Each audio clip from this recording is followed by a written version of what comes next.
No.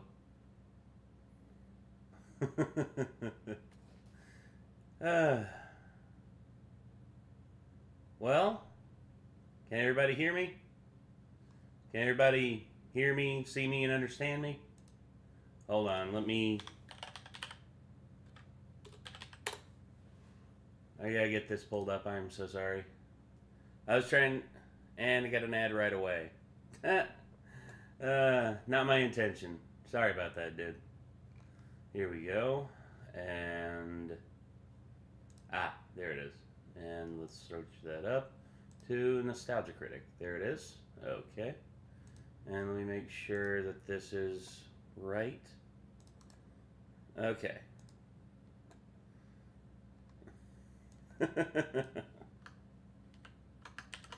There we go. Okay. Hello. Hello, Queen Kush. Z Panda, Big Nate. Hey, y'all. Hey, what's going on, Daniel Scott? Evil Robot, what's good? Hopefully y'all are doing all right. I'm just getting like the last parts of this set up, and then I will be right in there. Hold on one second. There we go. Okay. And features Nostalgia Critic for a brief moment. Not Doug's too busy, man. In all honesty, I mean, the fact that Doug tolerates my shenanigans as a whole, I'm happy about, because I know me, like me doing this has got to make him just go, "What is this guy's deal?" At least that's what I think, anyway. So, yeah, let me go ahead and finish getting the older Nostalgia Critic videos pulled up. The ones that I reacted to last week. God. Yeah, these were, yeah, this was something. And in all honesty, I'm just, oh my gosh. Yeah, that's last Friday. And then there's Wednesday and Thursday. No, okay. Okay, there's Wednesday. Okay, my mistake. Okay, and then we have Tuesday. Yep, there it is. Okay. So I'm looking at all the ones that I did and all the ones that I still had to do. See, I did the Kids WB bloopers, Matrix Revolutions. That's one of them that I still have to do. Let's see. Okay. So, oh God, this makes me feel so old, man. I hate this. I hate the fact that I'm having to put y'all through this again.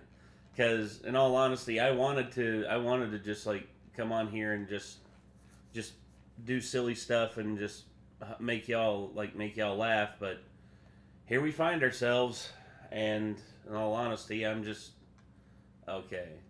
Puss in Boots: The Last Wish. Yeah, there we go. Okay. Oh, Secret of Nim 2. Ugh. Page Master. Yeah, Secret of Nim 2. I already did Aragon. Tusk. Yep. Sorcerer's Apprentice. I already did Dragon's Lair. Shining miniseries. Did not do. Bridge to Terabithia. Did that. Puss in Boots: Last Wish. Let me get that. Gordy by the Nostalgia Critic. Yep. And then top 11 Dumbasses in Distress. There's another one. And then there was, yeah, Space Jam 2. And let's see, I think there were, yeah, I looked up Komodo dragons. I looked up, is it legal to own a Komodo dragon? I did that because of the Tommy Knockers review. I remember that. Oh my God. God have mercy. I'm just, oh, this is too much, man. This is too much.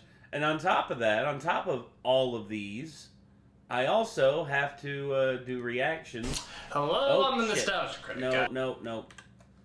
Okay. This episode brought to you by Nate's Suffering. Get in on it today. So, I said I wouldn't do requests, but I'm not against doing requests. It's just, this is going to be the last one of these that I do, unless something drastic happens. I may come back to it down the line. I may save the playlist that I have left. Like if I get tired and I can't do anymore. Oh gosh. Rotten Behind the Food Fight. Eli Neiman. Oh God, Eli. So I had 3 requests that were submitted on Cash App. Let me go by them again. Let me make sure. Yep, there they are. Todd Phillips. That was Jaws 3. Oh God, Aaron White. Why? It's already starting. I can already that was literally just sent. Oh my God. Yeah, Aaron White. Aaron White just sent a personalized note. Jaws 3, please. Okay. So tell you what, the ones that were submitted first, I will be getting to. But let's see here. It was there it is. Doug's Funniest, Siskel and Ebert. Oh God, Siskel and Ebert. Yep, hearing Siskel and Ebert talk about Protestants. Yeah, freaking Protestants. Yeah. Oh God. There we go. Siskel and Ebert tribute. Okay. Wait.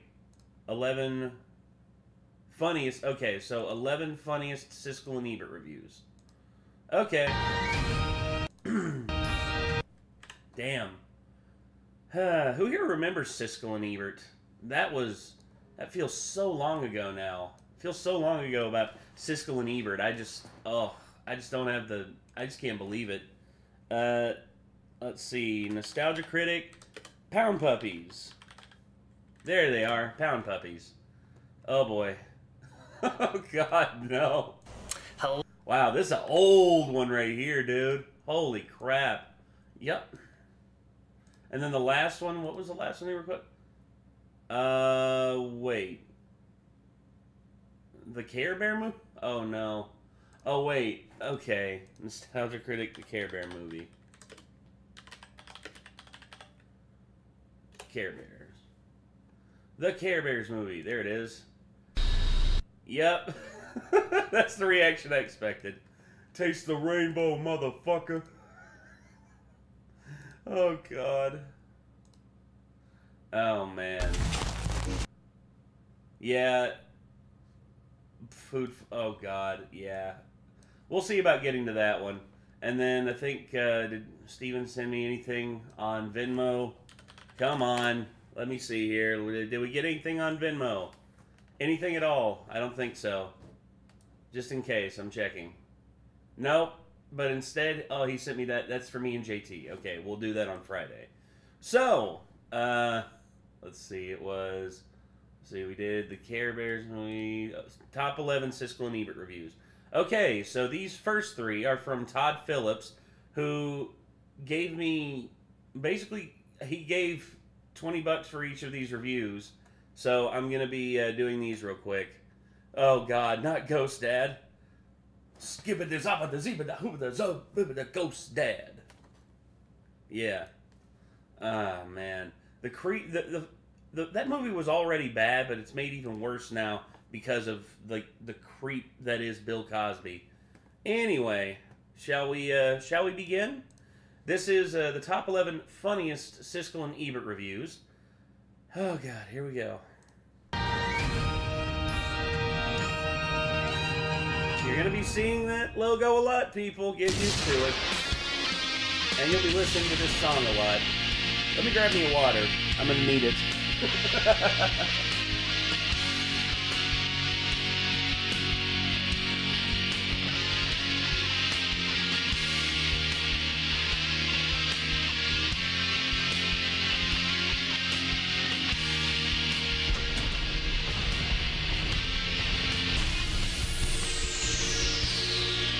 And I'm back.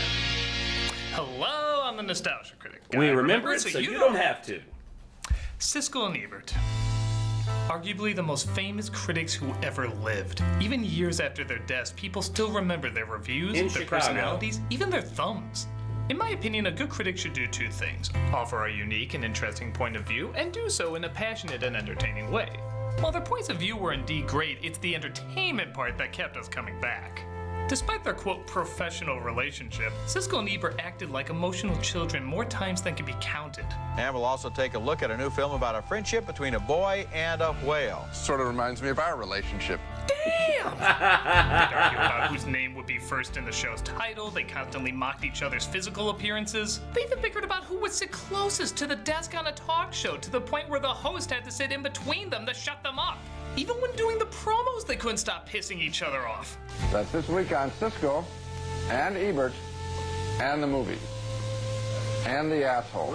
And that's Roger. And when it came to the movies they reviewed, they were just as entertaining. The two of them had an undying love of cinema that united them whenever they were on screen. Whether they liked the film, hated it, or disagreed on it, there was an absolute passion for it every time. Not surprisingly, two big personalities with a lot of big thoughts resulted in a lot of big laughs.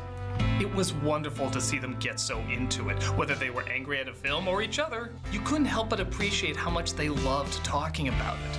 But at the same time, giggle at just how angry they got. Now, of course, critics like myself never lose my temper. Holy crap! But it's still fun to celebrate how invested they were, especially during the funny parts. So today, I'm gonna count down the funniest arguments, funniest rants, and even funniest laughs these two made in a long career of film reviewing. Oh boy. Now keep in mind I'm not including reviews done with Roper or other critics. Don't get me wrong, they were very passionate and entertaining too, but Roger Ebert and Gene Siskel truly had a connection that was one of a kind and couldn't be duplicated. 100%. And that's what I'm here to focus on and celebrate. So get ready for their top 11 funniest moments. Why top 11? Because I like to go one step beyond. So sit back and enjoy the top 11 funniest Siskel and Ebert reviews. Yeah. Oh God. Top 11 funniest Siskel and Ebert reviews. Number 11. God, what shitstorm are they gonna? Baby's Day Out is a different. Oh my kind of God, I hate surprising to Baby's me. Day Out. I hate Baby's Day Out. Look, and here's the thing. I understand what it's trying to do. It's trying to be a live-action, like, Tom and Jerry cartoon. If this is what Tom and Jerry was, I don't think I would be able to watch it. Tom and Jerry is amazing. This is shit. Good God, what a terrible movie.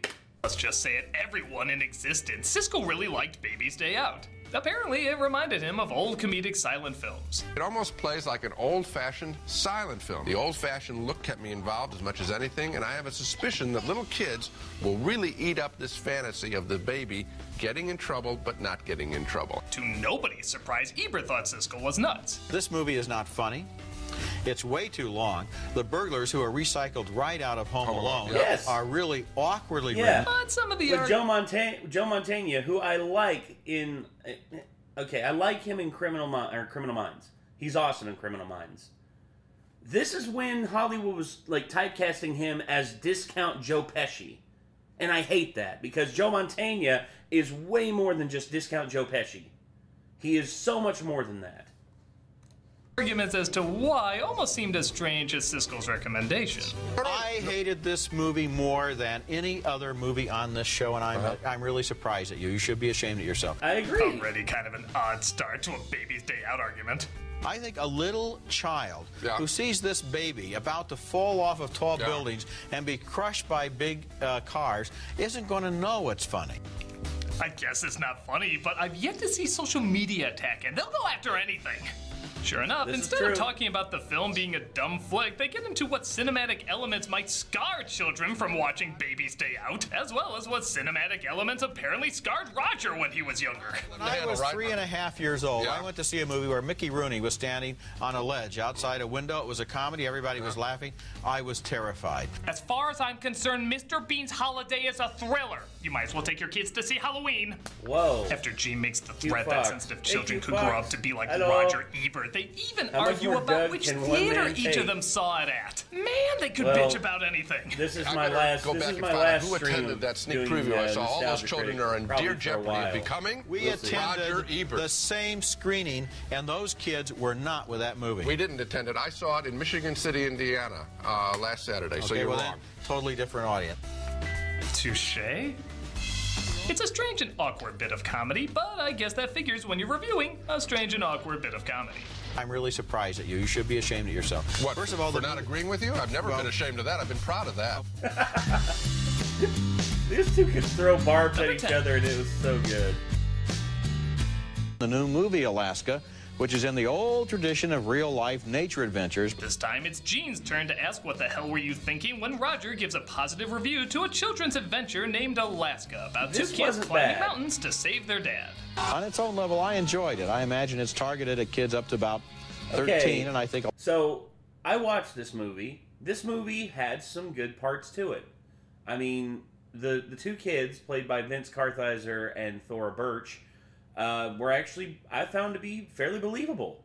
However, I will say that, you know, it's a bit iffy on the adventure part of it, and like the throwing in of the polar bear can be seen as to, what is this top 10? It's the top 11 funniest Siskel and Ebert reviews. This one was recommended by someone off of dang it, brain, why don't you work?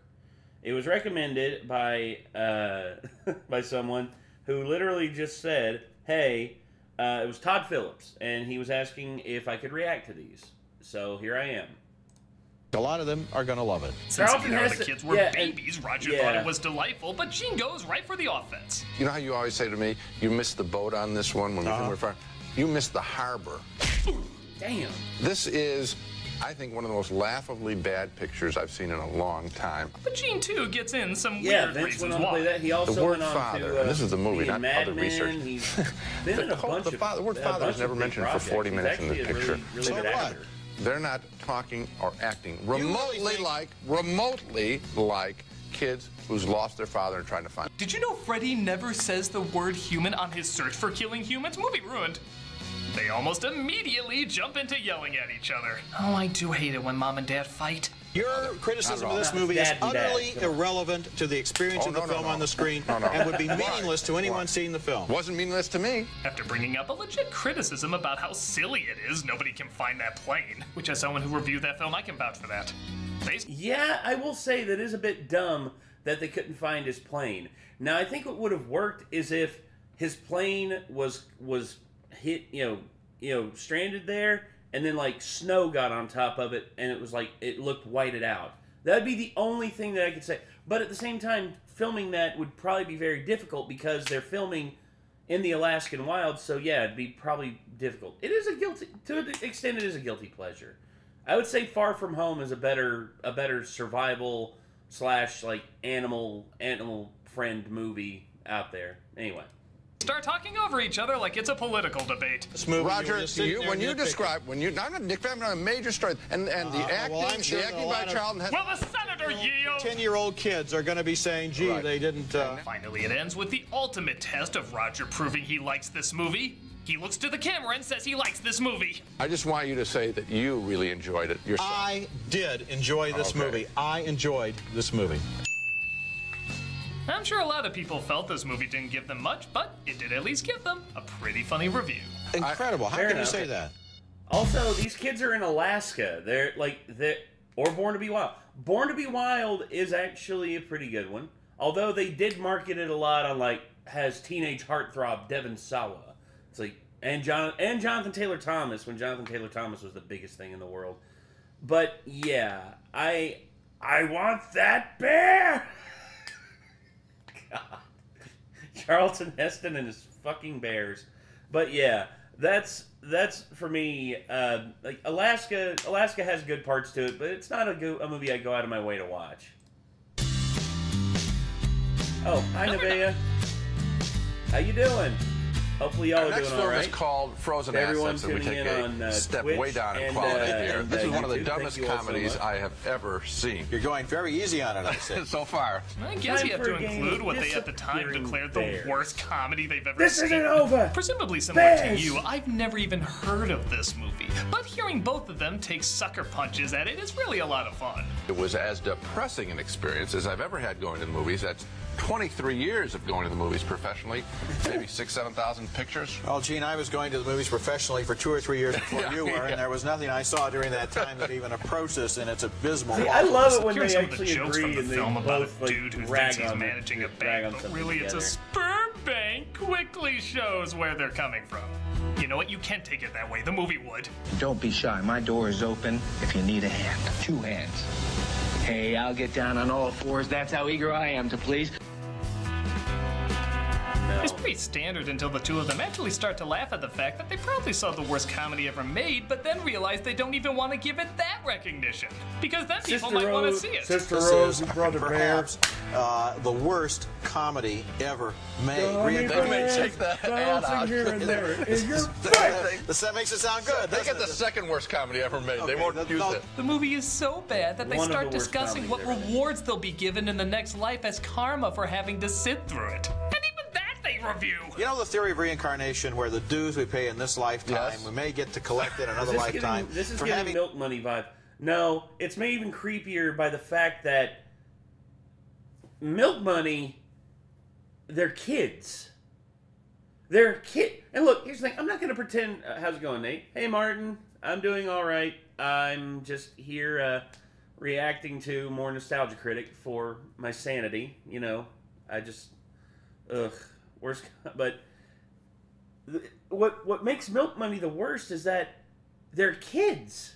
They're literally kids that are not even hitting but like on the cusp of hitting puberty. And they're doing this stuff. Look, and here's the thing. I'm not going to pretend I wasn't curious as a kid. I was curious. And whenever I was, like, nearing puberty, and I would look at, like, those, like, lingerie magazines that would be in the salon where whenever, like, you know, I went to the salon with, like, a family member, and I would look down and I would see these, I would be like, ooh. Yeah, that's the thing. And I'm not saying, like, you know, these boys shouldn't be curious, but dear God, the double entendres and the innuendos in that fucking movie made me uncomfortable, dude. Like, ugh, Jesus. Having seen this movie, I want months and months and months in a beautiful valley with honey. Who wasn't curious as a kid? Exactly. Breezes. People are curious as kids, but there's nothing. But here's the thing: a big car. you don't take It's pretty advantage of amusing that. when a film is so you bad instead you spend most of the review fantasizing doing yourself stuff that dead. you try to nurture their interests in other things, and you know you educate them where they need to be educated. Don't go too far, because that's Jesus. The only people who should really be talking to them about this is their parent or their guardian, or a medical professional if that's what their parent wants. And in another life where things apparently make more sense. Yeah, my dad... Not even the worst comedy ever made, just the worst movie ever made. I don't know. 9 or 10 years old. Karma, and a new car! Yeah. Not what you'd expect in a normal review, but that's part of what makes them so much fun to watch. Get something valuable. Zephyr like Seth, I don't know how they allowed that. I can, because it's just... Who here is in the chat to think our next movie is not only the first feature in a long time, starring television's top star Bill Cosby, but it is also. I'm gonna be in a Rumble. I'm gonna be a part of a Royal Rumble. Well, not a Royal Rumble, but a Rumble match as is. At the next wrestling event that I'm going to, we're going to be holding a Rumble style match. Winner gets a shot at Marcus's world title, which I'm excited for. I can't wait to see how that goes. One of the worst movies of the year. Known both as one of the biggest bombs ever made and one of the worst movies ever made. And I'm sure that's where the controversies about this film stop. Leonard Part 6 got a lot of hate at the time. And Ebert's dry delivery of how awful the film is even has Gene in Cosby. You can actually hear him snickering. All right, everybody. Frogs, squirrels, and rainbow trout. Cosby knows he's in trouble when hitmen attack him in the kitchen of his restaurant. How highly, highly humorous. And yeah, it is pretty funny to hear him wrap up the review like this. Bill Cosby, the richest man in show business, $67.5 million income last year, reduced to holding a Coca-Cola bottle next to his face in order to get a picture made at Columbia. He ought to be ashamed of himself. Yes, Cosby should really be ashamed of himself for that Coke ad. Never gonna top that. And Siskel's response is pretty much the perfect response. Boy, you're upset. And you know I am too. It's always kind of nice when you see them bond over a movie they like, but it's especially nice when they bond over a movie they hate. They see something so awful, they just have to laugh at the experience, like Brothers in Cinematic War. Everybody knows that when you do a weekly television series, you only have a little bit of time every year to make a movie. Right. You can make about, it's like Tom Selleck's got the same problem. You can make about one movie a year. But the plus is, you got 9 months to have you and your agents look for the right script. I mean, we've already... You should see like the outside of our house and like what we have done to this house to make it spooky. We got 2 12-foot skeletons, my dude. The script they found, they ought to start doing a movie every other year. And of course, you can't make fun of Cosby without a knock at Jell-O in there. It'll be like, you know, getting some of his Jell-O products that he sells and finding out that there's nothing in the box. Well, I guess you could make fun of him other ways. There's probably Garbage more Pail appropriate Kids is jokes worse. now. I mean, inappropriate jokes. I mean, Kids don't is see this easily movie. the worst, if not. It's great to see them not only this angry, but also having a ton of fun being this angry. You said he's prostituted himself. What do I think of Popeye 1980? I say the fact is, he's Guilty disappointed pleasure. his regional fans. You have no idea how right you both are. I would say I would say the casting of like Shelley Duvall as Olive Oyl is actually on the nose. It's pretty on the nose in terms of like overall look and just her acting. Robin Williams does pretty damn good as Popeye. I mean, making Popeye in live action is hard to do as is, but they did their best, and I can respect it. Oh God, Home Alone 3. Here we go. Bring it on, brother. And our next film is Home Alone 3. Boy, has this franchise ever run out of gas. This review starts off as standard as you would imagine. Gene rips the movie apart, mocking how unfunny and predictable it is. The story makes no sense. I feel for every family that's going to be suckered into seeing Home Alone 3. But to Gene's surprise, and it almost sounds like to Roger's surprise, Roger likes it. Now, this is going to astound you, but I'm giving the movie thumbs up. It does astound me. Are you okay? Better than you were the day that you liked Starship Troopers. Okay. Okay. All right. Starship Troopers, as a kid, or when I was younger, I didn't like as much. Now that I understand the comedy of it as an adult and the inside humor and like the references, I like Starship Troopers a lot better now. Home Alone 3 as a kid I liked, but as an adult it's like, ooh, yeah, I don't have. Number 7, Home Alone 3, I don't like it. It should have stopped at 2. I agree. The review's so funny is not only Ebert's argument, which, yeah, it does seem kind of bizarre. This movie empowers little kids. This is the one where they finally got it right. I liked it better than the other two. But mainly Siskel's reactions. What? Roger, I swear. Okay, dude, do we need to call a vet? Like, do we need to call like a doctor? Sorry, a vet. Bleh. Yeah, Roger Ebert, the ornery pit bull, or the ornery bulldog. But Roger, what the hell, dude? He seems to mirror probably a lot of moviegoers' reactions as well. It's not as violent as the second one. The kid is charming. He really is a good little actor. And I the like plot Alex is smarter. Williams. I mean, let's be honest. Even the people that liked Home Alone 3 wouldn't think Ebert would like Home Alone 3. No. The look on Gene's face throughout the whole thing gives the impression that this must be a joke. It has to be. He seems to be saying to himself, who is this guy? I mean, sure, I liked Baby's Day Out, but this is Home Alone 3. It's the same plot as the first one, only more bumps to the head. The second, they're all the same plot. But you just said that this one empowers him more than the other one. Absolutely not true. That's the secret of that's why kids love these movies, because they love the fantasy that they have power. What sometimes made these episodes even more fun was that the written reviews would come out a few days before the show would come out. So, when you see Ebert give a film a 3-star rating and hear Siskel start off bashing it right away, it was pretty enjoyable to anticipate what the reaction was going to be. And his mouth hanging open the whole time doesn't disappoint. I thought the kid was generic mop top, and I thought that the Oh, come on, that kid? Yes. Come on. Yeah, there are only Alex 2 kids. Lynn's It's definitely more fun than the movie itself. Overkill here. Not for Overkill. Not for you. Okay. I'll take Halloween 3 over Home Alone 3. I agree.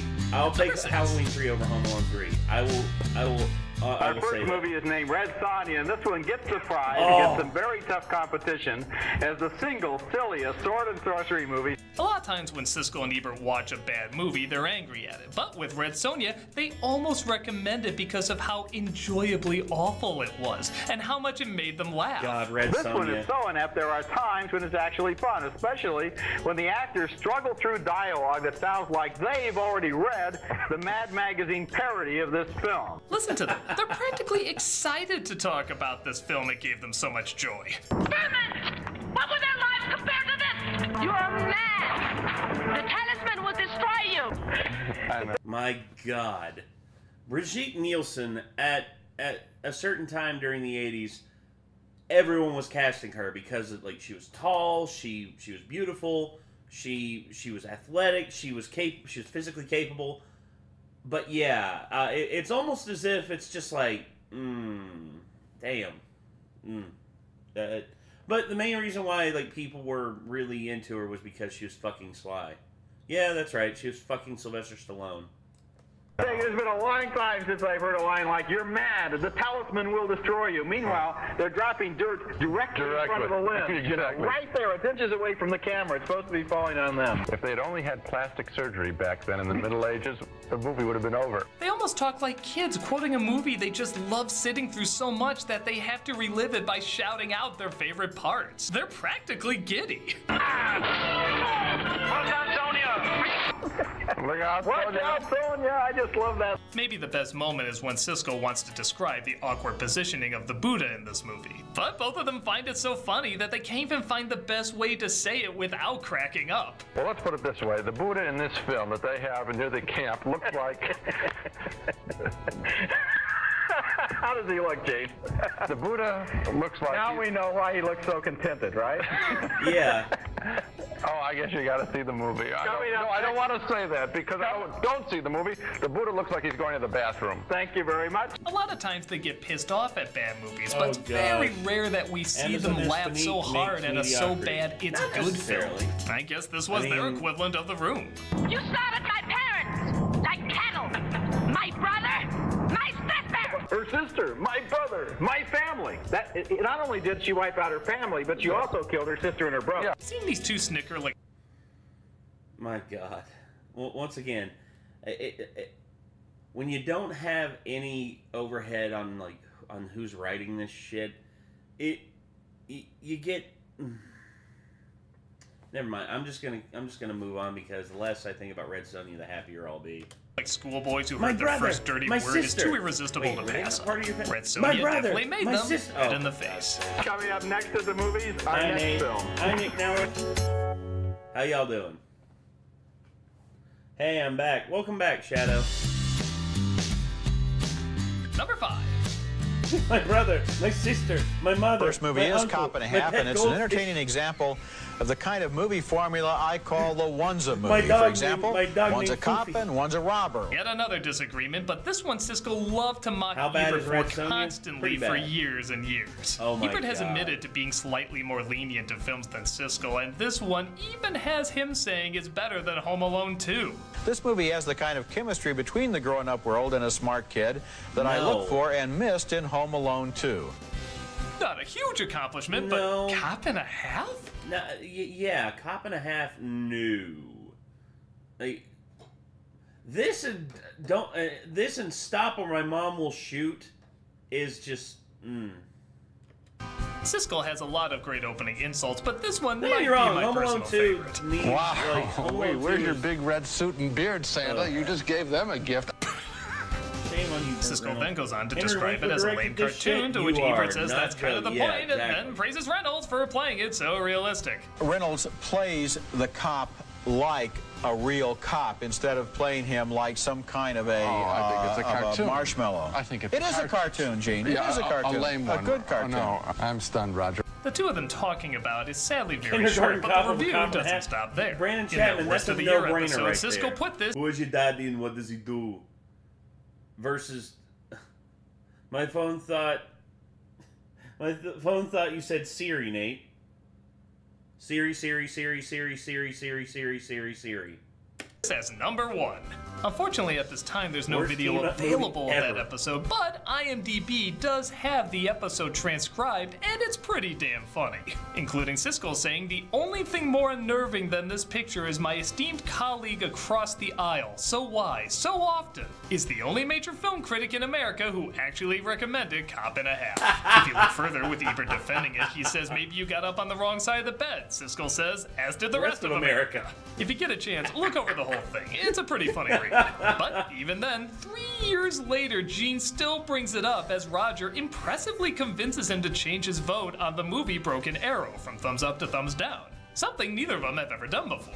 As you say this, I don't think I've ever done this on this show in 20 years, but I'm going to twist my thumb. I'm going to go just like this, because... I talked you into it? Well, what am I really defending here? Though Ebert is shocked that he actually got Siskel to change his mind, Siskel still gets in the final insult with this. Do me one favor. Yeah. Look in the camera and say, I was wrong about Cop and a Half. It wasn't a very good movie. Burt Reynolds. No, I won't do that. What? They then start reviewing Cop and a Half again. Oh, yeah. I saw things in Cop and a Half that no one else did. As no you one can else, see, yeah, the no one review's else so saw it. funny, it spans several episodes over several years. That's more than enough Say to you be were on this something about list. Cop and In a any Half. event, you've done a very good thing, and I've also done a good thing, too, by sticking to my gun. Never seen Broken Arrow yet. Broken Arrow is good 90s cheese. It's silly, it's big, it's got it's got John Travolta. Okay. John Travolta had a thing in the 90s where he went from being all Mr. Suave and cool, you know. The last vestiges of that were Pulp Fiction, to him going absolutely apeshit. And, you know, the two movies that emphasize that the best are Broken Arrow and Face Off. Because in Broken Arrow, he has, like, some zany moments where he's just, like, it's like he's trying to emulate Nicolas Cage. And then in Face Off, he is Nicolas Cage playing John Travolta, trying to act like Nicolas Cage. It is some of the funniest shit I've ever seen, and it is so 90s, it hurts. Oh my god. And then Swordfish. Swordfish, that's another one, yeah. Swordfish, he went off the deep end on that one. Holy crap. Our next film is called She's Out of Control. It doesn't help that before this awful teen film, they saw a really good teen film. Maybe you heard of it, Say Anything. But that's only the beginning of their hatred for this flick. This film exists in a strange netherworld, I think, of what Hollywood considers entertainment, but is really a sinkhole of tawdry values. This is a movie both of them agree was actually so bad, it made them question their careers. That's awesome. Their careers of being paid to sit and watch movies. Wow. This must have been pretty bad. I became so depressed, I actually thought about quitting my job as a film critic, feeling as though the movies had abandoned me. People probably think you're joking when you said you were really thinking of quitting your job, but I know what you felt. It's actually so awful that made Ebert think about what it means to be alive, what to do with his life. Burt Reynolds, before his passing, was writing a new Smokey and the Bandit script. Mean Metal Mike, honestly, given where Smokey and the Bandit went, I would hope that they would come back to it and could do something with it. You know, I would hope so, because the first one's a classic. The second one is obviously a cash grab. The third one, we don't talk about the third one. And anything else to do with it. Outside of the first two, I don't really care much about. But even the second one, dude, even the second one's such a, like, so stupid. It's like, we got all this money to make another one. Let's just do all the dumb shit that we want to do. It's like, no. Write a movie. Make something that works. Then you can, like, pay to do all the dumb shit. But no, instead it's like, nope, let's just throw shit at the wall and see what sticks. What beautiful moments could be wasted sitting here watching this train wreck? Life is precious, life is short, and the idiots who made this film are taking 2 hours of my life and robbing it from me in order to give me less than nothing. As far as I know, 2. And it should have only been...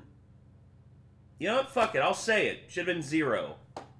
No sequels to Smokey and the Bandit. Smokey and the Bandit should have just been that little perfect road film from the 70s that everyone would look back on and be like, damn, that was fun. People who watch this film, isn't life worth more? Why are you here? We have to be here because it's our jobs, but why do you continue to torture yourselves? Aren't you surprised that people stay? I've always wanted to stand up in the middle of a bad movie in a theater and say, aren't your lives worth more for 2 hours than even say $7 in New York City? $3.50 an hour. That's below the minimum wage, the new minimum wage. Okay, quick confession here. I actually did something like this. I actually did a thing where Breaking Dawn Part 2. Breaking Dawn Part 2. I remembered I was watching. I watched the Twilight films with a girl that I was going out with at the time. And when Breaking Dawn 2 happened, I remembered when I was watching the film, and I remembered she knew I didn't like these films. She knew that I didn't.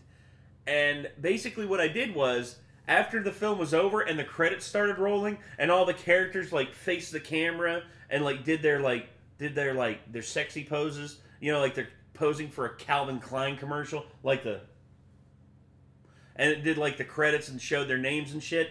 I literally, as that was happening, got down on the floor on my knees like, it's finally over! Thank God it's finally over! Oh my God!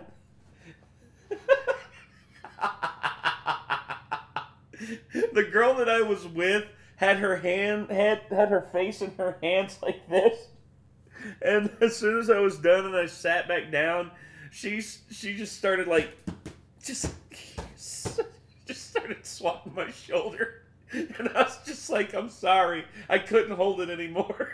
I had to do it. I had to let it out.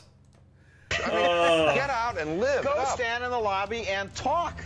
Much like Broken Arrow, they practically dismissed the film to go back and talk about another film they wanted to talk about. The next movie we saw the same day was Say Anything, also about a father, also about his daughter. Right.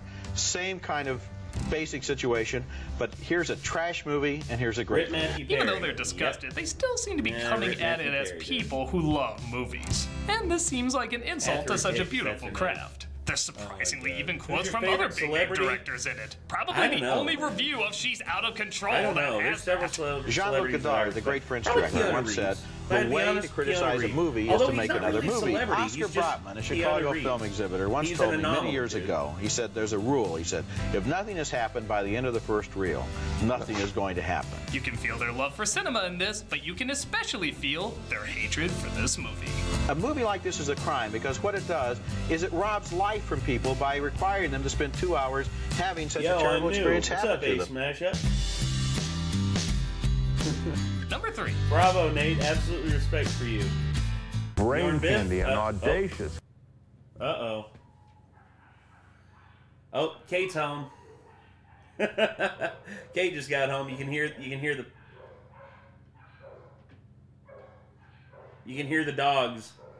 Yep. Kate's home, you can hear the dogs barking, so yeah. Clever, very funny new satire from the comedy troupe known as Kids in the Hall. The comedy team Kids in the Hall only made one movie, and boy did it result in a pretty damn funny review. Siskel found himself really enjoying the film, finding it funny, clever, and good satire. I recommend this picture as kind of a midnight show cult picture, which I suspect it's destined to become. You can practically hear Ebert getting ready to explode, and he does exactly that. When it's his turn, he's so filled with spite he barely even reviews it. He just starts shouting names. Okay. Awful. Oh, no, Rob. Outside of that, terrible, really stupid, idiotic, unfunny, labored, forced, painful. I never saw this. Bad. I know about Kids in the Hall. The last one is bad, as if that would be lost on us. Siskel retorts with, honestly, what anyone says when they just disagree with what's funny. What happened to your sense of humor? Yeah, well, no, I already fed the dogs. That's the thing. I already fed the dogs, and they pull that shit trying to get Kate to feed them. Like, whenever I'm down here doing stuff, they try to pull that shit to get Kate to feed them again. I already let Kate know beforehand. I called her before I came down here to be like, hey, I walked the dogs and I fed them, so you ain't got to feed them when you get home. So, yeah. And that's kind of what it comes down to. One found it funny, the other didn't. There's honestly not a ton to discuss in this case, but to see such a nice and almost humble review shot down so quickly, loudly, and bluntly, how can you not get a laugh out of the contrast? My sense of humor was starving for a laugh. Oh, no, Roger. It almost turns into Joe Pesci and Ray Liotta from Goodfellas. The drag stuff was funny. So what? Funny how? I mean, what's funny about it? What do we, so what? If it's funny... Why is it funny? Why is it funny that they're in drag? Funny how? I mean, funny like I'm a clown. Quite literally, that's what it turns Roger's so pissed he says he can't even talk about it. To which Gene reminds him it's kind of their jobs. We're different universes here. We can't talk about Chapman, it. Can't talk about it. It's Suck. not funny. I didn't. Vampire Suck had such an opportunity to be so funny, but it missed so many of the... Here's the thing. I want to make a literally like top tier parody movie. I don't want to do the shit that everyone else does. I want to actually dedicate time to making a good parody film. When's the last time you saw a good parody film? One that you think back on and you're just like, holy crap, that was hilarious. You know, like Airplane. Airplane is easily one of the funniest movies of all time, and it is a pure parody of the airplane disaster films from the 70s. So, what is one... would y'all like to see that? Would y'all like to see a proper parody film? I would. But yeah, anyway. Favorite live-action Scooby-Doo movies? I don't like thinking about those. You know which one's my favorite? The R-rated one that James Gunn originally had in mind that we didn't get. We get paid to talk about it, Roger. Okay. Roger at least admits he's happy. Exactly, Galaxy Quest. That's been over 20 years. That's been 25 plus years. For you. No. But, well, at least it's the start. Even as they wrap up the entire episode, Gene still... How? How are they working on a Naked Gun sequel? Leslie Nielsen is dead. I know that they could do something else with someone else, but who are you going to get to replace Leslie Nielsen? Who? Who are you gonna? Oh my God! Please do not replace him with like someone like Chris Pratt. Like I like Chris Pratt, but Jesus Christ, man, enough's enough. Typecasting in Hollywood. Liam Neeson as plays Frank Drebin Jr.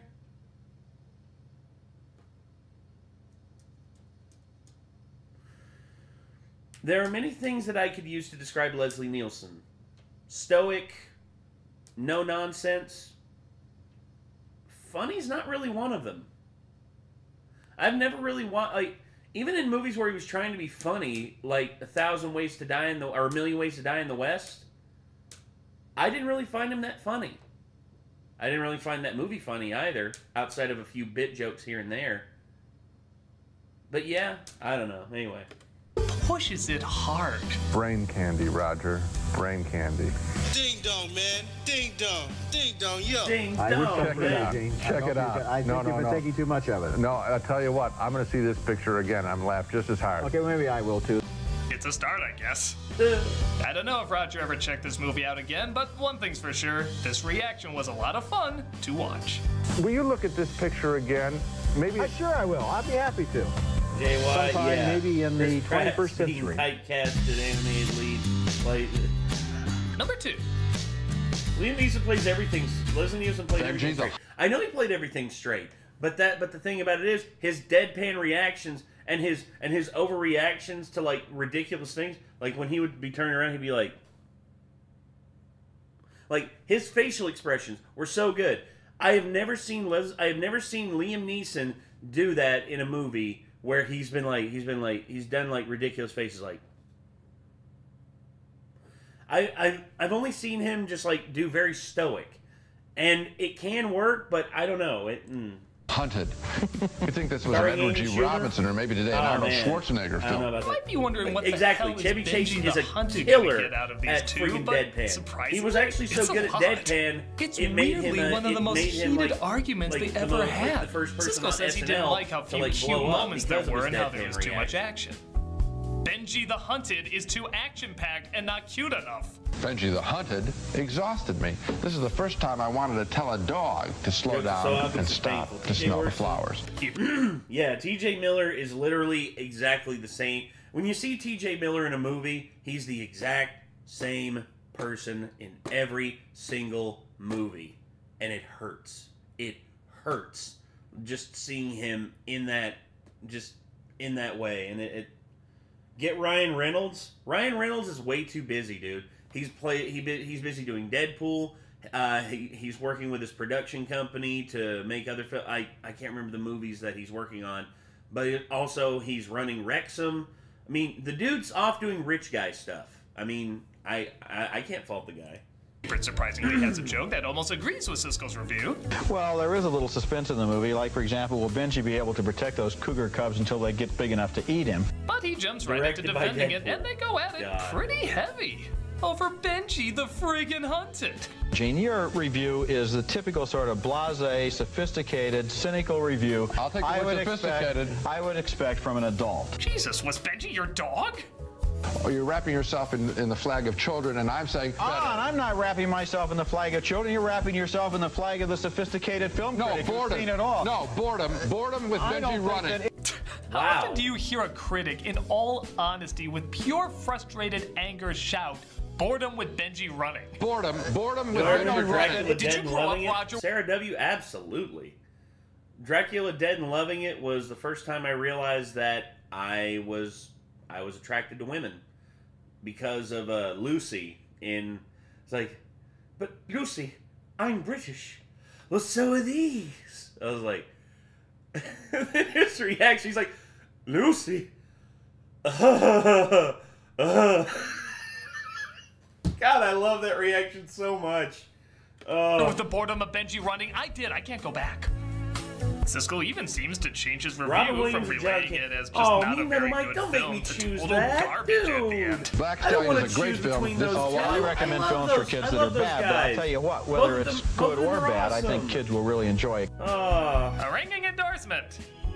It's just so funny / kind of odd to see two grown film critics get so heated over Benji the goddamn Hunted. It seems like a lot of their most heated agreements seem to be around kids' films, which once again shows they do take every genre very seriously. Bill Cosby voice acting? Okay, hold on, a little too seriously. Come on, I'm not wrapping myself in the flag of children. You're wrapping yourself in the flag of the sophisticated film. No, this is definitely an enjoyably crazy argument to get a few chuckles at. No, boredom with Benji running. But Ghost Dad is a better film than most of the films that's on here.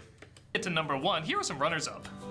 Naked Lunch. They both agreed it was disgusting and disturbing, and that was the intent, but Ebert found he couldn't recommend it because it just did its job too well. I guess I have to vote thumbs down, but at the same time with a footnote that I admire what he did, and I hate it. Okay, strange. The Guardian. They both crack up at the idea of tree gods, and Ebert tries telling a joke that Siskel not surprisingly shoots down. This movie breaks important new ground, and this is something that movie trivia experts... Oh, you're going to be funny. Really? Yes, I am. I'm going to be funny. This is the first horror movie in which a chainsaw is used against a tree. Thank you for that enormous laugh of support there. It's my funny remark. Jaws: The Revenge. They have a good time poking fun of this film, but particularly one film flub that even Ebert had to shout out in the middle of the screening. I was sitting in the theater and I said, his shirt is dry. The preview audience appreciated that. You know, I always hate it when people talk during the movies, but I don't know, that seemed to go over pretty well. Yeah. Curly Sue. There's one time I yelled out, like, it wasn't during a film. Actually, it was one time that I saw someone yelling out. It was during a preview. We went and watched Star Wars Episode 2 in theater. God, back in 2000. Yeah, 2002. Yeah. Me and my friend Jesse, we went to the movie theater, and we were sitting there, and we were just enjoying the previews, and then the theater was filled with Star Wars nerds, ourselves included. Basically, in the middle of the trailer, there's a part where Angelina Jolie is in a trench coat, and then she strips down into the dominatrix outfit, and her titties are popping out the top. My friend Jesse, in the middle of the theater, stands up, points to the screen, and goes, "Titties!" He just goes, "Titties!"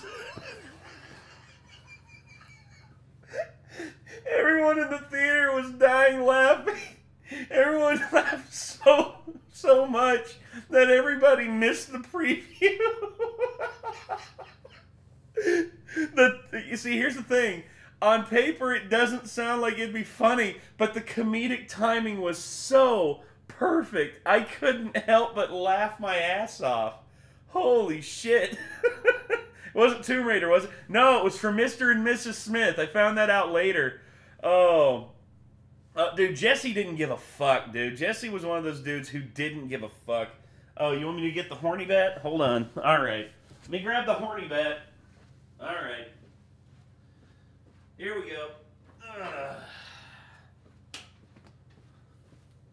We got the horny bat. There you go. Okay, hold on. Bonk. Bonk. Bonk. Oh, God. But yeah, Jesse, that was one of the funniest things. Oh, hi, part 3 is tonight.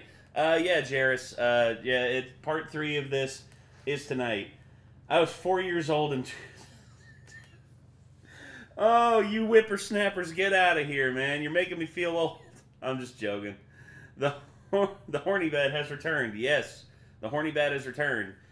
And, of course, it's got my name on it. So, yeah, as you can see there. Ha-ha. So, yeah. Anyway.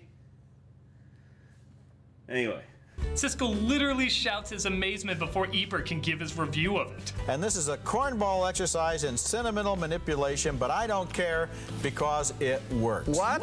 The rest of the time, you can hear Siskel snickering and scoffing before it's even his turn, resulting in some good snickering from us as well. By the rude and annoying off-screen noises that you have been emitting, I take it that you do not agree. Now let's get to it. The number one funniest Siskel and Ebert review is... Yeah, Rip Team.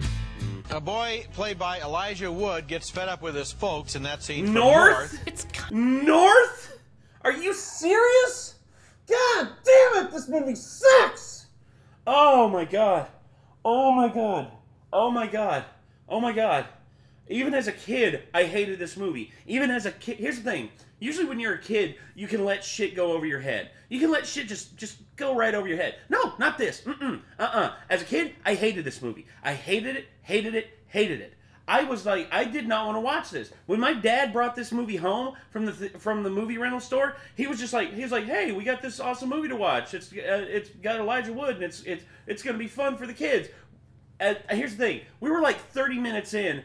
I was trying to leave and go back to my room. And my parents wouldn't let me. My parents wouldn't let me leave. I had to sit there, and I had to sit through this fucking god-awful film. Holy shit. I hate this movie. God.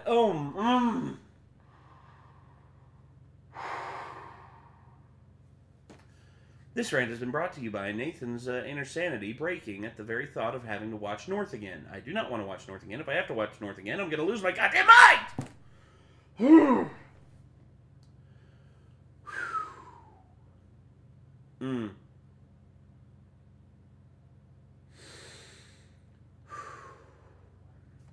Anyway. Kind of beautiful how much these two hate this movie. I brought up before that they take their reviews of children's films very seriously, so it only makes sense that they would call this one of the worst films they have ever seen in their entire lives. That's a long line of movies to sit through to pick this out so quickly, but they have no hesitation about it. And that's the setup for one of the most thoroughly hateful movies Almighty Cinder, of recent you could years. not A movie pay that me enough money to do a Renegades React to North. You could not pay me enough money to react to North. I hate that movie that much. I don't care how much money you give me. I am not reacting to North.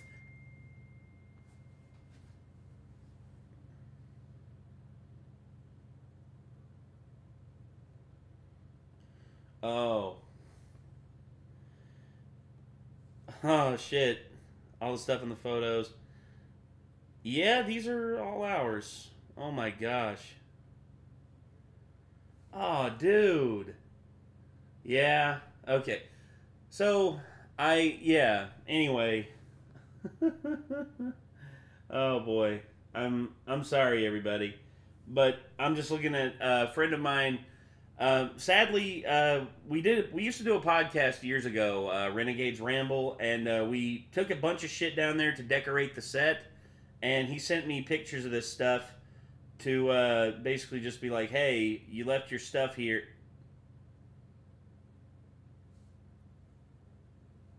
Yeah, he's basically saying we left a bunch of our stuff there and we need to come and get it. But, yeah, I'm just going to message him back. Let me message him back real quick because I need to go get that stuff.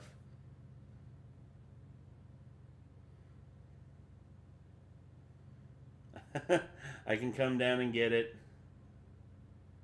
this week.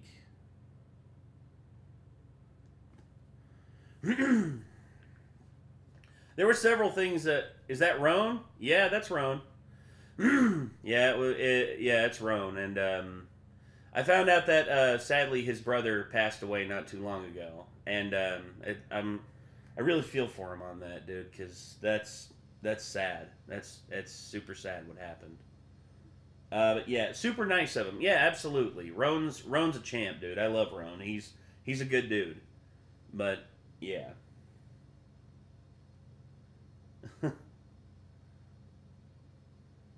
Anyway, yeah, so let's get back into this. I'm sorry, everybody.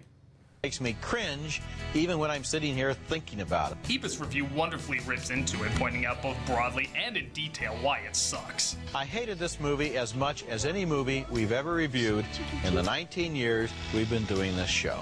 Ebert tries to give a little sympathy to the director Rob Reiner, saying maybe it was just an unfortunate misstep, but Siskel is not so kind. I mean, I think you got to hold Rob Reiner's feet to the fire here. I mean, he's the...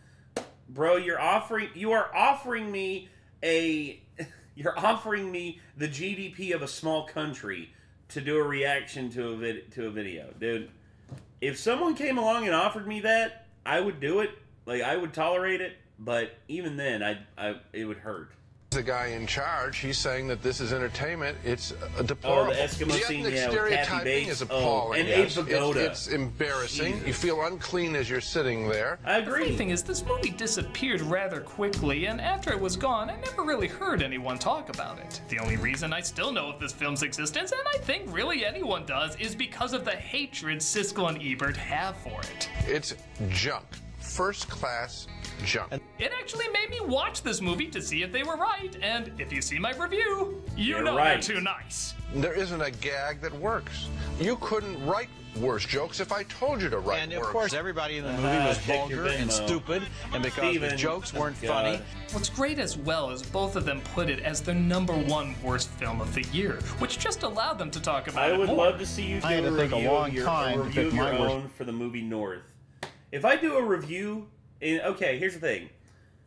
I will do a Nostalgia Critic style reaction, reaction/review to North. I'll do that, but it has to be right. I have to. I need to write out a script. I need to get stuff right. Also, God dang it, I just remembered there was a line in this movie that got stuck in my head for some reason, and I don't know why. It's like, hey, remember, don't go to Florida in August. Your balls will stick to your leg like Velcro. Think that's what it was? Have Doug do a cameo? Maybe. We'll see. Gonna dress like a critic as well? Hell no. I don't want to steal Doug's shtick. I do that as a joke. I mean, I've got the tie, the hat, and the glasses down there. But in all honesty, I just want to have fun. Is Puss in Boots still on the list? Yes, it is. I think it's like fourth on the list. Picture of 1994, about 1/10 of a second. And believe it or not, it's the same one that you chose. Oh, well, this was stunning. It's a stunning. We kept this a secret from each other, and unfortunately, I think I like it even less than you do, if that's possible. They love digging into what an insult this movie was. In fact, Ebert says possibly his most famous line he's ever said about any bad film. I couldn't remember. I hated this movie. Hated this movie. Hated it. Hated every simpering, stupid, vacant, audience-insulting moment of it. This was so popular, he actually titled one of his books that. Wasn't this like Scarlett Johansson's film debut? Wasn't this like her first like official movie where she was listed in the credits? Have their disagreements, but when they agree on something they despise so much, they almost feel like it's their duty to let the world know of its stupidity. You can't help but love the fact that these two work together. Any subject could be done well. This is just trash, Roger. Okay. Yeah. So as you can see, Siskel and Ebert could be very professional, and they could be very Another marathon, are you okay? Jesus, so why yes, did that make them okay. great critics? Well, maybe because they showed, just like movies, criticism can be an art as well. It can be serious, it can be silly, it can be emotional, it can be dry. It can be so much more than just covering the release of a film and or just stating your opinion of it. Yeah, it's not an exact science the same way art isn't an exact science. It's about the passion, insight, and entertainment a critic can bring. And that's always what they did. They loved talking about movies, even when they hated them. Hell, sometimes even more when they hated them. RGL, the best thing about them is their critiques didn't help us form our opinions. They helped us express our opinions. And how to do so in a way that was honest and would get people to listen. Because of this, I'd really like to make a push for anyone, to try and get clearer versions of these reviews out there. As you can tell, the quality of these are not that great, and yes, I know the copyright of movie clips can be very tough to work with. But the clips do still fall under fair use, and Siskel and Ebert really did give us something unique and long-lasting that we deserve to see in its clarity. We should be allowed to see their reviews, their reactions, and their arguments in all their crystal clear passion. These were the most famous movie critics in the world, and even after their passing, they're still the most famous movie critics in the world. And it's worth analyzing in all clarity why that is. I forgot I didn't have it on top of whether it's for joy, anger, laughs, or appreciation, Siskel and Ebert had a unique passion that could never be duplicated and deserves to be respected. I agree. Leonardo DiCaprio is hunky. Leonardo DiCaprio is not what we're talking about right now. We're talking about Lost in Space. It's what I'm talking about, big boy. He's hunky. Damn it, Gene! You bet your ass I'm going out on that clip. I'm the Nostalgia Critic guy, remember it? So you don't have to. Thoughts on Rotten Tomatoes? No, boredom. Boredom with Benji running. Rotten Tomatoes is basically... I respect Rotten Tomatoes, but at the same time, I don't know. I don't know, dude. Rotten Tomatoes has some of like some like really big stuff like to it, like some awesome highs, but at the same time, it's just I don't know. There's there's a lot. But anyway, let's see. Yeah, Rotten Tomatoes. This TMZ. Oh yeah, RGL 345. Yeah, I was going to say RGL 345. Your profile picture is touching. Let's just say that. So he has subscribed. Thank you, RGL. Appreciate that. So yeah, anyway, let's see here. Oh, what the heck is this? Did I get... Oh, okay. It just had to update. Sorry about that, everybody. This stupid thing here, I'm trying to get it to work properly. Okay, that's the Siskel and Ebert reviews. We now move on to the Pound Puppies. Oh, dear God. Hello, I'm the Nostalgia Critic guy. Remember it so you don't have to. Remember the Pound Puppies? Sure you do. Their marketing gimmick was far too clever to overlook. Buy one of our cute, sad little puppies, or else they get the gas. Those lonely Pound Puppies really need to be rescued. It was a brilliant idea, and like most toys in the 1980s, if it was popular, it warranted a show. So we got the Pound Puppies show, which was just as dry for ideas as the executives who greenlighted it. I don't know, you got these dogs in a pound, but they get dogs out of the pound. There's this evil woman who runs it, but then there's this daughter who runs it. She tries to capture them even though they're somehow already in a pound. Something about magic power that allows them to talk to humans. It was a mess. And just to make it even more confusing, they had a theatrical release that switched things up even more. That was Pound Puppies: The Legend of Big Paw. Emotionally lagging and creatively retarded, the Pound Puppies movie is just as big a sellout as Doug actually used retarded. And considering how it was based on a show that was a sellout, that was based on a toy that was a sellout, there's a lot of fucking selling out to be done here. So why should these characters have been Korean appetizers? Let's take a look. So it's a beautiful day in Whateversville, the sun is shining, the clouds are out. Okay, Sarah W., funny you should say that, because look what's next. The Care Bears movie. For Camelot's table scraps? Kinda weird. Very much so. So the Black Knight, who's not wearing any black, chases after the boy and his dog. Now for the pleasure of finishing you. Yeah. For dry, red eyes, clear eyes is awesome. I actually had clear eyes. No, I don't have it on me. No, Jesus. Jason Demerau became a member. Thank you, Jason. Appreciate that. So the boy just happens to stumble across the Sword in the Stone and... The Bone of Scone! Wait, the what? The Bone of Scone! There's a bone in the stone? Bone of Why would anyone put a bone in the stone? What's the point? What, was Merlin drunk when he came up with that little tidbit? Maybe. New Dog Pack 404 bit just dropped. Oh boy. Will be named. Well, Mr. Mannequin, I might check that out here soon. What if? Now just hear me out. What Bone if in the we stone. put a bone in the stone? Bone in the stone. I don't know why. But it sounds like he's saying bone in the scone. Like, listen to it. The Sword in the Stone and... The Bone of Scone! The Bone of Scone! It's not the bone in the stone, it's the Bone of Scone! I swear, I'm not the only one hearing this, right? I can't be the only one hearing this. Wait, the what? The Bone of Scone! You man may have There's a bone in the stone? Undertaken. Well, Jason, Why would I I'm put glad a bone that in the stone? What's the I'm point? glad that you came Was back, Merlin dude. drunk when he came up with that little tidbit? God, this is. And he who pulls the sword Doug from pulled the out the stone. Jaeger. Doug pulled out the Jaeger. Y'all know what I got to do now. Got to pull out the Jaeger myself.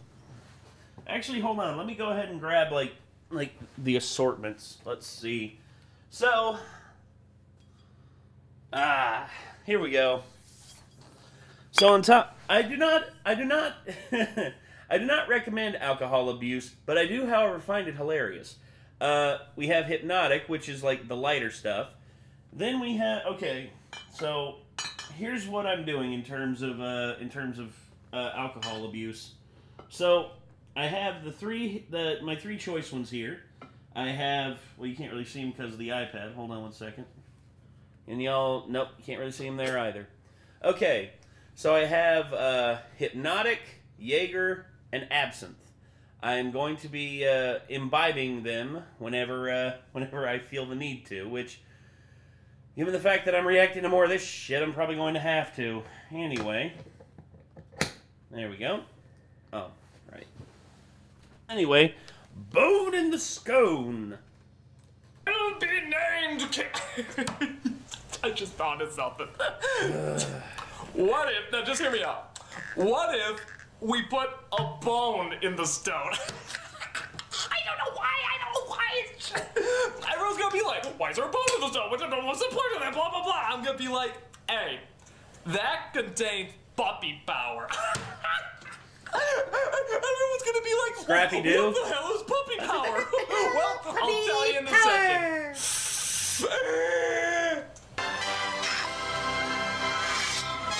By the power of Greyhound.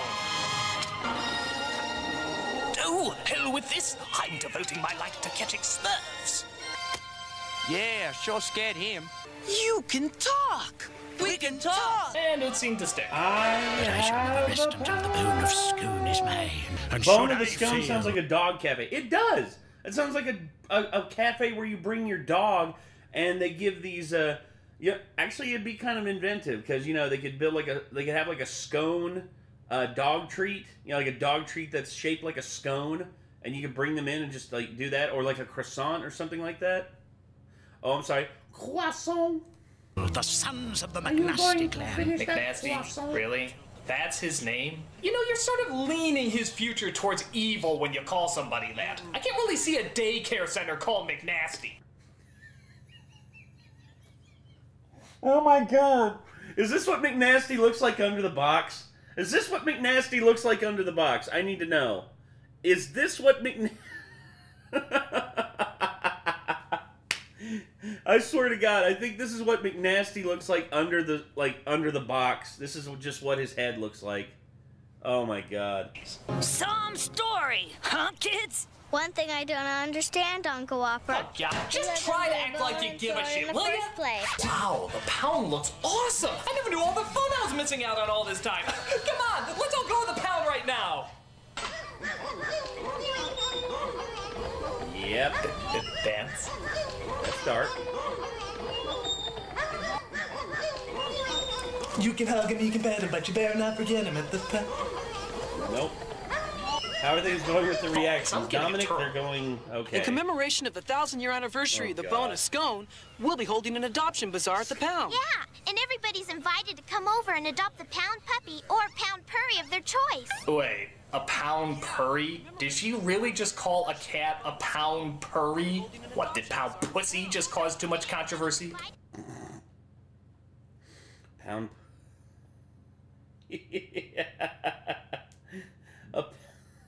Wow, dude. Uh-oh. Kate says she's hungry. Someday one of Big Paw's descendants will guard the Bone of Scone again. I love you! Yes, this interesting mental psychosis has a very strange reaction when he hears a bell. He runs around kissing people, saying that he loves them. My God. It's the stupidest thing I ever heard in my life! No rhyme or reason! Look out! I think this calls for another. Scary slow-mo.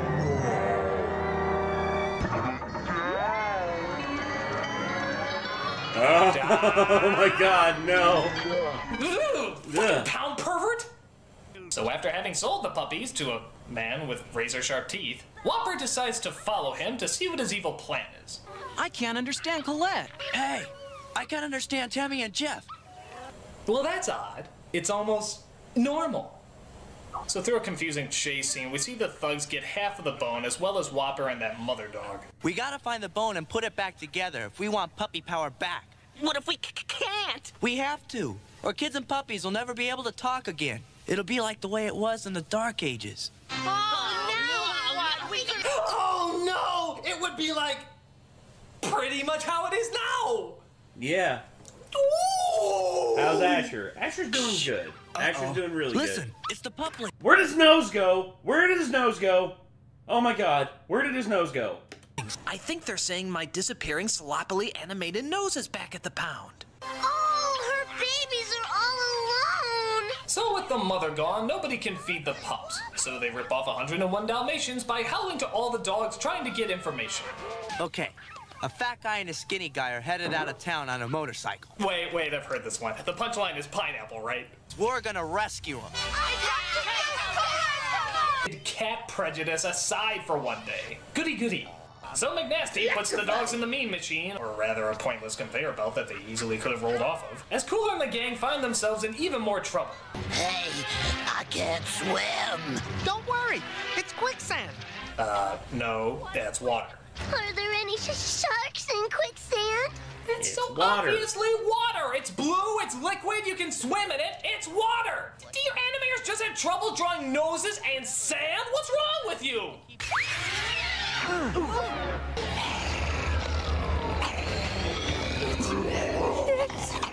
It's... Oh my God, no. Monty I Python's Flying Actually, it's Big Paw. Yes, he's in this movie too. Do this? Must we do this? Why do we have to do this? Why can't it just be like, hey, you know, I've been lost here for a long time. Why do you need a song? You don't need a song. Move past I could use a shot of Tyler Durden's penis. I don't usually say that, but this just seems like the perfect movie to put in it. So when the snooty cat and the courageous dog with the celebrity voices meet for the first time in Reel 3, that's when you'll catch a flash of Tyler's contribution to the film. Big Bob, big Bob, big Oh, no. Bob,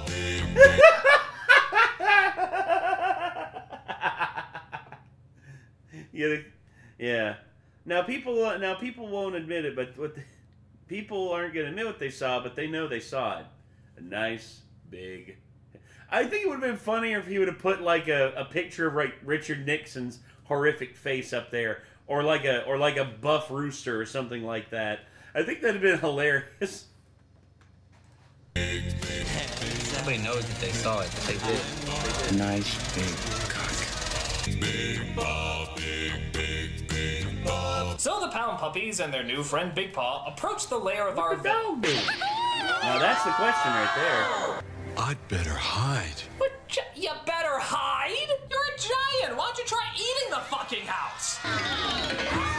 So the rest of them get caught and are about to be turned into evil puppies. But it turns out McNasty wants the cats to leave because he's allergic. This gives Cooler an idea. No.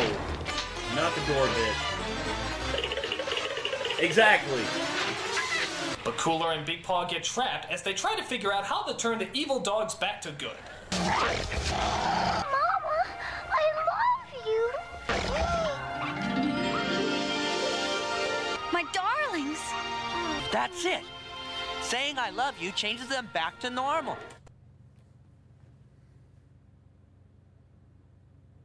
Okay. Next time... This is a joke, by the way. Don't actually do this, otherwise I'm probably going to get sued. Next time you see a dog, you know, next time you see just a dog that's, like, really angry and, like, really, like, arr, arr, just walk up to it and go, I love you. And if you don't get mauled, then this movie was right. But guess what's going to happen more often than not? You're going to get fucking mauled! Well, that's a weird design flaw.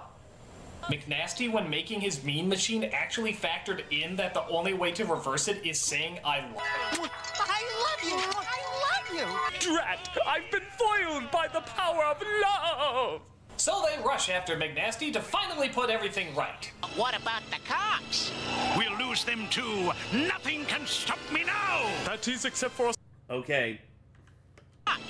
So they rush after McNasty to finally put everything right. Please tell me it didn't... What about the cops? I'm sorry.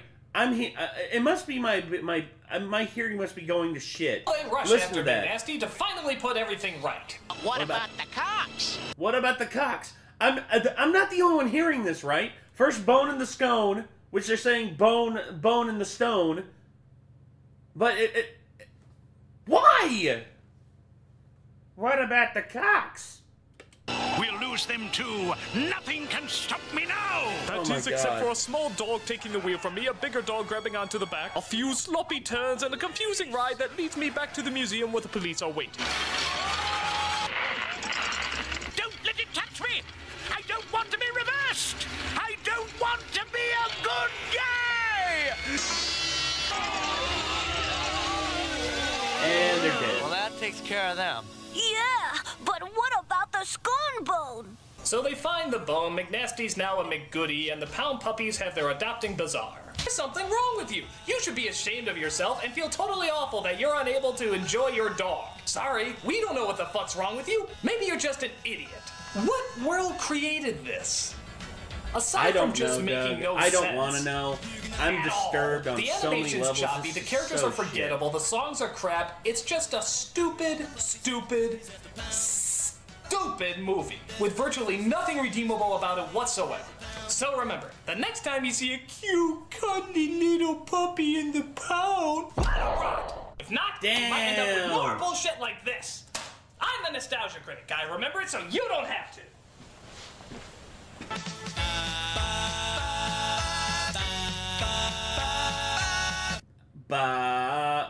More like bullshit. Can I borrow your bat? I wish to be unconscious. Alright. Alright. Much like a camera, wait for the flash. Oh, God. Oh, God in heaven, why? Alright. Moving on. That was Pound Puppies, and now we're moving on to the last one of Todd Phillips' request. This is the Care Bears movie. Or, as I call it, Taste the Rainbow, motherfucker. I gotta tell you, my work's not always easy. I mean, granted, this is the greatest job in the world, but whenever somebody asks you what did you do at your job today and you have to answer, I watched Care Bears the movie, I die a little inside. Yeah, I die a little. How can anyone say that with any shred of dignity? How can anyone speak that with any pride? Felix the Cat. They're both bad. They're both fucking bad. Bryce Rutledge. Bryce Rutledge. You want to know what happened to Chad? Chad and Nikki basically moved about 45 minutes away, and Chad's got a new job that requires a lot of his attention. So he's basically just doing that full time, and he still makes wrestling events, and we still see each other at wrestling events and stuff. But sadly, yeah, we're not able to like meet up and do stuff like we used to. I really wish we could. If I could go back and like make it to where we could do that more often, I would. But anyway. No, Chad's doing great. Yes, the Care Bears were pretty big in their day. Disgustingly cute, disgustingly nice, and disgustingly marketable. How could any child not get wrapped up in their disgustingness? So when this movie came out, children roared with applause and parents cringed in fear, knowing that they would have to sit through this Technicolor vomit. Is it as bad as it looks? Well, there's only one way to find out. It's pretty Let's bad. take a look at Care Bears the movie. So we start off with probably the whitest orphanage ever seen on film as our narrator named Mr. Cherrywood comes in. Now off to sleep to dream of clowns and circuses, acrobats and jugglers. She's played by Mickey Rooney, former biggest star in the world, but now doing Care Bears. He decides to tell the children a story before they go to sleep. This is the story of two young children named Kim and Jason. and how they were helped by a group of very special friends, the Care Bears. Ooh, I don't like the face he made there. The Care Bears. Ooh, it's the kind of face that says, I touched half of these children. Oh, Doug! The Care Bears live in a magic place called Care-a-Lot. So as the credits roll, we get our opening song called Care-a-Lot, sung by Carole King, isn't that so? Yeah.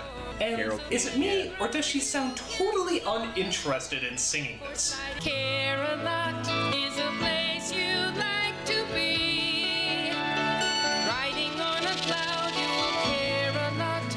It's a rainbow fantasy. Yeah, she could not give a fuck. She literally was just like, all right, how much am I getting paid for this? Okay, pretty good amount. I'll put 30% effort into it. Care-a-Lot. For laughing out loud. Care-a-Lot is paying for my new car. Basically, so yeah. might as well do it. What's up, Nate? On top What's up, of that, Melody this Richardson? song is just shit. I mean, listen to these lyrics. You ain't kidding. Carousel's playing music in your mind.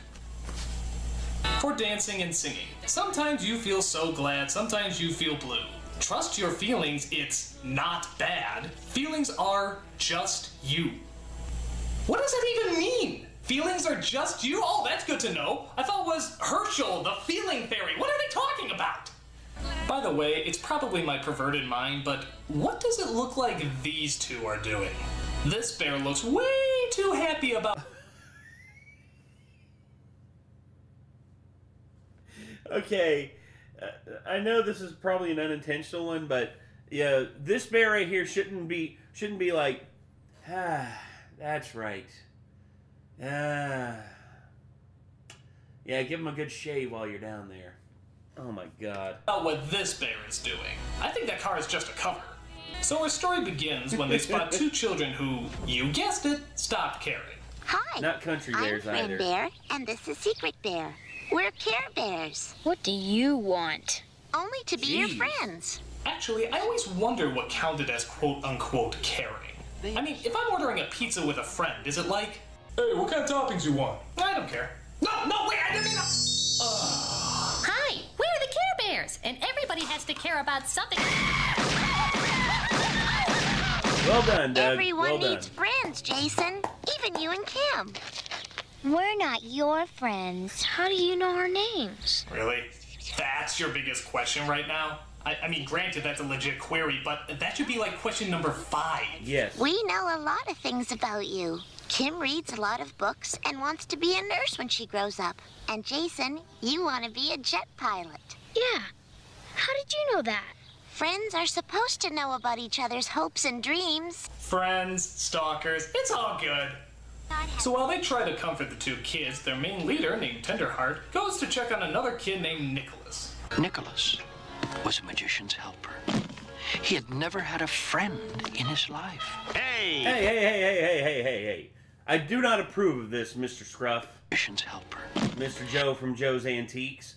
I don't approve of this. He had Look never at this. had a Just friend. Chucks the cigar to... Dude, that's still like not even halfway done. Come on, bro. You don't waste a stogie like that.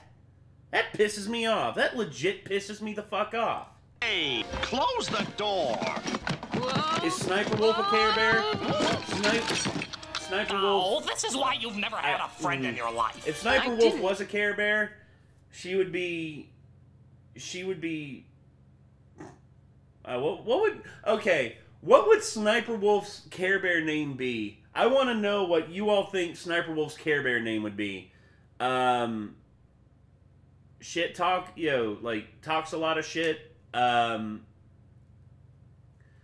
Oblivious to criticism. Doxer.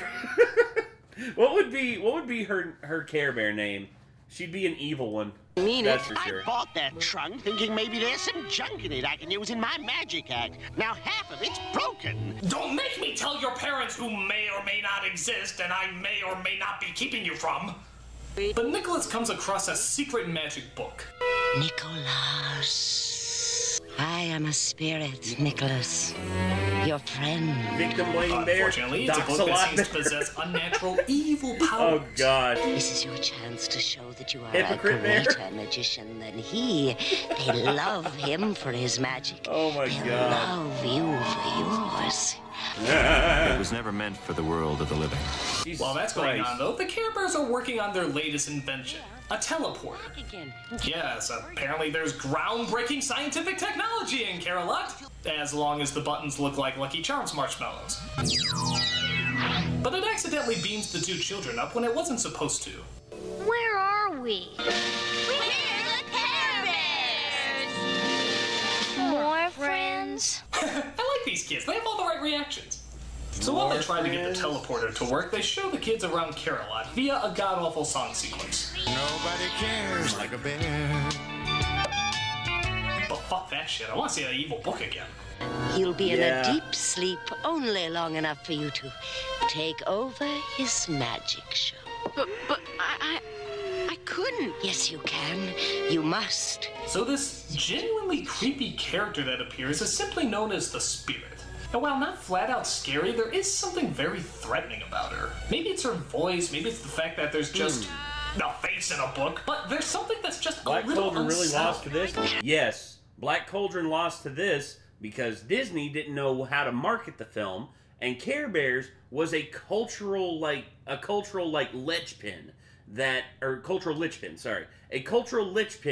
that took advantage of like kids' ignorance just to watch a movie. That's it.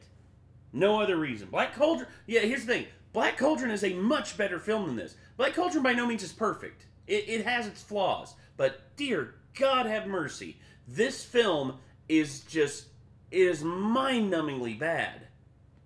There are dozens of children out there waiting to see your magic. In fact, I don't want to watch her anymore. I'm going to fast forward past her parts. Yeah. Okay, I love your scenes. Oh, Pure Heart. Not bad. Thank you, Pure Heart. Pure Heart just became a member. Yeah. Okay, there you go. I've seen a book so in touch with evil since Twilight. Nicholas, stop! Amoeba? This isn't the way to make friends. Where was he when you needed him? What matters? I just love Nicholas's face here, as if to say, wow, I really didn't think I was going to see this today. A talking bear speaking with an evil face in a book. Thank God it's at least Friday. So she locks Tenderheart in a cage and convinces Nicholas to start his own magic show. Magic isn't the answer, Nicholas. Your feelings can help you find the true answer. Yes, just listen to the magic talking bear. So Tenderheart breaks his way out as Nicholas's magic show doesn't go as well as he planned. Yeah, I've seen this before, and the thing is, this hurts, dude. This hurts to watch. I hate this so much. Only you can do that. Simmersot Kazorgni! No, he turned them into YouTube commenters. Oh my God. It's only the beginning. So Nicholas and his evil book start turning everybody in the world into jerks. Because of this, Care-a-Lot starts to crumble. The caring meter dropped 2 whole points. We're reaching Jersey levels! Jersey levels! Oh my God. So Kim and Jason decide to join I'm the sorry, Care I'm Bears in getting their this- mission to stop the Spirit. Hold on to this for me, Jason. Don't lose it. It's very important. Then why don't you hold on to it? Agreed. Why not? Anyway, they try teleporting I'm them trying to to order Earth, but this. the earthquake destroys Kate's hungry, and I'm trying to order her stuff off of DoorDash. Sorry, I'm sorry, everybody. If I seem distracted, that's why that is. Let's see. I'm trying to find that nacho fries stuff that she really likes. Damn. the teleporter in the process. They never made it to Earth. What do you mean? Where are they? They're lost. Somewhere between here and Earth. Yeah, what exactly is the cosmology for Care-a-Lot anyway? I thought it was in the clouds. Now it's in a different dimension? I mean, where are they expected to end up? They're lost. Somewhere between here and Earth. And they're dead. Yep, they're dead. So they decided to take a river down to Earth. That's right. There's a river in the clouds now, in the hopes that this will somehow cross dimensions. I don't know. Here's how they explain it. No one in Care-a-Lot had ever followed the river. They had no idea whether it would lead them to Kim, Jason, and the missing Care Bears, or to nowhere at all. Mr. Cherrywood, there seems to be a lot of holes in your story. Why would they never follow a river in the sky? They just never questioned why it was there? And for that matter, if they never followed it, why would they have a giant sailboat on standby? Quiet, or I will smack you with my ring hand. So Jason, Kim, and the other two Care Bears are trapped in between worlds, which I guess is filled with lost cereal mascots. Everyone in the forest of feelings knows of Playful Heart Monkey and Brave Heart. No. Brave Heart! How can I not put that in? No. So even though they're lost in the forest of feelings, the people of Earth are deteriorating and Care-a-Lot is falling apart, that doesn't stop our heroes from having a song number. Do you have a house made all out of wood for keeping you dry when it's raining? Wow, that's pretty bad, kid. I mean, not William Hung bad, but... Oh, baby. But bad. Look! I see a bee on Friend Bear's nose. Stop! Stay perfectly still. Oh. That was totally necessary. What, was the movie like 20 seconds too short so you had to add a bee scene? The song is pointless enough already. You don't need any more padding. No, you don't. Nicholas and the Spear continue to turn all the people of the world into rotten a-holes. Oh my God. These two small children Did I just still get another one from... Oh my they God. were to fall under my spell. I just got 2 more requests, man. Come on. Damn it. I can't escape. Little bears shield them from your spells with their love and caring. What is up with this woman's voice? Is someone just eating her out while she's saying her lines? Jesus Christ, Doug. Cuddly little bears. Oh, they care so much. Oh, I love happy. Thank you, Mountain You Dew, must finish. Mountain Dew Man. Say it. Zip. Uh-oh. Zap. Big sword? Zap. Oh, great. You unleashed hell. The apocalypse has finally begun, and Satan is going to rule the earth. Good job. Yep. Now go. So that purple fart goes to find the others as the Care Bear ship comes across more friends that they can make good toys out of. I'm Cozy Heart Penguin. Helping someone in need is what warms my heart and keeps me cozy. Only $9.95. Pester, scream, and yell at your parents until they finally break down and buy you one. It's more important than breathing. They also come across a pink elephant.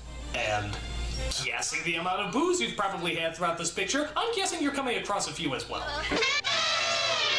Yeah. But things aren't so hot with Kim and Jason, as the purple smoke possesses the only tree that happens to have an evil face on it. Cozy Heart, shut up. Exactly. And... They may take our lives, but they'll never take our marketability! Bitch slap. Wow. Fail. You suck. Yeah. But luckily, Speedy Gun Hoppus suck, comes along to Braveheart. save the day. So their new bunny friend joins them on their adventure, but unfortunately the purple smoke takes on another form.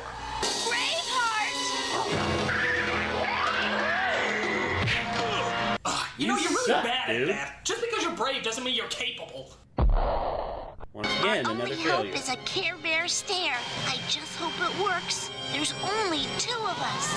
Care Bears Bring them down. Start bringing them down. You got us. Don't cross the street. The 2 of us aren't enough. Taste the rainbow, motherfucker! I love that one so much.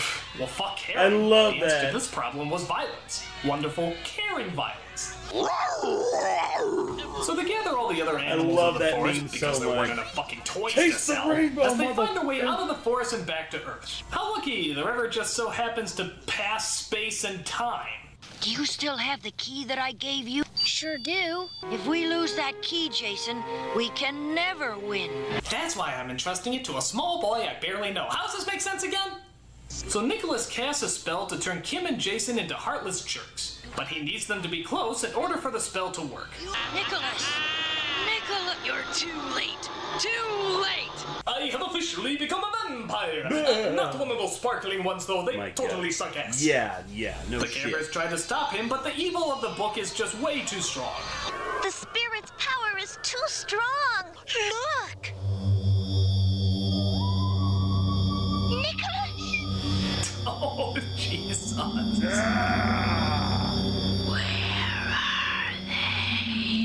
This kid could totally give the Emperor from Star Wars a run for his money. Skywalker.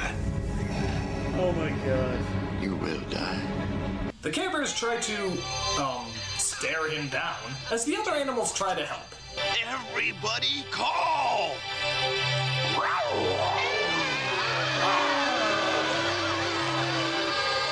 Oh god! I mean, and maybe you could get a... Oh god, this gives me a headache. Or some kind of blunt instrument or yeah, you're totally useless. Shut up! Shut up! Shut the fuck up! Kim, God, Jason, Jesus! No! Oh my god! Lord! Whoa! Oh god, talk about a terrifying freeze frame. Jesus. What is up with this kid's face? He's turning into Judge Doom from Who Framed Roger Rabbit. I see it. Your brother, I talk. That was a brick. That was literally a brick. We care about He literally you. shit a brick. We used to be like you. We thought nobody cared. But we were wrong. Now we want to be your friends, Nicholas. Okay, you know the drill. The kid starts saying that they care about Nicholas, which gives him the will to care, and thus he stops using the book. Jason, the key.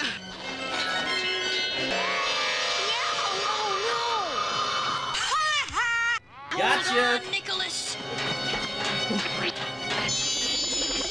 Hey, what the hell? That's such bullshit. So that key they kept building up this whole time as the big secret weapon could be duplicated whenever they want? What, did they just want to make the little boy feel important? Imagine watching this while high. That'd be the only way you could actually enjoy this film. Just enjoy it high. Just be like high off your ass. Just be like, dude, the fucking Care Bears are awesome, bro. That one Care Bear got like a key in his chest. And the one lion one, bro. I mean, he tries, bro. It's like I try at life, and I still fucking fail. Adopted, and Nicholas finally perfects his magic act. Care Bears also welcome their new animal friends to be Care Bears, lions, whatever, as they celebrate by dancing like they have a dump in their pants. And it turns out all the children in the orphanage fell asleep. No doubt bored senseless of Mr. Cherrywood's story. Now they'll never know what eventually became of Nicholas. I guess all they need to know is that he too lived happily ever after. Happier than I ever thought I could be. Good story, but he missed the part about the sodomy and the ties to the JFK assassination, but I guess that stuff wasn't very important. So that's the Care Bears movie. How does it hold up? Well, yeah, it's stupid, but to be fair, it's for little kids. It's kind of hard to beat up on something intended for really young Creeper children. Bear, It's yeah, not good, exactly. but there's not really anything Creeper bad Bear. in it for kids. It's relatively harmless. JFK died. So if your Yeah, age I is know. 1 to JFK I dead, don't know, man. 1, Yeah. you'll probably enjoy it okay. But there's still one thing that really bothers me. Why was the book so evil? I mean, what was her motivation all this time? It doesn't make any sense. Critic. No. The book critic. You wanted to know what my motivation was? Yeah, I do. It was to make the people of the world stop caring. Well, I knew that, but why did you want that to begin with? I don't know. I don't care. Oh, I see, because you don't care, nobody else cares, it keeps going around as Yeah, kind of a catch-22 thing, really. Yeah. Piss off. Wait. No, I can give you a happy ending. Stop it. I'm the nostalgia critic. I remember it, so you don't have to. A-hole. Camelot is a place we all can go whenever we choose it. I see a bee on French. I see bullshit. Jesus Christ. Okay. Now to see what Now to see what else Todd Phillips asked of me. All right, Todd, what'd you give me? What did you send through? Thanks for the reactions. This is for you, man. Oh, dude, Todd, thank you so much. I appreciate that, bro. I appreciate that so much. Thank you. Oh, God. But yeah, I was worried there for a second. I was like, oh, yeah, I'm gonna get some weird ones from this. Take a shot, Nate. Okay. All right. I'll take a shot. Shot time.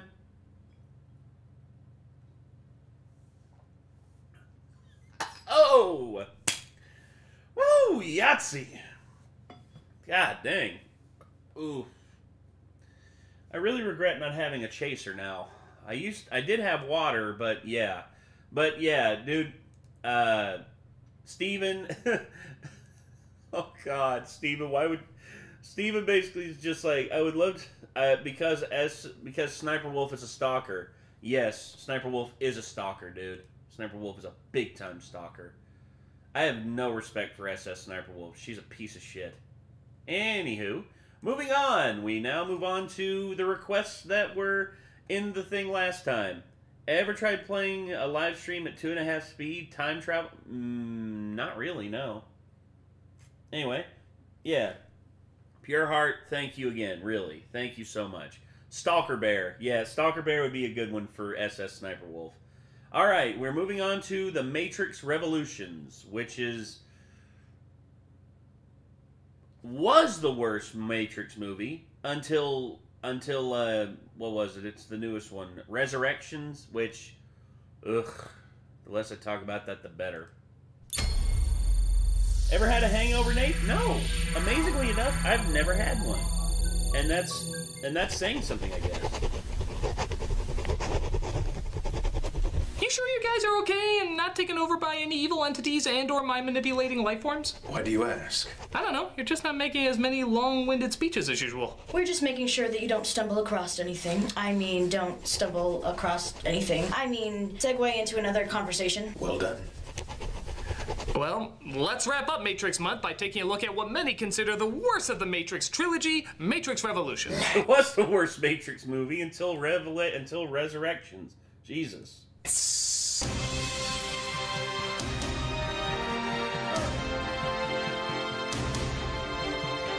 While Matrix Reloaded had a strong opening at the box office, the audience reaction was less than thrilled. Both diehard fans and common moviegoers didn't seem too excited to see where the story was going anymore. Hence, very few people saw the final installment, and it bombed at the box office. I know, right? Hard to believe a film series would deteriorate into explanatory dialogue and lifeless performances after the mountain of emotion the first film gave us. But, nevertheless, let's see how a franchise that hooked in so many people so quickly could lose them almost as fast. So, let's take a look at... Oh, something's on my foot. Motivation and emotion. You too can figure out even the most basic of human emotions by reading this book. Who would need help figuring out the most basic of human emotions and read a book to understand? Yes! This is Matrix Revolutions. We start right where we left off, with Tom in a coma right next to Agent Smith in person. Matrix Resurrection, it basically insults everything that came before. Not that there was a lot that came before that was worthy of it, but literally just... basically just being like, hey, let's do a video game. Let's do a video game tie-in on this. Oh, okay, they did a video game. And then they did a video game tease that was like basically just like a graphics test. And instead of actually doing a game, it's like, oh no, let's have a game in the movie that is basically just, you know, this guy getting out there that, oh, you actually did this. It's just like, it made no sense. And then the characters they tried to bring in to like be the next generation, I'm like, no! Oh. The only worthy sequel of The Matrix was The Animatrix. The Animatrix was actually really good and told a lot of really interesting stories and had some really, really talented people working behind it. But yeah. A knocked out crew member. Any change? No, I still have the same expression no matter what. They're told, however, that the Oracle has important information for them. Who are you? I'm the Oracle. I made a choice, and that choice cost me more than I wanted it to. One thing I've learned in all... Here's the thing. I know Doug would probably have made a joke about the actor changing, but sadly the actress who played the original Oracle, she passed away in between the during the production of like the second and third films.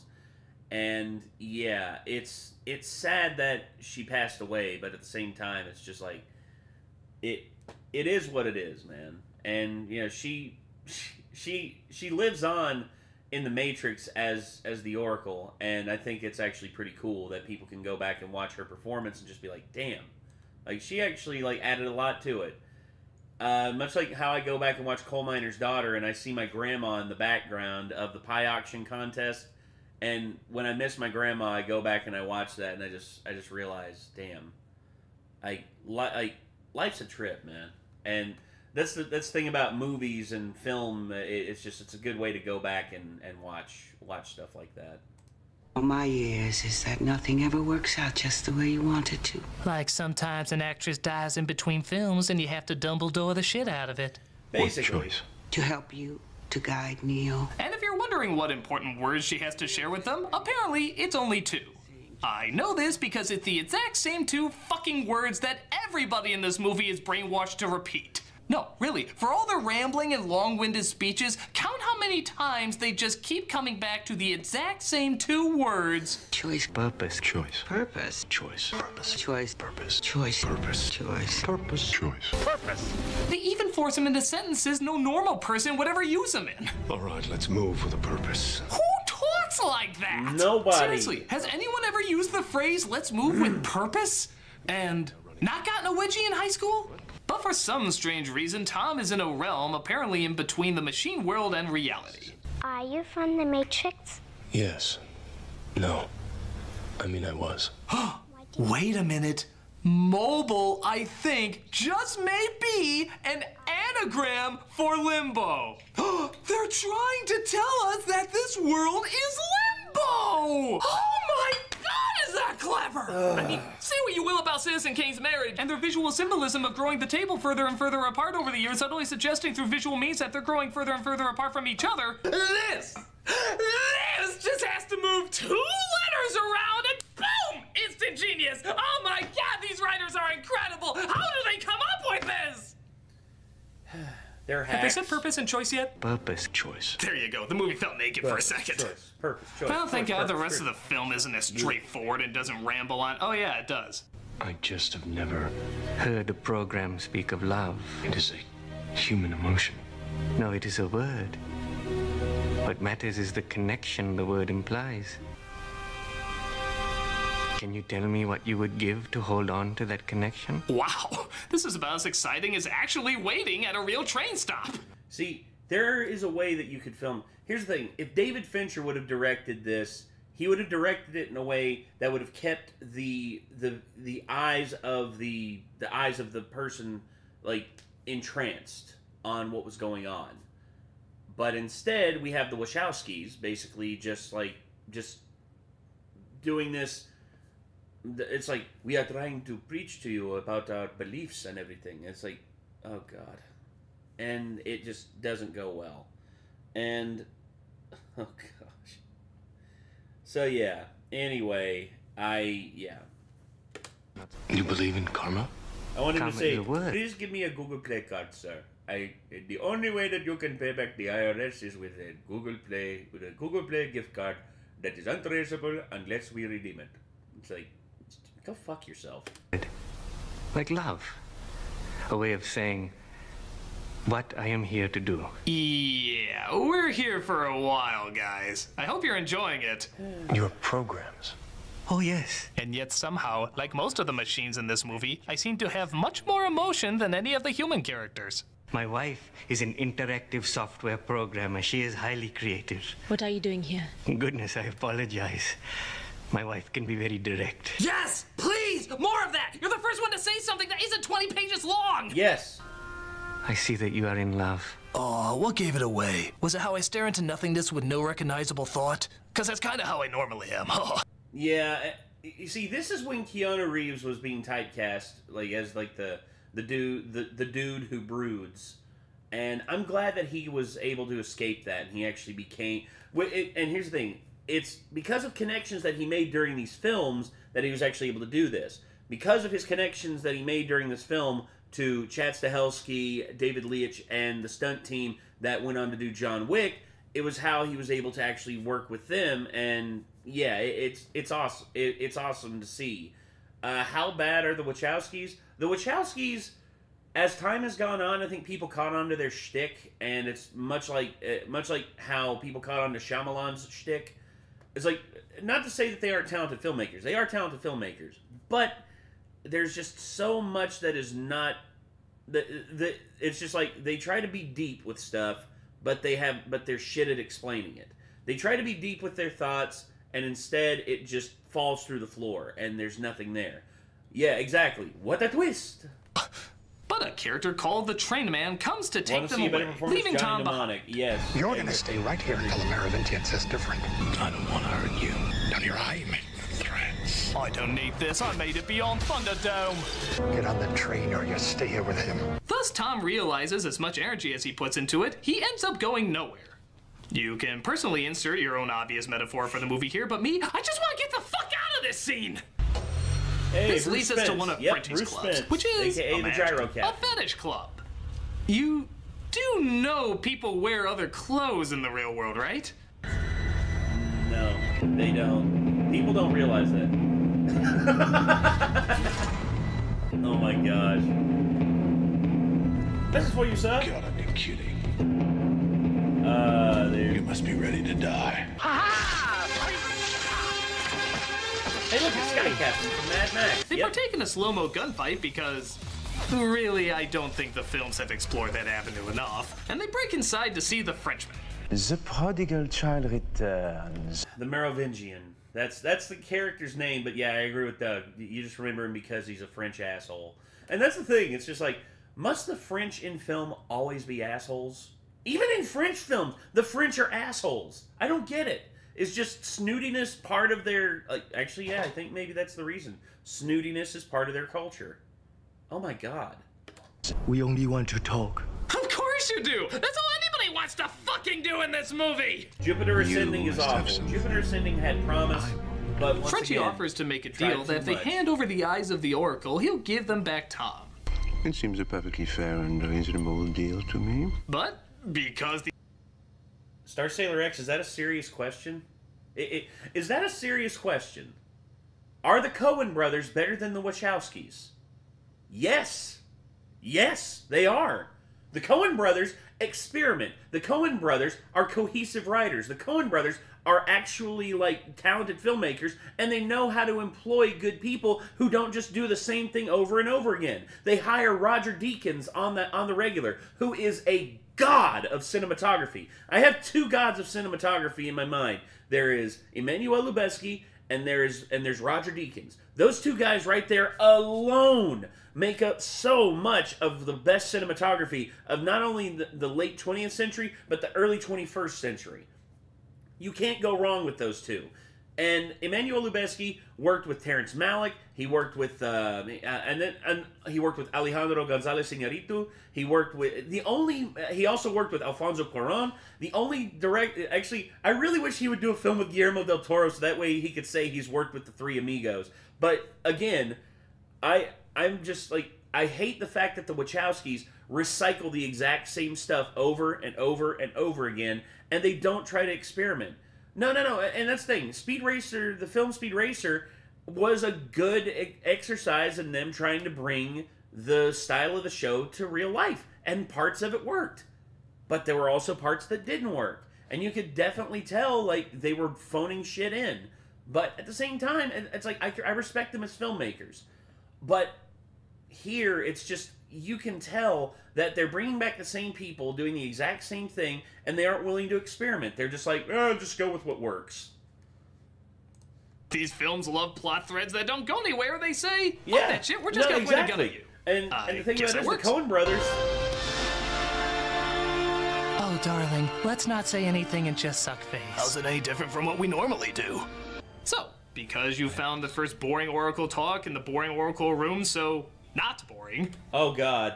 Oh, only Coen Brothers movie you've seen is The Big Lebowski, Oh Brother, We're Out There, and Buster Scruggs, and that's pretty much it? Dude, No Country for Old Men, their version of True Grit, like Fargo, Raising Arizona. There are so many killer films that the Coen Brothers are involved in. Dude, my favorites are probably No Country for Old Men, because it has arguably my favorite movie villain of all time, Anton Chigurh, played by Javier Bardem, and it cemented Javier Bardem as like the upper echelon of good villainous actors. But anyway, here's another boring Oracle talk in the boring Oracle room that you will definitely find boring. I think it's time for me to know a few more things. So do I. And I'm not gonna lie, watching a scene where Tom does nothing but constantly ask questions is like watching a conversation in a Buttons and Mindy cartoon. Where is this going? I don't know. You don't know, or you won't tell me? No one can see beyond a choice they don't understand. What choice? It doesn't matter. Why? Because it wasn't time for you to know. Why? The power of the one extends beyond this world. Why? It reaches from here all the way back to where it came from. Why? You are a bastard. Speaking of which, wasn't the Oracle blind in the first film? No, the Oracle has never been blind. The Oracle, strangely enough, it's Neo who goes blind in this film. Why? I don't know. After Tom leaves, Reasons? Smith only ends up taking over more and more people and corners the Oracle in her kitchen. I suppose you've been expecting me, right?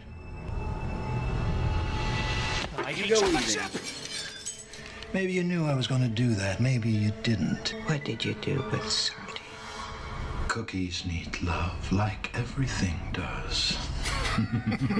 Okay, this film might have been worth the price of admittance just to hear Hugo Weaving say that line.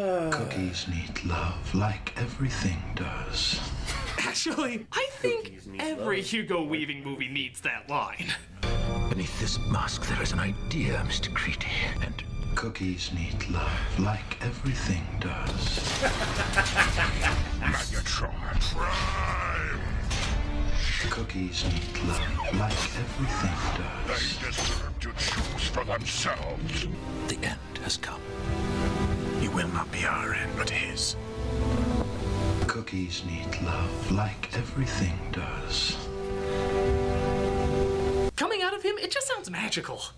But he ends up taking over the Oracle, which leads to one of the silliest and most famously goofy laughs in movie history. Do it.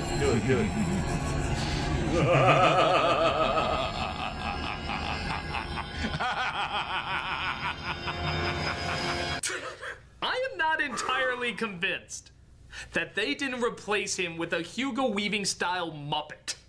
No, really, I think he fit in pretty well in that crowd with that face. It's time to play the music. It's time to light the light. It's time to make the tonight. Oh my God, but that Tom works so believes he has good. to go into the heart of the machine's home world to confront them and needs to take one of their ships to do it. Is this what the Oracle has told you? No. This is asinine. If you want to kill yourself, go do it. But do it without wasting one of our ships. He can take mine. For Christ's sake, Niobe. I'll pilot this ship. He can take mine. After all, he is the exact reason why we're in this god-awful predicament. I think he's done more than enough to earn our phenomenally misguided trust. Also, here's one thing I can actually dig about this, the subversion of what the Wachowskis did. They made the red shirts captains. So if you're wearing a red shirt in this movie, you're a captain. Therefore, you're safer than most.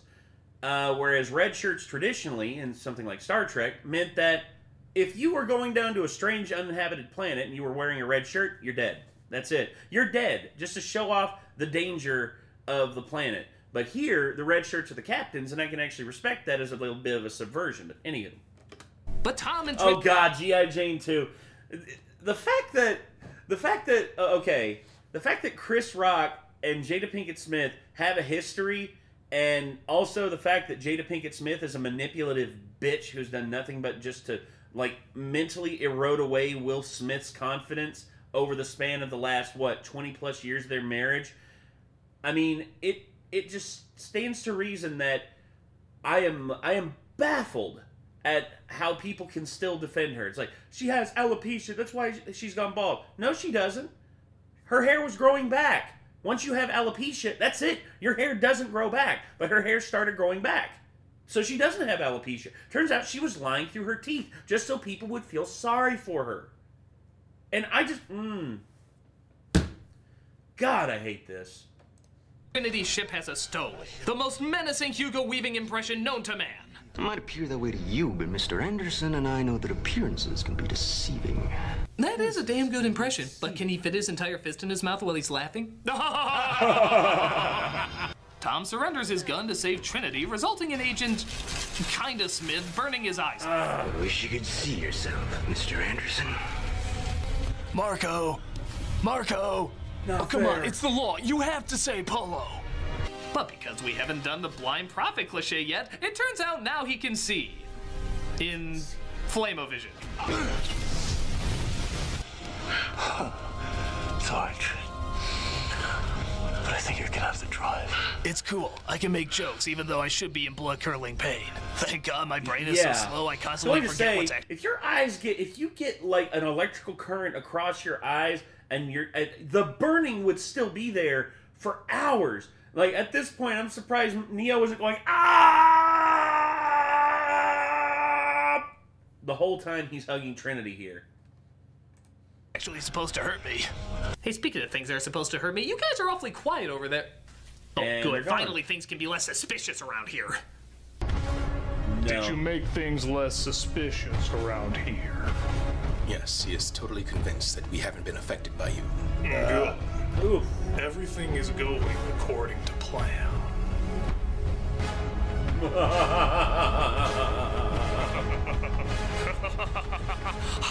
You have to show the teeth. Doug's big fuck all teeth. Please do Reefer Madness. Okay. I'll see if I can't do Reefer Madness before this stops. Silence. Only I may do the meme-worthy laugh. Sorry. It's okay. Oh, that's so shit.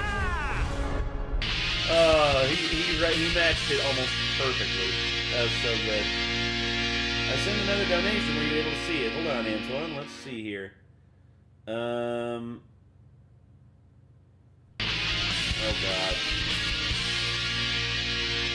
So Zion is about to be wiped out by an army of machines. Mixork, it's time to take off our shirts for no reason and get in our... Mixork, Secret of Dim 2 I actually have on the list right now, so don't worry about that. It'll be up soon. Anime, oh gosh, Anime Abandoned. Speed Racer, go, go, go, go, Speed Racer. Go, Speed Racer, go! Our machines we stole from James Cameron's Aliens, who will ironically steal it back for Avatar. I think the real battle is between which film series is trying to be less original.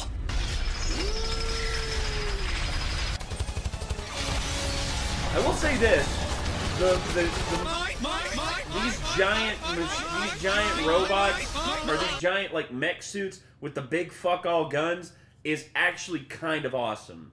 That was one of the things that I saw when the trailer came out. I was like, ooh, that's actually pretty cool. Oh my God. What do I think of a troll in Central Park? I'd rather not think about a troll in Central Park. This is all because our beloved Messiah said, fuck it, I want to get laid more. You all can get axed off by Cthulhu sperm while I run away taking one of your ships that's essential to your survival. Best Messiah ever. Yeah. So I hope you like people shooting upward and shouting ah, because there's exactly 20 minutes of it you get to watch. Yup, 20 minutes of this, folks, in all its visual wonder. Just look at all the palettes of color that they have on display. Gray. White gray, dark gray, vomit gray, snot gray, stone reflecting off of dim fireplace gray, and all accompanied by flashing lights so constant that even a rave in a haunted house would get bored by it. But Morpheus' ship comes in with, for lack of a better term, a friggin' off switch, and finally stops the fighting. You did it. No. We did it. Gray, black, and blue. You're a hell of a pilot. No, we're a hell of a pilot. We really should stop this. No, we really should stop. Oh, yeah, sure. But it turns out, much like Tom, their ability to save the day ends up instead somehow fucking more people over. Did I miss something, Commander? I thought we just saved the Doug. That EMP knocked out almost every piece of hardware in every APU. I were the machines, I would send every sentinel I had here right now. Save the dock, Captain. They Just have handed blue, it to him on a guys. silver platter. Blue! But you know, the thought occurs to me we're not very good at what we do. No. But hey, at least we believed, right? No strategy, no Daniel reason, Scott, just yeah, all Speed faith, Racer is an believing. okay-ish That's a film. good lesson to take out of this, right? Good things for people to learn in the future. There's parts of I'll it just that are like good. myself. Meanwhile, Tom and Trinity continue to fly towards Skynet to try and make a deal. We're over the fields, aren't we? But they are eventually spotted after a pretty friggin' long time. However, Tom is able to zap most of them with his Jesus beams, but they eventually end up punching his spirit, which means they have to go higher up. Oh god, the sun.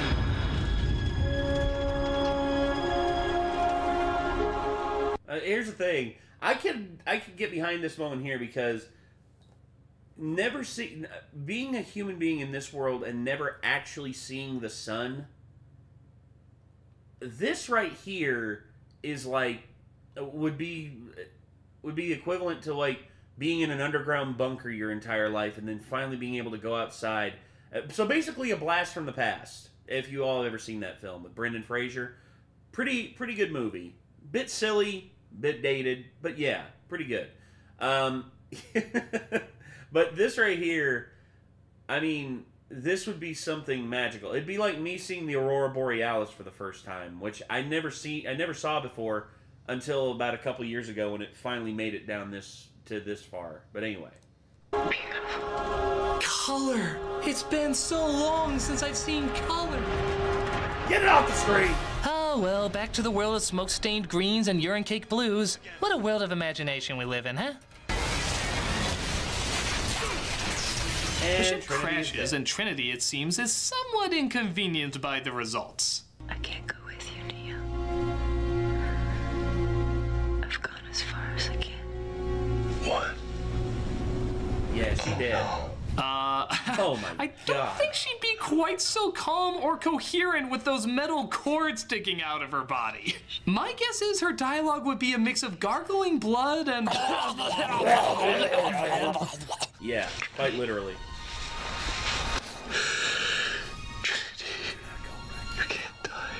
No, really, you can't And then die. You Biker don't have the Boy acting also ability to said- do oh, so. God. You brought me back once. But not this time. Wait, try to think of something the Oracle said. We've escaped this scenario with bullshit loopholes before. Well, good to know all the lives you let die in Zion resulted in the exact same outcome for Trinity's dead ass. But hey, I'm sure it was all part of the grand plan that was about as well planned out as the one in Signs. Seriously, fate doesn't think itself through. Not really. While Tom mourns the loss of his partner in Bland, Zion gets ready to face the machine's second wave. Attention, Zion. Do not fear. This is only a drill. It's a little machine humor there. But seriously, you are all going to die. Yeah. But before they can wipe them out, Tom I hate approaches the Signs. leader of the Signs is machines. alright. Signs, the I've seen much time, worse. baby, and tries to make a truce with them. Am I the only one who wants to hear this come out of that thing's mouth?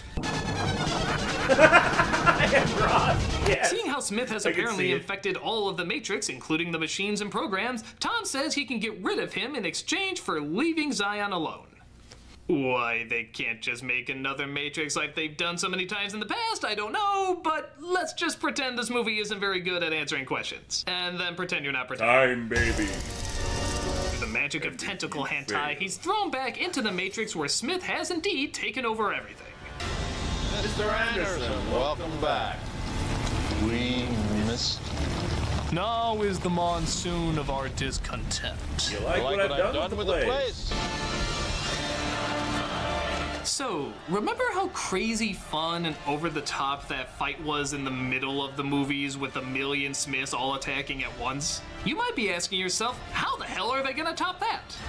Well, By reducing it down to just one, of course. Because yeah, even though they had a brilliant idea by having our hero fight just one villain as well as an entire army both at the same time, and actually kind of an ingenious setup, yeah, they said, hey, let's just throw in the same slow-mo kung fu you've seen a million times mixed in with some Dragon Ball Z action you've seen a million times, except now it's mostly blocked by the rain, so it's even harder to make out what's going on. Here's the thing. You have one of the best action choreography teams ever working on this film. You have one of the best, one of the most creative, one of the most unbelievably inventive. And what do you do? What do you do?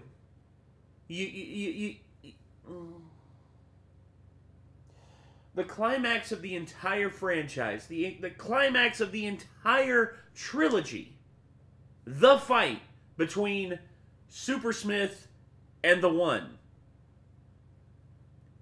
Why? Why would you not depend on them to be... There are so many things that could have gone right with this fight. I understand, like, this is, like, the way you amp this up would be Neo getting the upper hand on Super Smith, and then when he gets the upper hand on Super Smith, the other Smiths, like join in the fight. The other Smiths join in whenever he commands them to. And then Neo will have to will have to fly through the city and basically fight off the Smiths while trying to defeat Super Smith. And I think that this could have been so much more if they would have just combined what worked in The Matrix Reloaded, and then also expand on it with, like, the flying through the air stuff, and just, like, dude, you have this barrel of awesomeness just sitting here for the world to just, you just, like, pop it open like a cork and just let it go. But what do we get? Nothing. We get absolutely jack fucking shit. Anyway. Guys, that's not upping the ante. Or go the video video game route, where basically they create a giant Smith. Even the Wachowskis recognized that they came up with that for the video game because it was so ridiculous it would only work in a video game. And they're right. But I will say this, Neo Damarung, the song that they had for the finale here, for the final fight, was actually pretty freaking epic. Away from the ante. Why would you do that? It's so bizarre why they thought this would equal a bigger climax than the last fight they had with the Smiths. Hell, it doesn't even add up. In the last film, he took on like a bajillion of them, fighting them off like they're deflating balloons. Why the fuck now can't he just do that to one of them? Watch this one. I'm gonna kill you. Oh no, I'm defeated. That was pretty easy. Why is he having such a hard time with this guy? Because this is Super Smith. Here's the thing. They should have shown Super Smith being able to, like, do things that the other Smiths couldn't. I really would have loved to have seen that. I really would have loved to have seen Super Smith be basically, like, being attacked by the other agents. And here's the thing. What they could have done is they could have had, like, a bevy of agents, like 5 agents left over from the old system. They could have had that, and they were cornered in the Matrix by all the other Smiths, and all the other agents were just like ready and waiting, and then they part, like, all the Agent Smiths part, and then Super Smith comes in, and he basically just, like, handles all 5 of them in one go. That could have been how you could have tied that in to make Super Smith seem like a legitimate threat. But instead, we just get him fighting Neo here, and we're just led to believe, oh, he's on the same level as Neo. Instead, you could have literally had it to where, like, 3 of the agents, like, are holding him, or, like, have a hold on him, and he's just like, what do you plan to do now? And then he looks up, he smiles, and then he flies. We see him actually fly, and that could lead into the understanding that, oh, this Smith can fly. This Smith is on the same level as Neo in terms of strength and in terms of abilities. That would have lended some credence to like, this fight having more weight to it. But no, we didn't get it. We never got it. Hell, even the video game had a better climax than this. I agree. A giant version of himself made out of the city. Okay, it was pretty fucking silly, but yes. Have you come to expect that from these films by now? At least it was something bigger and different. Why are we supposed to be impressed by this? Why indeed, Mr. Alger Critic? Super Stan Smith. Yes, Super Schmuck. I knew you infected those two. What's going on here? No, it's very simple, really. I just want you to finish the review. What? Why? Because then maybe fans will at least check out the movie to see just how bad it is. Yes, the more you hate it, the more likely it is to gain viewership from when it tanked at the box office. Oh, fuck that shit. I'm not reviewing the rest of it then. No, I'm afraid you have to, Mr. Ultra Critic, for as you see, I've grown quite an army. Hello. What's the plan, Schmuck? I mean, you know deep down these movies aren't very good. That's for him to know, and for you to review. All right, Fun but I'm fact, gonna get to Neo the was bottom supposed of to be in this. Injustice By 2. bottom, you mean That would actually been pretty then interesting. Yes, you would. I don't think that technically makes sense. That's the Matrix in a nutshell. Now go. So after the Smiths tried to destroy Tom, I love you so much, buddy. Tom apparently seems invulnerable. Again, not quite explained. He could still bleed and die in the other two movies. And Smith starts to question what the fuck he's even doing there. You were laying right there, just like that. I stand here, right here, and I'm supposed to say something. I think Weaving just got drunk and is trying to remember what he was supposed to do in the script. What? What did I just say? I don't care how smashed I'm coming across. Nobody's gonna be in the theater to watch it anyway. No. But Tom finally lets him win and take over his body. Is it over? Not yet. Shouldn't I know? Aren't you me and me you? And why am I such a crying pussy all of a sudden? Yeah. Would a goofy laugh help? Stop it. But Tom's spirit results in metaphorical overload as the two entities balance each other out, destroying one another. Actually, in all fairness, a pretty clever idea for a resolution. But Jesus, do we have to sit through so much of what we've already seen before? Couldn't the scene just be summed up in... Hello, I am Antivirus Neo. You have Smith, malware. To delete it, press whoa for yes or bogus for no. Whoa. You have selected whoa. It'll result in all my boring characteristics being permanently deleted. You have selected whoa 37 times. Harsh.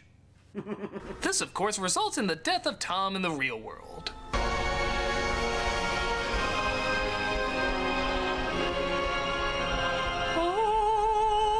I am Jesus. I am Jesus. While that's going on, it looks like Zion is finally safe. Zion!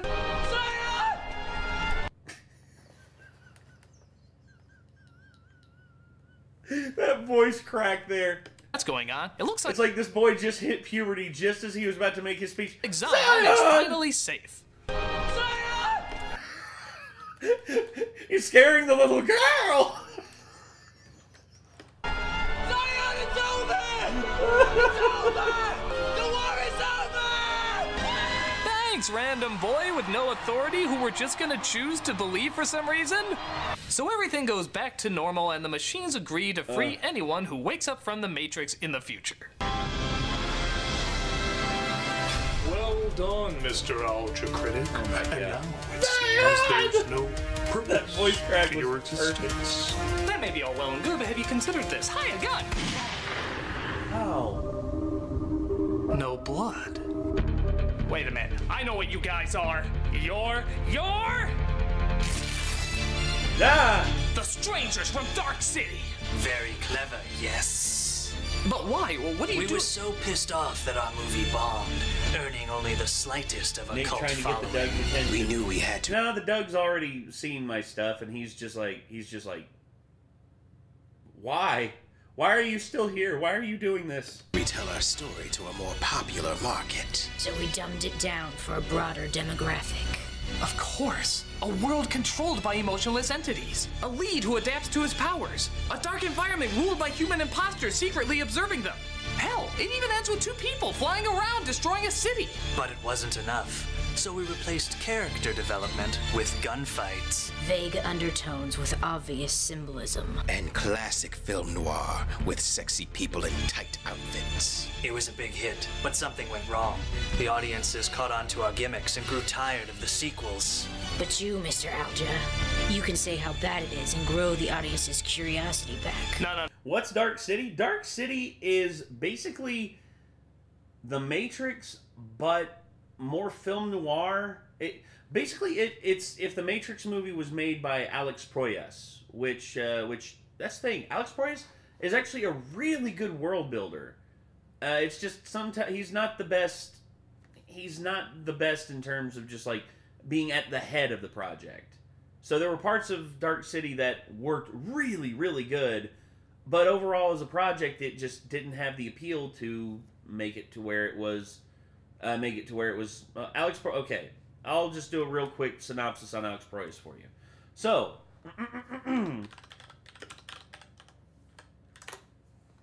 yeah, here we go. Alex Proyas is an Australian filmmaker, basically known for directing The Crow, Dark City, and I, Robot. And here's the thing about it. The Crow, he was basically just the director of. He wasn't the producer or anything like that. So basically, The Crow, not a lot of people on Twitch. Yeah, I know. There's 2 people watching on Twitch and 215 watching on YouTube. It's because I haven't really streamed on Twitch that much. I'm trying to build an audience on Twitch, though, so hopefully more people will show up. But, yeah. Jennifer Connelly is beautiful and well. Yeah, Jennifer Connelly is fucking gorgeous in Dark City. But yeah, The Crow, Dark City, I, Robot. There's things about Alex Proyas that really work, and there's stuff about him that doesn't work. But that being said, Dark City is probably where he had the most control. You know, he was the director, he was the head screenwriter, he was the main story writer, and he was one of the producers. And I'll say this, over time, the appeal of Dark City has taken on has become more apparent, and the influence of Dark City has become more apparent, but it still is lacking in certain regards in terms of its overall impact. But anyway, sorry. No, you know as well as I do, more attention should be brought to things that are timeless. That wasn't just popular for the moment. We've tried it before. I'll say this, Dark City is not as good as the first Matrix movie, but it's better than the second and third Matrix movies, by far. We dare not try it again, nor will you. Mr. McCrinnick, catch! Chester, I told you, I don't do anything beyond pot. No, insert it into your head! Oh, that makes much more sense. You're probably wondering why I keep appearing on all your memories. It's because I have inserted myself into them. For as you see, I have been studying the strangers for some time. Really? It's a hobby. But I have also discovered how to destroy them by using their very own power known as ruining. I would do a 2D side scroller. If I were to start out, I would, because 2D side scrollers, it's easy to develop for, and plus, if you come up with your own art style, it's, Jesus. All you have to do is finish the your own art style, it can actually be pretty interesting what you can do. The Matrix films are silly, but harmless. Dark City cult classic. What? In the grand scheme of things, there are some good ideas, neat visuals, and clever analogies. There's much smarter ones out there, but at the same time, this did at least get the ball rolling for people to say, hey, action films can make you think, and can push the envelope of what was visually possible. Before it, action films didn't have to look like anything that special. Just people shooting guns, jumping through explosions, stuff like that. But now, every film has to have a visual style if it's going to be recognized at all in today's media. This means so many more options for creative imagery and inventive imagination. And let's give credit where credit's due, this is most likely because of The Matrix. Even if it's not the best, it did change a whole lot and deserves to be acknowledged for that. And let's be honest, every film, even the sequels, has something good in it. So on the whole, while I personally don't enjoy them, they did do more good than maybe I realized to begin with. Yeah, to an extent. And none of them, not even the last one, are really god-awful. No, you must hate them. You must hate them so much the people have to see them. No, I don't. I think it's time to use some of this ruining power to get things back to normal. Oh. No more of the color green. No more weird-ass fetish gear. And No more stilted, unemotional acting. My God, you will have personality!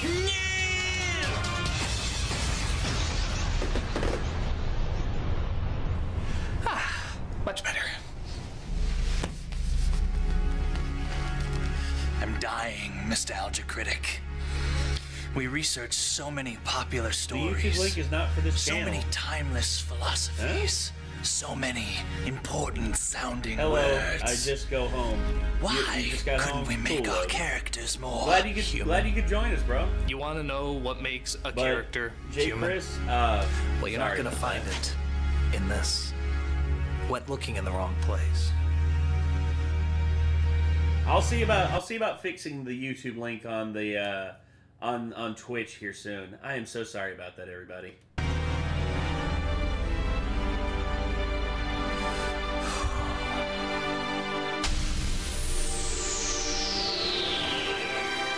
Malcolm and Tamara. Hey, Malcolm. Hey, Tamara. What a beautiful, colorful day. Sure is. Hey, you guys are smiling. Why is that weird? I don't know, just haven't seen it in a while. Okay. Hey, did you guys want to go hang out at the mall? Why? So we can sit for hours discussing our purpose or role in life? No, just hang out and talk. Why, yes. Yes, I would.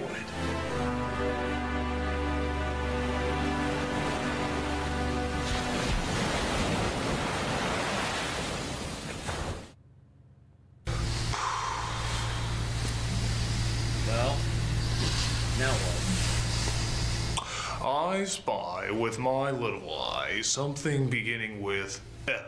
Me. Yeah. Can you do the Incredibles Nostalgia Critic? We'll see, Andrew. I've still got a lot to go through. So yeah, that was the Matrix Revolutions, and yeah, Doug was kinder to it than I thought he would be. But yeah, let's see here. Now we move on to the Page Master. Oh God, the Page Master. Let me see if anything else has come in. Oh yeah, Biker Boy with Baltos, Wolf Quest. Oh God. Yeah. All right. Anyway. Hello, I'm the Nostalgia Critic. I remember it so you don't have to. We all liked Michael Jackson at some point, didn't we? But that doesn't mean he can just throw any crap on the screen and expect us to buy it. That's why I have some serious hang-ups with Moonwalker.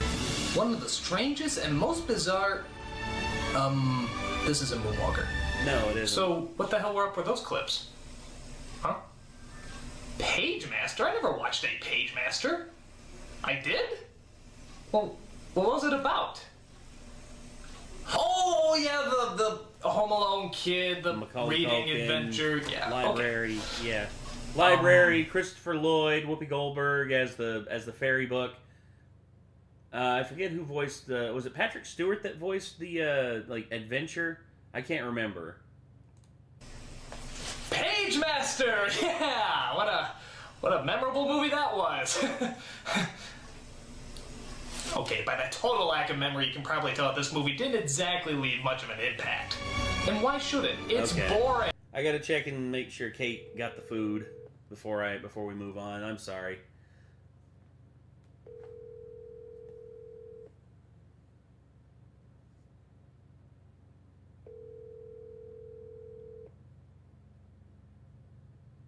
Oh God. Hold on. Yeah. I'm sorry, but the person you... Oh boy. That's not good. What a pause. I know, right? Uh-oh. There we go. Oh. Hey. Hey. I was just letting you know that your food was here. Oh. Yeah, it's on okay. it's on the front porch. Sorry. Okay. All right. Just wanted to let you know. Thank you. Anytime. Hopefully, I hope you enjoy the food. All right. Thank you. Anytime. Take care. All right. Thank you. All right. Bye. Bye. And there we go. Kate is now aware that the food is on the porch. Oh, Hi, Kate. Yeah, Kate. She's very tired. She had a long day. She actually got to go to the pool and enjoy this, and enjoy the pool and on one of the last days of summer. So yeah, she's happy, or she's very happy. Dan Evil Robot, welcome back. Was she sleeping? Yes, she fell asleep while she was waiting for her food. But yeah. Hey, nothing's developed. How much longer will the nothing's stream go on? Nothing's. Did Kate do a 24-hour challenge? No, she did not. But Logan, I don't know how long the stream's going to go on. I guess until I run out of reactions, which I'm running low, but at the same time, that's kind of what I wanted. Anything. It's pretty much just a film fart. It happens, it's unpleasant, but you forget about it just a few moments later. It was a strange attempt to try and get children to read more. Film was co-directed by Joe Johnston. Johnston. Delivery. So, let's take a look at why the Page Master is not Joe only dull, Johnston is but why it's really dull. Yes. Let's take a look at our first problem. The producer, Ted Turner. God damn it, stop trying to educate us, Ted Turner! You're not good at it! The second major problem is the title. I mean, the Page Master? Even that sounds boring. It sounds like a fake award you give out for a library's Employee of the Month. For not missing a single day's work, we knight you as the Page Master. Steven, waste more money on Nate. Stop it. Don't encourage him, Shadow. Don't encourage him. We cut to our hero played by Macaulay Culkin named Rich. Oh God, not another Richie Rich movie. There's only so much Culkin I thought Colin Trevorrow directed Jurassic Park 3. Hold on. Hold the phone. Yeah, Colin Trevorrow. I know that Joe Johnston. Hold on. Joe Johnston. There he is. Special effects artist. Oh shit, he did. I thought Colin Trevorrow directed. Oh no, Colin Trevorrow directed Jurassic World. He directed Jurassic World. Okay. So yeah. Yeah, Colin Trevorrow directed Jurassic World. My mistake, everybody. So yeah, there you go. I admit it. I was wrong about that. It's taken a year. No, he also his did the name is Rocketeer. Rich Tyler, and he's in trouble because he has one of the typical Tyler, syndromes that going, every child movie character had in the 90s. Is it A, he's a geek, B, he's a scaredy cat, C, he's socially awkward, or D, all the above. If you guess D, I apologize in advance. So as the I like credits Joe roll, Johnston. we see Joe his father Johnston is has a upset style. because Richard seems to And be he's- more and he's occupied awesome. with fearful When statistics he hits a home run, it's awesome. I think he actually did the first Captain America movie too. Captain America, the first Avenger. Yeah. Also, who's Ted Turner? He's one of the heads. He's the head of Turner Media. He's basically a billionaire who created CNN, TNT, TBS. He basically is just yeah. It's one of those things. Yes, Nate. Okay. than he is with just Figured being a Daniel little Scott. kid. I signed him up for Little League. He drove everybody crazy with statistics about how you can develop tumors from being hit in the head with a ball. Claire, he brought in a medical journal. And now I'm building him a tree house. In a tree he refuses to climb. I don't know. I just want to be a good father. But if you want to be a good father, why don't you ask him what he's interested in? That's what a good father does. My dad asked me what my interests were. When I told him that I wanted to play football, he showed me the basics of playing football. And he encouraged me to play football. When I wanted to get into theater, my dad was just like, okay, I've never really done theater, but hey, if you want to do it, I can teach you some stuff, and I can teach you some accents and stuff. And my dad was the first one to teach me how to do accents, and I learned a lot from him.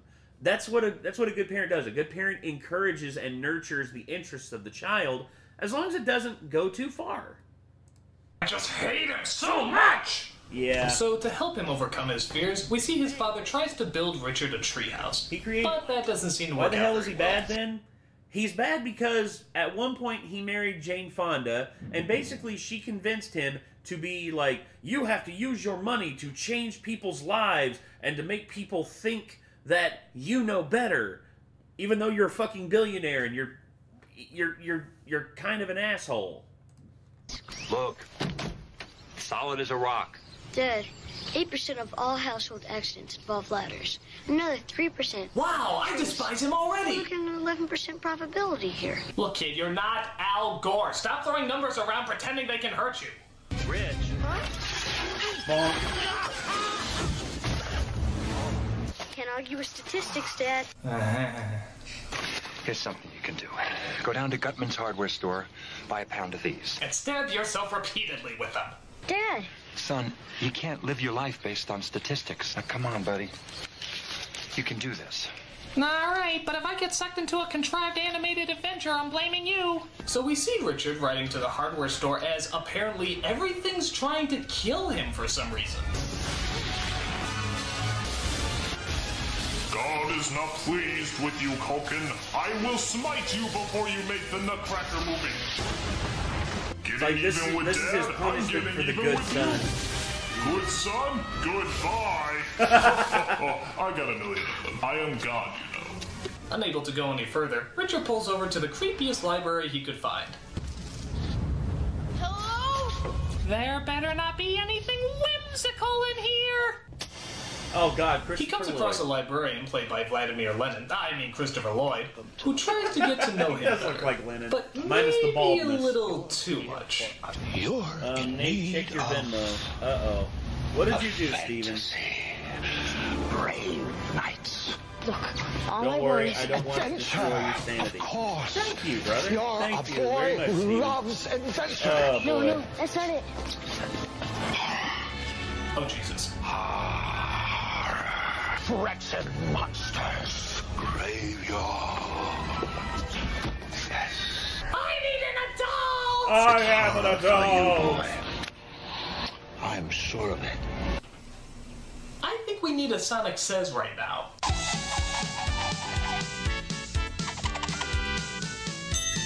Kids, there's nothing more cool than being hugged by someone you like. But if someone tries to touch you in a place or in a way that makes you feel uncomfortable, that's no good. It's your body. No one has the right to touch you if you don't want them to. So what do? You get out of there. But I don't want any books. That's what I'm trying to tell you. I only came in here because of the storm. You mean you don't need?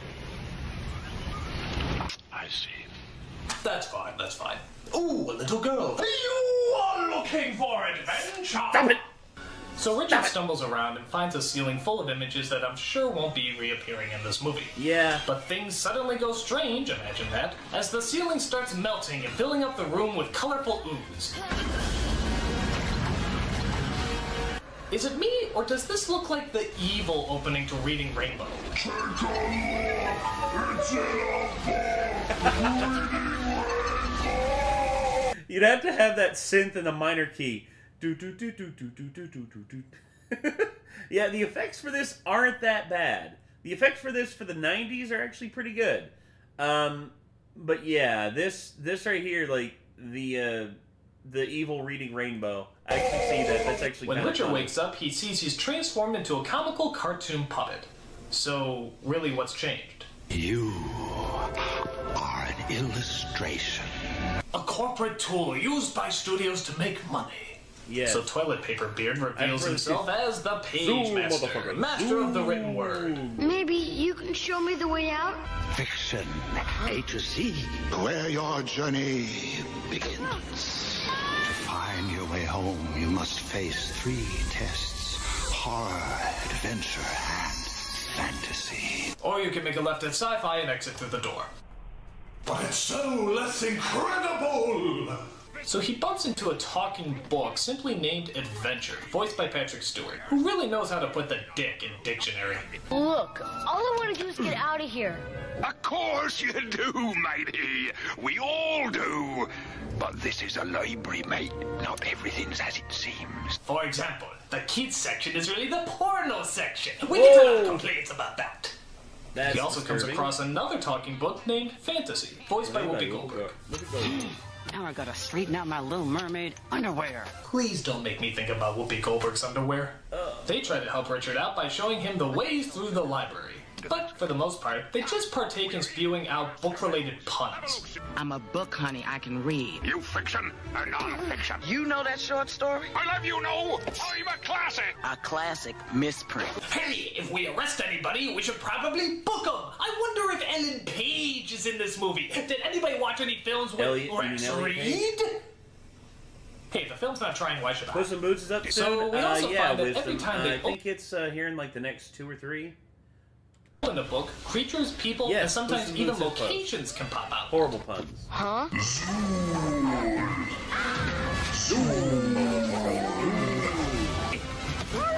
Zoom, motherfucker, zoom! So they escape the dog by entering into the horror section, where all sorts of nasties await. Are we still in the library? Aye, lad. The horror section. It looks pretty scary. No, you want scary? Stephen King is writing drama again.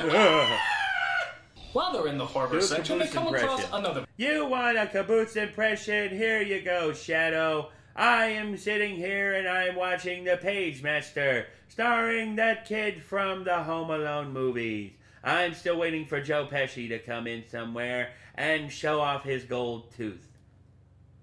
Book, confusingly enough named Horror. I'm afraid. Of what? And Horror has a one-man show he's been working on for a while. You should see it. Support his talent, or lack thereof. So they go inside a mansion where they come across the infamous Dr. Jekyll, played by Leonard Nimoy. Hello there, Mr. Doctor. Dr. Spock. So Jekyll shows them... Damn it, man, I'm a doctor. I'm a doctor, not a psychopath. Oh, wait. Yes, I am. Ah! around the mansion and then offers them a martini for some reason. Stay back! This is a man's drink. Can I have the olive?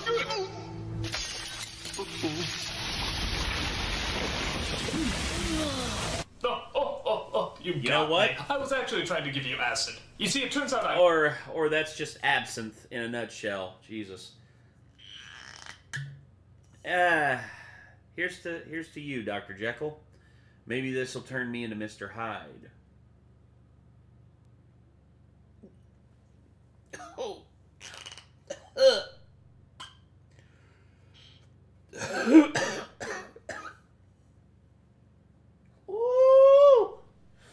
Oh, stinks so good. Also, it tastes like black licorice. Black licorice if it were on fire. Jesus.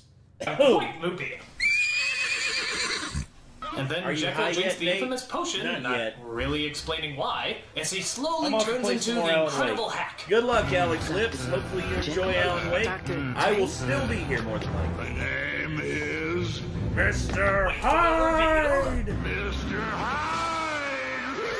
Ah! Who looks like a radioactive ape Muppet for some reason? So, after explaining nothing about the character of Jekyll and Hyde, our four heroes escape and find that the exit is actually closer than they expected. Do you smell it? Breathe it in, mateys. I farted! Give it a go to whip bars! Oh, smells like disappointment. So they find a boat that they use to row their way across the water and finally get out of this fantasy world of annoyance. I wrote the book on sailing. In fact, I am the book on sailing. Books! We like jokes about books! Shadow, on the way. Shadow, I already did a caboose impression. What are you talking about, dude? I already did a caboose impression. Across the water, they come across another famous character of fiction, Captain Ahab. Can't you see it? See what? The devil of the deep. The white whale. Moby Dick.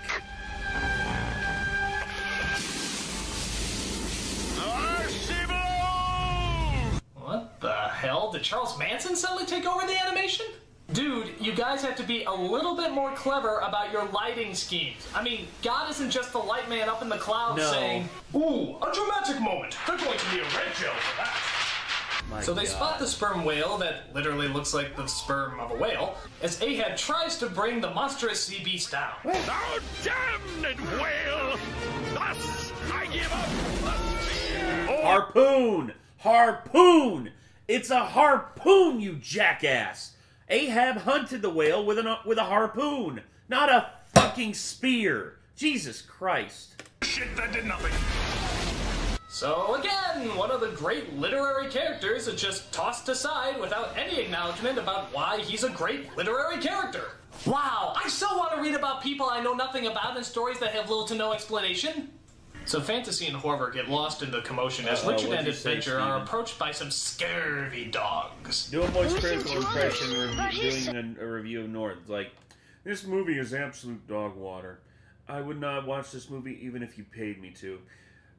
Yeah, this is like a big fat dookie right in my face, and I really want my money back, even though I paid no money for this. I pirated this movie off of Internet Archives, and I really want to just go down to the Internet Archive and just destroy everything now, just from having to watch this. Guys, did you see him? He's all the catch we've had today.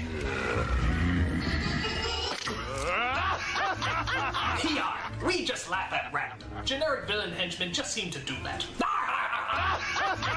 So they take them to their pirate ship, where they get to meet the greatest, meanest pirate of them all. Long John Silver. It's a pirate thing. So they're captured by the dastardly captain and are forced to come with him as they... So it's time for all of you to understand something about Phil Hartman. He's fucking dead, and he's been dead for over 25 years. Search for treasure on... where else? Treasure Island. It's, Can I do a catty impression? in the middle, by the waterfall. No, it's east. No, it's east. By some broccoli. Give me that. Broccoli? You're half with It's west by a tree. Couldn't they get trapped in a Playboy or something? But fantasy and horror come to save the day with no explanation about where they've been or how they survived. Boy, I thought you two were goners. If you replace the word thought with the word hoped. So Yeah. there goes another character we've learned nothing about and thus have no interest in reading about. Was that their strategy? Going around to children and simply saying, "Hey kids, if you think books are boring, just remember, movies can be boring too!" Yes. So they then come across the fantasy section, which, like everything else, is just glanced over. Only this time there's a crappy 90s song to help us out. There are miracles waiting, so keep concentrating. How delightfully forgettable. So we come across some famous fantasy characters so like many Humpty great voice Dumpty, actors. Mother Yes! Goose, some Yes, Jake Nestor, that's the flying thing. tampons. Oh, they're fairies, okay. Fairies Yeah, Clancy Brown would play an incredible Captain Ahab. that look like the novelty plasma balls you can get at Spencer's. Yeah, basically this is if Fern Gully was...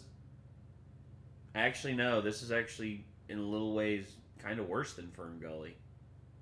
At least Fern Gully had Tim Curry as Hexus, and that worked so good. Give them a point for creativity. Nice At last animation, they though. come Yes. to the exit. It's just so close you can practically feel the ending credits roll by. But we still have one last boring obstacle to overcome. The dragon.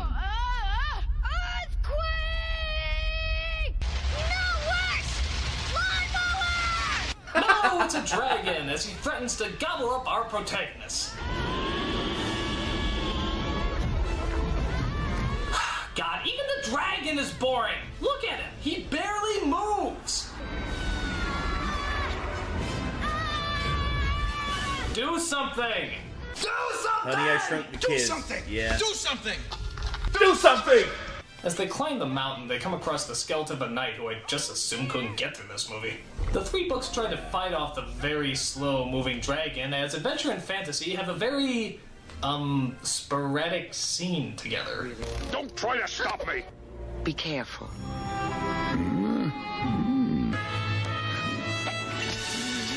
Where did that come from? This isn't the Nowhere. erotic section. How would you like to curl up with a good book? In your Nah, dream. give him a point for a funny line. But as Adventure has trouble fighting off the dragon, Richard decides to go grave robbing as he rips the armor off of the dead knight. You know, Conan the Barbarian did the exact same thing. Y'all didn't give a shit about that. I mean, he literally oh god, take a shot. Alright, I fine. want to know the knight story. Taking What the a fuck shot. happened to him? I bet it's a million times more interesting than this half-assed book it club. So Richard finally conquers his fears, acknowledges his bravery, and gets eaten alive for it. Wow, Bye. that was out of left field. Oh well, movie over. Ta-ta! Wait. He's still alive? How is that possible? You're in the belly of a dragon!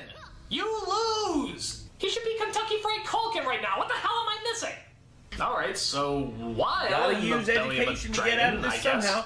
How are we going to escape the belly of the dragon? I know! Education! he comes across some more books because dragons eat books, I guess. I don't know, it's almost over. So he opens up Jack and the Beanstalk, which leads to a giant plant growing out of the dragon's stomach. See, this is why I should digest my food, instead of leaving it alive to plot and scheme. So they defeat the dragon, sort of, not really, they escape as they enter the exit that'll finally lead Richard back to the real world. And who should be there but the Page Master himself? Wait, what? I know who he is. He's the guy who did all this to me. Yeah. Do you have any idea what I've been through? Tell me. I was nearly torn apart by a crazy doctor. That's right. And not to mention being tossed, squashed, and scared practically to death. Who would you cast as Queequeg there, Angel? Who would you cast as Queequeg? Queequeg. I would love to know. That fucker off! Think, boy. What kind of an adventure would Exactly, you have had? I Brandon. brought you here At least with a- Conan the Barbarian was interesting. Like that's the thing I'm making a point of. It's just like it's just grave robbing. Only approved if the character is awesome. Turn of the page. A very short, non-life-threatening one. If I had brought you here from the start, you never would have found the courage to face your own fears. Oh, well, since you put my life in unspeakable horrors, I guess it's okay. And in doing so, you triumph here and always.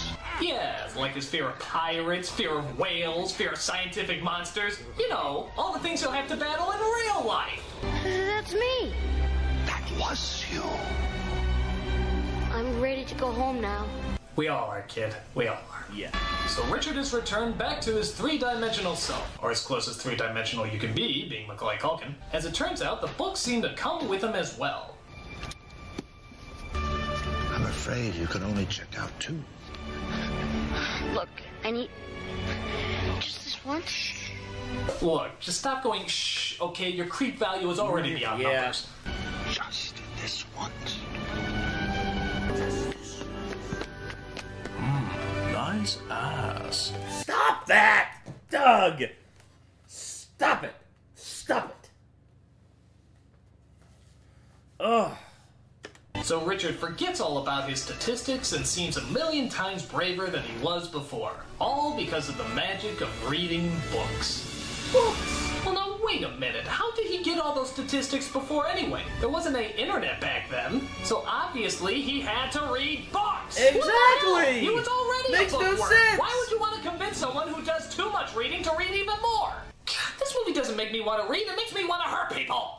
The only way I can see this movie making any kid want to read is by threatening to play it again if they don't. Actually, that would work. That probably would work. Although I would say, Queequeg. You could cast like Cliff Curtis or oh god, what's his name? Played Boba Fett. You could, but Cliff Curtis would make a good one. Also, Brain, why aren't you working? His name is right here. Don't. I mean, the idea is nice, and at times the animation is impressive, but the movie is just so uninteresting and boringly dull that I think it would actually scare kids away from reading than it would encourage them. And the way it glosses over all those famous literary characters, it's like the movie's as anxious to see itself end as we are to see it end. Well, the only upside to this movie, as you may have noticed before, is that, fortunately, forgetting about it is a very easy task. I'm the nostalgia critic, I remember it. Usually. So you don't have to. Okay. So yeah, that was The Page Master. Oh, God. Temuera Morrison. Yeah, Temuera Morrison. Yeah. Dude, I'm such an idiot. I can't believe I forgot Temuera Morrison's name. Ugh! Yeah, my brain's just... I am experiencing brain rot from this. Oh, boy. Yep. Are we nearing... Oh, yep. Oh, God. Oh, this is getting bad. This is getting really, really bad. So, next is arguably... Oh, Cohesive Joe? Hello, Cohesive Joe. Welcome to the show. Hopefully y'all will enjoy what's next. I know I'm not going to, because easily one of the worst sequels ever of all time to one of the greatest animated films of all time. Ladies and gentlemen, The Secret of NIMH 2.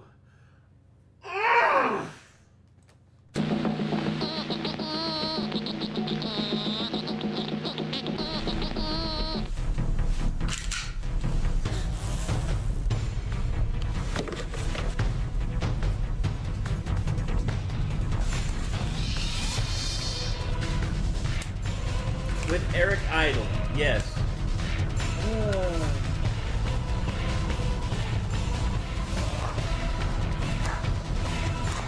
You know what? I need to get suited up for this too. I need to suit up for this as well. Hold on.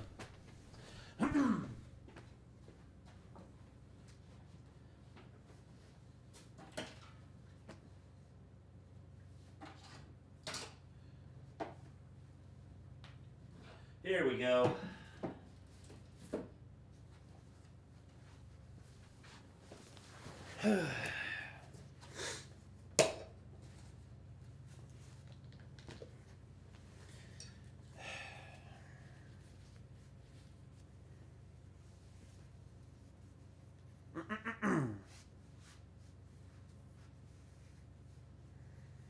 Power Ranger Fat Reactor. Yeah, I know.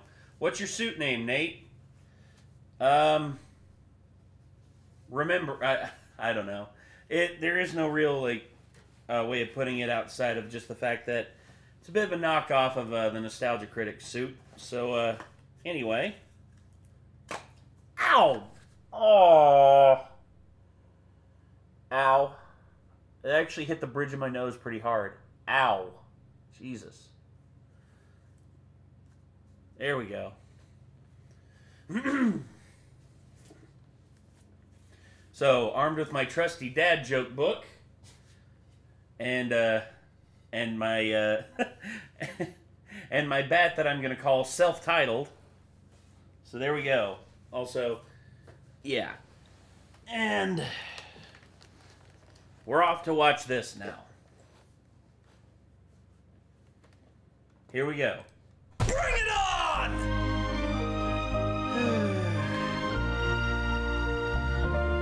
In keeping with sequel month, I give you one of the sequels I've gotten the most requests to review.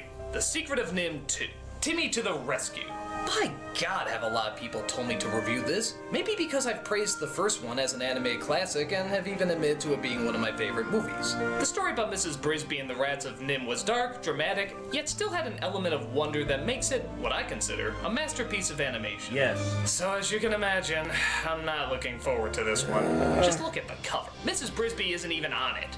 And who's the star now? Timmy. Timmy, that kid that just got one line in the first film. What the fuck has he ever done? Outside of... Nothing. Not die. Well, let's see what the damage is. Let's dive right into... Secret of NIMH 2. So the movie begins with the not-so-wise idea of showing us footage from the first film, making us realize how much we're gonna hate this one. They went through experiments. They'd become intelligent.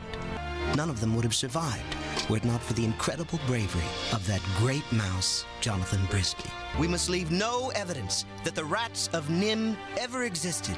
But Jonathan Brisby's widow and her family stayed behind. Oh, nice. Mrs. Brisby, after all the shit she's been through, gets the incredible honor of widow credit. Oh, she also did a few other things, but fuck it, they weren't important. The prophet Nicodemus predicted that NIMH will again thrust its evil on the rats. And a son of Jonathan Brisby will be chosen to save them. No, he didn't. No. You just made that up. Insert immediate downgrade in animation, and we see where our current story begins. We see Timmy and his brother Martin riding each other's nuts until some evil scientists start following them. Fortunately, they give them the slip. Hero. Don't call me that, Martin. You're the hero type. Oh, Nicodemus should have chosen you. For once, you're right. I'm older and stronger than you. If Thorn Valley wanted Jonathan Brisby's son, why'd they pick the runt? Wait a minute, why is it suddenly Timmy who's picked to be the chosen one? Jonathan had 2 sons. That made-up prophecy you just pulled out of your ass didn't say anything about Timmy being the hero. So why doesn't Martin have a shot? Fire! This is a gas station movie. This is literally I know you're one trying, of the worst. But remember, some try, Brisby's do. There is no try. So we see the rest of the family all grown up, including Mrs. Brisby, who I guess became nearsighted in between movies. Mom, I don't want to go. Timmy. We all know what your father meant to the rats of Thorn Valley. He helped them get away from Nim. Pop was a real hero. That's right. And? I know, and they want me to be like him, but... But nothing. Boy, no pressure on this kid. They just gave him a direct order to be exactly like your father, the great hero. God, do you think Jesus' parents acted that way? Now, Jesus, you know your mother and I are very, very proud of you. But if it's at all possible, do you mind dying for our sins? Just asking. So, it's sort of hard to understand, but I guess Timmy is being sent to the rats to train in their ways and become a stronger person. You know, just leaving the rest of the kids to waste their non-prophesized lives away. Of course you're welcome to Thorn Valley. There's plenty of education for every— Oh, you're not a messiah, are ya? Yeah, public school's right down the street. And for that matter, I thought the rats left Thorn Valley. That doesn't look like a thorn bush, it looks more like a tree. What, did they not want to change all their business cards? So Jeremy finally drops Timmy off at the valley. Well, good. Maybe here they'll finally treat him like a normal Ow, really? You wanna relax? Then take what you please. There's candy galore and it's all made of cheese. You wanna play ball? Swing! You wanna play loud? You could be number one. Ah, jeez, so you're gonna treat him like a god, too? You're doing the red carpet, you're throwing a parade? You know, I'm sorry, I'm still gonna dwell on this. You do not treat your child this way, especially if he hasn't done anything yet. It applies a ton of pressure and stress that could scar the little brat for life. It's basic psychology 101. His family shouldn't be doing it, and his school shouldn't be doing it either. Now I know what you're thinking. Hogwarts acted that way with Harry Potter, treating him like a child prodigy. Well, folks, maybe Hogwarts isn't that great a school. Wake up! What's the child fatality rate up to again? Hell, they drown half of their students just for their equivalent to water polo! I wouldn't trust them! Oh, by the way, how's the hairy kid turning out anyway? I thought so. Yeah. So after meeting Mr. Ages and Justin, who was voiced by William H. Macy for some reason, Thorn Valley teaches Timothy all about their science and technology. You know, Timmy, when your father saved the rats of Nim, he didn't know that was his destiny. But I'm not my father. Well, let's let history be the judge of that, shall we? I get the feeling that history's gonna say, you are your father, whether you like it or not. But Justin, I don't feel that. So literally the next 20 minutes or so is just building up what a fucking god said Timmy is going to be. You've got to be ready mentally and physically! Ready for what? To fulfill your destiny. Everyone keeps saying that, but I don't know what I'm supposed to do. Right now, nobody does, Timmy. You've got to adapt and improvise. It really is incredible. Nothing about this kid indicates that he has great intelligence or great leadership skills. Oh, I'm sorry, except for the great prophecy. Okay, Nicodemus was a wise soul and could predict a lot of things that were going to happen. But you know what? He sure couldn't predict when a fucking brick was gonna fall on him and crush him into a Nicka pancake. So I think that means he can make a mistake every once in a while. No, too much. So Timmy shows off some of his new skills by setting traps for dangerous wildlife. And don't come back! That old snake won't be hunting us for breakfast anymore. Well, at least I know what happened to the weather balloon I asked you to get for me. Oh, I'm sorry. I was just trying to help make the valley safe. The valley is safe enough. Oh yeah, except of course for that fucking snake! Yeah. What have I been trying to teach you all these months? That it's okay for guys to wear the same underwear 3 days in a row? Well, that was just between us. They're not even wearing pants. No. Once again, this film is terrible. This film is god-awful. Why in the hell do people, like... There's actually people that try to defend this film. There is no defending this film. This film is terrible. This film is god-awful. This film makes me want to jump into a pit and never return to the surface. So Mr. Ages explains why Timmy's snake experiment isn't as good as he thinks it should be. If snakes go flying through the air, humans might find out about Thorn Valley. And then we might be in real danger. From who? From Nim. What's Nim? Let's hope you never find out. Wait a minute, he doesn't even know what Nim is? What are they telling this kid? Well, who did Jonathan save the rats from then? The Nazis? Yeah, this is just... This shouldn't be the secret of Nim. This should just be the journey of Nimrods, as in like these people are Nimrods for not telling this kid about what Nim is. Oh, Nim is nothing. Don't worry about Nim. It's nothing. My God. Always see the big picture. I'll never be you. Never live up to the deeds that you did. Why don't I have you? Oh, great. Now we can add Can't Sing to his resume. You know, if he was to apply to any other fancy school, he'd be thrown out in a millisecond. Yes. So, what makes you think you're Harvard material? Well, I can't do anything, haven't done anything, don't plan on doing anything, but this dead guy says that I'm the Messiah. Oh, no. I can't sing either. Todd Phillips, what did you do? You used to be there, didn't you? But now you're not. So Timmy grows up into a teenager played by the Karate Kid himself, Ralph Macchio. And guess what? He can't sing either. Todd Phillips, if you want to send it through, go ahead. Oh, God. They'll tell our story. They'll know what we've done. Key on, key off. Key on, key off. So, after all his training, on their very first adventure to obtain food, what does little Timmy end up doing? They give him a whistle to blow in case he spots trouble.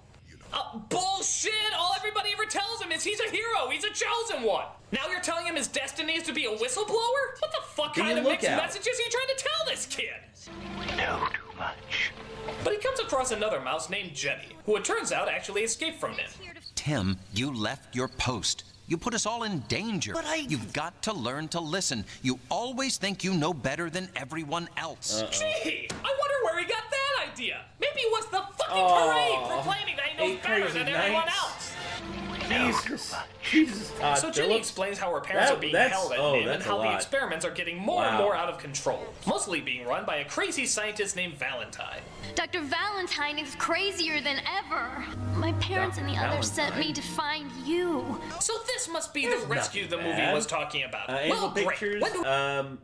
If the links in the description, if you want to send them direct, or if later on I still have spare time, I can get to the ones that'll be in media or in the request line. We'll see on our Discord. That is. Sorry.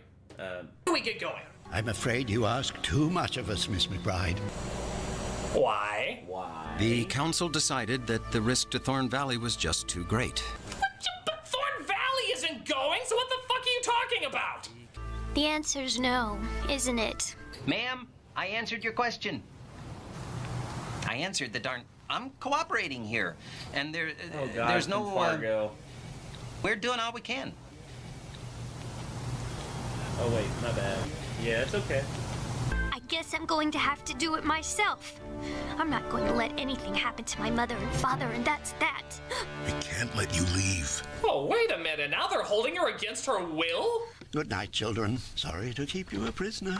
What the hell? When did the Rats of Nim become a hostage cult? How'd you know about Thorn Valley? When I was little, I remember a mouse in the cage next to ours telling my parents how the rats that escaped from Nim had settled in a place called Thorn Valley. I remember him saying it was south by south by south.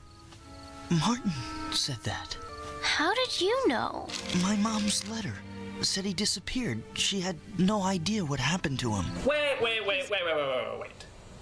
Letter? What letter? When did we never it, saw yeah, a that letter. was never mentioned. Martin's missing? When did that happen? She said this happened when she was little. Martin's been gone that long? How come it doesn't affect Timmy? Your fucking brother's gone and all you did was stuff your face and sing off key? What the fuck's wrong with you? This is our savior? He doesn't even give a shit when his own flesh and blood disappears. How would you react if the Rats of Nim ever got abducted? My Timmy, God. quick! Justin's been captured! Oh, okay then. For if you don't feel like it's alright. Okay, Pure Heart, I will react to it. Okay, I will react to it. For you, my dude. Thank you so much. Oh my god, wait, no. Did they cut the scene? Yes. Oh my god, Justin's been captured? I have to do something!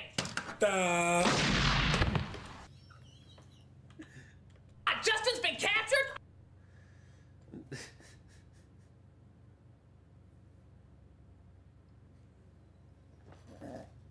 actually have a really dark joke for this. Disney's creative team, when they realized that all of their project, like Disney's, like Marvel creative team, when they realized all their projects were failing. I have to do something!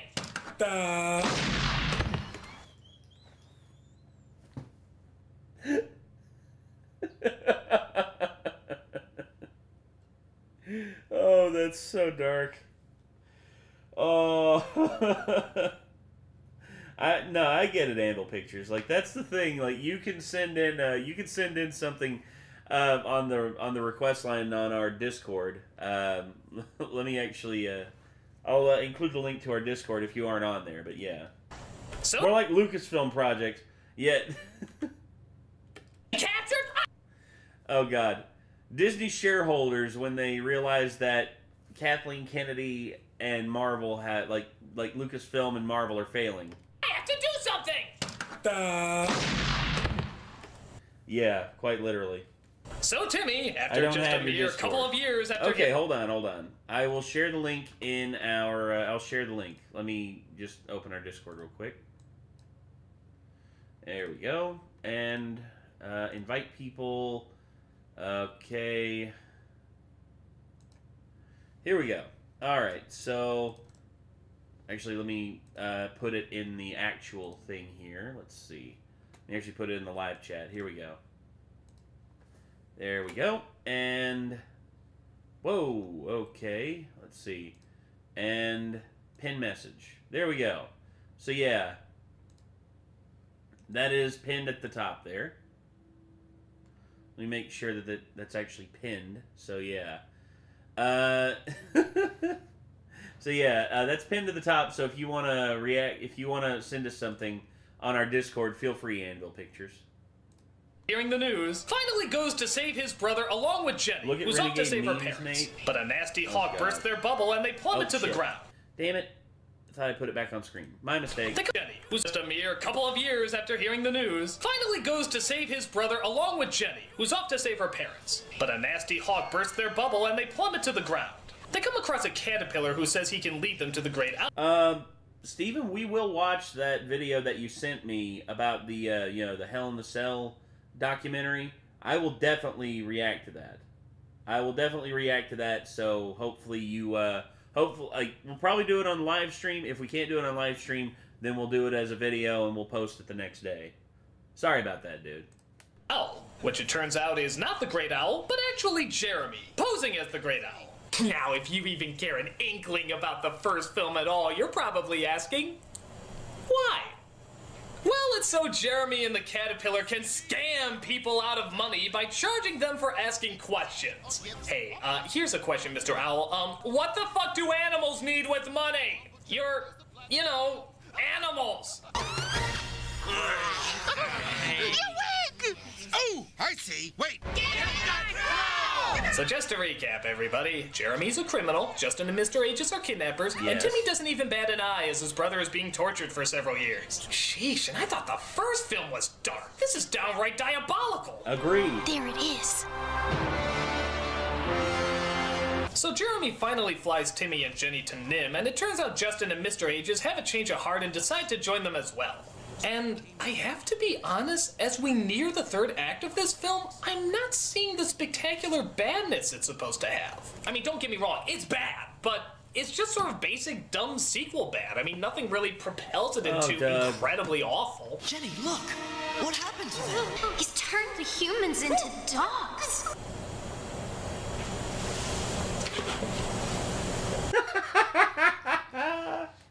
Yep. Might as well armor back up, ladies and gentlemen, because batten down the hatches.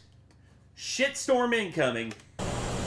Okay, so the evil scientist is turning the other scientists into dogs? You, Steven. Why would he do that? And he's turning rats into bodyguards? What exactly is this guy's evil plan? How you have grown. I suppose I have changed a bit. But for the better, don't you think? Hero Martin. What? Yeah. It's me, the new and improved Marty. And I made the most of it. What? Yep. Martin is the bad guy? Yep. Martin? I was far too smart from the very start. And he has the voice of Eric Idle? Yes! I began to grow. This is literally one of the worst things that you can do. Had my own plans for him. He thought I was tame. And he's the one who turned the scientists into dogs? They all do as I say. No one stands in my way. Everybody here is happy, or I have them slightly altered. I can do as I please. I can Jeremy change Gonzalez, things with ease. Horns or hair or fin or feather. I control the wind and weather. We can rule the world together. If you come with me, you'll be happy. Oh, so happy when you come with me. You'll be king of everything. All that you can see. Just say yes, hero. No. Think what we two can do. You and me and you. Buck yourself up. Don't look so dumb in my master. This is dumb. Yes. Yes, it is dumb. For real. It can't be. Anvil Pictures, I received your request on Venmo. I'll get to it here in a little bit. It has to be a dream sequence or... Butterflies. First Casper, now this. What am I even looking at? It's like Candyland if it was designed by Charles Manson. Somebody else took over this movie. An insane asylum, probably. You'll be happy. Nice and happy. If you just say yes. I'm at a loss for words. I mean, don't be upset. This has got to be the freaking dumbest twist I've ever seen in my life. Okay, I'm giving you all the choice. What alcohol do you want me to use to drown out my sorrows with? We can go light with Hypnotic, we can go medium with Jaeger, or we can go all out with the absinthe. Which one? All three? That'll taste terrible, Ronin Rider. Which one? The Jaeger? Okay, so I'm seeing all of them at once. Okay, alright, hold on. Hopefully I won't spill and drop all of them on myself. Let's see. Okay. This is going to taste terrible. I know it's going to taste terrible. Anywho, let's see here.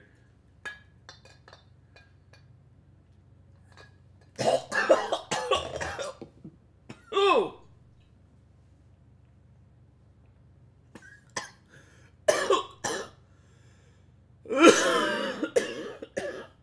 Oh my God.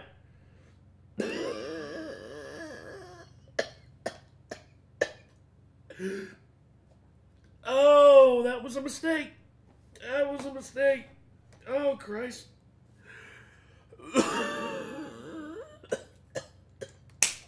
Oh, holy balls. Well, I'm never doing that again. Oh, that was a bad idea. That was a very bad idea, because I think it was the absinthe that went up my nose. Oh. Oh, Jesus. Okay. Okay. Well. Lesson learned. I'm never doing that again. Oh.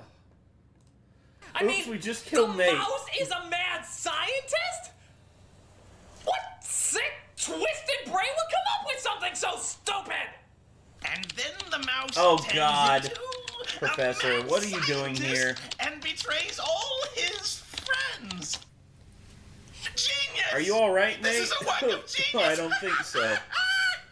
I'm gonna call my creative consultant and see what he thinks. Wonderful! No! So the mouse becomes the mad scientist. It's Stop brilliant, it. absolutely brilliant. Oh. You really outdone yourself this time I don't and want say to be no. here anymore. I don't want to be here Every anymore. child in the world will know they can never escape the clutches of science.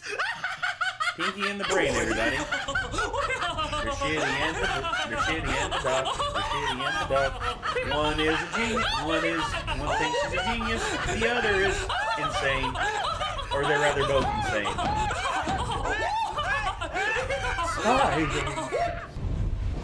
I mean, it's incredible. It's absolutely incredible. You know what this is like?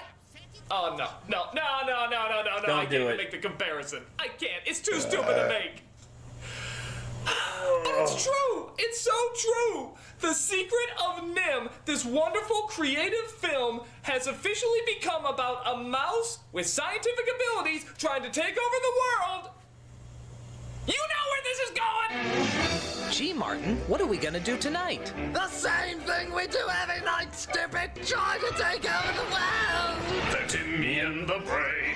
Yes, Timmy and the Brain. One is a genius and also insane. To take over the world, they'll but break the sequel. There will be the Timmy and the Brain, Brain. Yes! Love! So, after whatever the hell we just witnessed, Martin locks up Timmy and tells Jenny that he's going to take over Thorn Valley and make her his queen. Why? Because the movie was written by monkeys. So Timmy manages to get out of his cage and goes to stop his brother and save everybody. Stand still, will you?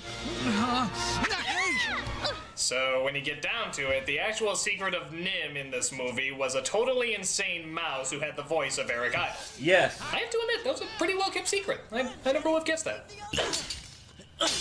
So how does he defeat this diabolical genius? He throws the book at him. There, that's for being so evil. Weak. Stupid. They help everybody escape, but the place catches fire, and Timmy wants to go in to save Martin. Tim! Where are you going? I'm doing what you said. I'm following my heart. I love you. Woo! I love you too. Boy, they said that pretty fast, didn't they? They must not have had a lot of time to get through all the cliches. Yeah. Oh, and practice makes perfect, don't do drugs, and there's no place like home. Bye! He finds Martin and manages to get him out of there before the place burns up. They get back to Thorn Valley and everybody throws a big parade for him. Oh, by the way, Timmy and Jenny are in love. If you think that's a cliff note in my review, no reason. don't. For no fucking reason. No reason. It's a cliff note in the movie, too. And it also turns out that Martin's back to normal. How? Because they put a bandage on his head. And in old kids' movies, that seems to fix everything. You could be dying of cancer and a fucking bandage on your head would fix it. You single-handedly saved Thorn Valley. Very moronic. Martin Did is he correct, really Timothy. voice in this? The prophecy Yes, of he did. Nicodemus came Yes, true. he did. You have indeed fulfilled your destiny. So let me get this straight. Timmy's great destiny was to stop a jealous mastermind who wouldn't have been a jealous mastermind unless he heard that Timmy had a great destiny. In other words, if they didn't fucking Cohesive build Joe, him up, yes, none of this would have this is happened. literally Talk about the a plot of the self-fulfilling film. prophecy, you dumbasses! No. No. Yes! My God! Where? Why don't they give Miss Brisby her fucking flowers, dude? Why? It makes no sense. Miss Brisby did so much in the first film. She literally did everything she could to save the Rats of NIMH. The Rats of NIMH owe everything to her, much like how they owe everything to Jonathan. But yet Mrs. Brisby never gets a fucking thing. Why? Why? Ah! Ah!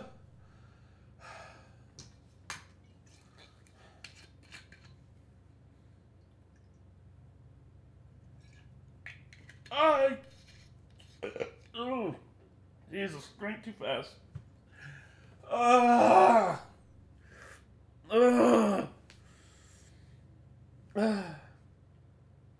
Leave and take a breather? I can't take a breather. I just don't know. She deserved way better, man. She deserved a statue alongside Jonathan. Jonathan saved the Rats of NIMH by getting them out of the factory. She saved the Rats of NIMH by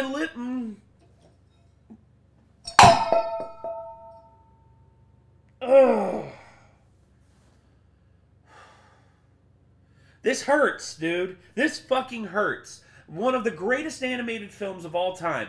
A lot of people say Don Bluth's masterpiece. One of the greatest animators of all time. His masterpiece is just literally raked over the coals for this. It makes no sense. Why? Why would you give it to Timmy? Timmy, who contributed nothing in the first film. And it's just like, oh, we're going to make him the hero because we need to prove it. Little boys are... Like, no! Mrs. Brisby was already a great protagonist, and you don't need to do anything else. The Secret of NIMH was perfect as is.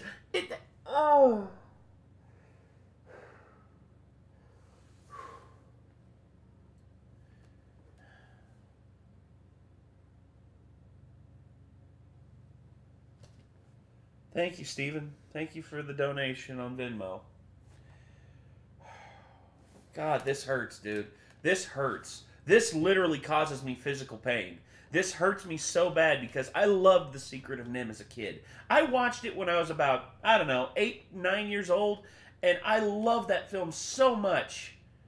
And for this to be associated with it is a fisting of epic proportions against Don Bluth. This is literally the studio who made The Secret of NIMH doing nothing but just seeing dollar signs and being like, oh, we could just do something to make this, we could do something to make this work. And, okay, I need to stand up. I need to, oh. Such bullshit, dude. Oh. I'm taking a walk. I'm taking a little bit of a walk here. They say it's for the kids. Yeah, my ass. It's for the fucking kids. Jesus Christ. There's nothing about this for the kids. This isn't for the kids. You know who this is for? This is for the knuckle-dragging troglodytes who just can't handle the fact that sequels don't, like, oh, we have to have a sequel. We have to have a sequel. Oh, sequels solve everything. No, they don't. Sequels are not needed all the time. But these studios keep pushing them out for no reason. Fuck!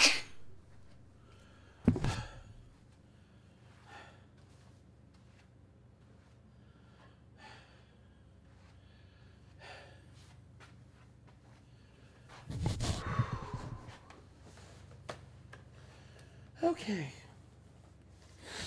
Moving on. Let's...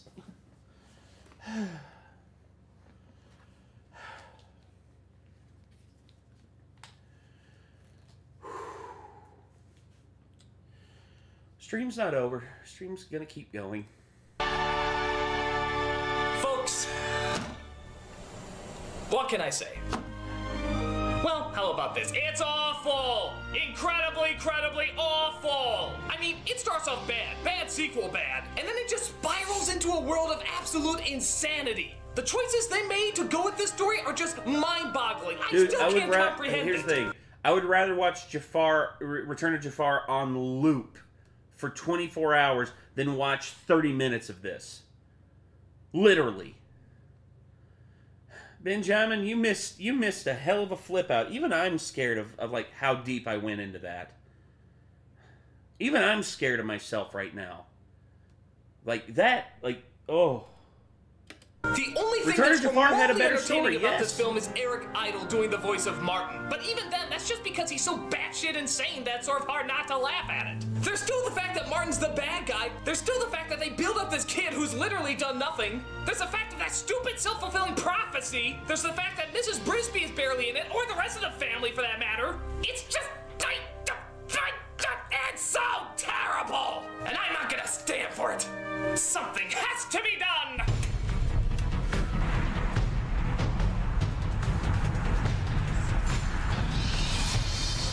Oh. Do it!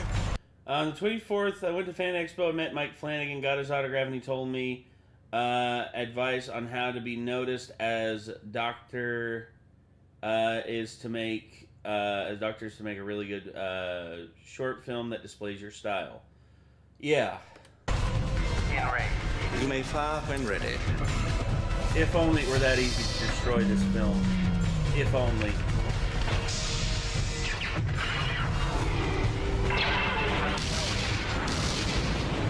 Nice shot. I'm the Nostalgia Critic, and sequel month is almost over. Just one more movie. I don't even care what the hell it is. Did someone say care? Yeah. Who's that coming from somewhere? Okay. So yeah, the physical pain is now over. We are now moving on to something else. We are now moving on to... Wait. Okay, there is actually... funny enough, there's actually an after credits to this. Alright, Spoonie.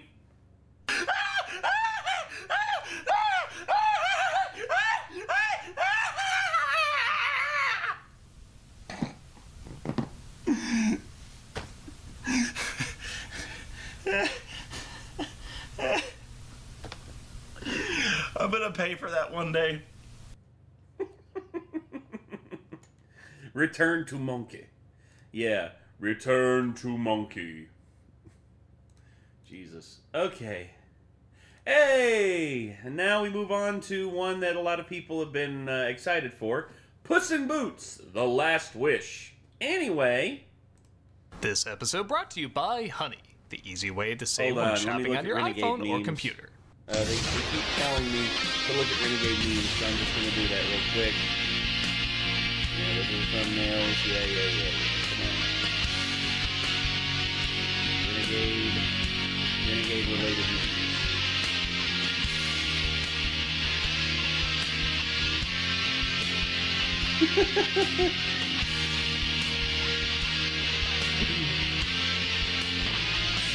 Oh my god. To the way of water cracking over... Go Nate Ranger, nerd. Go Nate Ranger.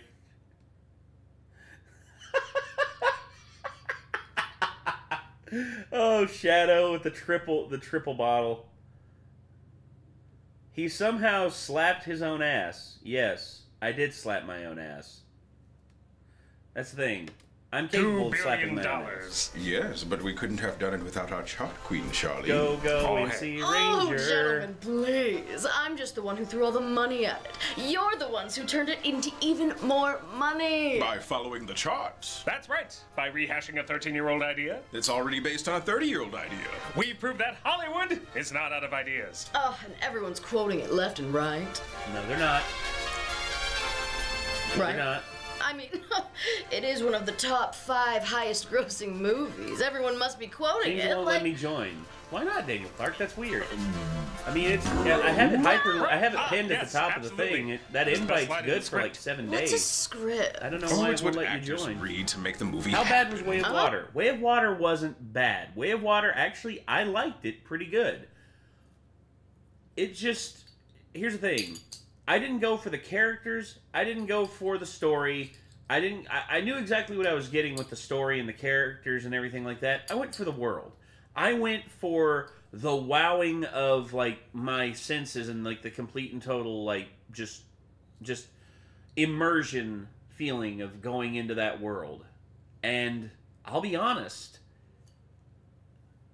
when it came to that, it actually was pretty good. Doug wasn't a fan of the 2009 Avatar film. I get that. Not everyone is. Not quotable good. Exactly, Lars's DVD time.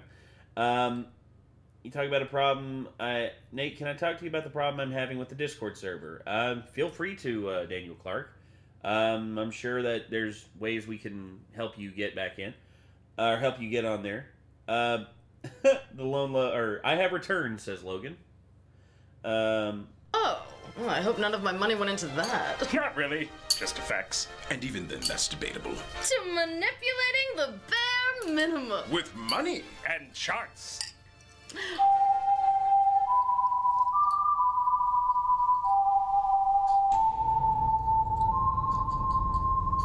I'm sorry, who are you?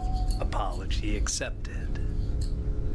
Yeah. Excuse me, but this is a private celebration. There's the famous cats. Who made the other famous cats? Oh, you're a fan of our work? Oh, yeah. You made the cat film that came out in December, right? Yep, that's us. The one that lasted in theaters well past expectations. On the money.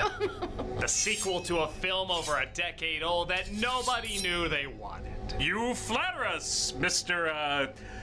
I'm sorry, what was your name again? The film everyone's still talking about.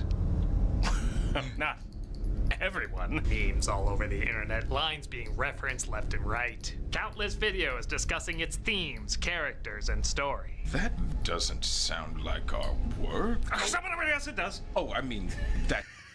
That big glug of champagne that Rob just spilled right there. Doesn't Watch him as he elbows him. Jesus Christ. I guarantee you after the take was over, Rob was like, I don't want the floor to get sticky. Yes, it does. Oh, I mean, Death was an awesome villain. Outside the Yes. box. Yes, the box office has shown us that we are the masters of storytelling. Hey, I never do this, but can I get your autograph? Oh, certainly. Do you have a pen or something, person who used to be standing right in front of me? Daniel Clark, I joined the server earlier today, and it looks like your mods mistakenly banned me.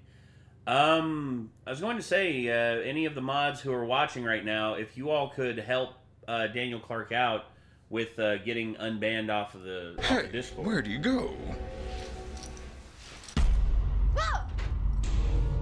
Sign right here.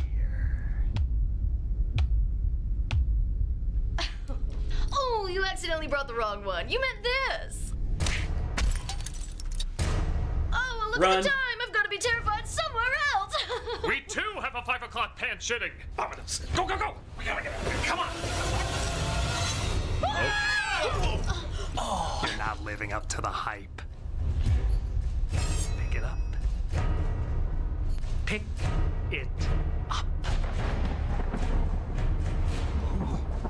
Who are you? Oh, I'm exactly what you think I am. Not metaphorically or rhetorically or poetically or theoretically or any other fancy way. I don't know then, Logan. I am just really excited for you to watch this. What?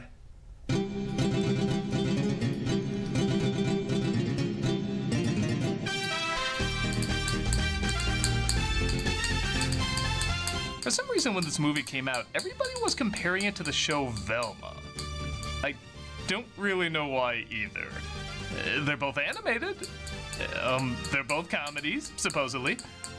They're both movies. No, wait, they're not. I didn't get this comparison. To me, Avatar: The Way of Water was the real comparison. Yeah. They're both sequels to films that came out a little over a decade ago, both clearly animated, both came out around the Christmas season, and both lasted longer than expected in theaters.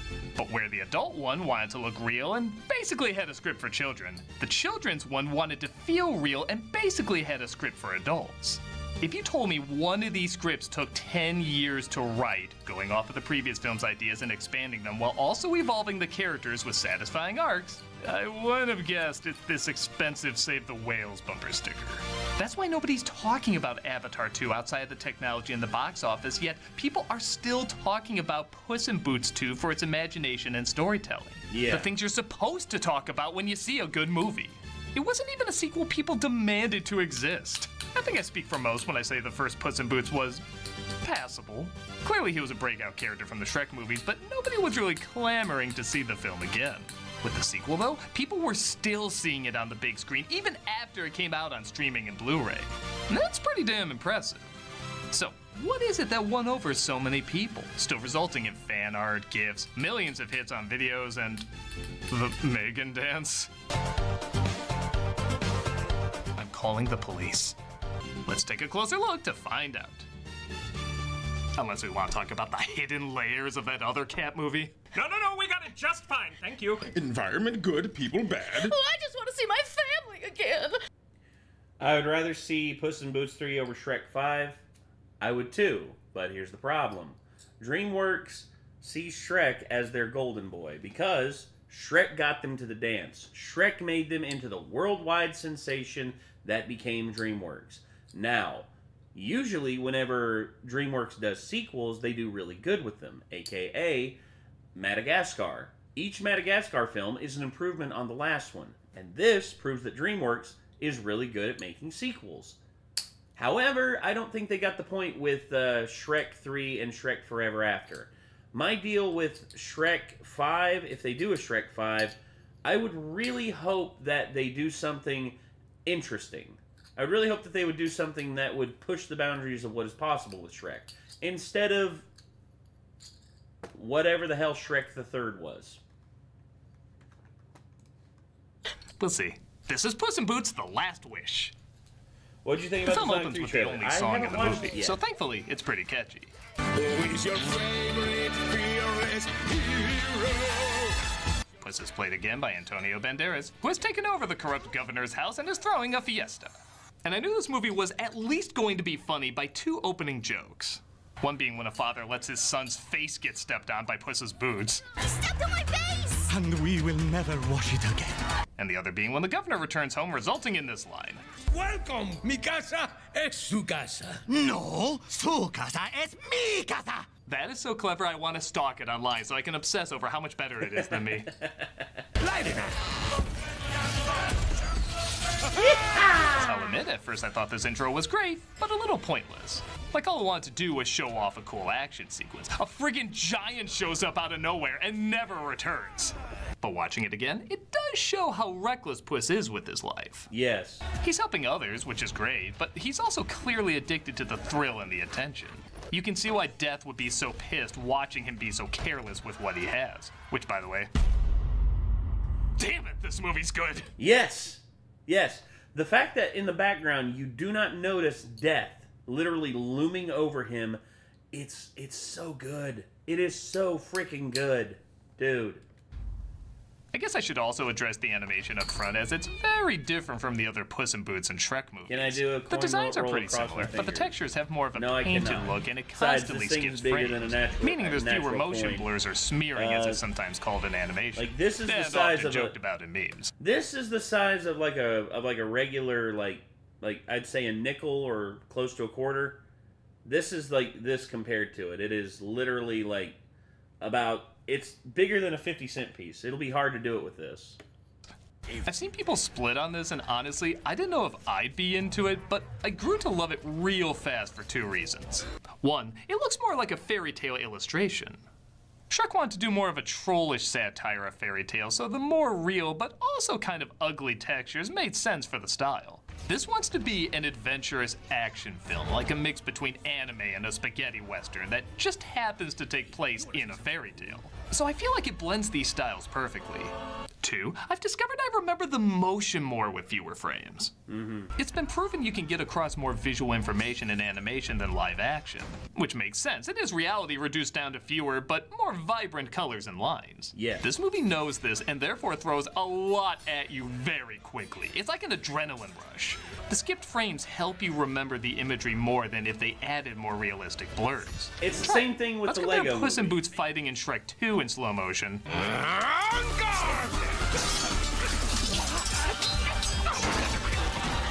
Compared to Puss in Boots here in slow motion.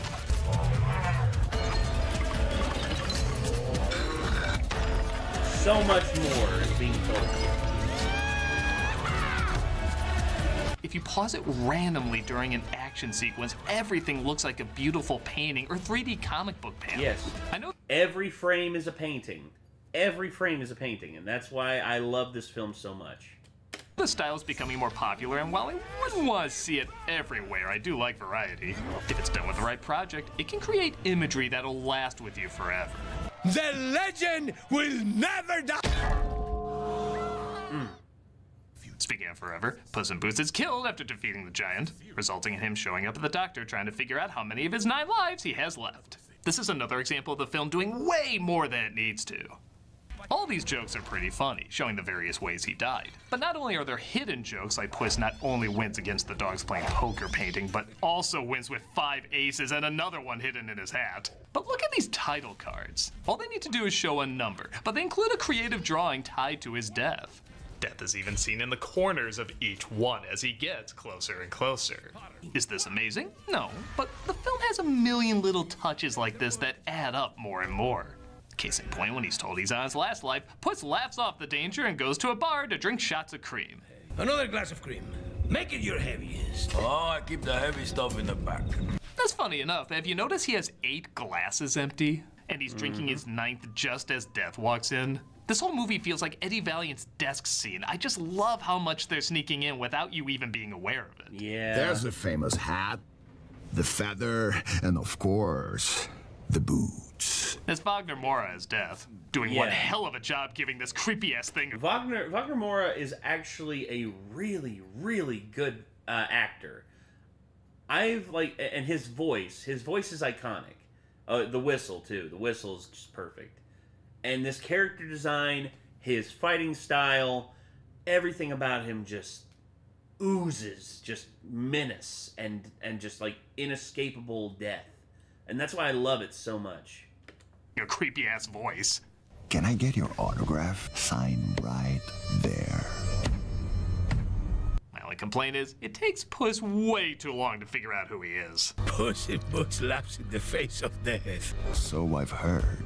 I just assume he put together this was the Grim Reaper, but I guess that's a big twist in the middle that is about as shocking as Judge Doom being the bad guy. Yeah, I don't know what's up with all these Roger Rabbit references either. Pick it up. Pick it up. For the first time, Puss may have met his match, shown beautifully in this reflection shot of Puss being disoriented, which will flip in the climax with Death being disoriented. And he decides to flee. Corre, corre, gatito. Now all they have to do is show him going to an old cat lady's house the doctor recommended when he retires. One shot, easy. Instead, it's shown to us in this cool way.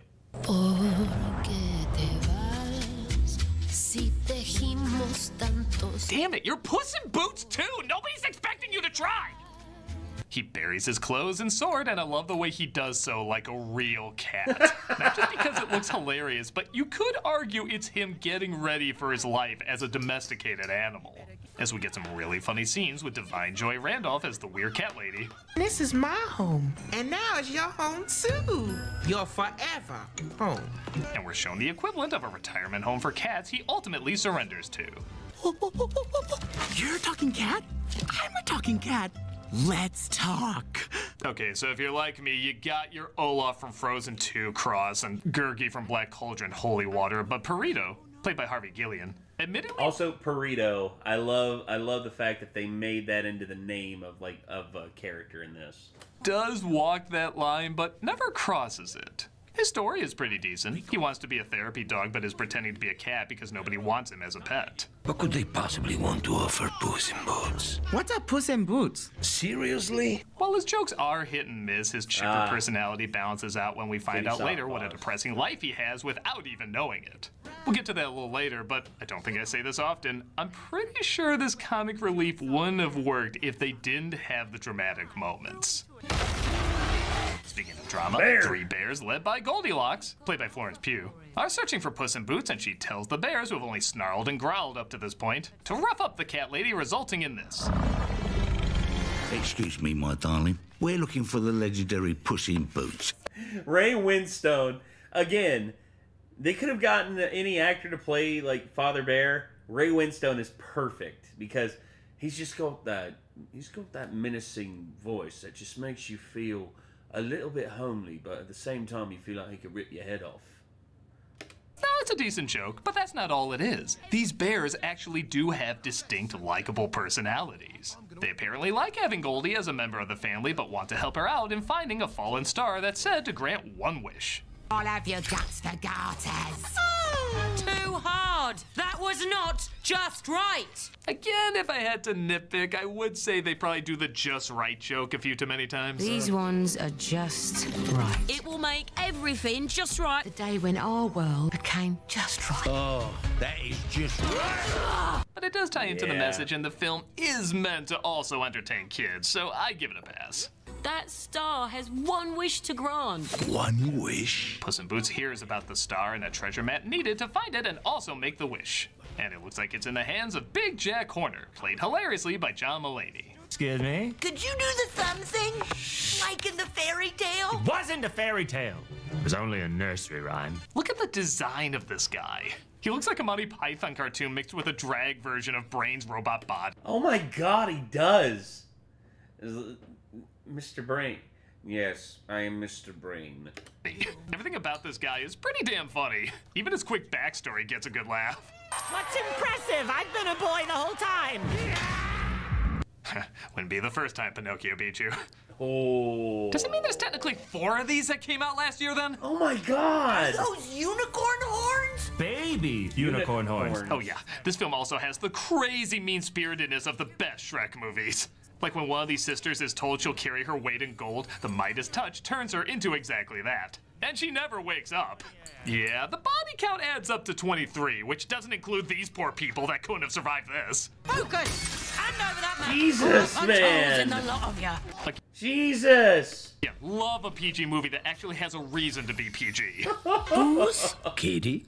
Puss. Kitty. He's intercepted by Kitty Softpaws, played again by Selma Hayek, who it turns out is looking to find the wishing star too. You have a lot of nerve coming back here. I was the best thief you ever hired. You robbed me. God damn it, some of these jokes are good. Yes. Puss and Kitty escape with the map, with Goldie and Jack following closely behind with his baker's dozen. By the way, wonder where he got those unicorn's horns from?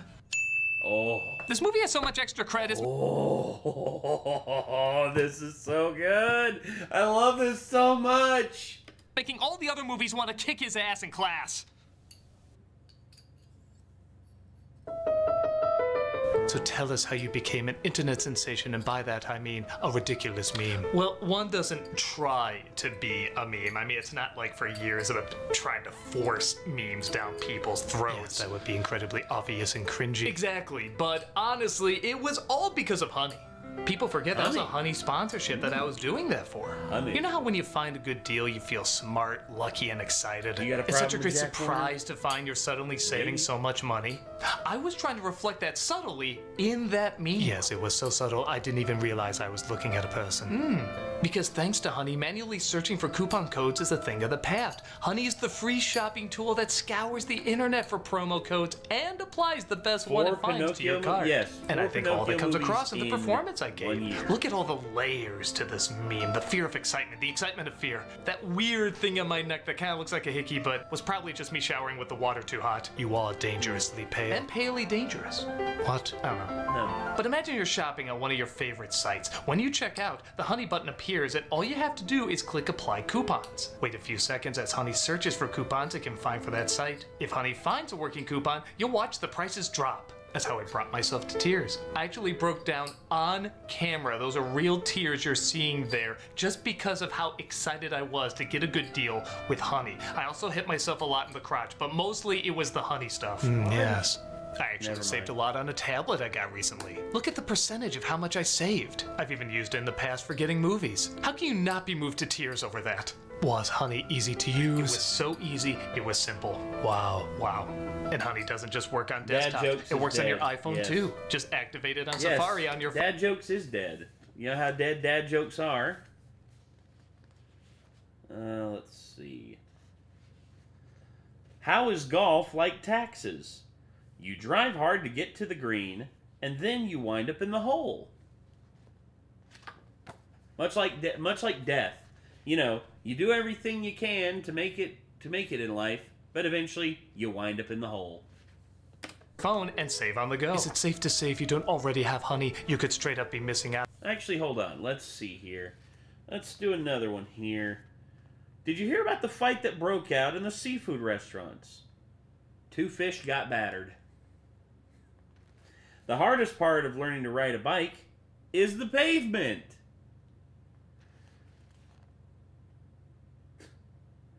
I've been out drinking on St. Patrick's Day, so I took a bus home.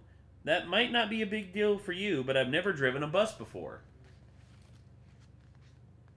4 out of 5 people suffer from diarrhea, which means at least one enjoys it. And that scares me. Oh my gosh. Yeah. Okay, let's see. What is a pessimist's blood type? Oh, B negative. There you go. There's your dad jokes.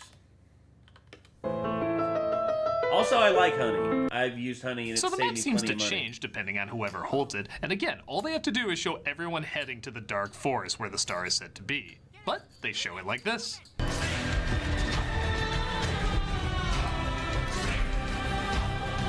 Transitions are so good. This film is trying to take those end credit collages that are trying to make the film you just watch look better and actually make the film better with it.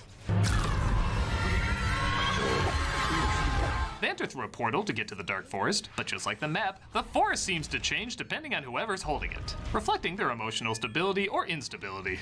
Why does he get the good one? Wander the fields of quick and easy solutions and arrive at the star. How every kid thinks being a YouTuber works. You know, funny enough, I actually gave a speech earlier today to a bunch of kids. Basically, my sister brought me in to talk to these kids about my career, me doing YouTube full-time. And what I told these kids is that it's not going to be easy. Like most things out there, you're going to fail. That's the thing about being a YouTuber. You're going to fail. You are going to fail at this, And it's okay. Failure's part of life. Look at failure as a learning experience. Just because things didn't work one way doesn't mean that they're not going to eventually work for you in the long run. And I always tell kids that, and it's true. It's true. I failed on YouTube multiple times before I actually made it, and I didn't start YouTube until I was in my 20s. And I was telling kids, like, literally, having this at your disposal, a phone, is so easy to make videos nowadays compared to what it used to be. Because you can video, edit, and post off of this, whereas I had to use a laptop back in the day because my phone was so shit. And my laptop basically it overheat like every 30 minutes. So I had to edit stuff, and it was insane. Every time like my computer crashed and I'd have to restart and edit. Like I mentioned, sometimes the messages can be a little hammered in. Don't rush through it. Take your time and really appreciate what's right in front of you.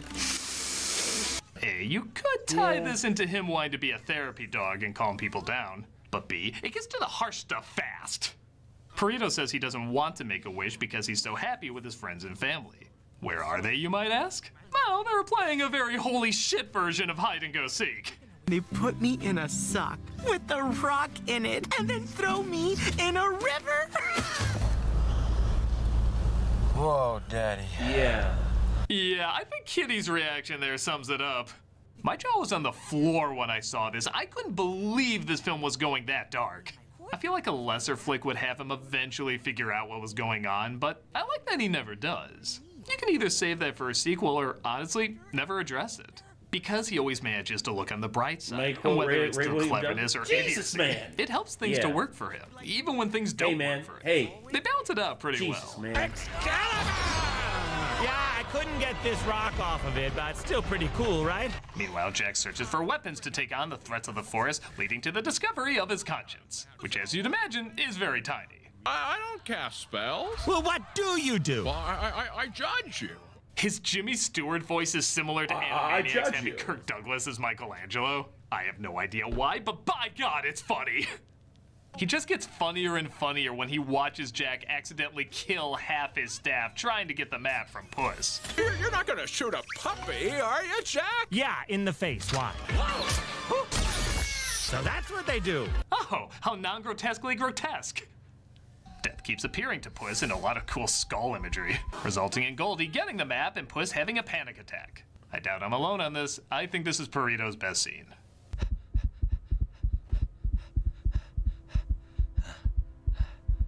Yeah. See what I mean? Just when you're one step away from saying, I'm gonna lose my shit if he says Hakuna anything, suddenly you're like, I'm not crying, my emotions are just leaking. Yeah. Puss reveals that the reason Kitty is so angry at him is because he abandoned her on their wedding day. I just wish I hadn't hurt her so badly. I regret that day. An action like this would be pretty tough to forgive for a main character, but they really do make us identify with his thrill addiction and his fear of giving it all up. It also helps that Kitty didn't show up either. I knew I could never compete with your one true love. Who? Yourself. You don't seem like that guy anymore. So I'm not gonna pretend this is like a great romance or anything, but the two do have a believable connection. And I don't think they're trying to sell them as the best couple, as opposed to the only people who really understand what the other's going through. On that note, Goldie and the Bears discover nostalgic pines. Yeah, people don't know I was bred there. Where they see a perfect recreation of their old home. The day a little orphan girl broke into our cabin and stole our hearts. Though she says she's looking for her family, her book of fairy tales suggests she already has it. No, literally, the first letter of the left side of the book spells out, you already have it. Holy shit, I never noticed that. Damn it. Followed by, and they lived happily ever after. That is some Edward Norton Dave Bautista drink shit right there. No shit. Jack, on the other hand, says his wish is to have all the magic in the world to take it over, leading to this meme that also kind of took over the world. That was horrible. You're horrible. Oh, what took you so long, idiot? I can't pick which version of this meme is the funniest, so I'll just pick the weirdest. You're horrible. Oh, what took you so long?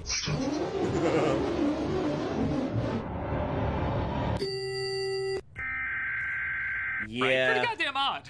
Yeah. The cats get the map back, but it's snatched away halfway through transforming, giving way to yet another creative action sequence.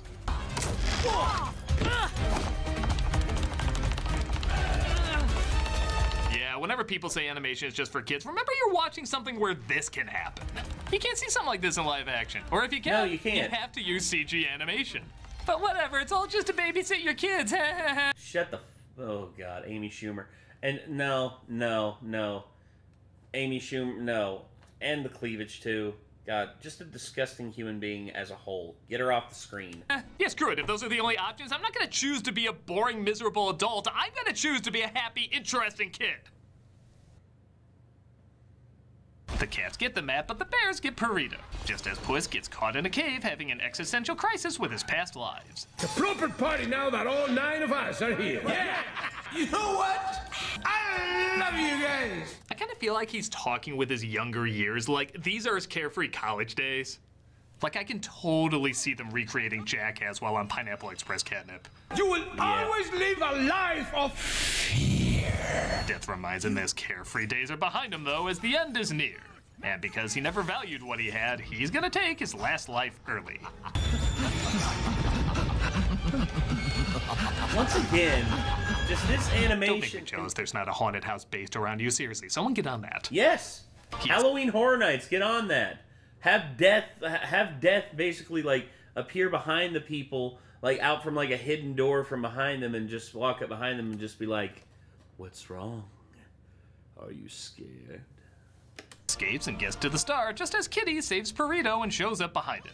Goldie and the bears aren't far behind either as she reveals she wants to use her wish to get away from them and find her real family. The bears are heartbroken, but in a nice twist, they still see her as family and want to help. And whether you think we're your family or not, if this is something that will make you happy, we'll get you that wish. Yes. Kitty sees Puss making the wish and thinks he's being selfish again. But he says that death is after him just in time to see, well, everybody's after them.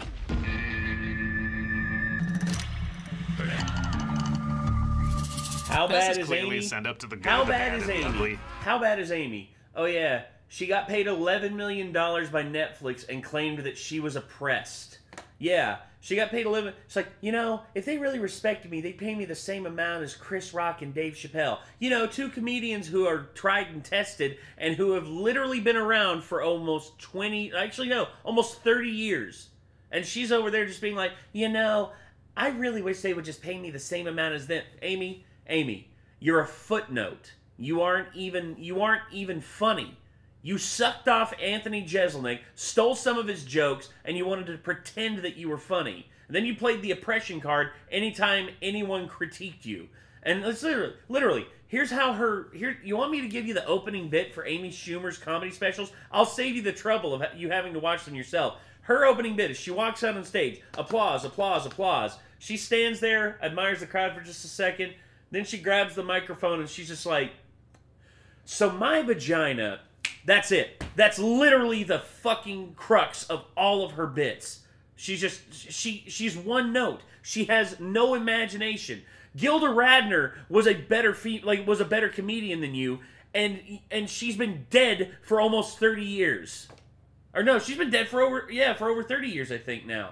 Fuck. Which the film takes a lot of inspiration from, and on top of another great action sequence, Goldie gives up her wish to save her true family. Like I told you, baby!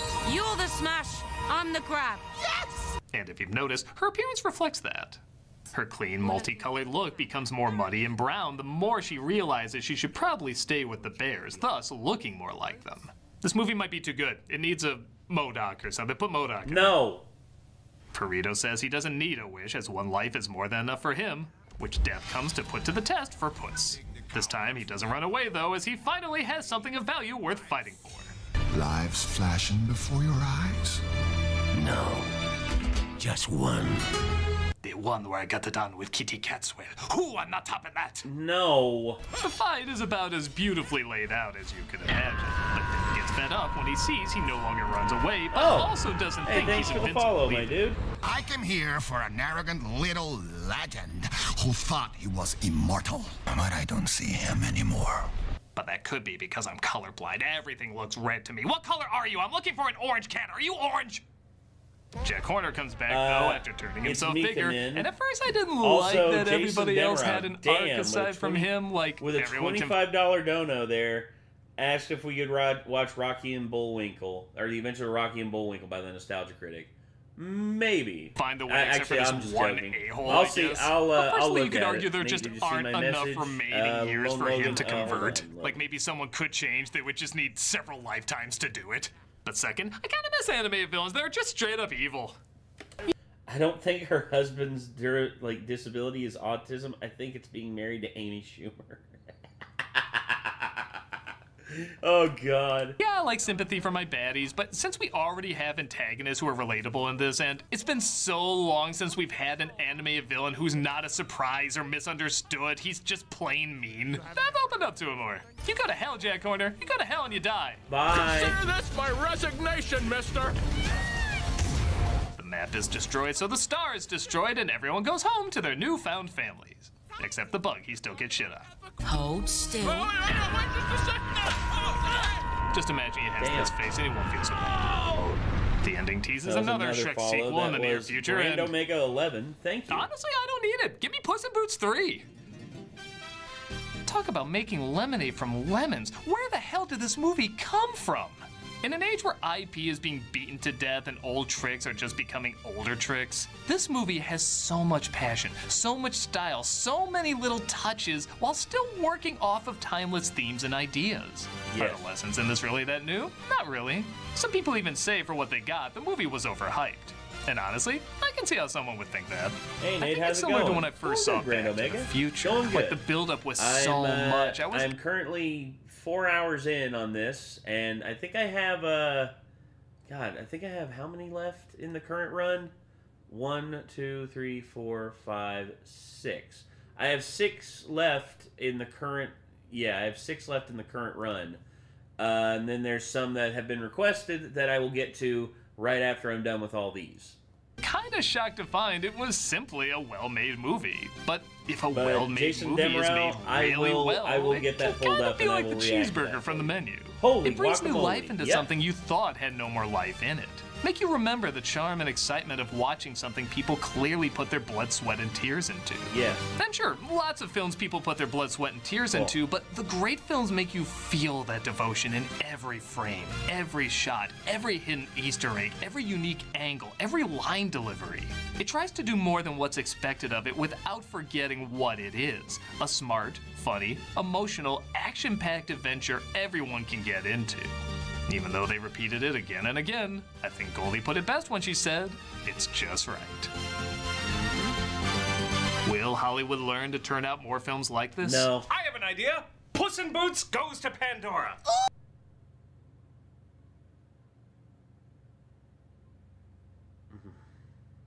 Oh, and then they can meet up with. Name one of the characters from those movies. Nobody can. Take my money, anyways. Wait, did one of Tamer's rings just go flying off? Anyways. It went flying off just as they clinked glasses. That's so good. I guess it's a start. I'm a nostalgia They critic, never I remember learn. it, so you don't have to. They never learn, and they never will. Okay, yeah. So, Puss in Boots: The Last Wish, easily the best Shrek universe movie since the. I'm still not a big fan of the chart guys. Well, Grand Omega, I think that's the point of it. You're not supposed to be a fan of them. You're supposed to gawk at them over their tone deafness when it comes to understanding what people want and what people like. But yeah, Puss in this is easily the best Shrek-verse movie since Shrek 2, and that was back in 2004. So yeah, almost 20 years after Shrek 2, you finally have a film that equals it in terms of its creativity and its storytelling. Damn, dude, this was. And his request for the stream. Let's see. Trying to explain to you the situation with Daniel, his issues with the server. Oh, I didn't see that, Logan. Hold on. Oh, God. Jason Demer. Damn, Jason. Damn, bro. Like you going all out with this. Holy shit. Jason Demerau, you are the man. Thank you so much. Like he sent me Rocky and Bullwinkle. Let me see what Logan is saying here on. Hold on. Okay. Okay. Oh, if I feel like an idiot. Okay. So Daniel Clark's request. Only Bone can unban people. I can't reinvite Daniel to the server. So yes, this is Daniel's request. Oh, so you okay? So Daniel wanted me to react to Mr. Bean, or to the Bean movie. I can do that. Also, Logan, sorry about that. I didn't see that there. Also, I'm seeing your older message here. Figured it out sooner, but my speaker hum issue's been resolved. Not sure how the power condition held is unknown, but I'll keep it because it's probably be useful as it's made for amps. Yes, it is. So I'm glad that you got your speaker issue resolved, Logan. Sometimes like the most simple sometimes the biggest solutions come from the most simple like sometimes the biggest problems require like have the most simple solutions. That's what I meant. That's what I was trying to say. But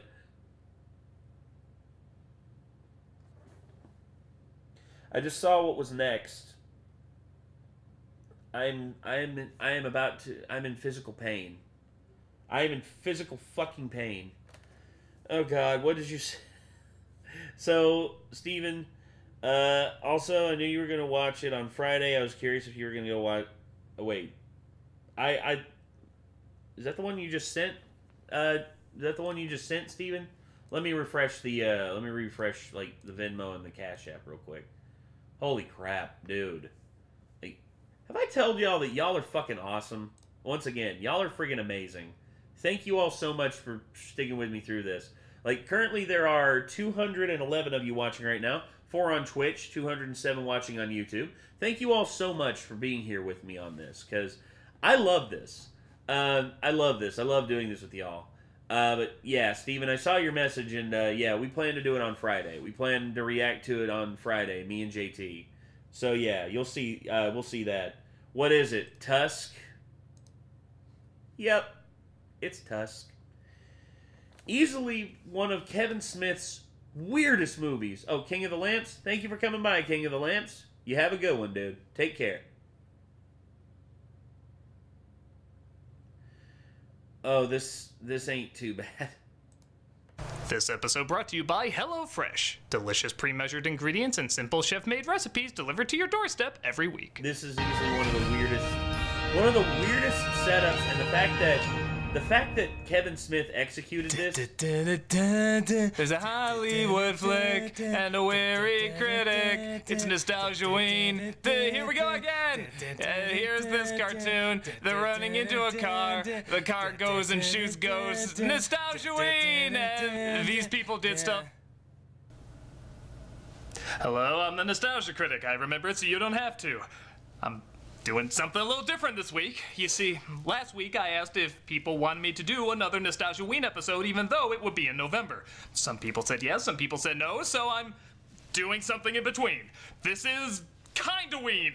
So, naturally, I had to think of a movie that was kind of a horror film, kinda not, kind of a comedy, but not always funny, kinda good, kinda bad, and maybe both were intentional. I am the walrus. That's putting it lightly. Dang, dude, this movie's weird. Released in 2014, Tusk's director, Kevin Smith, was usually known for directing Gen X comedies and touring the world as he was in high demand for, well, just being Kevin Smith. This is one of those guys where his personality may overshadow his film career because he is so engaging and entertaining to listen to. Talking geek stuff, hockey, and yes, scientific experiments between man and walrus. The idea started out as a joke on his podcast, and they liked it so much they asked if people would actually like to see a movie based on this crazy-ass premise. Fans overwhelmingly said yes, while the box office overwhelmingly said no. But Tusk is getting a little bit of a following, and truth be told, it's not surprising. And the fact that they got the girl, Tusk is getting a little bit of a following. His daughter and Johnny Depp's daughter from Yoga Hosers to come back. It's this And truth be told, it's not surprising. Practically a satire of exploitive mad sadist films like Human Centipede or the Saw movies, Tusk gets its biggest scares and laughs by surprisingly taking itself seriously. It's not like Jack Frost or Zombieland where the comedy comes from laughing at the genre. The comedy comes from making another one of those films in the same style, just with a ridiculous outcome.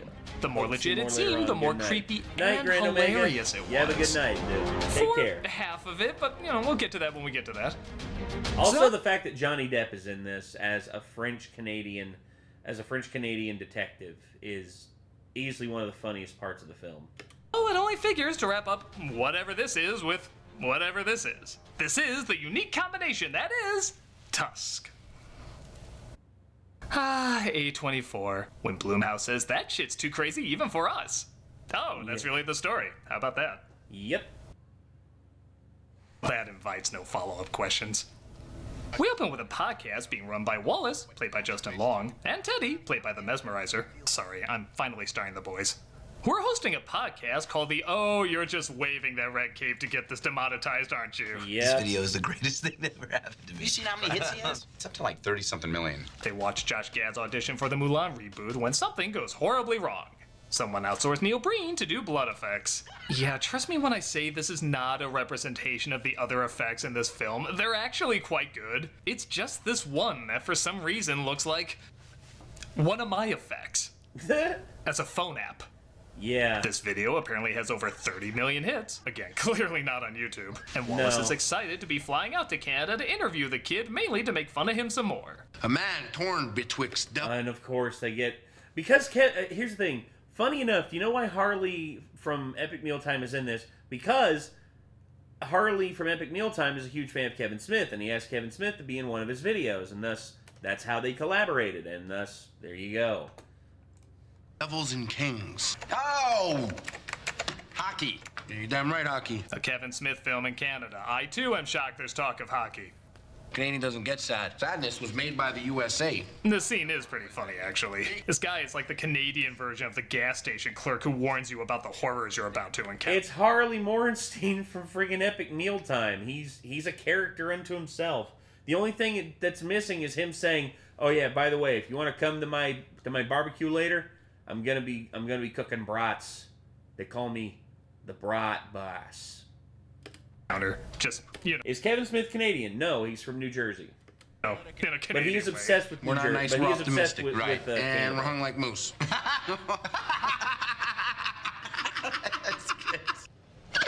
Here's your whistle and we'll get you on your way. Wallace gets to the kid's house only to discover he's attending his funeral. I don't know what's darker, the fact that this poor kid killed himself or that it's such a small gathering of people. Either way, it's impressive. That's sad. But... Oh, I'm Canadian. Yeah, I know Anvil. And that's the thing. I've been to Canada. I like Canada. I mean, the beer is stronger. The women are pretty. And, yeah. In Saskatchewan, you have looser gun laws than here in the United States.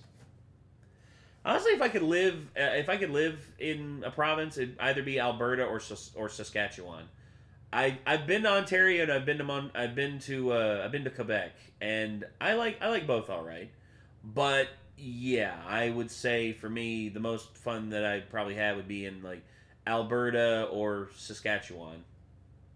Really mean-spirited. Fucking killed himself. You believe that shit? Couldn't hold out for 2 more days. Selfish little peg-leg piece of shit. No, Shadow, don't. I can't. I am not talented enough to 106% Crash Bandicoot 4. I couldn't do it. Even if I didn't know the plot of this movie, I'd insist someone turn him into a marine mountains are mammal. gorgeous. Canada is gorgeous. Canada is a in the gorgeous, bathroom gorgeous for someone place. to come to an old man's house and listen to some of his stories. Especially It's like the so northern bizarre, provinces, Wallace has like to check it Yukon. out after popping into the Canadian Quick Stop. How far is Bifrost from here? It's about 2 hours from here. The kids here at the convenience store are telling me that it's about 2 hours away. I hate American guys. Oh yeah, well we secretly wish we were Canadian. Yeah, we do need to update our jokes on you. That's true, because that's the thing, is like both Kevin Smith's daughter and Johnny Depp's daughter, they're American. They're not Canadian. And having like, honestly, man, if you want to have like Canadians like try about a few things here and there, man, it's not that hard to Yeah, I was gonna say a bunch of yoga hosers, man. It's like it's not even fun. She missed Jason Momoa at Fan Expo. Yeah, Jason Momoa would be fun, dude. I'd love to meet him. Wallace makes his way to the old man's house, which the music confuses for an action sequence. Will he stay on? No, you know why that is actually in there?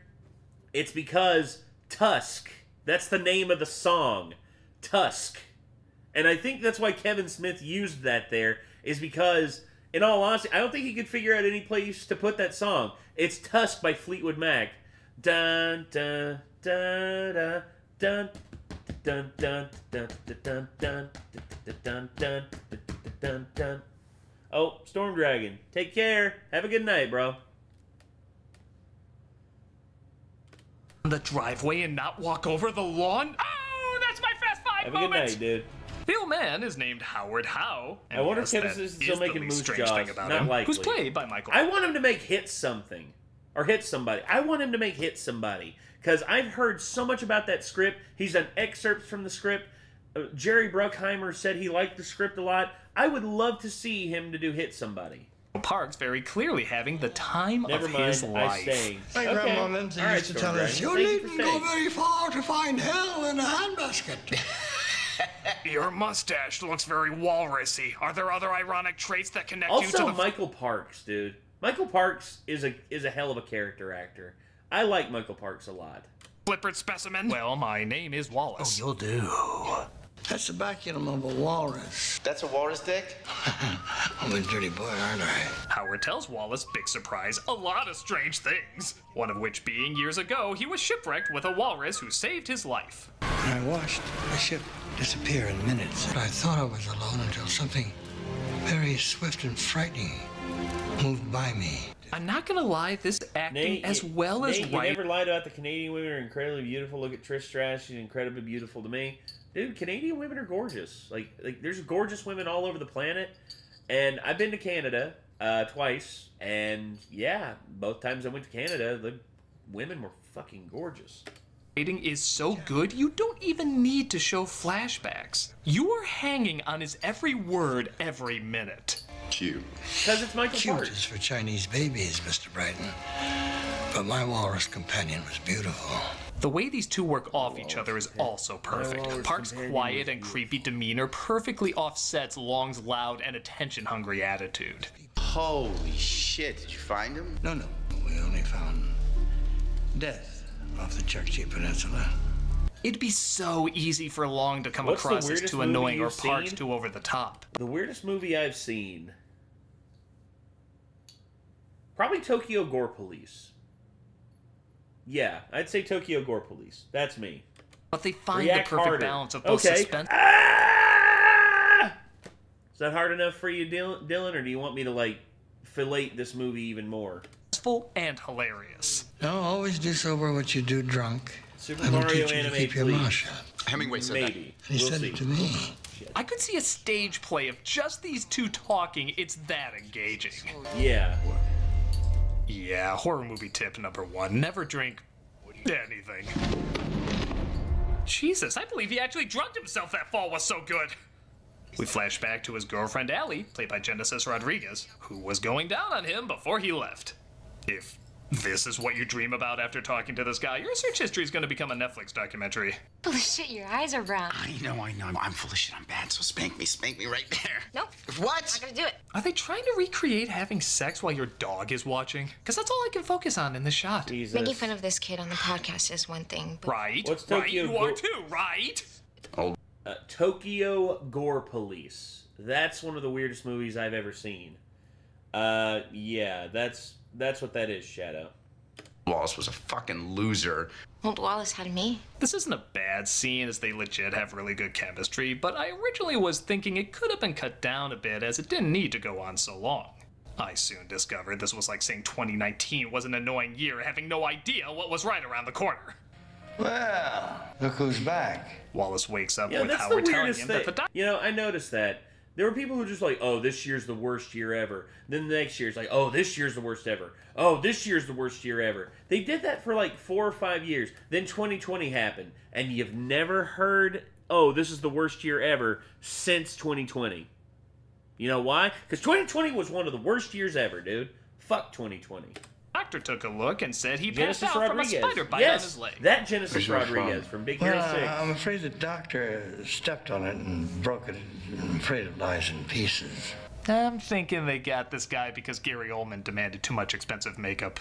Howard, I can't feel my legs. He's told the doctor had to remove the leg to get rid of the poison, resulting in one of the best reactions in the film, which is saying a lot because there's quite a few of them in this flick. Oh my god. Holy shit. There's no leg there. His constant confusion to everything happening to him is odd, strangely believable, and so damn funny. Even Howard snickers at the absurdity of it. Spider! The spider bit you! Nature can be very red in tooth and claw. What? It means kinda weak comeuppance tied to earlier scene, but you're selling it pretty good. I am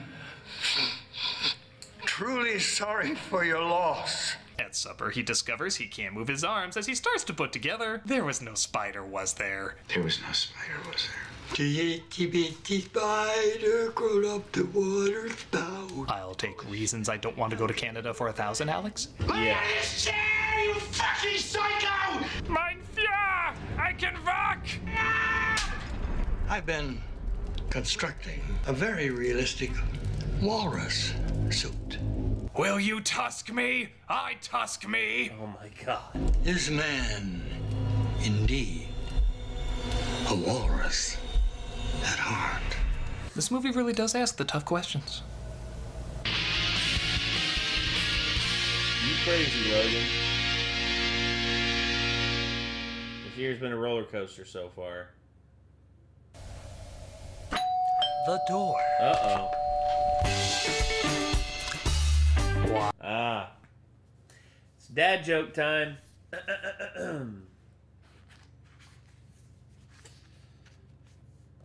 Sign on the community center in Pennsylvania.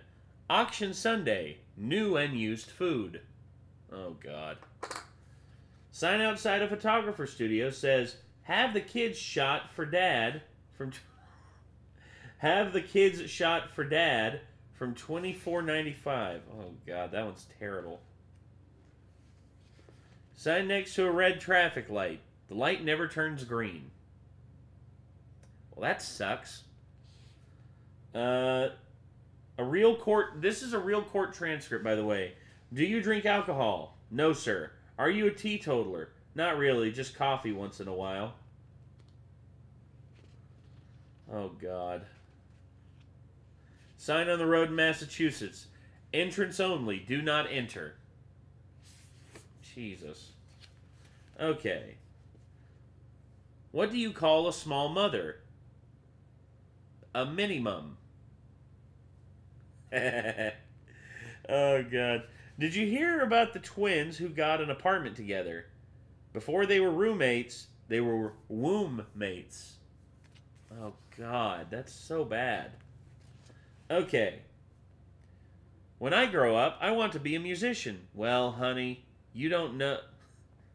Well, honey, you know you can't do both. Oh, that sucks. Let's see. Where does an electric cord go to shop? At the outlet mall.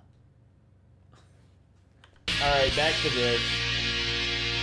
So, from what I've shown so far, you probably get an idea of the tone of the film. It's twisted and strange and treated 90% like a dramatic horror flick, which makes the humor all the more funny, yet the fear all the more suspenseful. It's a very tricky but surprisingly well-handled balance. But there's kind of another film going on at the same time. It starts with Allie giving this overly dramatic monologue about how Wallace is an awful boyfriend. Until I remember what he does to me. With all those empty women. This isn't like the other dramatic scenes where you know it's building up to something humorous. It's just a woman talking about how her relationship sucks. A woman we saw briefly for 4 minutes, and now she's given this Anne Hathaway Les Mis moment. And they hate him. It's incredibly out of nowhere and doesn't really connect to much. And yeah, guess who this is? Well, there's only 2 other characters in the damn film, but let's hold off 5 minutes before we give the big reveal. That's right, it was the one-legged kid. No, of course it's Teddy. This was actually so obvious, I thought maybe they were building up a fake-out. Like, even though that hand is very clearly Haley Joel Osment, it's revealed that Howard was having the affair. What a twist that would be! No one would see it coming. It would instantly make this story more fascinating. And it'd just be friggin' hilarious. But nope, it's just Teddy. It amounts to pretty much nothing, and honestly, the bigger surprise is why the hell Howard left Wallace's phone out in the open for him to call for help. You gotta help me. I swear to God, I'm not joking. Allie doesn't answer, so he calls 911, or the guy cheating with his woman. That makes sense. Teddy, it's me. I swear to God, this isn't a fucking joke. Howard knocks him out, and the next morning, they finally get the messages. Oh my God, he called you too? He left a third message. It just says, arm. The two set out to find him while Howard continues his operation. Man is a savage animal, Mr. Brighton. Better to be a walrus. Okay, Michael, I'm gonna track out after you sewed this man's limbs to flippers and you say in all seriousness, it's better to be a walrus. This is the best day of my life. I know, I chose you for a good reason. Howard completes the operation, and honestly, after that leg effect, I thought maybe they weren't gonna show the transformation, like perhaps they leave it in the shadow or it's left up to your imagination. But Jesus Christ!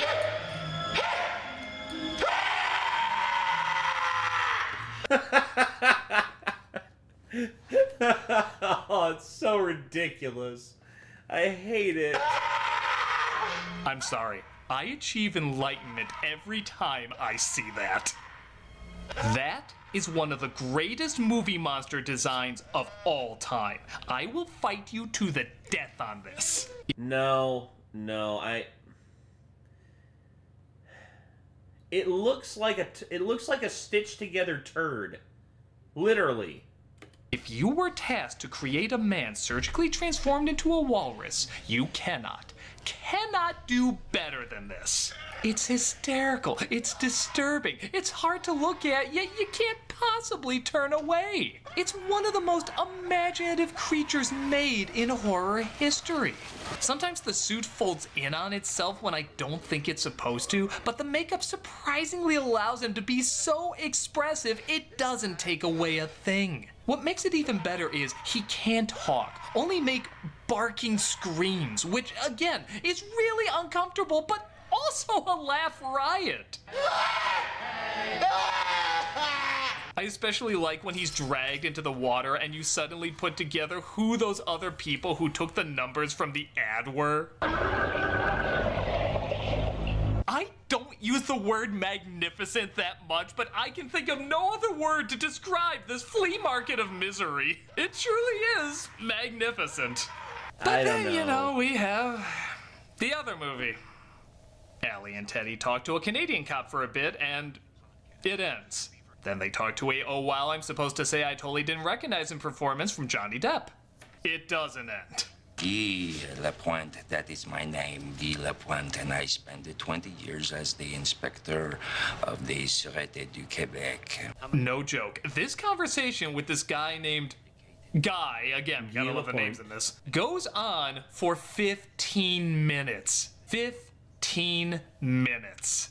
And a bit for the... I'm going to say there's, like, chewing the scenery, and then there's this. Jesus.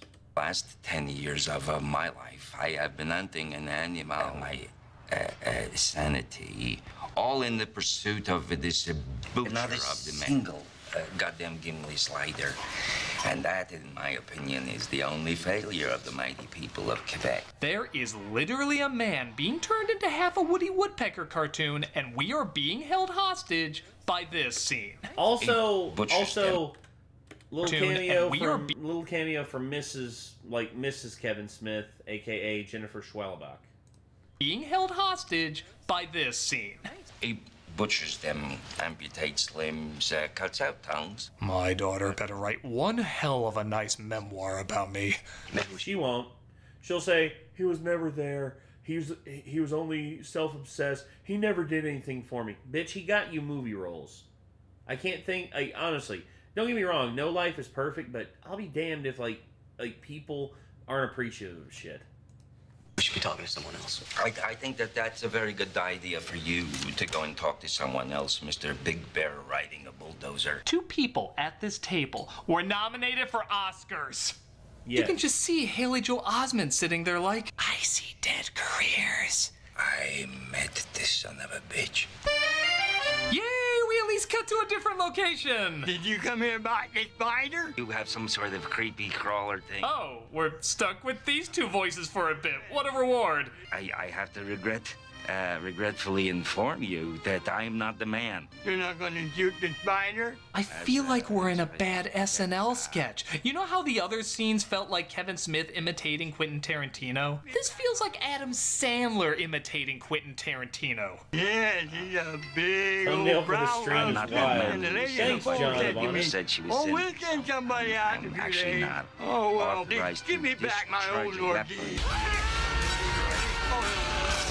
Yeah. It's to a point where I'm legit wondering if Smith is trolling us.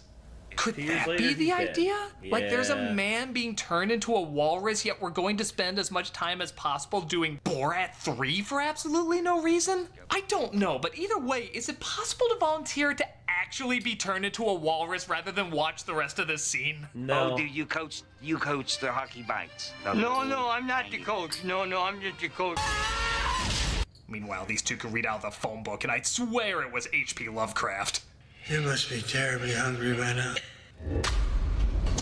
I'm actually more interested in how they show him eat that fish than anything in the B-plot.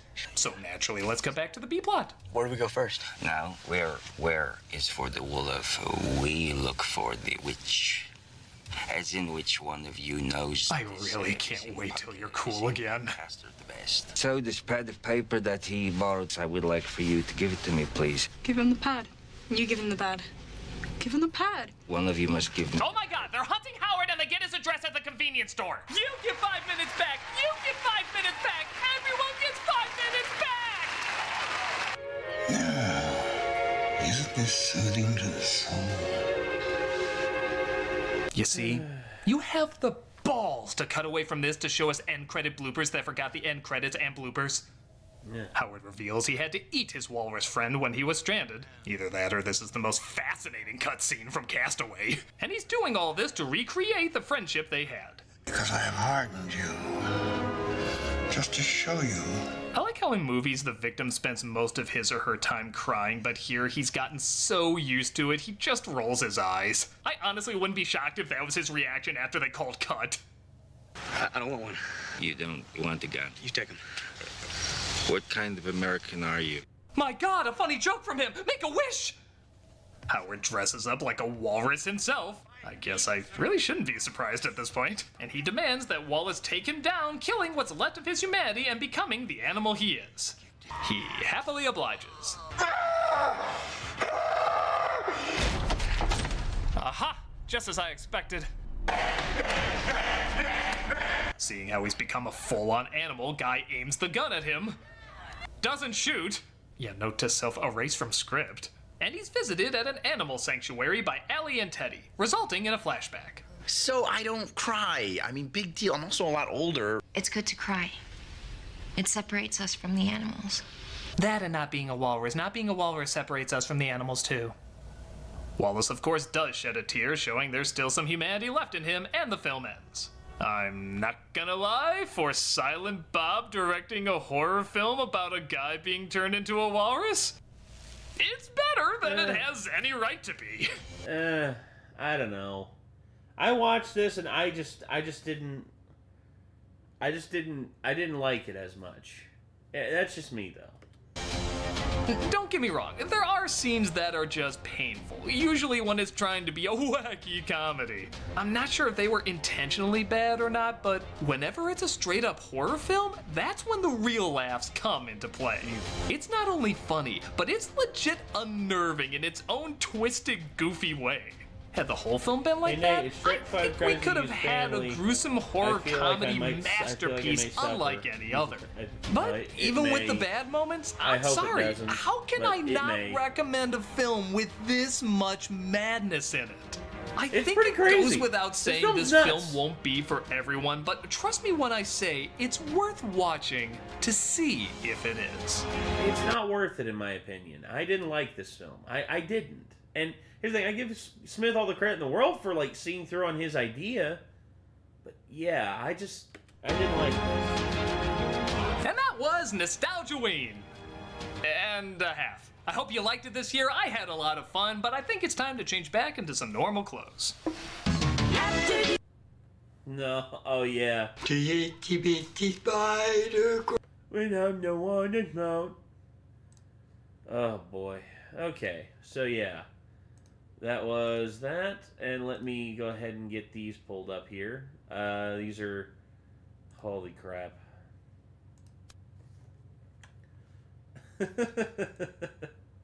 So yeah, there's the ones from... Let's see, yeah, that's the one there. Reefer Madness. Fuck yeah, dude. I love Reefer Madness. I love Reefer Madness so much. Let's see. Then, of course, yeah, we had that. This one was from Jason Demerau. This one is The Adventures of Rocky and Bullwinkle. And then we also had Hey Nate Had Nothing to Say. Ran out of things to say, so here's $10. Thank you very much, Optinate. Hey Nate, have you heard of Harmon Smith? Name does sound familiar, but I can't remember off the top of my head. Thomas and the Magic Railroad by Mick Sork. Oh gosh, I'm moving this one be moved there, and then I think there was another one he sent. Yeah, the most hated Nutcracker movie ever. Let me get this one episode brought to you by ExpressVPN. Oh god, the most hate. Yeah, this one's 42 minutes long. Holy shit. So, let's see. Yeah, that was all the ones from Venmo. Was all the ones from Cash App. Yep. And then what's the one off here? Oh yeah, Balto. Wolf Quest. There we are. Anime Abandon. Yeah. Oh, gosh. Bennett the Sage. Jesus. The fact that he's still going is awesome.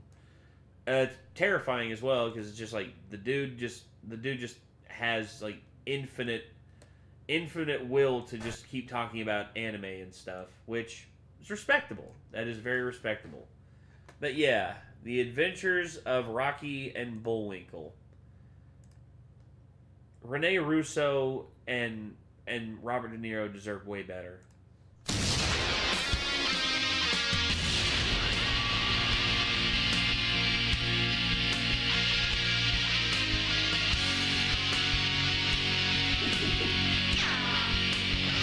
Alright. I think I'm going to have to cut off the requests here because this is getting crazy. Jason Alexander, too. Yeah, Jason Alexander was a lot.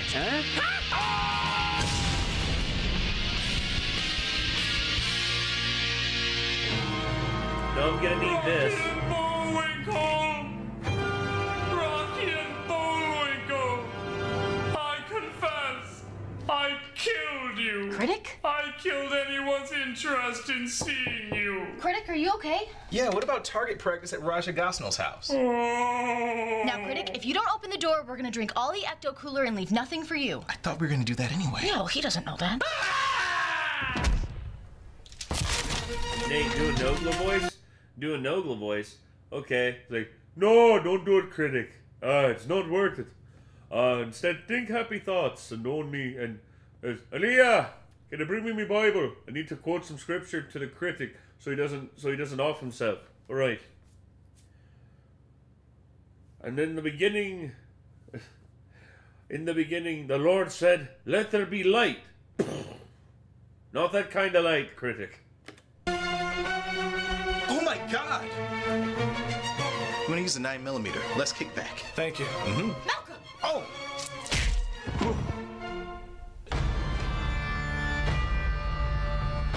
Oh, thank God. He was saying the strangest things about a movie that everyone hates. Clearly, his soul has been twisted by the devil. Do not worry. If there is one thing I know, it is how to force the internet's opinion with shade. It's just good to know that he has such good friends. With this, debatable. There's no chance you can misfire. Malcolm! Oh, sorry. If you're gonna do something, do it right. You should be proud of me. That's not how that works. I hate ads. Sorry, dude. Also, I need to get me another water. I will be right back. I'll play this. Don't worry.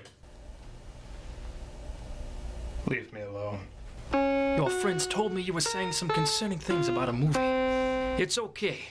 All terrible movies are equally bad in the eyes of the internet. Are they? Tell me, how well trained are you in bad film adaptations? I know a little. Bigger films, mostly. Ah, then you must know why a Dr. Seuss character sticking his head in a woman's cleavage and having a man kiss a dog's ass doesn't work. I can't say that I do. Isn't that the beloved adaptation of The Grinch? Oh, Christ. All right, well, surely you must know why the man had her breakdancing, and applying rules and logic to an illogical world that can't even represent the title right doesn't work. I regret it is not too familiar. It does sound like that smash hit Alice in Wonderland, though.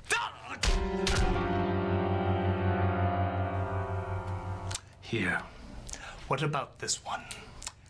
An animated moose and squirrel try to save the world from a villain with a lame accent? They make all sorts of forced puns with sloppy slapstick and no story? Yes, I know that. I'm sorry, I had no idea you despised that film as much as everyone else. I didn't. That was Rocky and Bullwinkle. The film you accuse yourself of killing. You heard that? For God's sake, my son, if you have something to confess, do it now. They were my icons.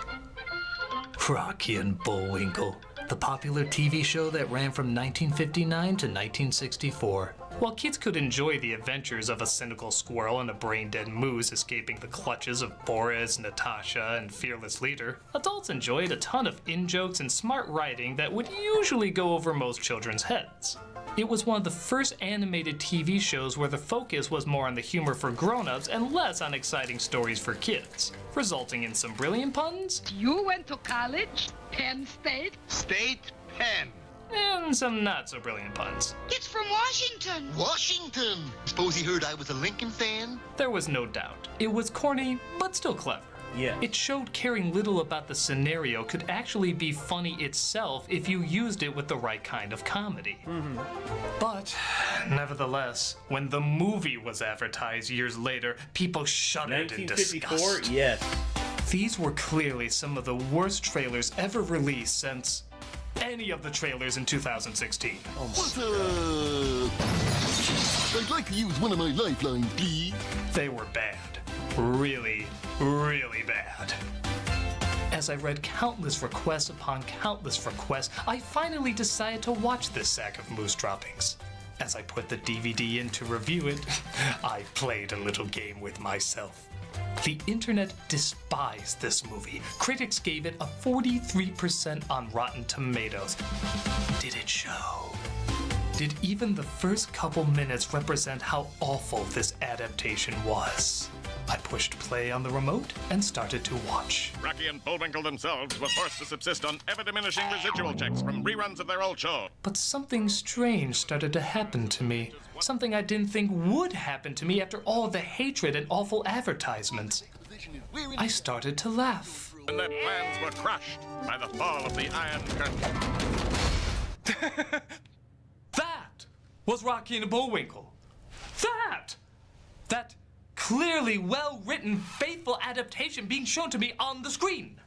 While the narrator, that's me, was forced to move in with his mother, where he was reduced to narrating the events of his own life. It seemed to have the same spirit, the same humor, even kind of a similar animation style. No. This has to be a mistake. It must be. It better be. I just want to clarify, you tried to kill yourself over this movie? The movie continued, explaining how Rocky and Bullwinkle were trapped in reruns and their home in the forest been chopped down. I'm the chairman of the Frostbite Falls Society for Wildlife Conversation. You mean wildlife conservation? Well, somebody's got to start talking about these things. Even their wordplay had become hackneyed and cheap. No, it was always like this. Wow, they even acknowledge how forced a lot of their humor can be.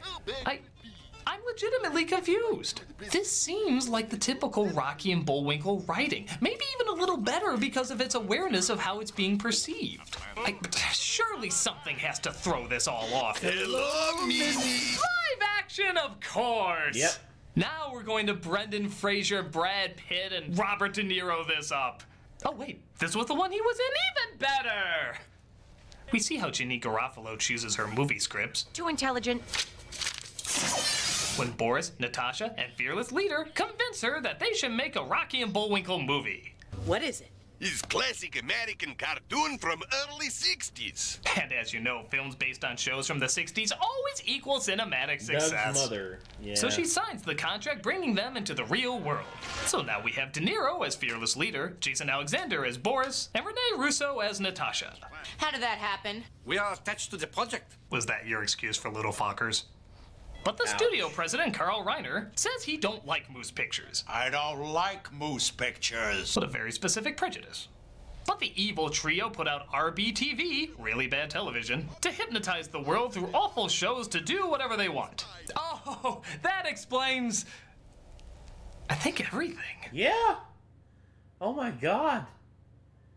He's right. Oh. But the FBI director, Randy Quaid, I'm back from Canada,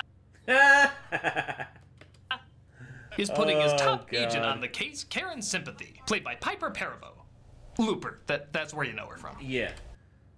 I knew her from Cheaper by the Dozen and that one movie she's in with Jessica Parr. Can't remember the name of it. Lost and Delirious, I think is what it was. Oh well.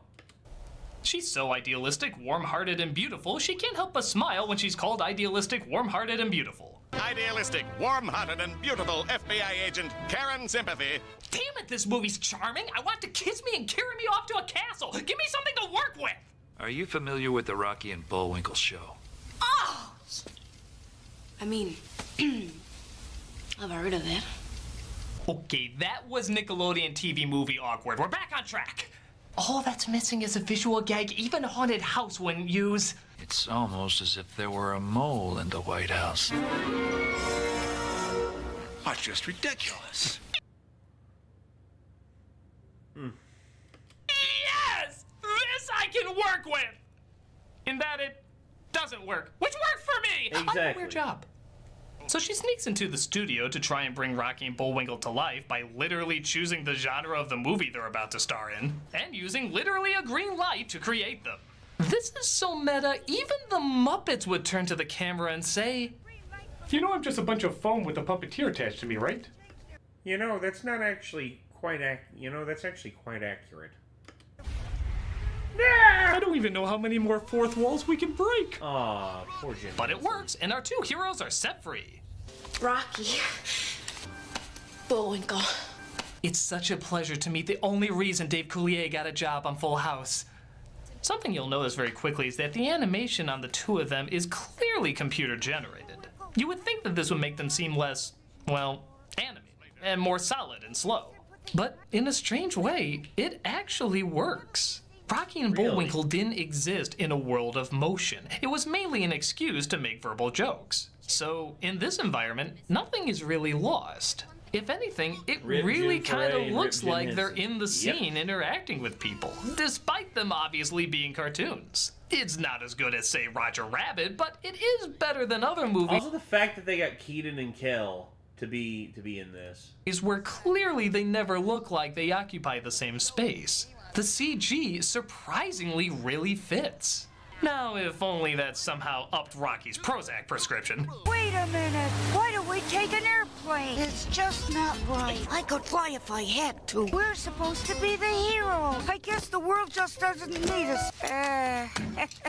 I swear, every time he's on screen, he's always bitching or moping. Yes. Is this Nate last video? No, it is not the last video, Shadow.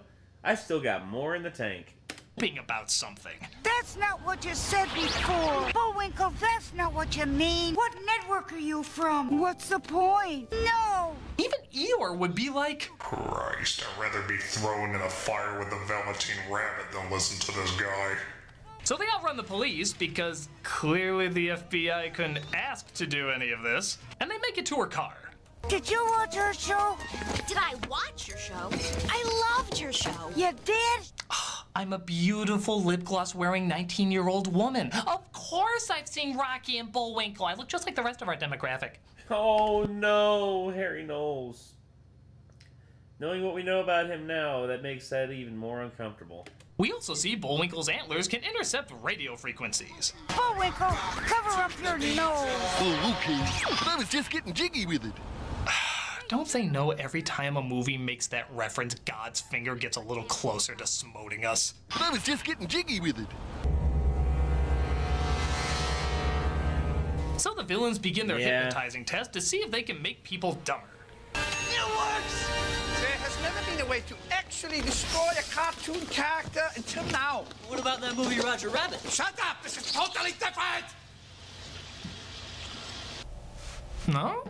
That was funny. It was a funny line, funny delivery. Even that awkward silence kind of made it work. Yeah. Again, it really is like Rocky and Bullwinkle. Some of the jokes are funny and some of the jokes are awful. That's always what they were. Yes, all that's missing are the confusing jokes. The ones that don't make sense as a kid or an adult. Oh, like, I don't know, having an unexplained kid as an evil scientist? Yes, that would be mighty The confusing. computer degenerating imagery, or CDIs, I like to call it. Why, that's as odd as... A random animated weasel they just found? Now I know what happened to my friend Freddy the Ferret. Oh, it's okay. Before you even get a chance to question it, they throw in a funny line, so you completely forgot what you were confused about. Send him where all worthless cyber chumpkins of the internet. I feel delighted, annoyed, and puzzled all at the same time. Exactly. Where is it? That was Rocky and Bullwinkle. What was the movie up to? Could it be so clever that it was purposefully bad in some places and purposefully odd in others? No, it has to just be bad. This is 2016 internet, and I will not allow anything down the middle, especially for... Who's Harry Knowles? The less you know, the better. The less you know, the better, Andrew, or Anvil Pictures. I can't find the... Like, the battery on this is about to die, and I can't find the cable for it. Damn it. The feature. Oh, I don't know. This sound effect's becoming pretty annoying. Okay, that is entirely bad. But inside Fearless Leader's eye, there's a cartoon. Because the director said they'll get it. When suddenly, objects start falling from the sky. You're the one driving. Beware me. Thank you, me. They get away, though, leaving Boris and Natasha to face the punishment of Robert De Niro's in-joke. Are you talking to me? Are you talking to me? And when I say in, I mean about as in as John Travolta or Tom Cruise. It's so not in that it's pretty much out. The two of them steal a helicopter from a very strange Jonathan Winters cameo. Tired of shopping for helicopters. Boy, if I had a missile, I'd blow your buns right out of the sky. I'll leave that alone. He was very old and said yes to 2 of these, for God's sake. Yeah. But our heroes get intercepted by a possibly stranger cameo from John Goodman. But she really is with the FBI. Yeah, and I'm really John Goodman. Let's get in the car. You know, after Blues Brothers 2000, I wouldn't admit I was John Goodman either. Yeah. So they're separated from their Coyote Ugly co-star. Yes, that's the other one you know her from. Put it down. And that too, yeah. As they partake in What a Shock, more puns. We don't have time to get to Washington. This is no time to worry about getting the washing done. You know, Rocky and Bullwinkle really need a pun scale. Something to show which ones legitimately work and which ones are Hitler's ass scratchers. This movie's getting kinda... Don't say it. Two-dimensional. Oh, great! There's no telling how low that pun will go. Someone's watching Rocky and Bullwinkle again. They're picked up, however, by a duo of, hey, this was a thing. See, where you guys been all this time, huh? Reruns. You know that's never gonna happen to us, right? Boy, I don't know whether to feel bad or... No, that's the only option. They go to the boys' college. Well, let's be honest, man. Kel basically, like, just being abandoned by a lot of people because of his drug addiction, which, you know, that was a problem. But Kenan moving on and getting on to SNL and basically continuing his career. Meanwhile, Kel just falling further and further down, and also getting taken advantage of by people and basically having all of his money stolen from him. It's dark shit, dude. It gets really, really dark. Which was actually a school Bullwinkle went to in the show, but there's just one problem. The college is anti-moose. There's the animated freak now! What is with all the moose hate in this? What, did he violate your safe space with his giant antlers? Is he now on the wall of entertainers that are too shocking to perform at colleges? Speaking of which, Karen flirts with a Swedish guard by promising to take him to the movies if he gets her out. But is it me, or are her hand gestures a little too, symbolic? How would we eat our popcorn? Well, we could eat our popcorn with one hand and hold hands with the other. Yikes! Thank God Bullwinkle wasn't firing the puns on this one. Boy, she really knows how to squeeze my hose. Bullwinkle! I'm just saying, she really knows how to make the wet stuff come out. Bullwinkle! Oh, and when I say come out... Okay, don't come crying to me if the FCC leaves a horse head on your mattress. At least I wouldn't be the only one getting hit. Oh, Christ. Back at the college, Rocky sees Horse Boris head, is more like a about to whole attack. So he tries once more to see if he can remember how to fly. Got to save Bullwinkle! Luckily, Rocky had delicious Taco Bell tacos.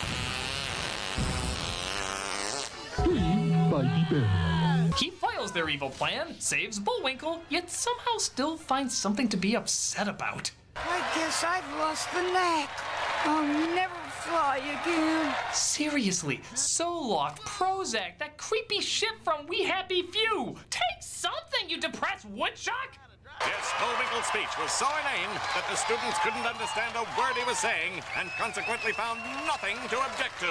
Oh my God, this movie may have predicted the future. Yes, it did. Nah, they'd always find something to object to. Oh, come on. Plus, there are some legitimately funny scenes, like the nice Swedish guard who helps Karen escape to go to the movies. She totally abandons him, doesn't even think twice. Honestly, this movie really does have a lot of the characteristics of the original cartoon. Right down to some of it being brilliant and some of it being painful. I'm sorry, but it really is a good adaptation.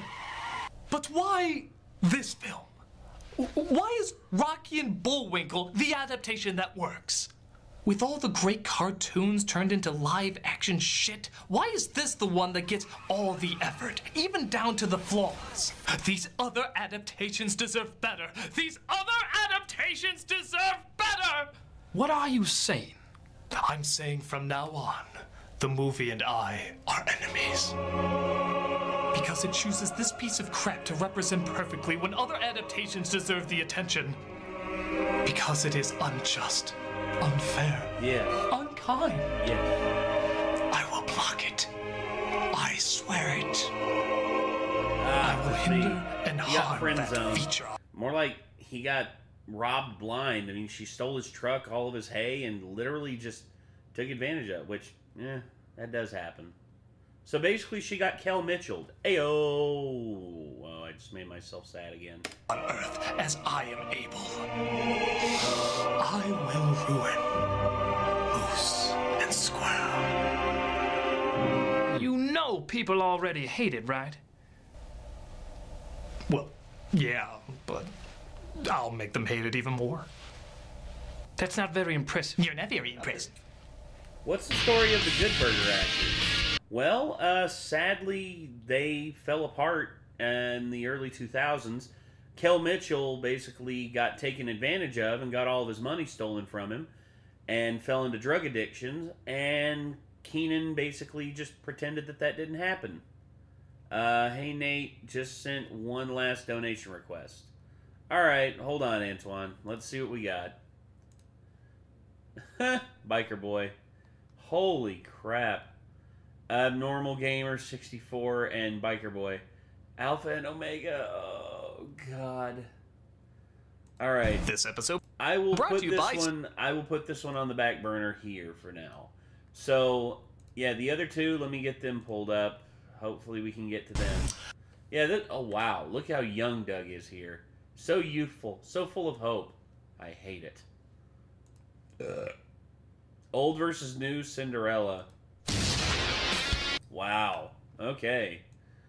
Yeah, I'll just put that there, and then I guess we'll get back to Rocky and Bullwinkle. Here we go.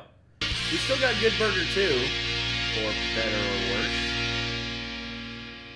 For better or worse? Oh, yeah, you didn't have to do an ad so there. Rocky and Bullwinkle raced toward Chicago, probably lured by their filming tax breaks. It wouldn't last. Where they drive through 2 Italian peasants just so they can crash through some fruit carts in their chase. If that's not funny enough, get a load of this weird silent moment.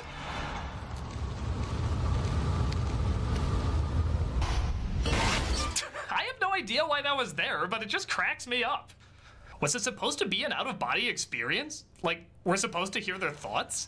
I never did tell her how I really feel. You know it'd be pointless right now? A Billy Crystal cameo. Mattresses for sale! Volume! Now that's a sauce mattress. This cameo just fixed my pipes in my summer home. Yeah, a lot of the cameos in this movie, if you haven't noticed, don't really make a lot of sense. It's the equivalent of using an unpopular appearance twice for no real reason. We just saw him! We just saw Jonathan Winters! Why are they using him again? Oh, and it doesn't tie into any joke. No. It's not like that's his brother or his look-alike or the same person. It's just Jonathan Winters as a different character. Hell, why not complete the trilogy and have him pop up as another completely different character? I'm high. I am completely high. Hey, Doug, admitting to the problem is, acceptance is the first step on the road to recovery. And right now, you just completed step 1, my friend. Well done. Why would there be 3 Jonathan Winter cameos? What? Was this in his contract? He had to play more than one character no matter how brief or pointless? What if he had that same contract in Smurfs? Hey everybody, do you like my new dress? I got you now, Papa Smurf. Meow. He doesn't always have to be a one-man everything. Our heroes escape the villains again, which just curls Alexander's reverse Hitler stash, but Karen tries to encourage Rocky to conquer his fear of flying. Karen, I can't. I feel like we've done this already. Rocky,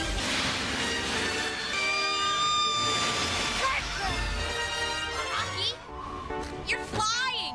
You're flying! This is the most exciting moment since, let's look at the clock here, 20 minutes ago! 20 minutes ago is when this happened.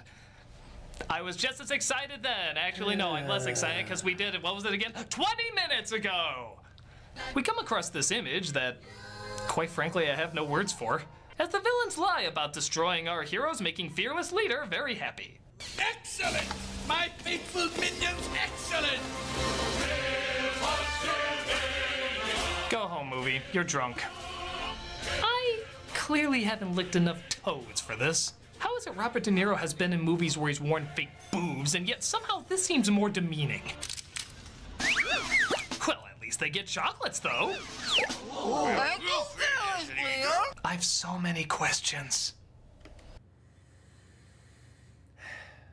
See, here's the thing. A movie that works can overstay its welcome. And this is a film that is definitely overstaying its welcome. And instead of teetering on this balance board of endearing yet annoying, it's starting to lean very heavily. Nate, are we high? Not quite. Not quite, Shadow. I'm a little tipsy, but I'm alright. But it's starting to teeter towards that annoying. What am I looking at here? That's the face that's the face I'm making it like.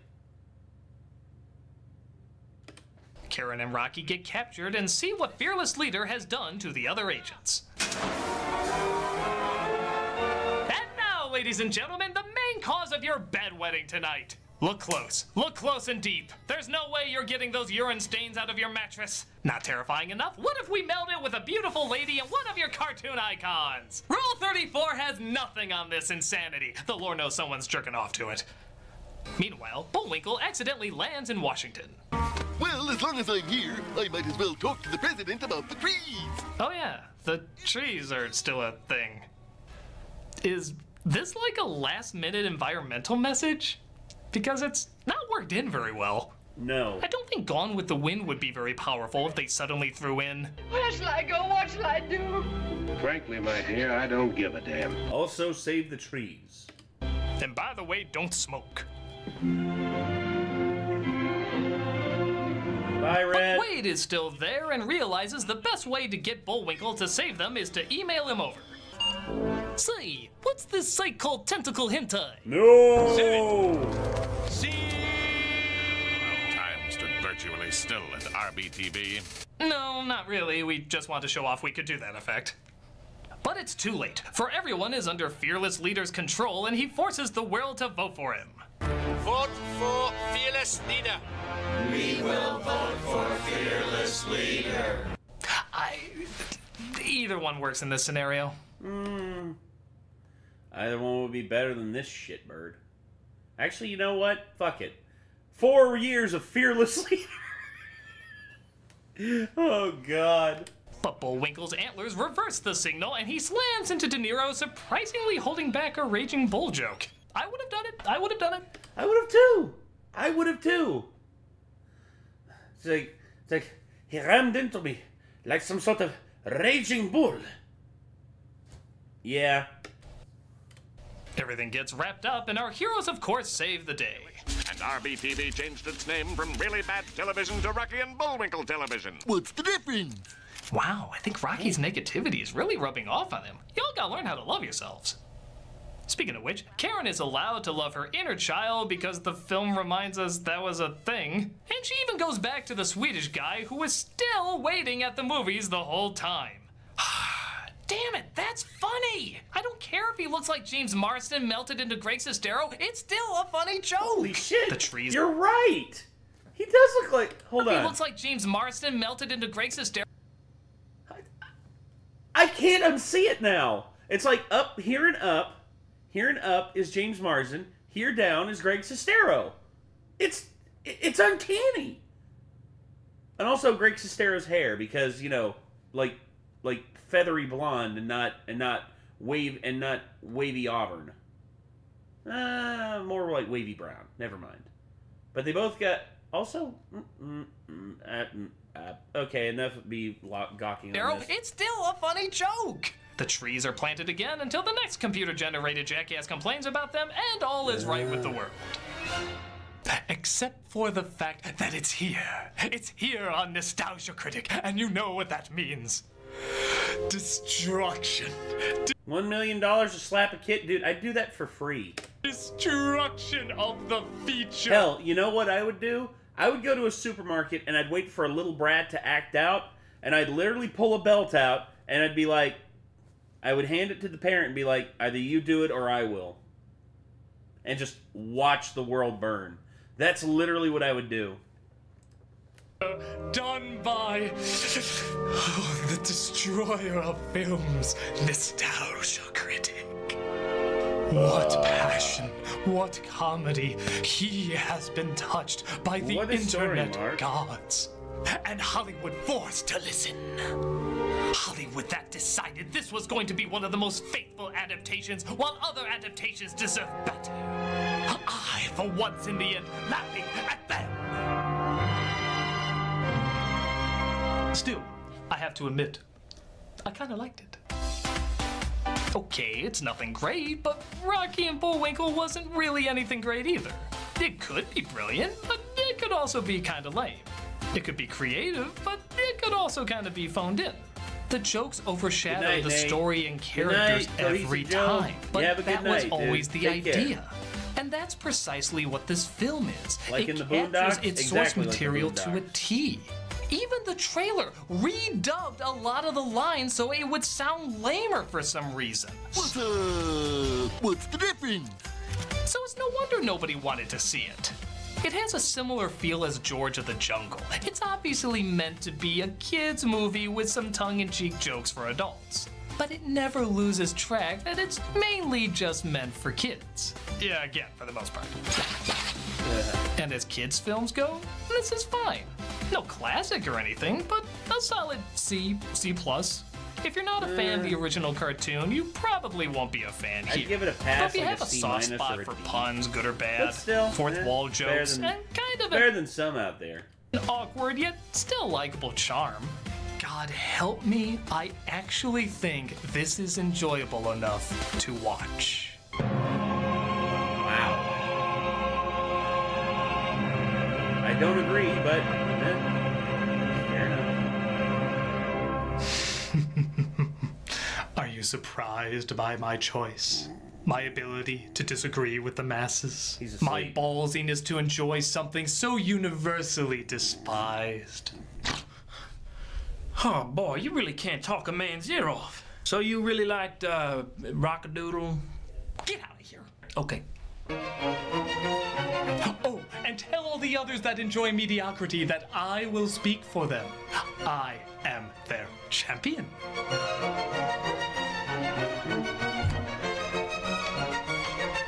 Has he gone crazy? I think the real question is, was he ever sane?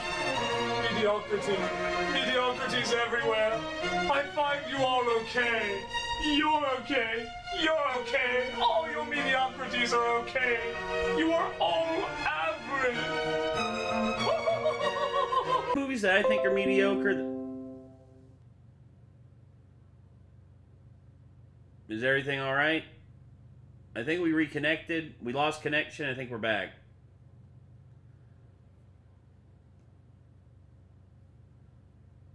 Hold on. Hold on. Internet went out for a second. Are we good? Is everything good? Is everything all right? We're back. Okay. Sorry. Lagged out there for a minute. I'm not sure what happened. But, yeah. Jason, thank you very much for that recommendation. I don't agree with Doug 100% on this. I may have to go back and rewatch the film myself to see what I think. But, yeah. I guess this is just part of it. It's just people are going to disagree on this stuff, and that's okay. It's okay to disagree. Do you listen to Imagine Dragons, Nate? Not anymore, SJ. I used to be okay with Imagine Dragons. Now I'm just like, it's not terrible, but at the same time, it's not good. Okay. So I know some of y'all been waiting for this one. This is The Sorcerer's Apprentice. I gotta say, Nicolas Cage playing a sorcerer, man. He's kind of cool. Oh, LawPie99. Hello. Welcome This to the episode show. brought to you by the Dollar Shave Club. A great shave at a great price, Doug will never conveniently be the delivered same. right to your home. Doug never... Oh, God. Fantasia. Arguably one of the greatest animated experiences ever. With The Sorcerer's Apprentice being one of the greatest, bits in that series, or in that show, or movie. I will not breathe. Ow. Oh, no. Jerry, no. Jerry, no. Don't do it, man. I'm crazy. Oh, God. Oh, my God. Not the Cage. Oh, Nicolas Cage. I am the Nicolas Cage. Hot damn, you've just been upstaged. I laugh and I rage and I break every gauge. Nick Cage. I'm on a rampage. Nick Cage. Range Cage. So scream hallelujah. A, B, C, D, E, F, G, H. Nick Cage. It's my golden age. Ridiculous Nicolas Cage. You're sage. A sorcerer of age. Engage. My name is... Wait for it. Wait for it. Nicolas Cage. Nicolas Cage.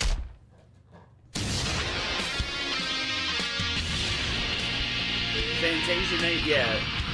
Here's the thing. Both Fantasia movies are really good. Fantasia 2000, if you take out the interludes in between by all of the...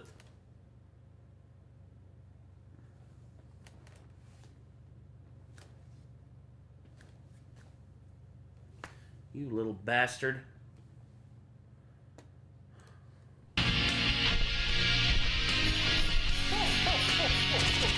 Oh, Quinn again? Oh, it's Quinn, the moth. Yeah, I guess so. I actually miss Quinn. Quinn moved across the country, and now I don't see him anymore. Sad about that. I like this movie. This movie's all right. This movie's not the worst. I've definitely seen I'm much a nostalgia worse. critic guy. Remember it, so you don't have to.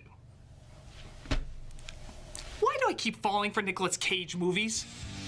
There used to be a time where when he man. was good, he was amazing. And when he was bad, he was still amazing. He was one of the most entertaining people to watch. But then he got into making so many of them that the Cage magic was spread too thin.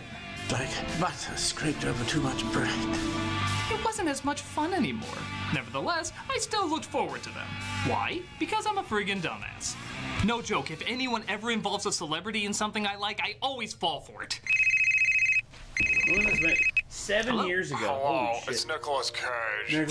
Nicolas Cage? I will no way question this. Nate Naturally, versus I want you Saitama. to join me I'd and be Tony dead. Goldmark in the other room. We'll dress like bears and sing DuckTales in Egypt. You got it! Oh, and by the way, this call is collect, because I just collected your dumbass! Oh, no. Oh, okay. Hold on. Let me make sure everything's still good. Yeah, okay. So I'm just making sure that everything's still good in terms of the stream. So, yeah. Anywho. Yeah, okay. We're still good. We're still good. No problems. No issues. The stream is still good. So, anyway, let me get this back up. Damn it, Tony, no wonder they call you some jerk with a camera. And I got it all on camera. Well, great. You exploited my very specific foible. And it was amazing. Ha! So you flew all the way out here just for that, huh? Yeah, in hindsight, it didn't really justify the cost. I mean, plane tickets, gas, hotel. Do you have a hotel? I slept on the roof. Good God, man. Mind if I stay here until I crowdfund my way home? Yeah, sure. God bless you. Ooh, The Sorcerer's Apprentice. You know, Critic, in the course of reviewing Disney rides, I also sometimes review their movies and other projects. Good.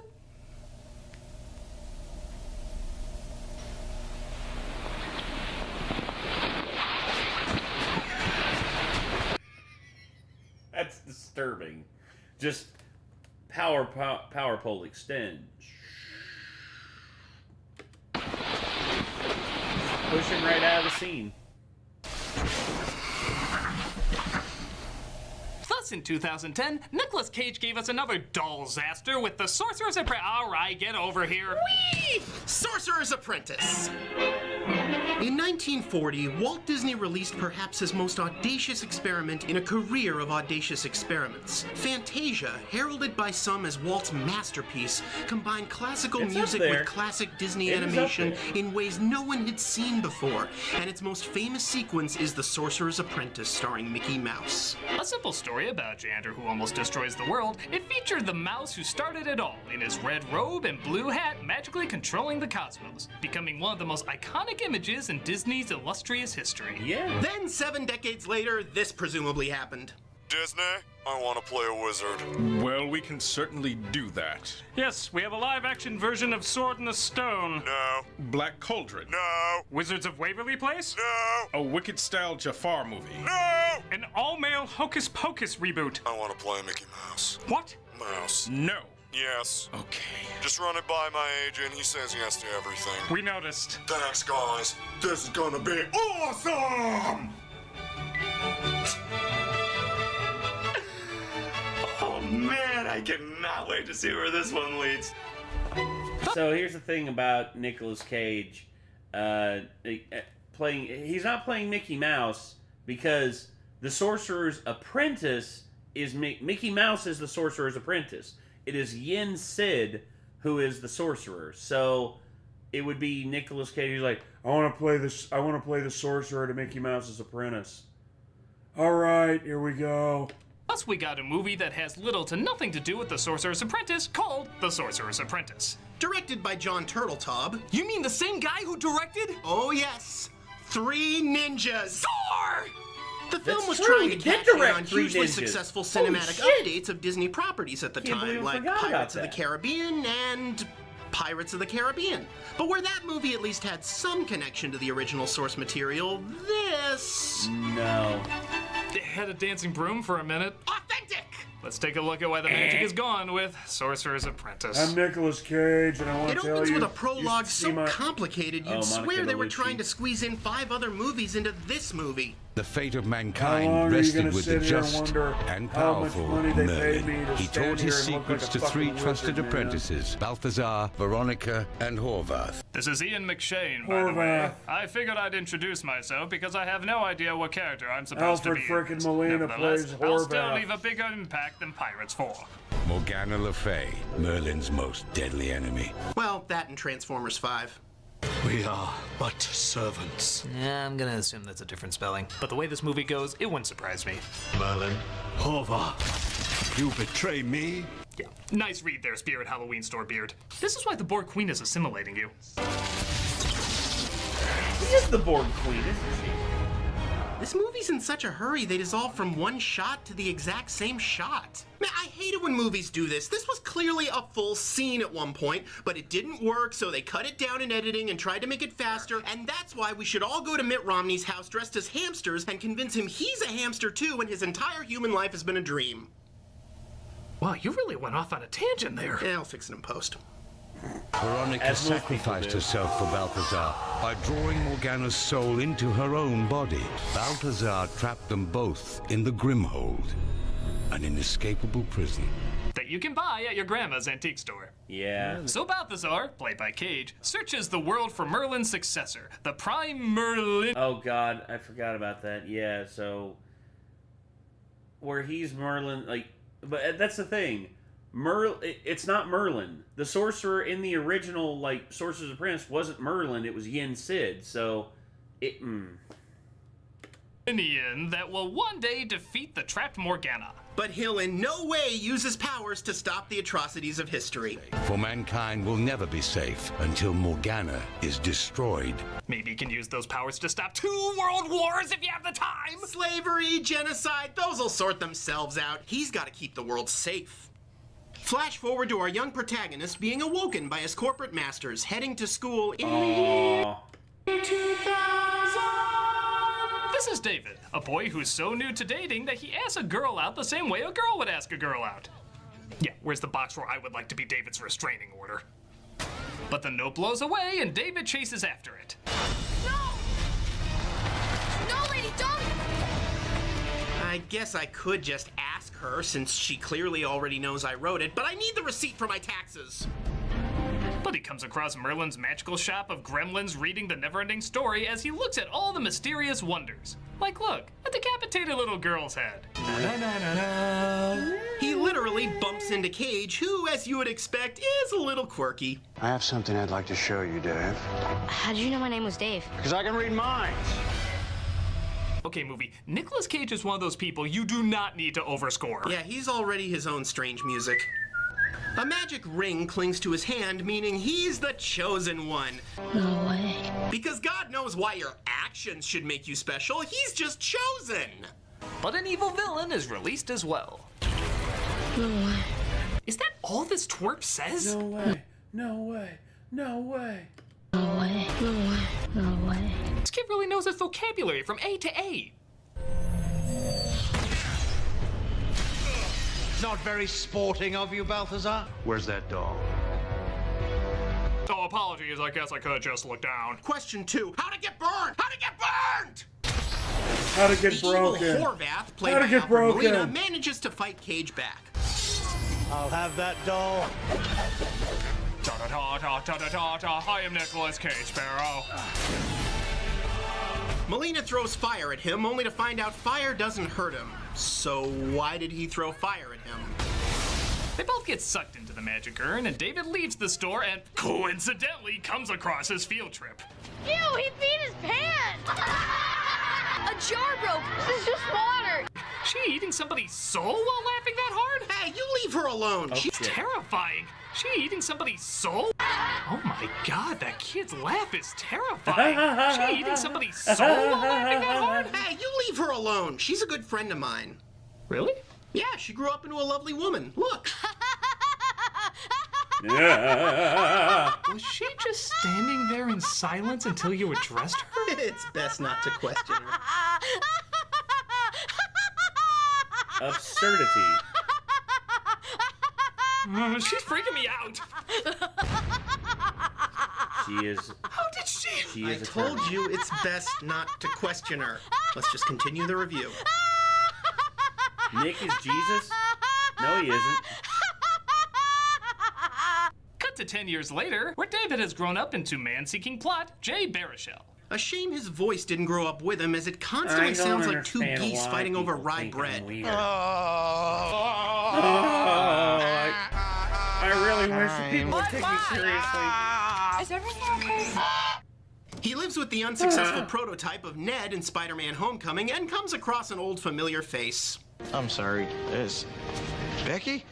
It's Becky Barnes. Bucky Barnes? Hang on, I've always wanted to do this. Longing, Rusted, 17, Dave... Stop it. We were in 4th grade together? Yeah. In a bizarre twist, this is actually the scary girl that was laughing at him all those years ago. Oh, great, you got her going again. What do we do? Just let her laugh herself out.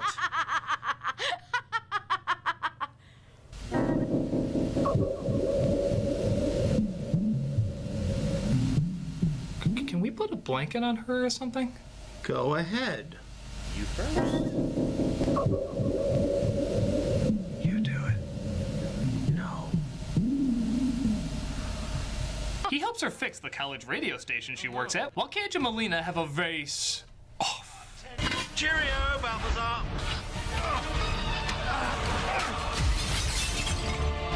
You'll take me to a lawyer to stop a Dresden Files lawsuit. Melina finds David and tries to force him to give him the Russian doll known as the Grimhold. I'll cut the truth out of you. And at that very moment, the word NERP was created. He finally figures out the sorcery of opening a door, and Melina sends wolves after him, though honestly there's about 1 billion ways he could have just kept him in that room, but it's cool, Cage turns them into puppies! Puppies? If he could turn the wolves into puppies, how come he couldn't turn Melina into a baby? Because then he'd have to raise them with Holly Hunter, and the Coens already have enough repeating.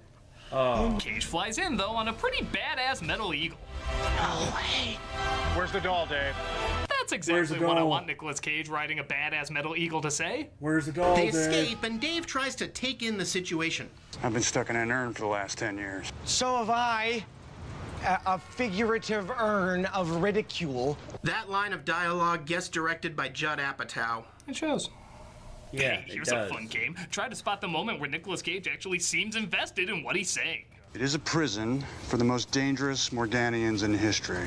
Horvath wants to free his fellow Morganians and destroy the world. You have a very special gift. Trick question! There are no moments when he's invested in this! It's None. so weird. He just looks and Absolutely sounds so bored. zero.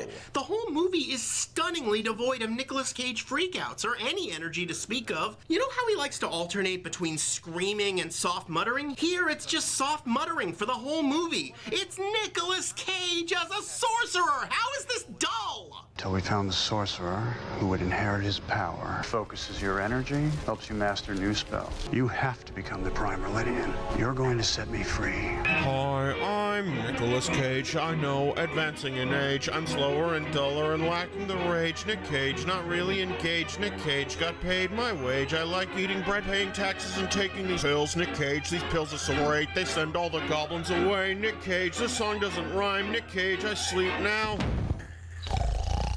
Oh. You see, this is what I'm talking about. There's no more Nicolas Cage freakout movies anymore. I always think it's gonna be one, and it never is. Well, you know what? I'm not gonna be that gullible again. Hello? Hello, this is Sergeant Slaughter. Yo, Joe! I was wondering if you wanted to team up with me and Devil Boner in the other room to travel to Africa and wrestle lions until their heads explode. You got it! I'll be right there! Damn it, Devil Boner. Hey, jerk with a camera! Hey, Devil Boner, you play one on him too? It's so easy! I know, right? He is so stupid!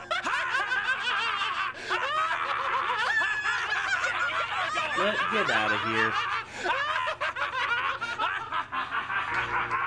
Hey. The hot So band Cage skip gives Dave band, a he's crash on his course way. in the science of magic.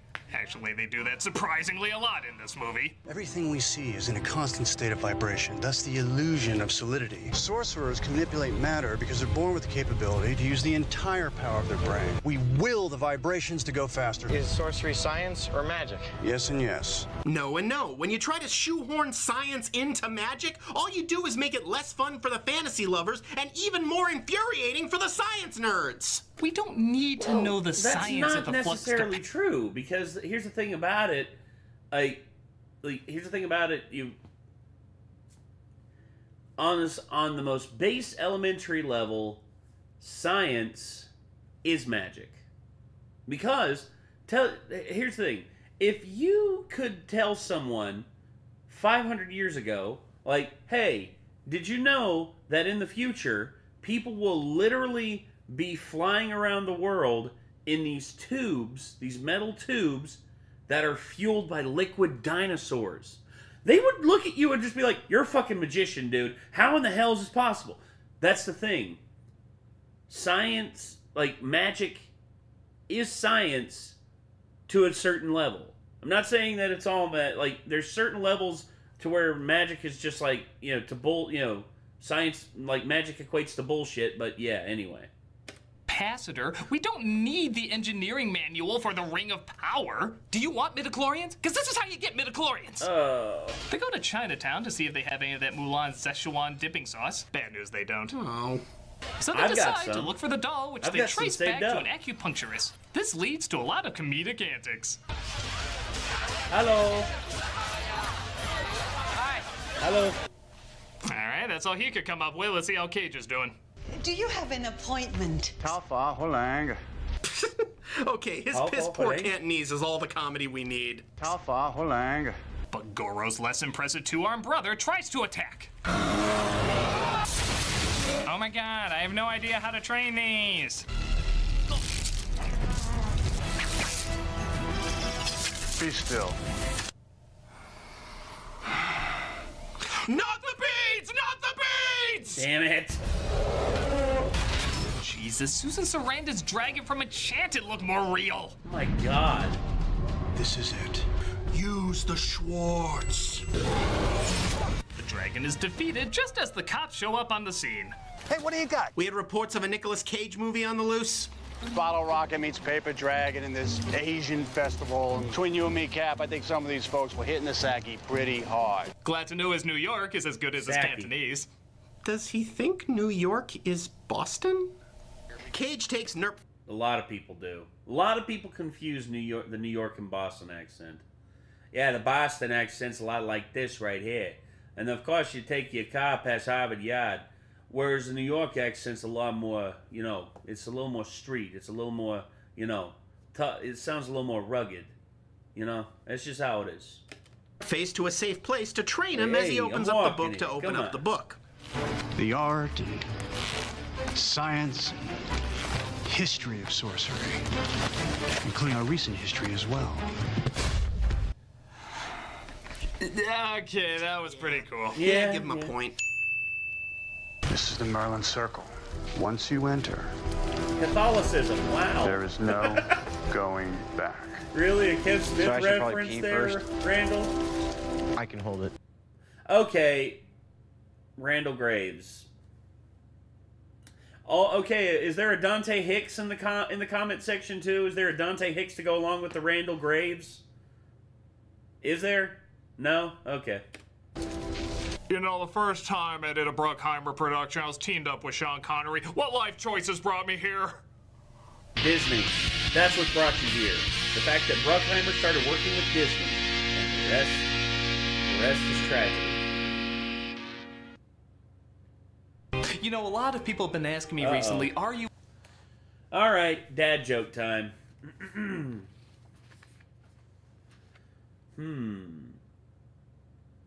What did the coach say to the broken vending machine?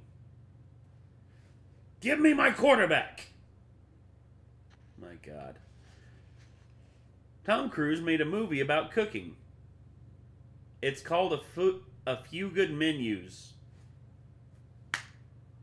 Okay, even I have to cringe at that one. That one's terrible. What kind of sickness does Okay, what kind of sickness does a martial artist get? Kung flu. Oh, man. I feel bad about that one now because that was used to describe COVID. What kind of music did the Pilgrims listen to? Plymouth Rock! Oh. Sorcerer's Apprentice comes the next big step in world building. Balthazar, I heard it down here. I don't know what to do. Stay here, you incredible pussy. I'll go check it out. You think you're the only sorcerer in the world. Balthazar, you've become part of a much bigger symphony. Who the hell are you? Who the hell are you there, man? Stokowski, conductor of the orchestra. Leopold. Leopold! I'm here to tell you about the Fantasia Initiative.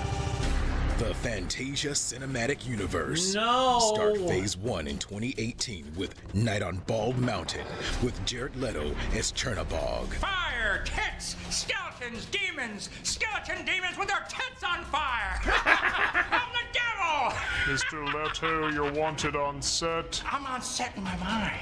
Whatever stops you from mailing me sex toys.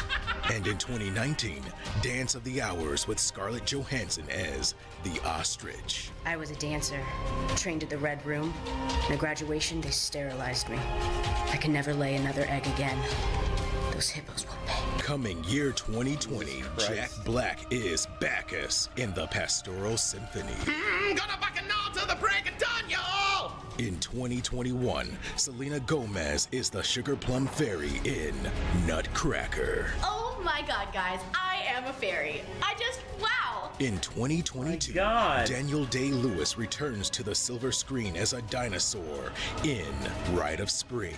Hey, you can't prove who's under here. And finally, in 2023, Bryan Cranston in Breaking Bach. I want abstract imagery, not too vague, not too specific, spread out as far as the eye can see.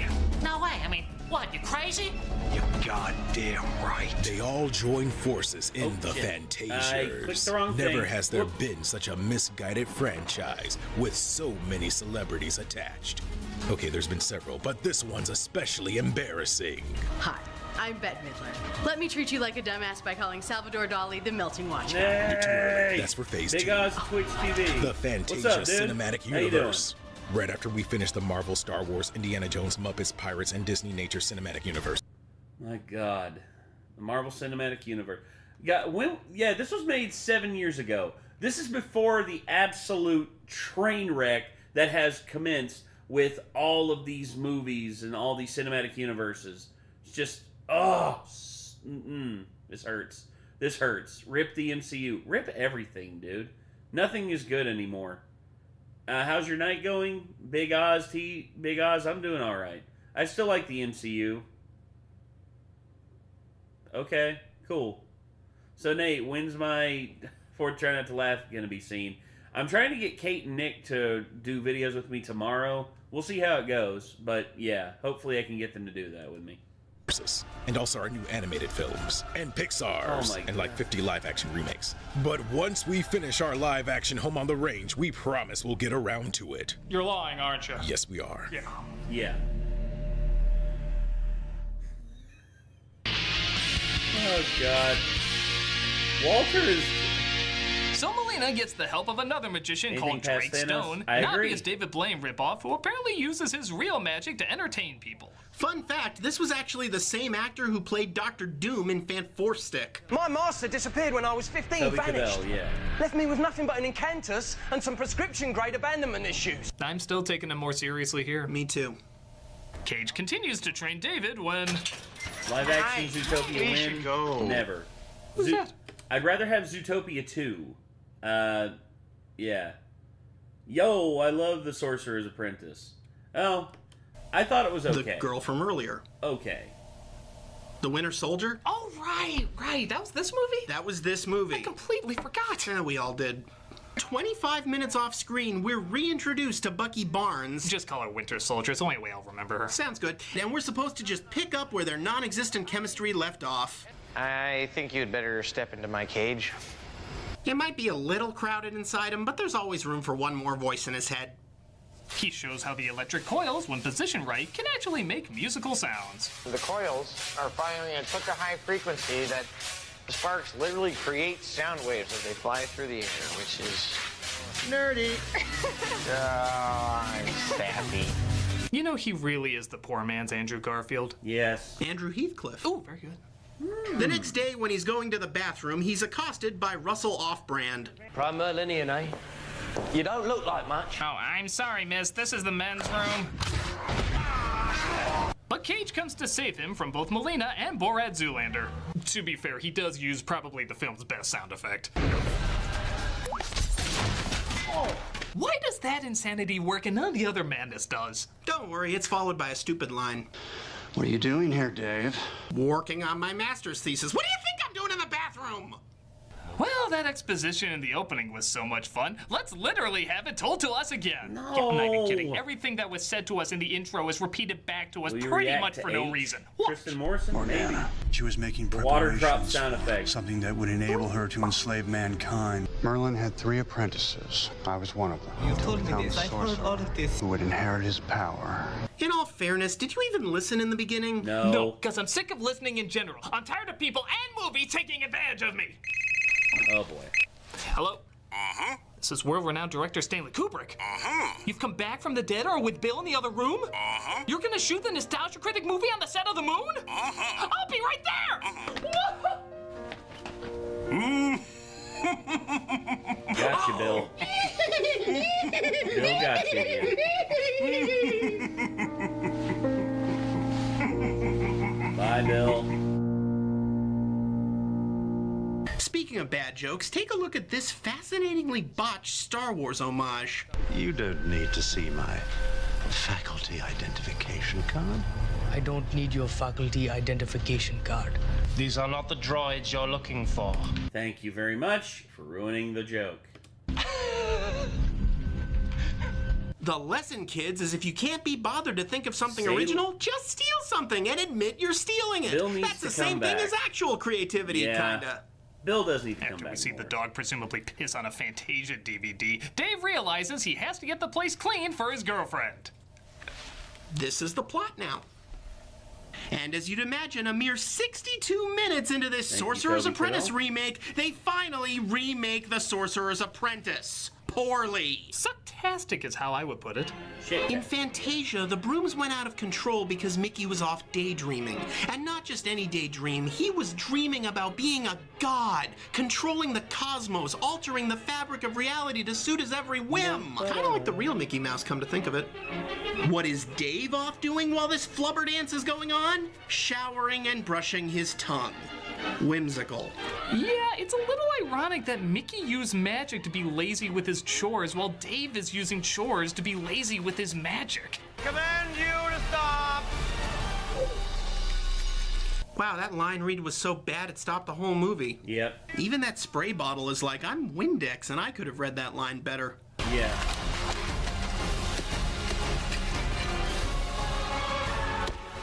Oh, look, the shadow of him with the axe. They're so similar, I can barely tell the difference. Even that isn't done right. In the original, it was intense, like a freaking horror film. He just wails on that thing until there's nothing left. Here it's just slow, random, and dull. Jerk with a camera. Why? So the Mickey Mouse cartoon is actually more intense than the Nicolas Cage movie? Yes. What is world? Cage comes to save the day, making us realize if you cut the Sorcerer's Apprentice scene out of the Sorcerer's Apprentice, absolutely nothing would be lost from the story. But look, he has something pointy on his head. Authentic! This whole scene is like when a little kid retells a joke he heard without understanding what made it funny! This must not happen. Dave sends the Winter Soldier away, but for some reason she is in no way bothered by this. Do you really think that one botched date was gonna make me hate you forever? You can just replace all her dialogue with support, support, support. Originally, this was her stand-in. Are you afraid of heights? A little bit. Trust me. Yoink, yoink. Wow. Yeah. No, I mean, I didn't know I could piss myself 8 times simultaneously. Teresa Palmer. Do you remember everybody. when you drew King Kong in the bus window? And he lined up with the Empire State Building? You saw the world in your own way. I am trying to find some reason to be attracted to you. But Melina ambushes Cage and takes the doll from him. It's lighter than I remember. So's the source material. But Dave returns and they chase down the villains to get the doll back.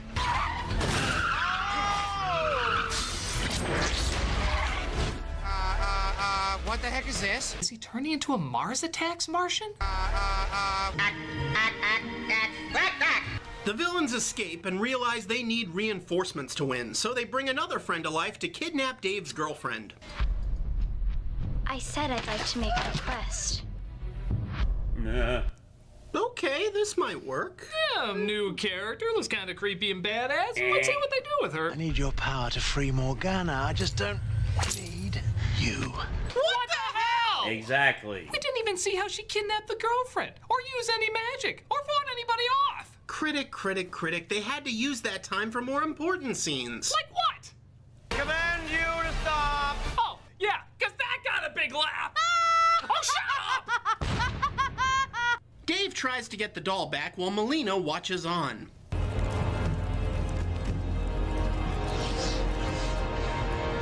Yep.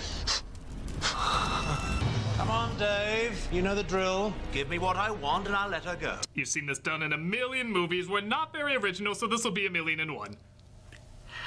Silence. You give me Merlin's ring and the Grimold. Throw me the idol, I throw you the whip. He, of course, hands it over, and Cage realizes he has to take this on by himself. No one knows how much time they have. To be with the people that are the most important, enjoy it. I have no idea what I'm talking about. I am too drunk for this shit. Bad time, Dave. Oh, wow, this film is just full of people I forgot were even in it. I'm still waiting for them to cut back to the disgruntled army general, the Olympic gymnast fighting for the girl's affection, and the CGI giraffe voiced by Larry David. None of those were in this movie. But for a moment, you thought they might be. This is really For a moment, I wish some of them were. dangerous. I want to come with you. You're sexy. What? Huh? Huh? Bad enough he has a... Okay, Jay Baruchel can be funny. Jay Baruchel can be endearing. But this is just like, what? You're sexy. It's like, thanks? What? Voice as fragile as a Fabergé egg, but couldn't you give him a slightly cool line? Yes! You're sexy. Move over, Tobey Maguire. We have a new I hunch. So Morgana is released while still in Veronica's body, and she tries to raise all the dead sorcerers to destroy... No. Sexy. What happened with the internet there? Bad enough he has a voice as fragile as a Move over, Tobey Maguire. We have a new I hunch. So Morgana is released while still in Veronica's body, and she tries to raise all the dead sorcerers to destroy the world. It's Monica Bellucci. I cannot raise the dead until the circle is complete. Man, that is a goal-centered woman. No, how long have I been out, or what happened over the centuries, or has Disney bought everything by this point? But Cage tries to stop them, and they have, well, there's only one way to put it, a wizard's duel. No disappearing.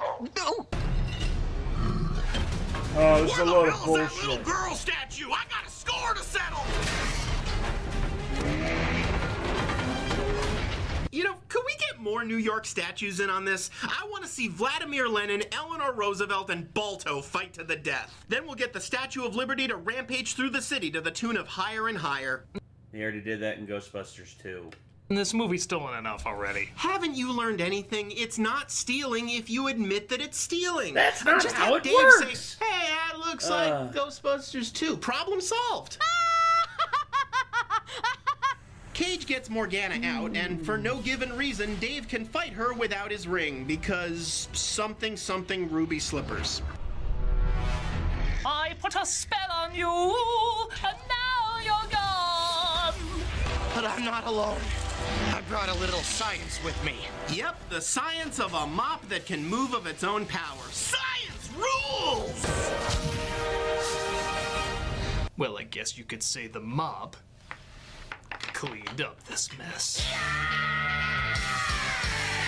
So Morgana is destroyed, and oh no, it looks like Cage is too. No, it's not over. He can't die. Not now. Gee, I can't believe they killed off the main character in a Disney film. Yeah, just like Snow White and Pinocchio and Trusty and Aurora and Darby O'Gill and Baloo and Robin Hood and Chief and Gurgi and Basil and the Beast and Iago and Esmeralda and Megara and Giselle and Wally and Flynn and Iron Man and Ralph and Anna and Baymax. Well, I for one am shocked. That's not good enough. You, with all your stupid rules and all those old man shoes, you're constantly saving me with that look in your eyes. You will believe you're watching a movie. Of course, Cage comes back, and Dave is reunited with his totally useless girlfriend, and they fly the Eagle to Isengard to rescue Gandalf. And that.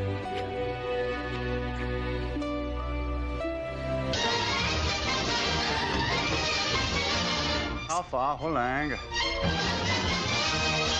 And that was Nicolas Cage in The Sorcerer's Apprentice. How is this not fun? Yeah. One of the biggest creative risks of Walt Disney's career has... That's the question I ask myself a lot, Lopai, whenever it comes to stuff like this. I look at what they've done to classic properties like The Sorcerer's Apprentice, and basically they just like take their dick out and just smack it on the forehead like about 8 or 9 times, and yeah, they got a movie. It's been turned into one of the least creatively risky movies I've ever seen. The tired-ass Chosen One story is beyond hackneyed, and it's not even done well. No, There's no build to it. He goes from incompetent to all-powerful at the end like an on-off switch. Sometimes there's kind of neat effects or kind of cool acting from Alfred Molina, but that's as far as it gets. Just kind of cool. You know how most Disney Bruckheimer movies are these insanely long 2.5-hour monstrosities? This feels like it was shot to be one of those, but then cut down to 1:45. So it still has the bloated structure of a long-ass movie, which makes it feel longer than it is. Not even Nicolas Cage as a friggin' sorcerer can make it interesting. It sucks seeing Cage go from awesomely good to awesomely bad to just bad. And I can tell you, with him averaging 6 movies a year now, I am not falling for the Nicolas Cage hype train again. You know why he had to make so many movies a year? Because taxes. Taxes eroded away his love for doing stuff. And yeah, it was bullshit. It was complete and total utter bullshit. The fact that he had to do that because he got fucked over. He got fucked over really bad. Also, he listened to the wrong people in terms of like spending his money, and basically by doing that, he fucked himself up financially. It's a long story, too long to get into in this video. Y'all can look it up. It's actually quite intriguing. Maybe somewhere down the line we'll get one of those kick-ass performances again, but until then, I am not being nearly as gullible. Hello? Hey, it's Corey Taylor. Corey Taylor, lead singer of Slipknot. And Stone Sour, yeah. And let me guess, you're in the other room with Chester A. Bum, Hyper Fangirl, Black Willy Wonka, Rob Scallon, and your son, Griff, inviting us to go on tour on an ice cream truck. Actually, that's it exactly. Screw you, buddy! I'm smarter than you think! I'm proud of you, man. Thank you. Will? He said no. Yeah, I know, right? The fact that this is a real thing is hilarious to me. Oh, that's a shame. At least you tried. Oh, well. I guess we'll go on tour without him.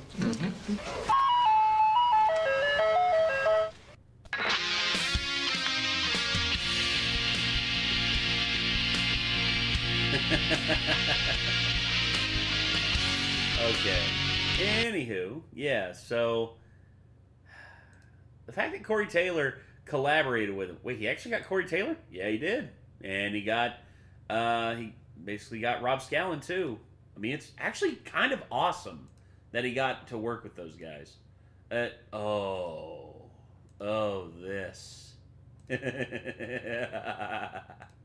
Oh boy. So, okay. So, me see here. Make sure I got everything right. Okay, yep, we're still good. So, we're moving on now to the Shining miniseries. And Griff Taylor. Yeah, Griff too, yeah. Anywho, who wants to watch some more Stephen King? Here we go. Would you rather locked in a room with a hungry tiger or Ben Shapiro? Probably Ben Shapiro, because he would just probably annoy me to death, whereas the tiger would literally eat me.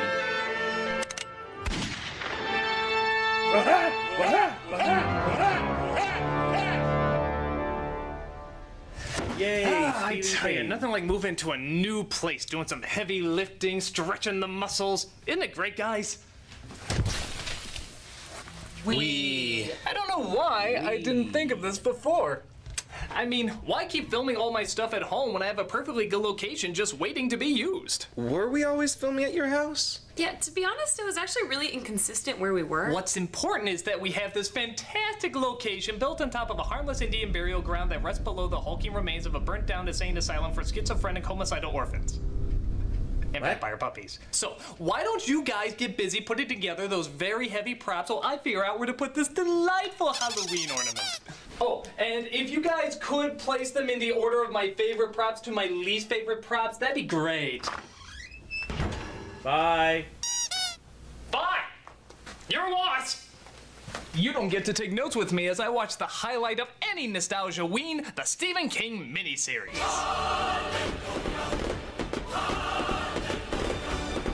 Yep, nothing like celebrating the holidays by attacking a man who's done absolutely nothing to me and is making his living by entertaining others. Oh, we'll show him, won't we, Pennywise? Oh, yeah.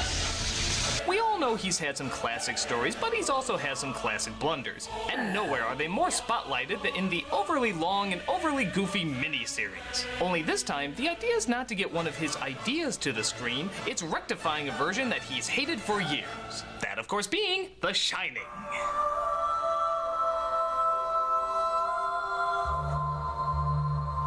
Most are aware of the Stanley Kubrick adaptation, or as the Brits like to say, Kubrick. And for the most part, audiences seem to enjoy it. That is, of course, except for King.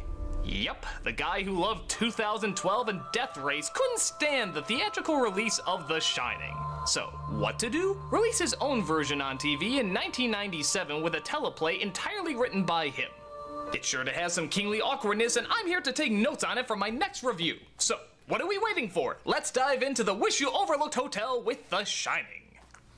So our story takes place not in Maine. What the hell's going on here? As we open with Jack, played now by Steven Weber, being instructed how to handle the boiler room when he becomes the caretaker of the Overlook Hotel. Oh, and I don't mean briefed. I mean instructed with every single detail. By frickin' Pat Hingle, by all people. Pat frickin' Hingle. It's got a safety valve. This is your drop valve. So here's what you gotta do. This son of a buck has been rusted shut. No safety valves. You rated for 160 every night. Last thing. You know, oddly enough, King, the inner workings of a water boiler described by Commissioner Gordon in the hopes that your obvious setup for the climax will seem less silly isn't as riveting as you think. Well, yeah. But at least he has some history to welcomingly scare the shit out of the new housekeeper. We had this lady here last summer, Slittereth. Then there was this last caretaker, Grady. What about him? Shotgun. Both barrels. Jeez, I hope you don't say this on all the hotel tours. And over there is the kitchen where old Mary McCreed cooked her husband. Pipe down, he was delicious. Jack then talks to the owner of the hotel, played by the shaking head of Elliot Gould. The board has decided to put an alcoholic less than a year away from his last drink in charge of one of the greatest resort hotels in America. May I be frank? Oh, why stop now? It makes me sick. Here are the keys. May I be frank? I thought your name was Elliot. Shut up. Enjoy your stay. I'll not only be taking care of the Overlook, but I'll be taking care of myself and my family. While Jack assures our mystery theater actor that he's no longer on the sauce, we see his boy and wife waiting eagerly at home, played by Kirtland Mead and Rebecca De Mornay. Did your dad get the job? Uh-huh. He and the man he talked to didn't like each other, but he got it. Are you sure? Uh-huh. That's right. In this version, the parents are totally aware that the kid is psychic, and the reaction is... I guess when you get down to it, that is kind of a legit reaction. I mean, what's he have to look forward to? An apartment with a neon sign on top of the Walgreens? Pilot the tower, gotta make emergency landing. This makes Jack's wife, Wendy, think back, quite randomly the more I think about it, to that terrible night when her husband had been drinking too much. Or at least, badly imitating a guy who's been drinking too much. Look at this map! Go off, use the phone, and this is what I come back to? Answer me, you damn pup! And I'll fix you. Slurred cliches and monotone anger. The only thing to make this more obvious is an empty bottle of there we go. Not What empty. did you do to Danny? I am never going to another emergency ward, Jack. Said you could stop on your own. I was wrong. Anything ever happens again, I am packing my bags and I'm leaving. You're right. It's gotta end. One way or the other. As you can see, I'm really torn up about it. But his son Danny is having his own issues outside, as his imaginary friend Tony tries to communicate with him. Danny! Hi, Doc. Really? So, Tony all this time was an awkwardly hovering version of the Encyclopedia Britannica kid? I don't think anyone could have predicted that from the Kubrick version. I always thought it was a demonic rendition of the Frosted Flakes mascot. Yeah. What do you want? But Tony shows him some scary images of what's to come, like a killer hose. Wait, what? You know, King, you have a talent for taking things that are very obviously not scary and keeping them very obviously not scary. Once again, there are things that work within the theater of the mind versus what works on screen. King doesn't understand that. King is of the understanding that what works in his mind will obviously work on screen. Thus, you get stuff like this and Maximum Overdrive. That's the thing. Maximum Overdrive isn't scary. It is instead hilarious. And this isn't scary. This is just hilarious and awkward. I mean, what are you gonna do? Try to make croquet scary too?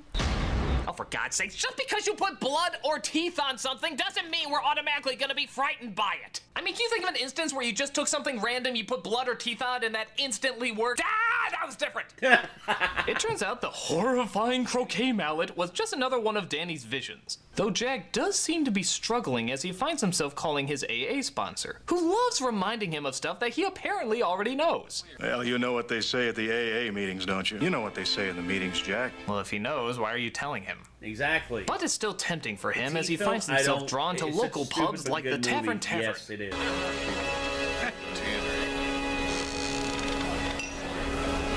Here's to hoping randomly toasting people outside my window doesn't lead to ironic consequences. I'm benign. So they make their way to the hotel as they play their favorite driving game, What the Hell Did My Son Just Say? Elmer Martin at daycare. It was a daughter dinner. Am I the only one you ever met? The Overlook's just the summertime hotel. Of course, it doesn't help that his teeth look like someone photoshopped Napoleon Dynamite's mouth onto it. Oh my God. Well, he does! Funny-looking children have just as much a right to be made fun of as any other person. Hey, where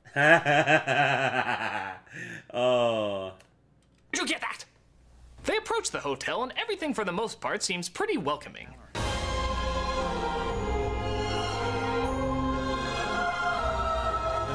Here they come across Dick Halloran. Nice to know you, Mr. Halloran. Dick, please.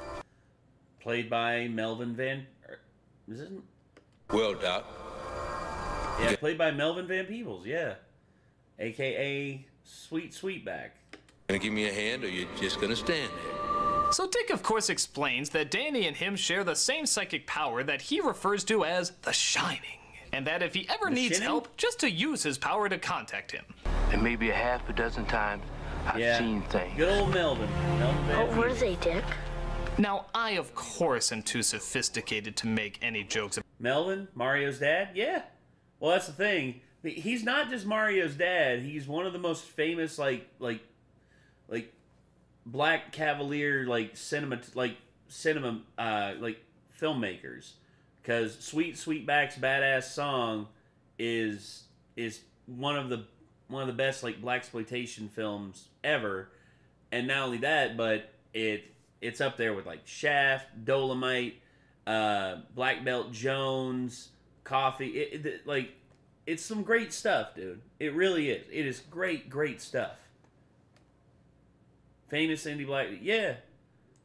About a tiny little boy talking to a big black dick, but for the record, I'd like to show you how many opportunities I had to make a joke. Give me a blast. You're gonna come down to St. Pete with me. Nobody's gonna tell your daddy anything. Just look the other way and count to 10. I bet you just about glow in the damn dark. Just promise me you won't go in. This is between you and me. What do you want me to think? Anything as long as it's hard. I should get a medal for how many I'm avoiding.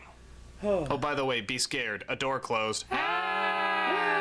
But that's not the important part. The real juicy stuff is we have a hotel to tour. So there's a pantry back there. There's a vegetable. I'd say also the first Resident Evil is passable, but not the best. Christ, do you want to get sued? In here. And tour. Dining room seats 200. Used to seat almost twice that many. And tour. The elevator's the easiest way to the service area. And tour. That would be in one of the smaller freezers. You get to that through the pantry. And tour. The master bedroom, madame. And oh my god, are you gonna show us every goddamn fucking room? How about some scary stuff? I mean, aside from, by the way, the door closed. I mean, we're over an hour in, and the scariest thing we've come across is a hose and the Encyclopedia Britannica guy. Tell me you're trying harder than this. Gotta get moving. Oh, thank God. Hey, you want to see more of this place? No! Jesus Christ, the boom mic in the reflection is more exciting to watch than this. I'm at least trying to make excuses about how it's a ghost mic or something. Hey, it's about as scary as a hose or the Encyclopedia Britannica, kid. Can't you give us something?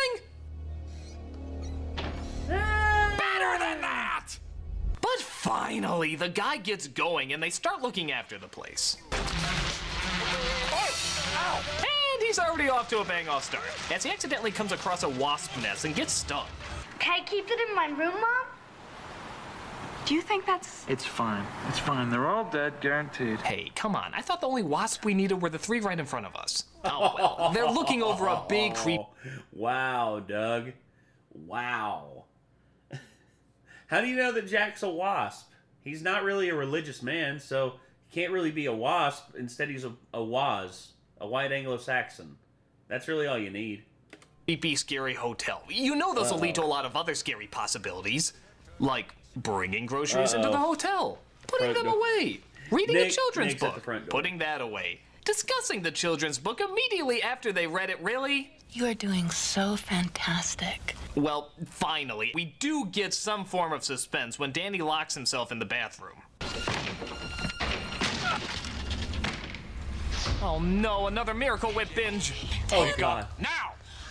Tony was here. He was here. There is no Tony. There's no imaginary pal who comes and shows you the future. Now, will you stop with that crap? So, what are they gonna do after this bit of excitement? Talk about it, of course. I just got scared because I thought, you know what? I don't know what I thought. Oh, Jesus, do something! How far along are we again? Do something! Okay, great. So they finally decide that Danny should go to a doctor. Fair enough. But what kind of doctor should he go to? There's one in Sidewinder that's supposed to be good. It's not a pediatrician, he's a GP. White Anglo-Saxon oh my people. God, are you serious? The Angles and the Tax Saxons, is more yes. exciting than this! You know what scares me? The idea that nothing scary will ever happen. Your anger. Oh, yeah, Lord knows. That's Yeah, much more scary than the terrifying. insane ghost downstairs constantly messing with your hotel. Yeah, literally, all sorts of weird stuff is going on downstairs, and where are our caretakers? Finding out how many different ways they can say sorry. Sorry. How many ways can I say it? Oh, I don't know. I'm sure you'll film every one that comes to mind, though. I mean, seriously, are the ghosts just patiently waiting for them to notice what they're doing? Wendy. I don't want this to be an angry place, Jack. Guys, you know we're doing a lot of creepy stuff down here. No, this Turn the version's over lights 3.5 on and off, hours, the and it's jukebox, just this, moving for the most things. part. Pretty scary. You know? Okay, well, whenever you guys get a minute, feel free to come when on Joel- down and take a look at it and maybe be terrified. Also, Rebecca De Mornay, I don't know what the hell she's drinking, but she must have hit the fountain of youth because she was a stone cold stunner for like a solid 40 years. Like, all the way from like from like Risky Business all the way up until like here recently. She's been just gorgeous. If not, just have a good night, enjoy your conversation, and yeah, good luck with your Kubrick kept a tight there. film. Stone Cold, like from Steve Ott. Shut up. Like, okay, I should say just Stone Cold Fox. There, that better? Scary, very scary. Very scary. We do at last get a little bit more action as the wasp nest suddenly comes alive again. You said it was safe, Jack! You said it was safe! God, it's like those replenishing bees from the Mega Man games. They just never die. Bees, my God. But you said the wasps were dead! I know I did, honey. Stay here You with should have Mommy. just burned the nest. Jesus. That's the thing. Never take a chance on that, dude. Never take a chance on that. Like, honestly, this guy's not a beekeeper, so how the hell would he know? How the hell would he know that the nest is dead? It's like, oh, well, the queen's gone. You know they can create other queens, right?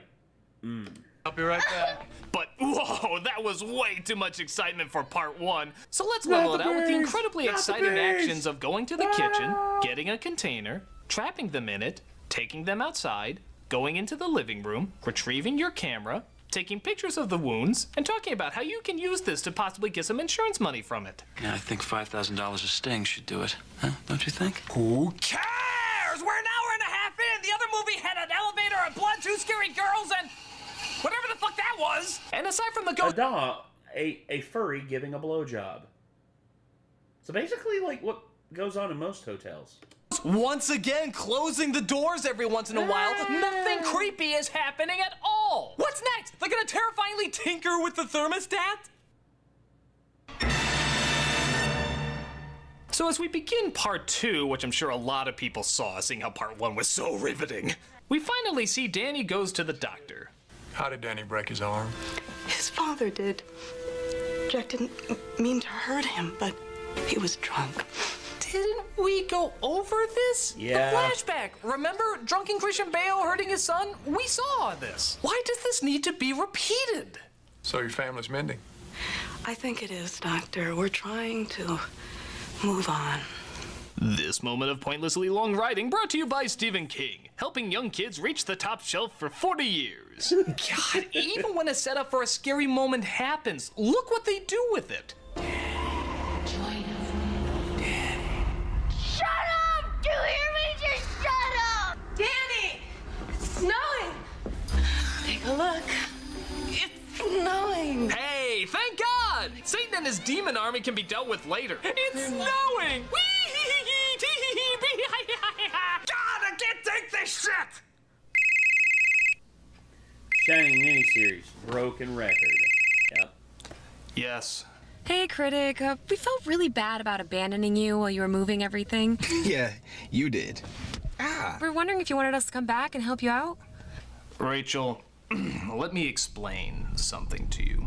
Whenever you call and interrupt me, you're breaking my concentration. You're distracting me, and it'll take time to get back to where I was. You understand? What got into you? Aunt Flo in town? We're gonna make a new rule. Whenever you hear me typing like this, How can I hear you typing if you're miles away? or whether you don't hear me typing, whatever the fuck you hear me doing, when I am in here, I am working, and that means you don't call. Now, you think you can handle that? I'd like to say you used to be so nice, but that wouldn't be correct. Why don't you start by getting the fuck out of here? Because I'm not in the same room with you. Baylet! Good, no moving day. Let's go celebrate with some pumpkin tacos. The Shining. What? The Shining, the movie. Where Jack Nicholson goes crazy? You'll have to be a little more specific. Kubrick movie. I think he's gone crazy and it's reenacting the Didn't know Kubrick Rachel movie. was British. We have to do something before he goes too far. Oh, hell no, I'm not doing that. Why? Do you know what happens to the black guy in that movie? No. What happens to all black guys in scary movies? Not all of them. No? Not all of them, but most of them. Which is quite alarming. Well, let's just say it doesn't end well. Well, let's just say if This is something Nate when the happens to cameras are the off. critic, Nah, then we're out of a this is just job. me. But I wanted to try the pumpkin burger from McDonald's. Drive! Fine. But if they run out of pumpkin McNuggets, I'm blaming you. Pump nuggets? Not all, man. This is Nate. Yeah, so yeah, just like Nate, Doug acting like Jack Nicholson. God, I love it. I know, right?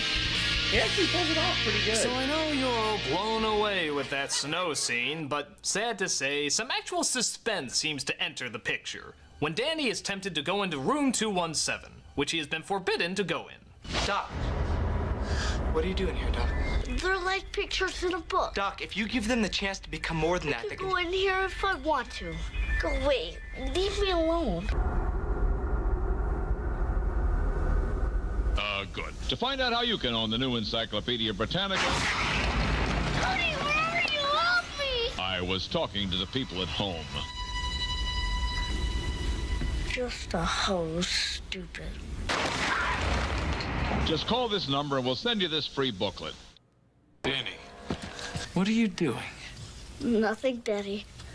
Nothing, Daddy. What are you doing in Mr. Ullman's office? Oddly enough, most of the transition of Jack turning crazy is done surprisingly pretty flowingly. That is except for this one moment where I think a page was out of place or something because suddenly he's in full nut mode with no lead in at all. What have you got behind your back? Nothing, Daddy. Nothing, honey.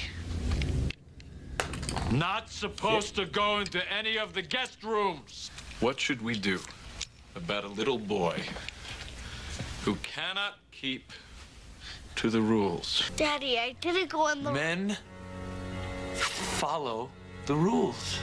They also say their F's very difficultly. Yeah, Reefer Madness is on the list. I think it's actually... I think there's actually 2 more until Reefer Madness. E. Oh, and just when you thought this movie couldn't get any more drawn out, any more boring, any more tediously long-winded, we get a 12-minute conversation about their marriage without any scares, any action, or any suspense whatsoever. What has happened to us, Jack? Please, please try to bear with me. I hate this place now. I'm just interested in the papers I found down the cellar. Is stress the reason you don't want to make love to me anymore? Entertain! I'm gonna say, for a sane man to not want to make love to Rebecca De Mornay, you are, in fact, insane. That's it. You're insane. I mean, she's willing to. I mean, look at her. Look how she... Look at her. She came up there to flirt with you. And instead you're just like, I want to have depressing talk. That's it. Entertain! I mean, we didn't have much back in Boulder, but pretty happy. I know how much I bitch things up for myself. I'm not talking about the guest rooms. You won't be sorry. I do. The booze and my temper, George Hatfield. Your husband lost his last chance because his son sees things sometimes? That is so unfair, and you know it. Situation is unfair. D-Rob. We didn't have much back in D-Rob. So after that terrifying bit of horror, we finally get to where the real scary shit lies in all this. The real terrifying heart that it's all been building up to. The plants don't have snow on them anymore.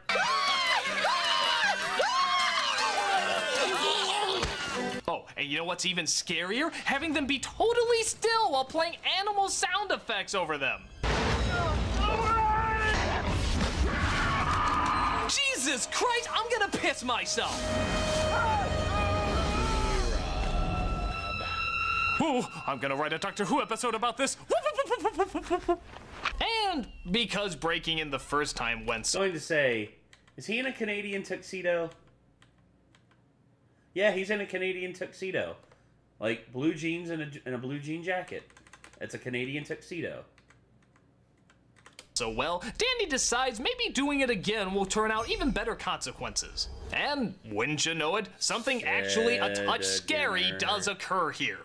Said again. Josh Holloway, so that's where you went after Lost. Oh my God. Hello, Danny.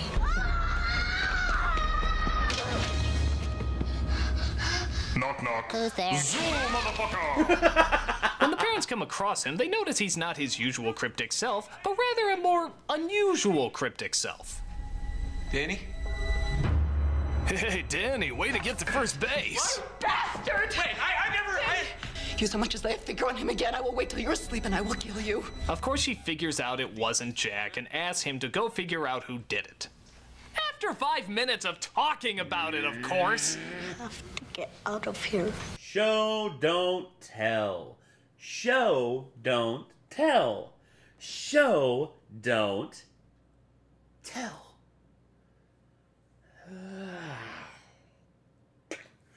What are you talking about? The place was bad. Everything bad that happened here, still here. Stop talking about it and just show us what's fucking scary! But if we don't go soon, we might not be able to go at all. Also, the way they're filming this, it's not intense. It's literally the kid just sitting there just going like, yeah, she pulled me into the room. And then, I don't remember why. Instead of like showing the kid be like scared, remembering it and all that. Or something, you know, like more intense, just like having the kid like show emotion. Ah! Oh look, a commercial! I do hope they're still talking when they come back from it! The first bet. And they are! What the hell? Are you fucking serious? The conversation was so long that it literally needed a commercial break? Look, in books, I know stories are carried through a lot of dialogue and obviously a lot of words. That's the medium. But film is a visual medium. Show, don't tell. Bingo. I mean, my God, imagine if George Méliès, instead of showing his voyage to the moon, just talked about it the whole time. So they got in this very flat, strange-looking device that... Well, Georges Méliès was French, so no.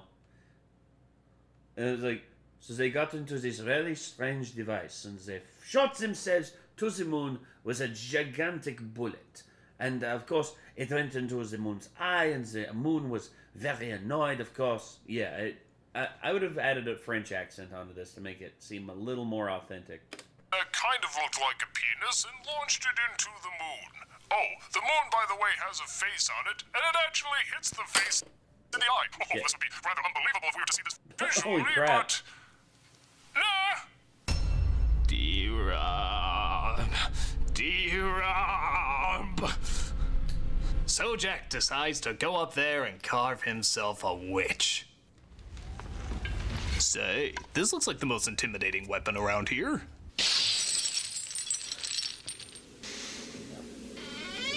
Nothing. Oh, yeah, because you've already closed the door 186 times. Maybe the 187th will catch us off guard. All right, let's get some exciting, scary, and/or run away like a pussy. Well, that's enough frightening stuff for this scene. Let's go back to more talking. Did you break the CB? It wasn't broken when you were in there? Why would you hint at the scary thing we already saw? You showed it! You showed it in close-up, you showed it far away, you showed it in every angle imaginable. Okay, not every angle, you know, haha, TV, but at the same time, we know what it looks like. We know what's scary about it, so why would keeping it in the shadows scare us when we know exactly what's in there? Why? Good question. I need a drink. We all can use a drink. God, I need a drink. Give up my goddamn soul for just a shot of cupcake vodka.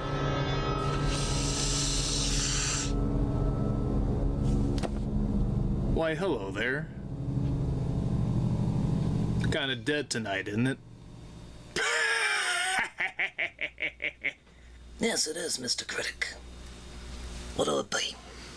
Well, I'm so glad you asked me that. It turns out I have a lot of lost time to make up for. That's all on account of this miniseries, and I tell you, it keeps getting worse. Do tell, Mr. Critic, do tell. For example, Jack pretends he doesn't see anything as tensions start to rise. I've got to dump the boiler! Look at your son!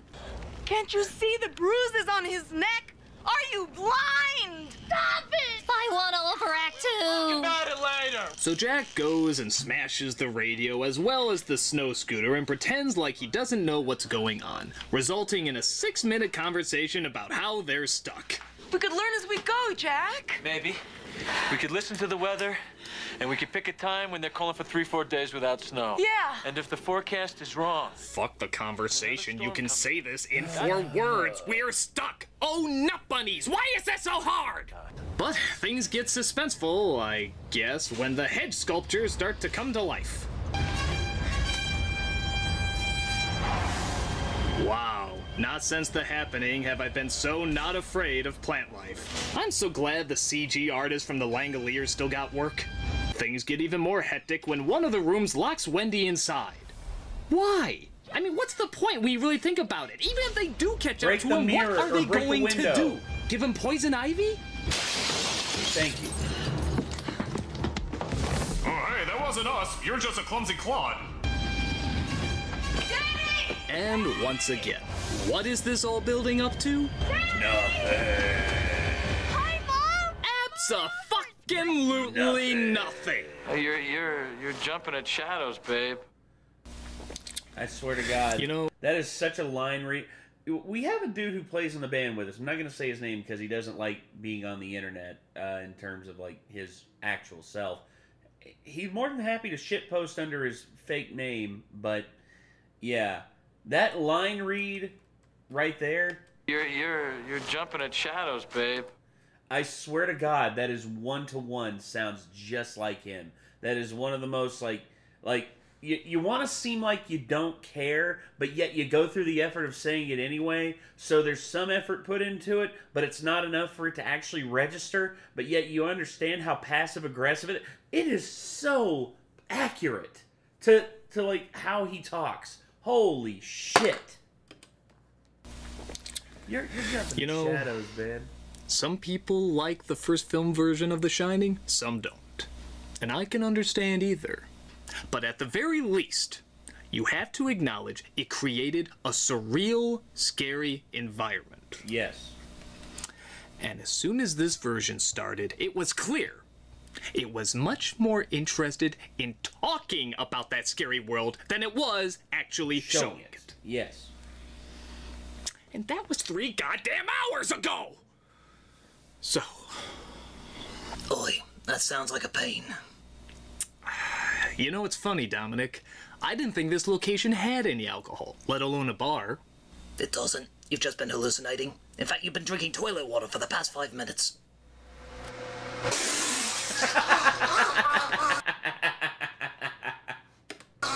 Oh, that's a good bit. I like that.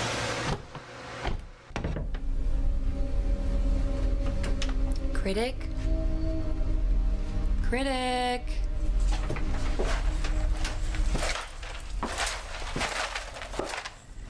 Do you see him anywhere? He's got the armor. Would you take that off? No, I'm not getting killed by a D-list internet celebrity. Wow. Look, there's his laptop. D-list internet celebrity who's also your boss.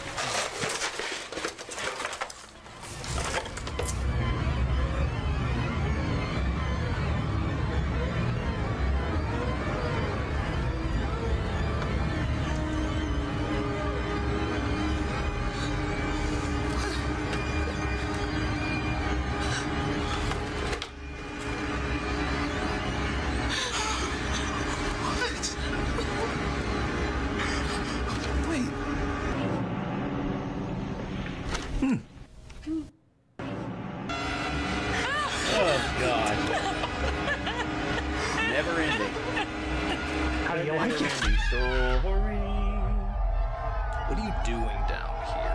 No, I still have so much more pumpkin shit to try. He's gone. My cabbages! I just wanted to ask about what we should do about The Shining. Okay, what should be done about The Shining? Miniseries makes no sense. I know, Jan. I don't think that's true. I think you have some very definite ideas about what should be done about The Shining, and I would like to know what they are. I just think that you can find something good in it and you'll feel better. You can find something good and you'll feel better. There is nothing good about it. There has to be something that King did better than Kubrick. Have you ever seen a miniseries without a single solitary moment of entertainment in it? Stay back! You're letting your love of the old one get in the way. We're not even satirizing the new one anymore. We're satirizing the old one. That's because the new one sucks, and there is nothing to satirize. There has to be something good. Give me the bat, Rachel. No. Give me the bat. Stay back! Rachel, give me the bat. The tongue. You just made your biggest mistake! Hey. Gotcha. Open the door! Now you stay in there until you find something positive to say, mister. There is nothing positive in the miniseries. The original is so much better! Well, find something. Are we good? Yeah, no thanks to you. Oh, don't mention. Hey, guys. I forgot to mention, you're not going anywhere. Go check out the car to see what I'm talking about. Go check it out. Go check it out. Car's fine. Oh, really? Yeah, it looks like all he emptied was the windshield wiper fluid. Good luck driving without dirt debris all over your windows. You know what this calls for? Pumpkin sauerkraut. Oh, I'm in. Keep going. See, while I'm here, we get another scene that seems to go nowhere. They see the elevator has been moving on its own, and Wendy climbs in and finds party masks and confetti. Ooh, is the elevator gonna drop or start moving so they have to pull her out in a suspenseful scene? Nope. It just stands there. By God, a scary scene was practically gift wrapped for you by the horror gods, and you didn't take advantage of it? Nope. That's like the Three Stooges looking at a pie lineup and saying, What are we supposed to do with these? Scare me, you fucking master of horror and suspense! Scare me! So Danny sees the ghosts are apparently dyslexic, and this finally convinces him to contact Dick. Oh yeah, a dead woman gnawing at your neck is okay, but bad grammar on the wall? Now that shit needs reinforcements. And just to pour more salt in the wound, he actually passes by an entertaining horror director, Sam Raimi, in a very bizarre cameo. That's right. I love you, Howie. You're one cheery MFA. MFA? Mighty Fine America. No, please, follow him. Throw in a flying eye, a disembodied hand, a talking head. Bruce Campbell, for God's sakes. Scares in this movie are so fucking weak. I wouldn't be shocked if the next thing to scare us was a guy in a bad Halloween mask. Let me by. No way. No one gets past Ruger. 3 hours of build-up, guys, and this is what it's been amounting to. Was it worth it? But we do start getting some payoff with the ghost, at least, as they make themselves more and more visible to Jack. Oh my God, I have antlers! Oh, phew. That would have been silly as a guy in a Wolfman mask. But more ghosts start to become visible, including Mr. Grady, as they all start to liquor up Jack to make him more susceptible to their suggestions. Family killing suggestions, to be exact. Kill your family, You might Jack. want to take that up with your son. He's crossed you at almost every turn. He must be corrected, sir. He and your wife both. We also see the scariest part of any Stephen King miniseries, Stephen King. Give him some credit, though. At least it looks like he's having fun in all this. It's him doing Cab Calloway. And not a good Cab Calloway either. It's just not good. But we have no time for conducting beerless Judge Ito's. We got some crazy Jack drinking Jack to exploit. As he tries attacking Wendy, but she fights him off by lightly tapping him with a breakable prop. Well, you know what this calls for, right? More goddamn talking! Sometimes he wasn't talking to himself. Skip it! Wendy and Danny drag him into the kitchen to lock him up. You know, son, we never do projects anymore. This is nice. But not only do the ghosts let him out, but they also start attacking the rest of the family with... Confetti! Well, it's good to know Stephen King has moved on from balloons to the terrifying realms of confetti. Hey, watch out! Those look like real streamers! Stop it! Dear God, stop it! Hello? Turn around. Creepy guy here. Hey! That's what I've been missing. Croquet is still not scary. What is your deal? Now, by God, you are going to take your medicine. Or I'm not king of the 9-witched diamond formation. Come on, it looks silly enough carrying this thing. You don't need to make it funnier. But Wendy's done playing Whack-A-Da-Mornay as she slams him in the face with a ball. And yet, somehow, quite miraculously, both these two seem to keep moving. Don't you think they'd be down for the count by this point? Mr. Torrance, Halloran's coming. You'd better take care of this, Mr. Torrance. Stay close, darling. I'll be back. See, I quote an Arnold movie instead of Carson to shake things up a bit. By the way, I hate lamps and TVs! Just thought I'd throw that out there. Congratulations, Dick. Jack? Dick, watch out! Here's your prize. No! No, I don't think so. You see what I'm talking about? It's not exactly inflicting spine-tingling terror when you do this with a croquet mallet instead of an axe. I get more Jim Carrey smashing that clock in The Mask than I do something scary. Just add a cartoon sound effect to make it complete. Still a classic. Yeah, things are about as laughably silly with Danny. Just look at how Tony tries to show him the boiler room is about to blow.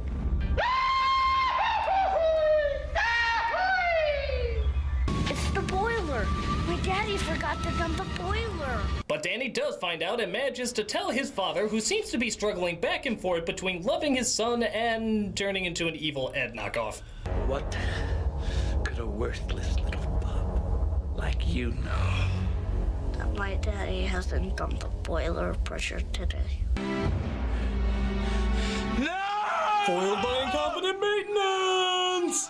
Danny and Wendy manage to wake up Dick and they make their way out, resulting in Jack sacrificing himself by blowing up the house. Because, as we all know, explosions can apparently kill ghosts. Total protonic reversal.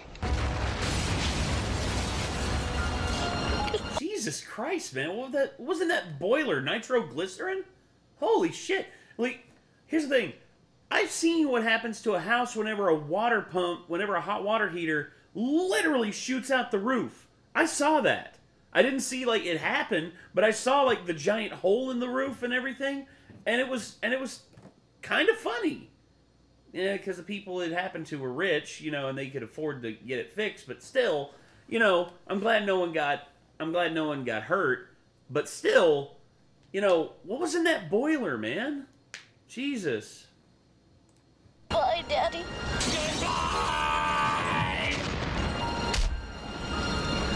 And what's the only way we can wrap up 237 minutes of boredom? A goddamn graduation ceremony! Because we weren't bored enough! Dear Rob. Dear Rob. Dear Rob. Dear Rob. Dear Rob. Dear Rob.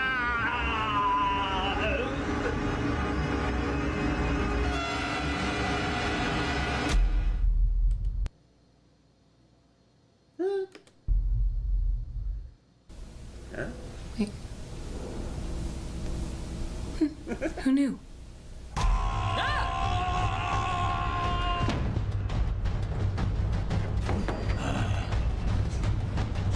What is this? Musical rooms? Open the door! Not until you de-crazy yourself. No! There's gotta be something I can get this open with. Well, if it's scary enough for Stephen King, it's scary enough for me. Still miss Rachel.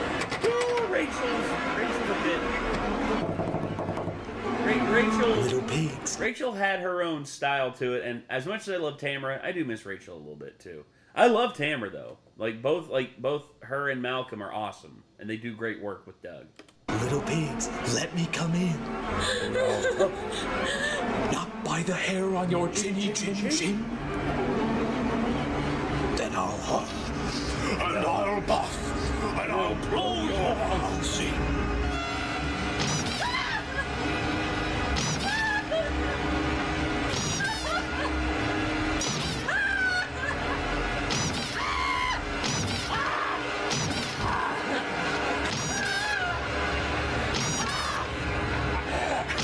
This really isn't working. Why don't you just open up the door? Not until you find something positive about the miniseries. It'll clear your head. There is nothing positive about it, and somebody has to pay for it. Somebody has to pay. Uh-oh. pumpkin guacamole? Run! Critic? He's too busy chasing a black dude. Malcolm.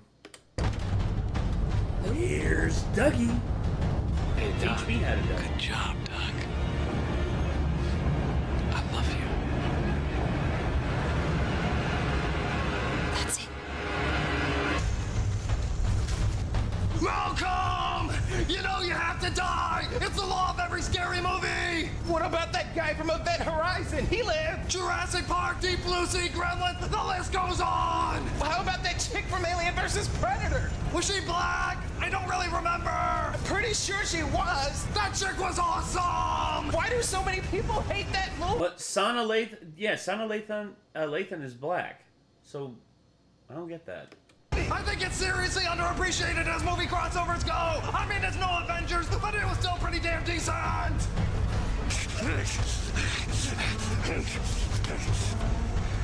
Okay, I never thought I'd have to use this. Case of a crazy white person. Malcolm! I'm coming! What have we here? Excuse me, sir. I was wondering if you saw a black. Basically pulling a Dave Chappelle and pulling out the white face. Oh god, a James Patterson book? Ugh. Person, come through here. Why, no, good sir. I was just walking through, reading my James Patterson novel and listening to Wrecking Ball. That's a good song. Of course it is. God, I hate Wrecking Ball. And I don't like James Patterson. Jesus. Why is this always associated with white people? And again, here's the other thing too. People always, like, I heard someone say this earlier. It's just like, man, we put Sydney Sweeney in this movie. White people love Sydney Sweeney. And I was just like, who? Hey, Nostalgia Critic. Random white person. I found out something the miniseries did better than the movie. What? What could that possibly be? Jack's character. Huh? For Schnizzle? Jack in the first Shining was just playing, well, Jack. It's just another Nicholson role that could be switched out with any other. But King's version had a very complex, interesting, three-dimensional character that shows step by step what he's going through and why he's going through it. But it's not scary. Just because it's not scary doesn't mean it's not good. I mean, look at Nicholson. That man was born to be scary. Even in the scenes where he's trying to be normal, he's still scary. But in this version, you actually feel sorry for the character and see the natural progression of his tragic story. Hey, that man played a very emotional, very complex, very dramatic. You're right, it's just an Art Nicholson performance. It is. So, wow. King actually did something better than Kubrick? Guess you're not white. I mean, the rest of the series is boring, cliched, not the least. According to my ancestry report, I'm mostly white, but that's the thing, is like, that's the thing, from... Oh god, this is just gonna get more and more uncomfortable. Frightening, but yeah, at the very least, he did explain his main character much better than the Kubrick film did. And Steve Weber did a good job bringing that emotion of a normal guy being tormented to the screen. Despite all its other faults, that part was actually pretty well done. Even if it was just one element, King did manage to do something better than Kubrick, one of my heroes.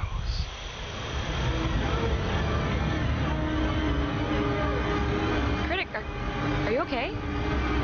No, it's cool. I just need to sit down and think things over for a little bit.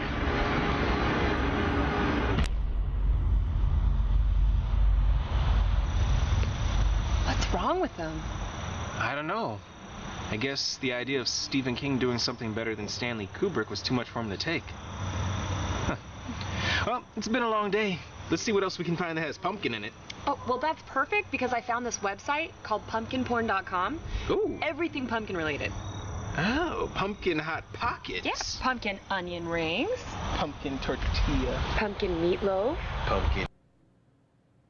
Whoa. Whoa. And we are officially at... Wow.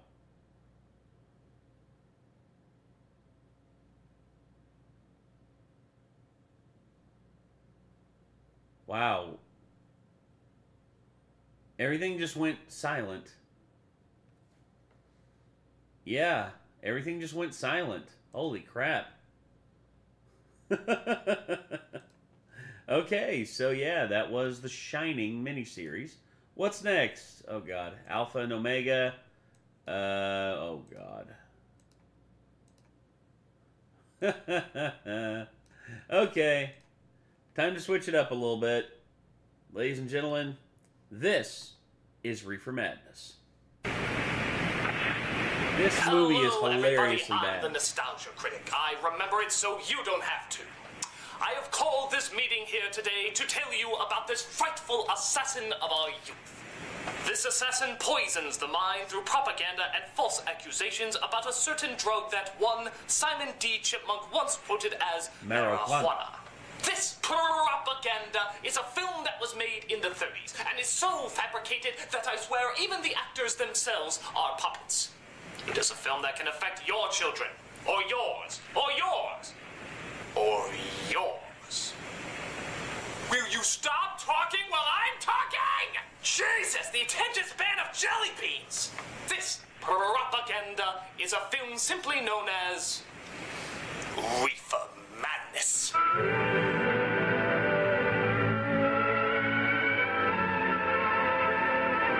Yes, folks, it's time to take a look at a cult classic, Reefer Madness, an anti-drug film that's so anti-drugs that you'd swear they were just making this stuff up.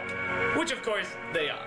Yeah. The film so misses the mark about the side effects of marijuana that even after-school specials are pointing and laughing at them. It's a film everybody loves to mock, and we're gonna look at it today. So let's not miss out on the highlight. Let's dive right into Reefer Madness. So after it starts out by saying the story is fictional, yeah, because we really needed that warning, the film gives us a brief forward about the tale we're about to see. No, not startle!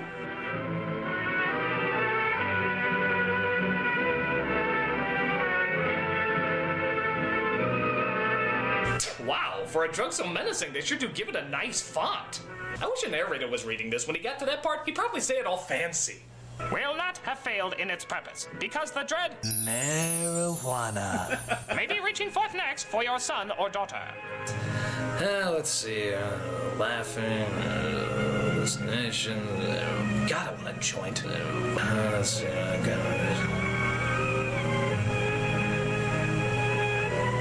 Yikes, I thought most people just ate Cheetos and watched SpongeBob.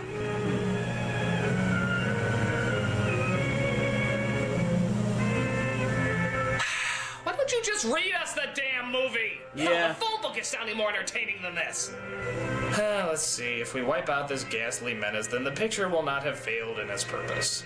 If its purpose was to bore the living shit out of us, I agree. Mm-hmm. We then watch a bunch of newspapers as they display the horrors of the evil drug. Police wage war on narcotic. Dope peddlers caught in high school. Federal aid. Police raid marijuana flat. This reminds me of Bioshock. This leads us to the widest of gatherings at the School Parents Association. Dr. Alfred Buzzkill here tells us just how high his high school has actually gotten. It exists in almost every city and hamlet in the country. It might be interesting and important for you to know some of the methods used in bringing these drugs into the country. Sure, go ahead. They are hidden in fake jewelry cases, in the heels of shoes, women's shoes especially, because the drugs can be secreted in false heels. A woman's shoe? That's a great idea! Hollowed shaving brushes are another medium. Books with false centers are often used. Watch cases... Slow down, this is all gold!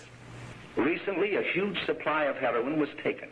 It was concealed in an apparently harmless shipment of 35 barrels of olive oil. Now I'm gonna show you how to make a pipe bomb, just so you never figure out how to do it.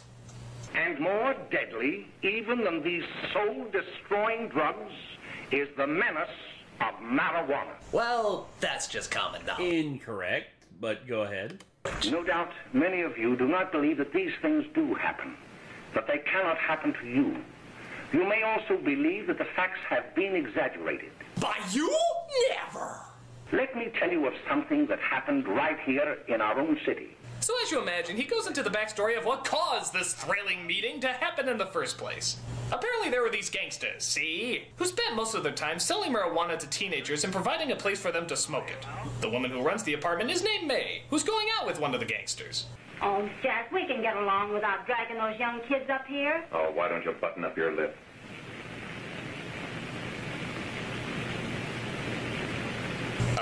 Was the good doctor, while telling the story, going into great detail about May putting on her pantyhose? Because I'd be pretty freaked out if he was. Then she slipped on the other pantyhose. Slowly and elegantly she touched her leg, reminding herself of the days when she was a bad, bad girl. Oh yes, she liked those days a lot, didn't she?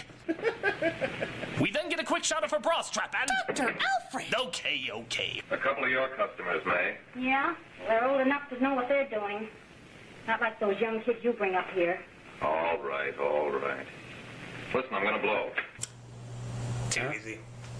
So he goes to where all the hip cats are hanging and tries to see if he can sell them the evil weed. Oh, by the way, Ralph, I'm sort of getting a little party Saturday afternoon over at my grandmother's. Nothing but party animals in this town. Hello, Mary. How are you, Bill? How are you, Ralph? Oh, hello, Ralph.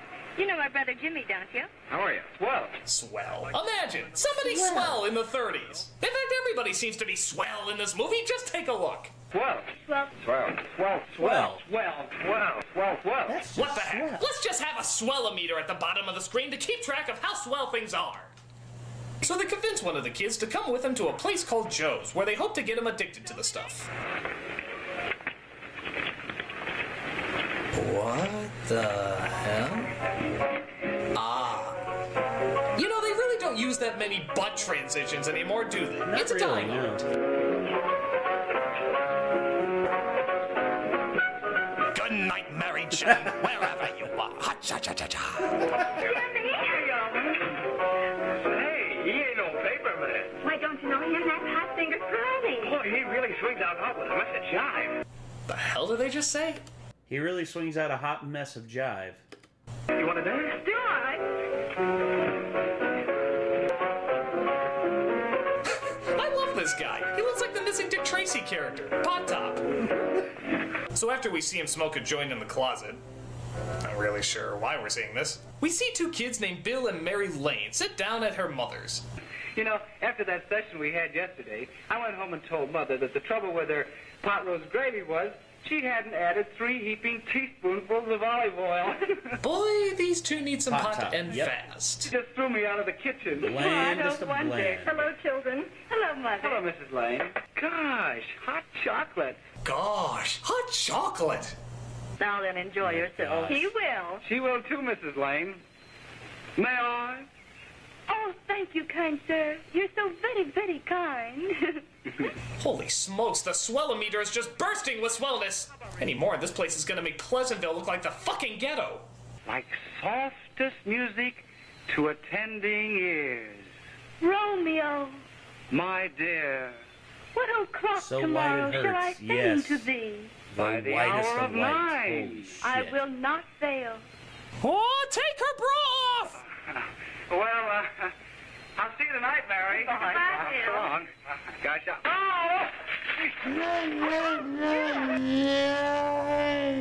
Who is a grotto? So the next day, Billy meets up with Jimmy as they compare whose day was more swell. I take you any place? Well, I wasn't going any place in particular. Well, then, how about driving me over to the Joe's place with me? I'll buy you a soda. I never drink that stuff. Really? Soda's too strong for you, kid? You know, how about air? Can you breathe air? Or are you afraid that there's a chance a water particle might slip in? 'Cause, you know, water's pretty heavy, too. Hello, Lance. Hello, Ralph. How are you? Well, Lance, how have you been, Ralph? Hello, Tom. 2 sodas. No, I mean 1 soda and 1 root beer. They're both sodas! Yeah. Good God, if this is the sober life, I hate to see what these morons are like if they do take something. Why, sure, none of the kids will be there. It's Keen. Well, I don't know. I really shouldn't. Well, okay. I'm out there, Jerry, and I'm loving every minute of it. So Jimmy and Billy get convinced to go back to the apartment and puff the magic dragon again.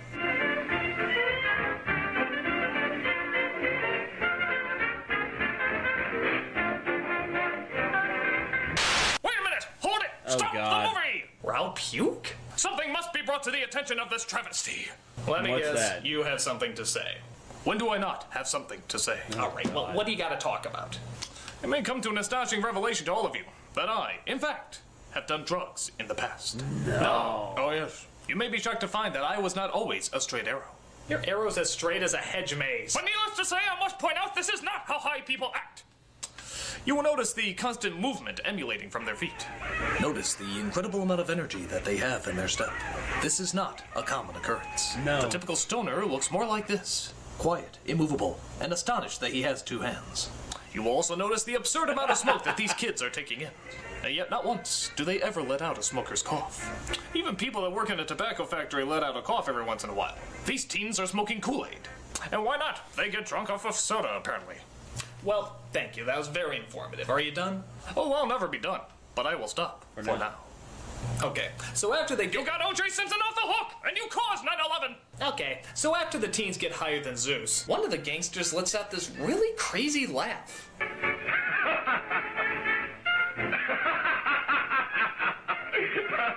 Now that's a side effect I believe, laughing at a totally unfunny moment. But if that was the case, everybody in this movie would be friggin' high.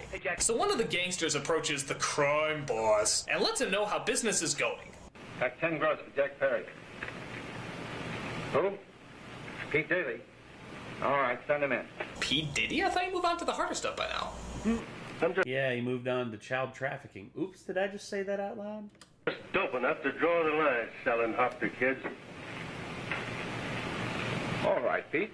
You know what my policy's always been. By the way, am I the only one who thinks their crime lord looks like Dr. Cox from Scrubs? I only wish you had a couple of kids. The boys are not satisfied. I'm always glad to have them retire. I'll tell you what, Barbie. If you can get the kids to just give us their money, I won't have an emotional scene to show I'm not such a tough guy.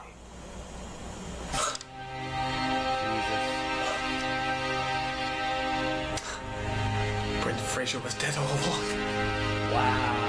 Okay. So Billy, or Jimmy, or one of the boys ending with E, drives the car too fast, of course, because of the marijuana, and runs an old man over. Oh, come on! He didn't even touch him! What, does he just throw himself in front of cars just to collect the insurance? Help! I have no scars, no broken bones, and not a scratch on me, but I'll sue that bastard for all he's got! There is no doubt. Oh, wait a minute. Now the doctor's putting himself in the story? Come on, man. You're just an ego they all boner. look the same. But do you realize that marijuana is not like other forms of dope? And frankly, the only sure cure is a widespread campaign in education. Oh, it's all right to talk about education, Mr. Wyatt. But we educators can't do anything until the public is sufficiently aroused. I got some playboys in the back. We can call it pot porn. So they talk about the drug some more, and of course the terrible consequences it has on humanity. Here is a most tragic case. Yes, I remember. Just a young boy. Under the influence of the drug, he killed his entire family with an axe. Jesus, killed his family with an axe? Come on, marijuana is like the Woody Allen of drugs. Pointless, ineffectual, and maybe annoying if overexposed to it. And...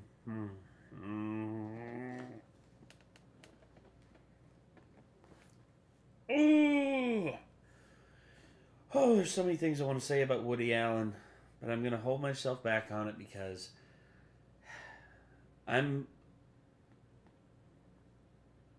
fuck it. Fuck Woody Allen, dude. Woody Allen's a piece of shit. I'd like to take these records, if I may. I feel they would be of invaluable assistance to me in combating the evil in my school. You're very welcome, Dr. Carroll. Thank you.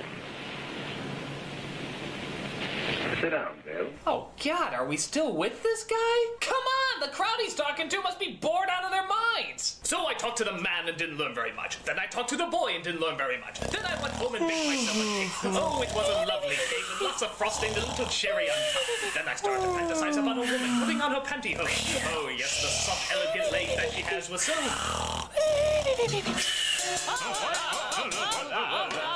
Wish I didn't have to bring that to every meeting. You were always a fine student. You always had excellent grades.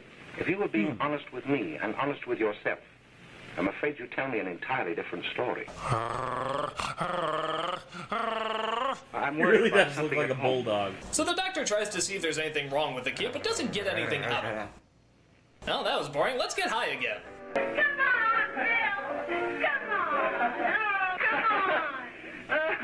What the hell? That face. That fucking face.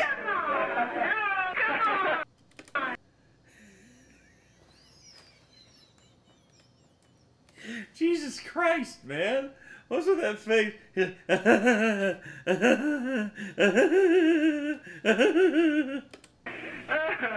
the hell is up with his face?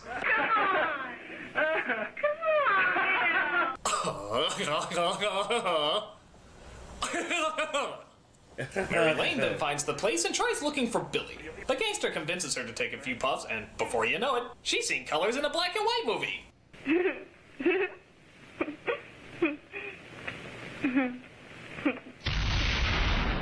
But the gangster tries to take advantage of Mary Lane as Billy walks in and misinterprets what he sees. What o'clock tomorrow shall I send to thee? It's sweet of you to help me, Bill. And how fucking dare anyone out there make fun of Brittany? I did not have sexual relations with that. Oh my God, this is the greatest movie I've ever seen in my life. Had your kids, had your wife, and had your husband because they raping everybody out here. This, of course, causes him to go on a rampage and fight pretty well for a guy stoned off his ass. But then somebody whips out a gun.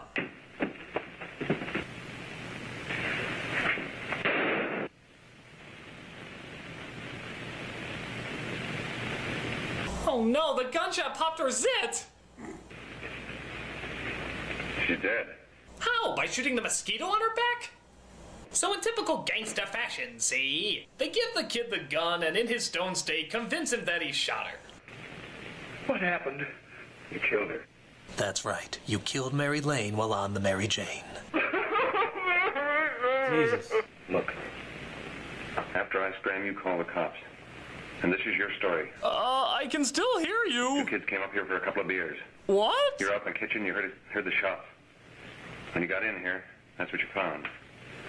Just stick to that story. Oh, why wouldn't she? Isn't that what happened? I'm so high I don't care. So they have a trial for Billy, and oh my God, how many times do you put yourself in your own story? You're the Orson Welles / Kenneth Branagh of douchey drug films. 6 months ago, what would have been your opinion regarding the character of my client? He was a fine, upstanding American boy, a good scholar, a good athlete. Slugworth's chocolates could have used him to build an everlasting pot stopper. So in the jury room, 12 angry idiots sit around and try to make their vote. But he might have been insane when he did it. No, he wasn't. He knew what he was doing. But supposing he was insane? You can never make me believe it, nor anybody else. We'll take a first vote. Boy, nice impartial verdict. I have an opinion. No, you don't! 11 for conviction, 1 for acquittal. I'm looking at you, Baldy. But there's a reasonable doubt about the boy's sanity. He admitted it himself. That wasn't the first time he was there. What the hell? I shouldn't have smoked all that pot. We gotta make an example before boys like that contaminate all of our children. We can't have every murderer hiding behind the gag that he's insane. Sure, they see red before they kill somebody. But whose fault is it? Crucify him! Crucify him! Crucify him! Crucify him! Basically. So Billy gets the verdict of guilty, but one gangster can't help but feel guilty himself. But hey, a little pot will solve that problem.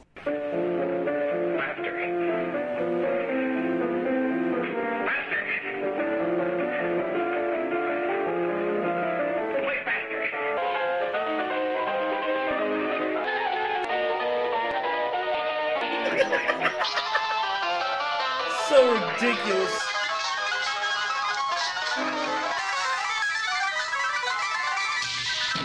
Great Scott, she traveled back in time! 1.21 gigawatts! Just then, another gangster comes in to see him in his drug-induced state. I know what you want. You want to kill me. You're crazy. Word of advice, you never want to call a crazy guy crazy. You know, because they're fucking crazy! Yeah. So the gangster goes nuts and attacks him with a fly swatter while one of the other people in the building calls the police. Hurry, hurry! There's a terrible fight going on. Yes, yes. Apartment 32. But wait a minute! How can anybody get a word in during that? What, was she talking to herself? Hello? Hurry, hurry! There's a terrible fight going on. What? Yes, yes. I didn't say Apartment 32. anything. So Elliot Ness and his untouchables are sent out to arrest the people involved, and eventually the drug bust is closed. They even get the woman to confess all the crimes they've committed, including the framing of Billy for murder. Bill didn't know he hadn't killed Mary. He was so doped up, they made him think he had. Ralph wanted to tell you, too. Oh, if they'd only let him. But this is the truth, Judge. I'm telling you the truth. After Jack saw the poor thing was dead, I'm just as much to blame. I am.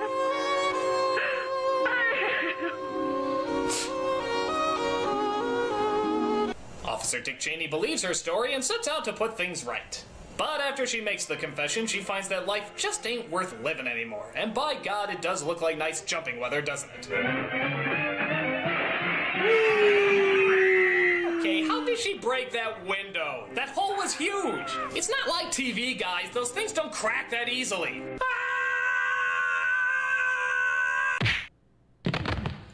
So Billy's let off the hook and the gangster is sent to jail. Still stoned off his ass, apparently. I guess the guard was nice enough to let him smoke a few before he went into court. It is recommended, Your Honor, that the defendant be placed at an institution for the criminally insane for the rest of his natural life. I see no reason why the request should not be granted. This, of course, ends our story as our doctor friend tells us the final message that we're supposed to take home from all of this. Because it is only through knowledge that we can safely protect them. Failing this, the next tragedy may be that of your daughter, or your son, or yours, or yours, or yours. Tell your children the truth about marijuana. It's less dangerous than alcohol, but it's still somehow illegal. It's never harmed a soul in history except for the people we just made up. We give it to the sick and elderly, but that's only because they're going to die anyway. Or yours! Wait a minute! I got one last thing that I want to say. What is it, Puke? Have you ever considered the possibility of who's actually stoned in this movie? What do you mean? Well, think about it. You have a group of people who are clearly over-paranoid. They do nothing but sit in a room and stare at one person for hours. Then they tell over-exaggerated stories that, in fact, never happened. Oh, so what you're saying is... These hypocrites are stoned off their asses! The only reason they're watching him is because they believe his head is a giant molten milk ball! And the only reason he's with them is because he's paranoid what'll happen if he stops talking! Okay, Puke, you've made your point. Put that in your pipe and smoke it, because we already know what's really in there! All right, Puke, settle down. Cookies! Cookies! Why'd you say that? I don't know, I'm stoned. All right, well, despite this being painfully false and, of course, hokey as hell, this is a fine little bit of propaganda. Yeah. There's a reason this became a cult classic. It's so misinformed about what it's trying to inform you about that the hilarity speaks for itself. And while nobody should think that drugs are one of the greatest things in the world, it's so fun to see just how extreme some people will go to convince us that even the most harmless of drugs are the worst things in the world. It's a lot of fun, and you can see it almost everywhere, even on DVD. So if you get a chance, check it out. I'm the Nostalgia Critic, I remember. Wait! I have something important to say! Oh, What? no. What the hell can you have to say? I just want to say that this film really affected me. And as of today, I am going to quit marijuana cold turkey! Really? Yes, I never knew what a horrible effect it was having on me all these years. Wow. Damn. Okay, well, I guess some good can come out of this movie, even if it is incredibly misleading. That's right. It's just good old-fashioned crack for me! Okay, I knew there was a catch. That's lovely. Okay, I remember it so you don't have to. Why is your head a melting milk ball? Shut up. Bye, Dad. Okay. Let's see. Next, Alpha and Omega. Stamps.com. Why go to the store to get stamps when you can have them printed right at home for your convenience? Uh-oh. Thanks for the sub. Someone just subbed. Let me check that out. That was... Come on.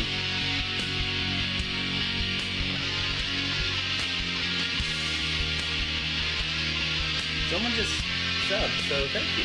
Thank you very much. Appreciate that. It doesn't tell me on here just yet. I don't know why. That's weird. Hello, I'm the Nostalgia Critic guy. Remember it so you don't have to. So what the hell is Alpha and Omega? Oldest movie in my collection is Dracula 1931.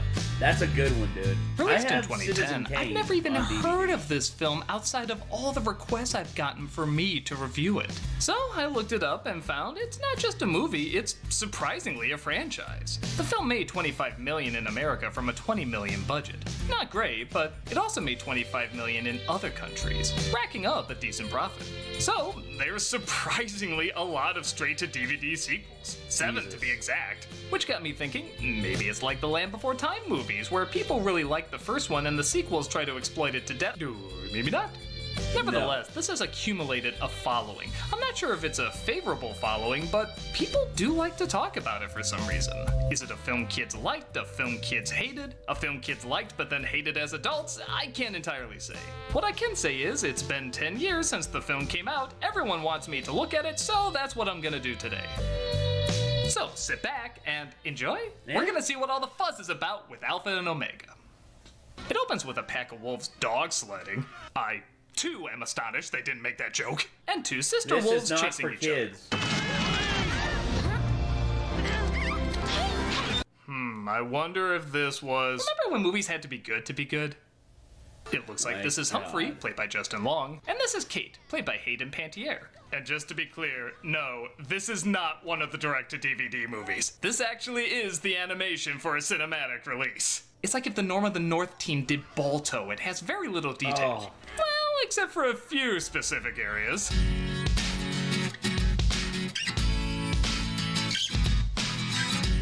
I think I'm seeing why this has a following. Yeah. If there's any consolation to this, it's the furries latched onto this and we're just like, oh, this totally represents the romance that I want to have.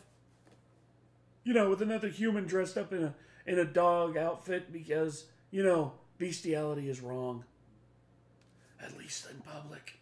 Me? What are you doing in there? I'm just figuring things out, Ma! Well, I can help you figure things out. What are you watching? Alpha and Omega. You're right. You can figure that one out on your own. It looks like Kate is going to Alpha School, leaving Humphrey behind. She will be a trained Alpha. You'll be a clever Omega. Learn to keep the peace. I feel like I'm watching someone's personal collection. I don't know what, just it's a personal collection. Time goes by as Humphrey comes across Kate again, but he also has to stay away because she's an Alpha and he's an Omega, and they're not allowed to be romantically involved. Set your sights over there, the vegetarians.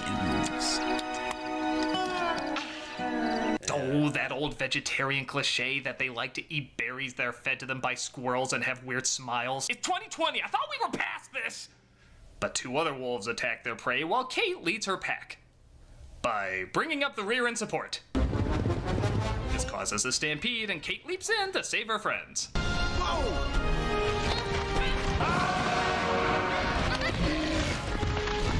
All the wolves are furious because their prey got away and they start fighting. So Humphrey comes in to calm things down. Come on, the caribou are laughing at us. Oh, now that's a moon I don't want to howl to. It's funny because poops and farts come out of there.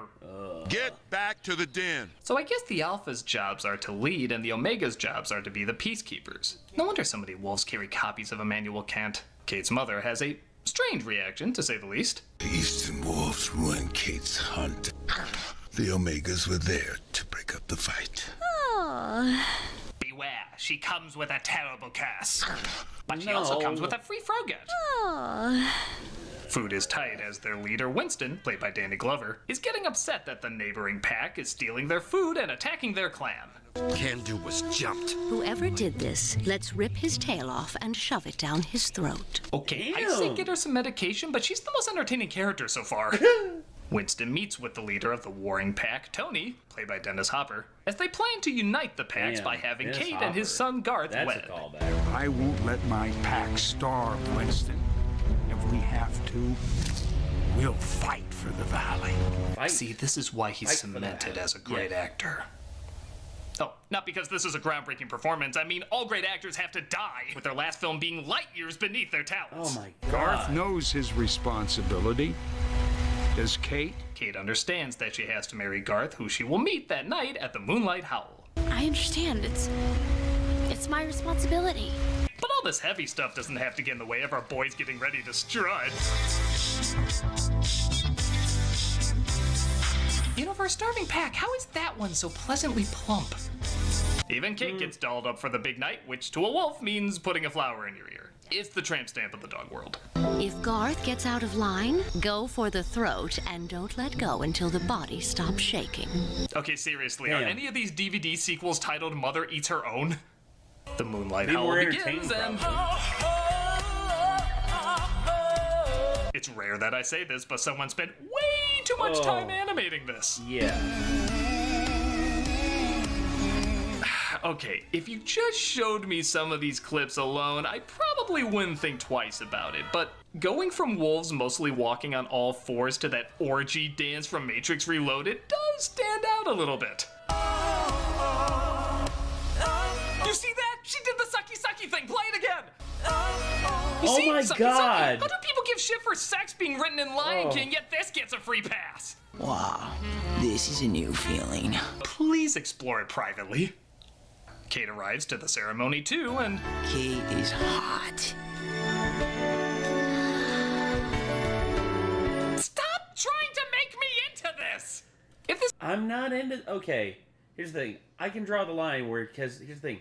These are not real. These characters are not real. These are not real wolves. So I'm not into this. This is your thing, fine. I don't care. You do you. But if this kind of stuff continues, we're gonna have to put censor bars on these characters. Oh. Kate sees Garth, and at first, it may not be too bad. They both seem attracted to each other, but Humphrey cockblocks and tries to put the moves on her himself. Wow, you are a big one. Wow, you're practically a moose. Do I even have to with that one? No.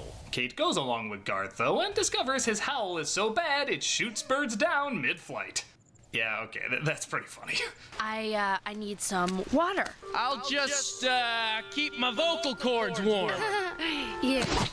So you see, the moral, girls, is if your boyfriend's a bad singer, he has no redeemable qualities, and you should dump him, even if it means letting your people starve. It's cool. A movie with this told you it was okay.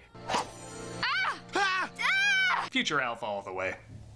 Both of them, though, get shot with darts and are captured by hunters. The hunters set them loose miles away, though, where they come across other animals who seem to enjoy playing golf. He's using the wrong club. Could you do me a favor, Needles, and, shut the hole that makes the words? Like I said, there's a good laugh every here and there. Actually, both these birds are pretty funny. This is not a lie if you're French. French-Canadian. There's a slash. I said French. Canadian. French. Canadian. There's a quiet sophistication to them that, frankly, I didn't think was possible in this film. Making some good chuckles. I have not seen many wolves in these parts, but I am not afraid of wolves. No. I like wolves. For some reason, my kind is always teamed up with them. With outrageous accents, you silly king. Strangely enough, that's the thing. Sometimes, actually, wolves and I forget what bird it is actually team up and fight or like hunt with each other, and it actually is a codependent relationship because the bird guides the wolf to where the prey is, and then the wolf takes down the prey, and then the bird feasts alongside the wolf. I can't remember what bird it is, but yeah, that actually... Ravens, thank you. Ronin Rider, yes, it is ravens. So, technically, there is some credence to that, but it's not the same kind of birds. Anywho. He tries flying away, but Humphrey chases him, resulting in near moose butt. Oh, no.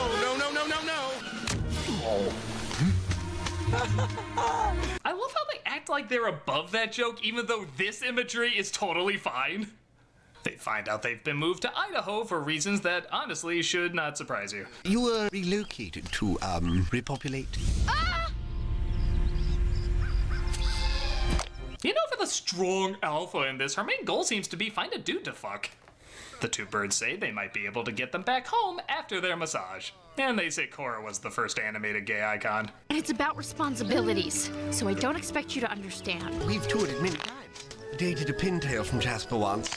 That one killed him. If not, either way, that thing is definitely haunting my nightmares. They approach a vehicle with the in-joke every animator gets hard for and see an unusual couple driving it. He was in a motorcycle gang, and she was a librarian. It was a bookstore that also sold beer, so they met. Okay, I like these two. They distract from the imagery that had me asking why I liked Minerva Mink so much.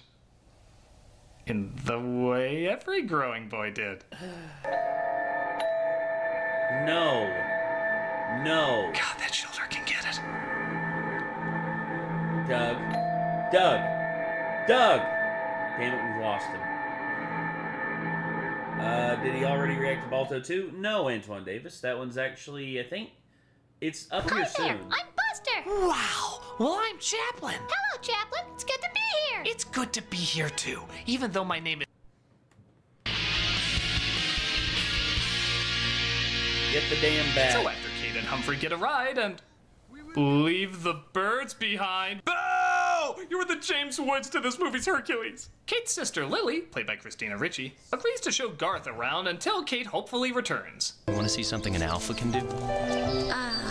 Would my mother approve? No mother would approve of most of this film. No. Speaking of which. Oh.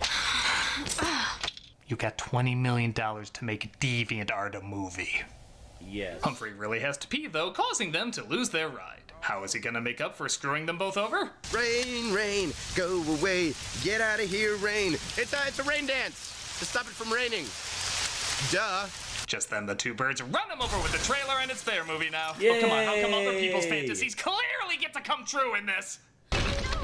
Kate falls off a cliff, which, listening to him, I'd probably do the same. And Humphrey swings in to save her. But let's get to who's really saving the day here. What do we have here? Oh, thank you, Jesus. May I say that was a stupendous shot. You may, and it was pretty good, wasn't it? Indeed, sir, indeed. Sadly, they're not on screen very long, as they tell them they can catch a train on the other side of the mountain. The other side of that mountain. Eddie, please. Come on. No, please, teach us etiquette, sing us a song, do your own soft porno, just keep us entertained. Don't tease me with threats of their deaths. I know there's a million sequels. They're gonna live. They find the train at the same time. They anger some bears, but they escape and get aboard just on time. Oh, come on, Kate. Howl at the moon with me. Okay, so something interesting happens here. Back at the pack, Lily and Garth form a bit of a romance, literally at the same time as Kate and Humphrey. And despite them being on screen for far less time, the side characters have the better romance. They're both kind of awkward, but find charm in each other's strengths. He shows her how to hunt, which we've seen she's bad at, and she shows him how to howl, which we know he's bad at. They spark very quickly despite being opposites, and they're actually kind of cute together. With the main leads, they are constantly fighting, constantly name-calling, constantly making it clear why they shouldn't be together. Even when both couples howl at the same time, it means nothing for these two. It's just something they're doing together, where with the other two, it's actually nice seeing her help him, and even funny when he squirms thinking he's going to kill these birds with his voice and then doesn't. I don't know why people think romances where characters hate each other is romantic, because, as you can see here, characters being romantic is romantic. Because of the stereotype that opposites attract. That's not always the case. Sometimes people get along and they mesh perfectly, and there's no need for this clumsy bullshit that keeps happening. Instead, they can learn from each other. They can work with each other. And it actually can still work. It doesn't have to be, I hate you. I hate you. 25 minutes later, I love you. I love you too. Let's bang. Yeah. Fucking weird, right? Garth's father sees him flirting with Lily, though, and calls the marriage off, deciding to take the valley by force for themselves. It's the full moon, Winston. I can see that. Toby. It just hit me. Toby's not an intimidating name.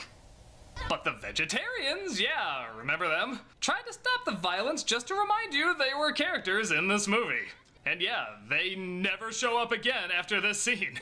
Stop the insanity! Go organic! Stop the insanity! Go organic! Well, they're no Wayne Brady from Food Fight, and thank God for that. Now that they're almost home, Humphrey tries admitting his true feelings for Kate. These past couple of days, they've been kind of fun. I mean, imagining my pack being killed, especially as an alpha, it's hard not to laugh in these times. Speaking of which, Kate sees the warring packs and jumps off the train to try and stop them. We were taken by humans. We were supposed to repopulate. No, Mom! You've officially made my list. Kate agrees to marry Garth and unite the packs, of course breaking Humphrey's heart. Just wanted to say goodbye. Goodbye? Yeah, I'm thinking about doing a little traveling, seeing where the train takes me. I hear there's several beautiful cliffs I can jump off of. Despite Kate and Garth being in love with someone else, they both decide to go through with the ceremony. What's happening? They're accepting each other's scent. Oh, and now the nibble on the ears? Oh, Jesus, I know where this is going. Please cut away. Oh, thank God. We were 2 seconds away from Cat Rebel Wilson doing Spread Eagle. While Humphrey makes his way to the train, Kate finally admits she can't marry Garth because she's in love with him. An Alpha in love with an Omega. That's against Pack law. I also am in love with an Omega. Yep, guess who's coming to dinner in this? Two biggest barrier breakers in romantic cinema. This isn't our way. Toby orders his pack to attack, causing yet another stampede. What even spooked them? A noise from distant predators they want to run towards rather than away? Humphrey! We have to help them. Let me try. Just hand me the controller. We are looking at a video game, right? Of course, our heroes use a sled, providing them with cover. But what about Kate and Humphrey? Oh, they're fine, I guess. Funny, I thought they'd be in more danger crawling towards them as something like... that could happen. Anyone notice she's a really shitty alpha? Yes. And he hasn't kept the peace at all. These two losers deserve each other. Yes. Kate, please, you can't do this. Oh, look at that. She's really gone, guys. Guess we'll have to throw her a funeral tonight. Even your funerals are like this? God! No, they just rip off far and away by zooming back in, showing her eyes open. Kate. My interest in you. Someone coming down the stairs? Oh boy. Being alive is a 4? No, let's go with a 3. Yeah. Humphrey? I thought I lost you. And down to a 2. I was really hoping you were dead, I'm not gonna lie. Let's celebrate with another orgy. Oh, they must have gotten a different animator. This isn't nearly as sexualized as before. Yeah, maybe when the first guy finally learned animation, he left a CG Lola bunny naked. Just a guess, but I think there's more in favor of that outcome than against. Jesus, man.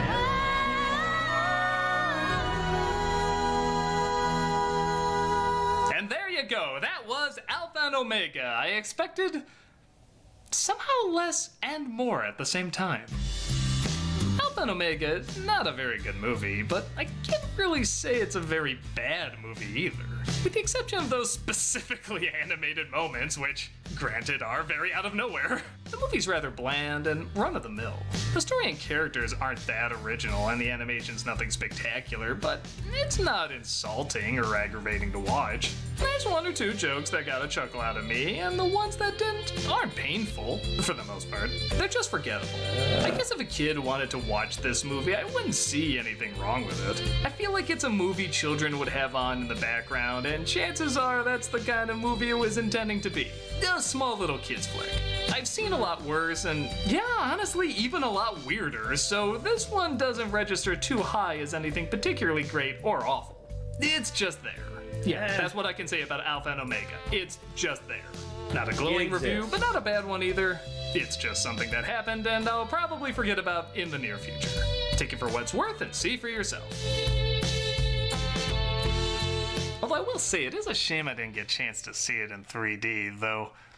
Honestly, would they have saved anything? I mean, imagine that. Everybody loving a movie just for the 3D and the visuals. What the hell have you people been smoking out there?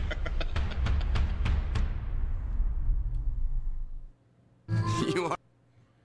Oh boy. Yep, Balto 2, Wolf Quest. This episode brought to you by ExpressVPN. I'm speedrunning through these as best I can because I want to get through as many of these as possible. Privacy today. This may very well be the last Nostalgia Critic stream that I'm doing, so might as well go out with doing as many of these as I can.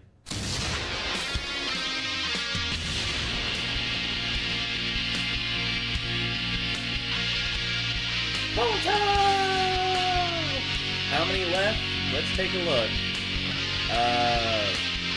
Guaranteed 1, 2, 3, 4. Let's see, yeah.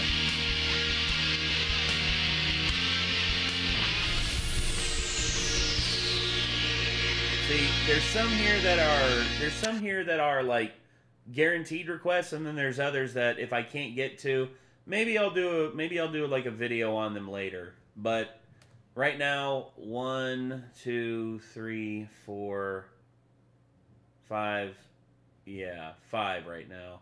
No 6. So yeah, maybe 6 or 7. I don't know. We'll see. Hello, some of them are shorter than others. Guy, remember it, so you don't have to. We all remember the true story of Balto. I'm sorry, I could say true story and Balto in the same sentence. But to be fair, it is about as authentic as the true story of Bohemian Rhapsody. Well, Balto was not a box office darling in the least, lasting only 3 weekends and making back only 1/3 of its budget. It did find a decent life on television and VHS/DVD, so it only figured to make a sequel. A cinematic sequel? Whoa! This is the early 2000s, and you know what they do with hand-drawn animated sequels in the early 2000s. Straight to DVD. Correct! And you know how good those always are, right? Oh, yeah. Right? Yeah! Wow, I never seen a dog put himself down before. That's so dark. Balto 2. Balto 2? Wolf Quest? Again. Totally a true story. Is the follow-up to Balto made a mere 7 years later, released once again by Universal. As is usual with straight-to-DVD releases, the animation isn't as good as the original. But where Balto 2 lacks in its visual elements, it really lacks in its storytelling elements. Which, okay, is kinda to be expected of these DVD releases, but does it in any way hold a candle to its imperfect yet still entertaining predecessor? Well, they made a 3rd one, so who cares, money? This is Balto 2. From the font, I'm already expecting to see 4 canines chase after a flower. That concept's surprisingly more interesting than it sounds. We see Balto literally on thin ice as he follows a bird to a giant ice wall. The ice breaks, though, as he sees other wolves in the distance. What was the score by Al Pacino from Scent of a Woman? You are having a dream again. It turns out it's just a dream, as Boris, played this time by Charles Fleischer instead of Bob Hoskins, I guess they half shared a movie, so that kind of makes sense, wakes up Balto, played this time by Maurice LaMarche instead of Kevin Bacon. Yeah, like he's known for doing impressions at all. It's just a dream. I'm telling you, boy chick, if you keep having same dream again and again, it means something. For instance, I have dream Affleck Duck will kill me. I still sleep with one eye open every night.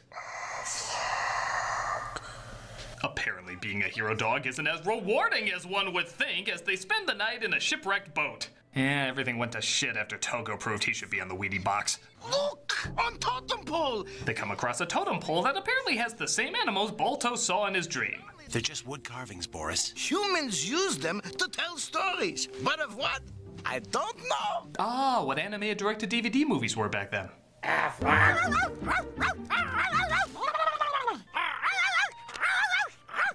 He's a dog! I just met you and you convinced me dog genocide is a good idea. Jacques 2-Point Blow tells him that Jenna has just given birth. She's played this time by Jodie Benson instead of Bridget Fonda. Oh, Jenna, they're so beautiful, just like you. I mean, not beautiful enough to be here when they're born, but understand, I had a nap.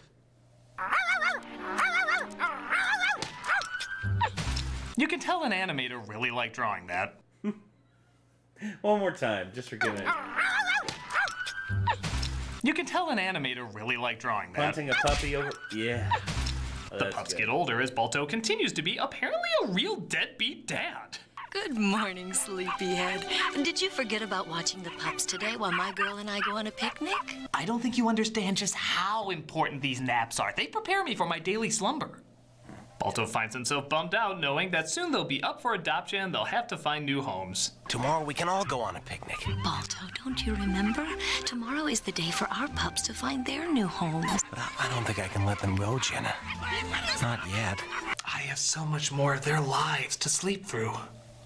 That J is looking a little too much like a T for my comfort. Actually, what do they sell there? I like this one. Balto and Jenna are concerned, though, that one of the pups named Alou, voiced by Lacey Chabert, looks more wolf than dog, decreasing her chances of getting adopted. Too subtle! Alu looks more like a wolf than me. No human is ever gonna want her. We'll just have to keep trying. Right here on Toontown Road. Seriously, what is up with that angle? Jesus. Yeah. So she never gets adopted. Oh, screw that shit. She's so cute you could say she's a vampire shark and she'd still get adopted. As she grows older, trying to make the case that she's not so little anymore. How can I babysit if you won't sit? Uncle Boris, since I'm not a baby anymore, I don't need a babysitter. I'm sorry. Where I grew up with early Family Guy, and I heard Lacey Chabert as Meg, I can't unsee that motherfucking moth is back. Damn it, Quinn, leave me be. I'm just joking. But yeah, I can't unhear Meg. I can't. And plus Lacey Chabert, her voice is just so synonymous with that. Anywho. And you can tell that to my father. I heard my mother do this dialogue. I know how the routine goes. Oh my god. She comes across a hunter, though, and let's just say gets the wrong idea. No, it's a human. He wouldn't hurt me. Maybe he'll want to adopt me. Incorrect. Hey, what's that? A dog biscuit maker? I'm so stupid. Balto saves her as Alu doesn't understand what just happened. I don't understand, Papa. Why did you attack him? What if he wanted to adopt me? That was an adoption bullet that came from its gun, right? Again, really stupid. He tells her about her heritage and how wolf blood flows through both their veins. Alu runs away as Balto, being the good parent, chases after her. Not just kidding, he sleeps again. I want you to stop focusing on being half wolf and start focusing on being half parent. Your daughter was almost killed today, jackass! Wolf. Jackass! Once again, he has a dream, only this time his mother speaks to him, saying he needs to understand the animals of the totem. Oh, and the movie wants to remind you these two are a thing. What are you two doing? My daughter was almost killed, meaning it's vital I catch up to my 30-hour snooze. We're here to play with Alu. You mean you can't find her? No. Kinda thought you know where she is.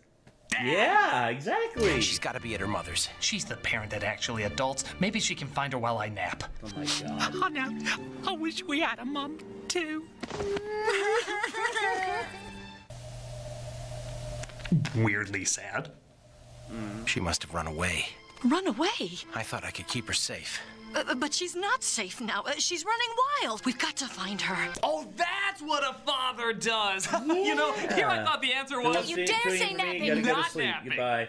Have a good night, Balto Logan. sees it Take as his care. fault. Thanks for sticking with us this long. It totally is. So he decides to go after her alone. Good idea. Sending two dogs would give too great an advantage, so just send the lesser of the two parents. I'm starting to see why Alu is so dumb.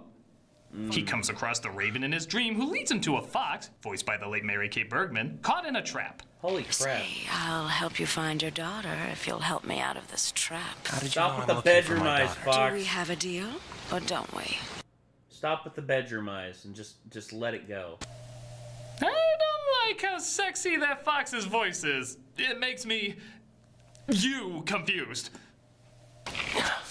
Now, how can you help me find my daughter? And more importantly, who puts a trap on a log over rapids? She pushes him over, saying the current will take him to where he needs to go. He comes across Boris and the bears, clearly where nobody needs to go, and he tells them to let Jenna know that he's got to lose scent and not to worry about him. As you can see, he has everything under control. I'm looking for my daughter. Tell me, are you afraid? What, of glowy-eyed, hell-spawned raccoon badger demons? Very yes.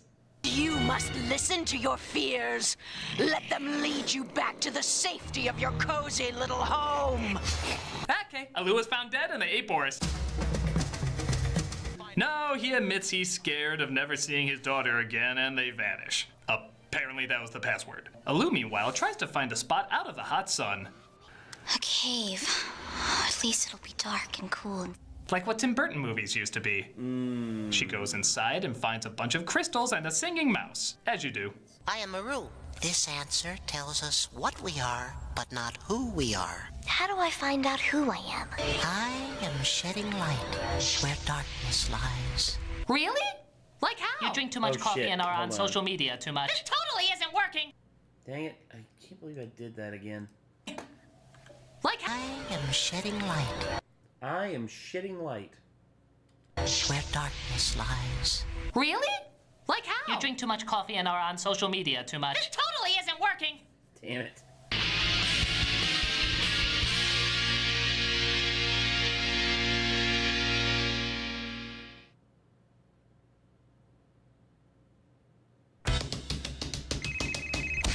Hello? Hello, Doug. This is a bunch of people you know calling. Oh, well, that's nice of them. We were wondering, is there any reason you emailed us all So the mouse, voiced by Peter McNichol, tells her how the world of the spirits works. When every creature in the world is born, a spirit stands beside them. Why? To watch them undress. Ew. It makes everyone uncomfortable.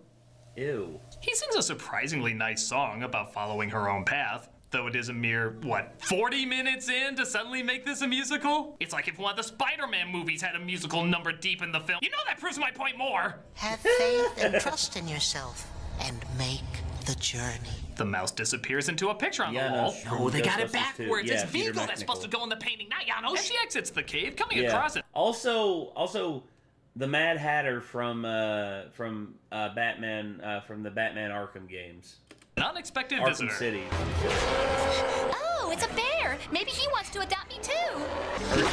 Balto saves her from the satanic grizzly. Seriously, there's a lot of those in these parts. As Alu tries to look deep into his eyes. There is no Alu, only bear. We've got to jump. But we'll be killed. The devil has claimed me. I must destroy this vessel. Oh my god. It turns out there was a ledge to catch them as Balto asks how she knew. I looked at his thoughts, and I saw it. How much of that 5-leaf garden did you eat? All of it? There you He go. asks her to come home, but she doesn't want to until her journey is completed. Not until I find out who I am. That's ridiculous, Alu. You know who you are. You're a loser.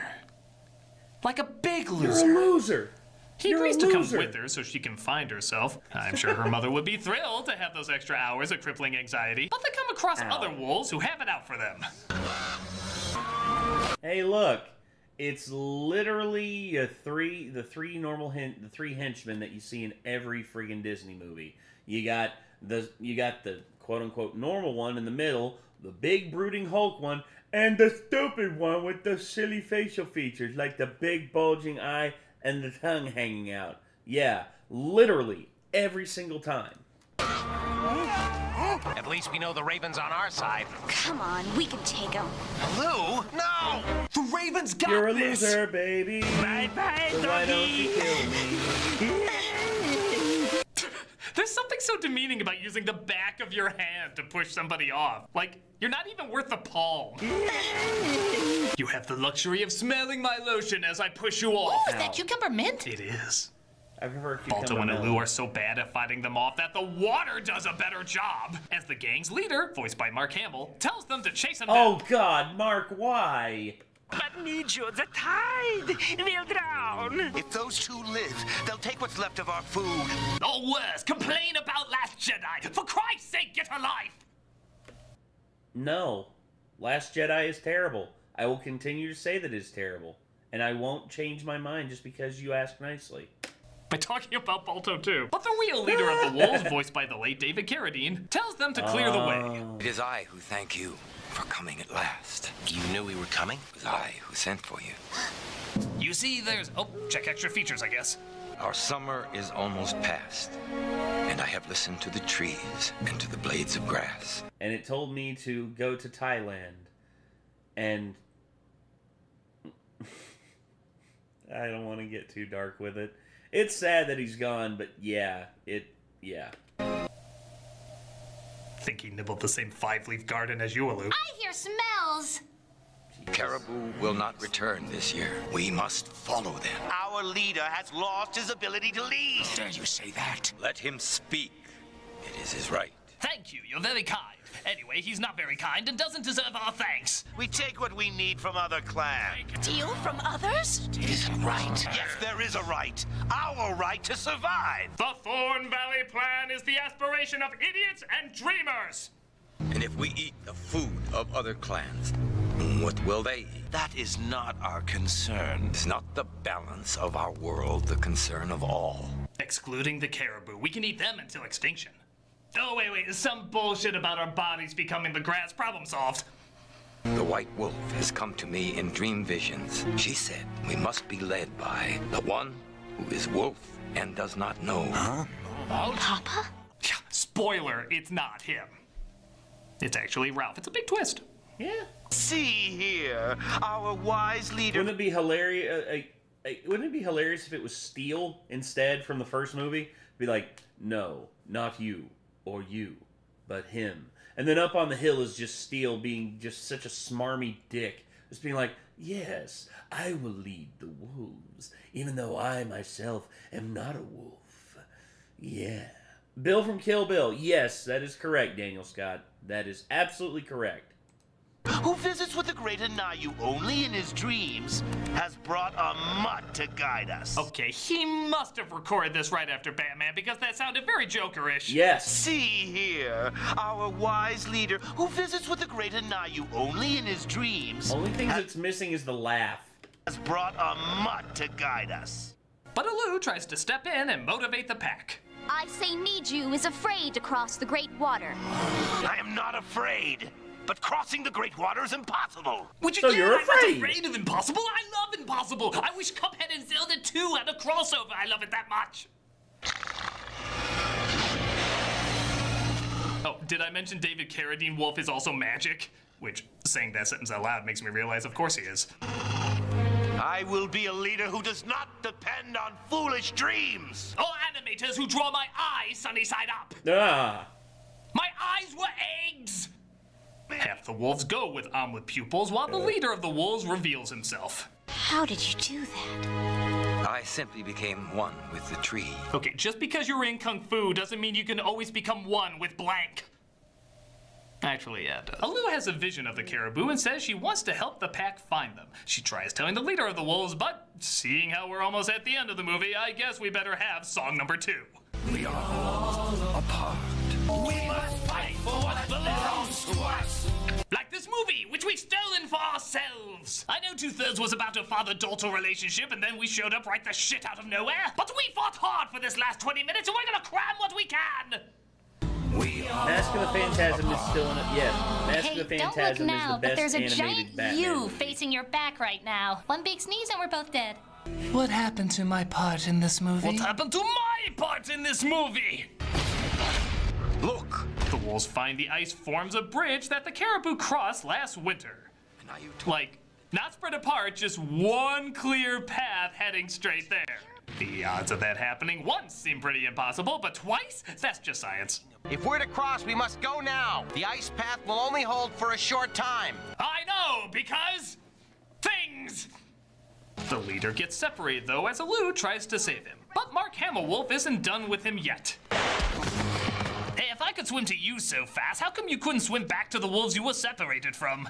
Answer me! Stop! You. What was that, Donald Duck snoring? What was that? Need you! Leave her be! Now wait, if you could swim here from the pack you were separated from, then how? Bye. I can help you swim over, Nava. No, you're right. You won't make it. You can only turn into trees and probably water, which can't in any way help us out here. Aloo says Balto should help him back while she leads the pack across the ice. Are you sure? Tell Mom I finally found my home. Also tell her I feel fine. So Balto has flashbacks to all the moments of her growing up. That's right, both of them. He was asleep for the rest. The wolves float away to presumably hit the Titanic as Balto discovers his mother was his spirit guide the whole time. I guess I give credit that they try to answer what that weird-ass wolf spirit was in the original, but she just disappears and the movie ends. Yeah, right there. Was that why it cut to Jenna and Boris so briefly a moment ago? Just to be like, ah, come on, they weren't just in the first 30 minutes and then vanished. They had 2 seconds at the end, but it was a vital 2 seconds. They looked at nothing. Kinda like what you did watching the film. Mm-hmm.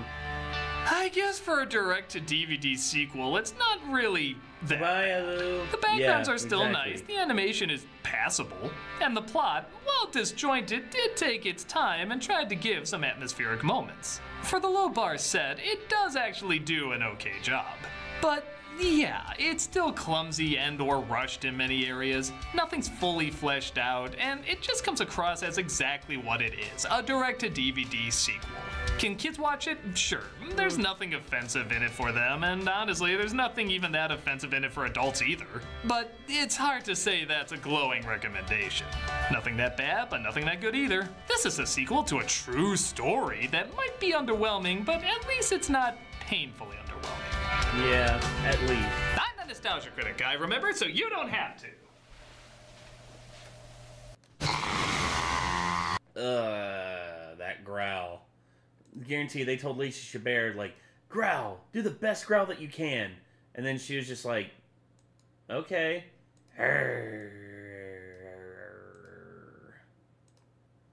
Okay. So...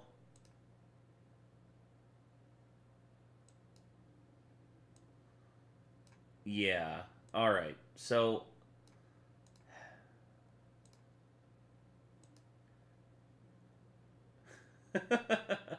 okay.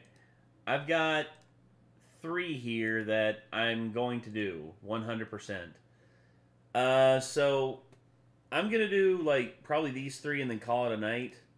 I'm going to start with Top 11 Dumbasses in Distress, then Gordy, and then I'm probably going to end... Hold on. Let me see. We got Thomas and the Magic Railroad... Top 11 Disney villain... Hold on. Okay. So you can go Top 11 Dumbass in Distress, Gordy, and then... yeah, I'll do Top 11 Disney villains. Because that's the thing. I've seen the Thomas and the Magic Railroad. I think we saw it long ago. But Dumbasses in Distress, I've seen this one already. You already did that Top 11 years ago. Which one? Oh, yeah, we did. Is this the one that has... yeah, Princess Peach. I remember that. And then Bella. Number 1, Bella. Oh, God. Okay. So... we have you. We have you. We have you. We have you. Jesus. Okay. So... please do Scariest Performances. I don't have that one on here. Scariest Performances isn't on here. Let's see. I'll do Top 11 Disney villains, because why not? Also, just skip to the Gordy review. Okay, alright. We'll do Gordy first. Alright. Anywho, I am going to use the bathroom, and I'm going to play this, and I'll be right back, alright? Hello, I'm the Nostalgia Critic Guy. Remember it so you don't have to. We're all aware of movie ripoffs, aren't we?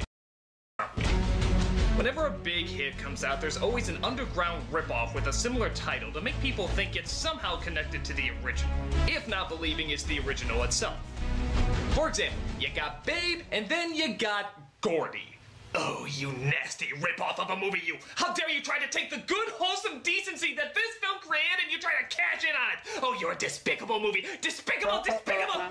What? Gordy came out first?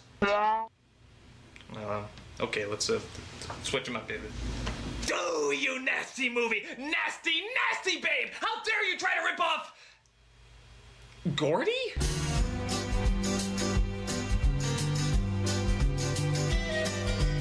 Yes, this is one of those strange instances where the ripoff may have come out before the original, if that even makes sense. It's about a pig on a farm separated from his family and somehow becomes world famous. Yeah, name one other movie that actually managed to do that. Okay, so the formula's been done to death. But this is the movie that almost got people to not see Babe because they thought it was the same thing.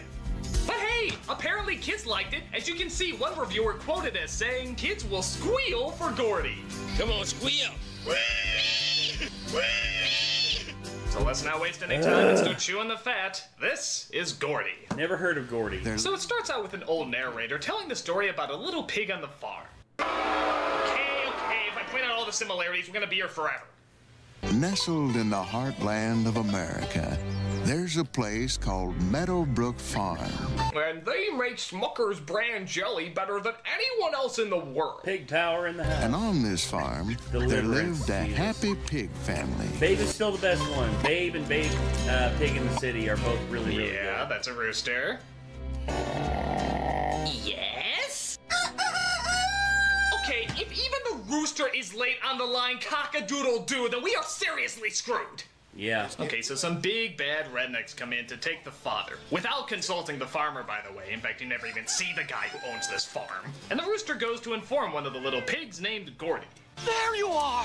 What's going on, Richard? What's happening? Come quick, Gordy! Your dad's in danger! They're taking him away! Danger? Daddy? Well, looks like someone gave gum to the farm animals and decided he wanted to make a movie about it. So after the rooster tells Gordy about his father, which is odd considering how there's 6 other family members, what makes Gordy so special? Gordy stops on by and tries to talk to him. Get out of here. They might take you with me. Where are they taking you? Up north. Same place they took my father. They're sacrificing me to the Oscar god of Meyer. Promise me, Gordy. Promise me you'll take care of Mom and the kids. I promise, Daddy. Daddy! Remember, Gordy, take care of the family. So, I guess it's back home to look after the family like he said, right? Have you seen my mother? I'm sorry, Gordy. Now the truck drove up while you were gone. Took your whole family. What? You mean he was in charge for 2 seconds and already he fucked it up? Yeah, dude, basically. That's pretty harsh. What other off-screen catastrophes do you think happened? Looks like Charlotte's Web. Gordy! While you were away, your father's been kidnapped. Oh, no!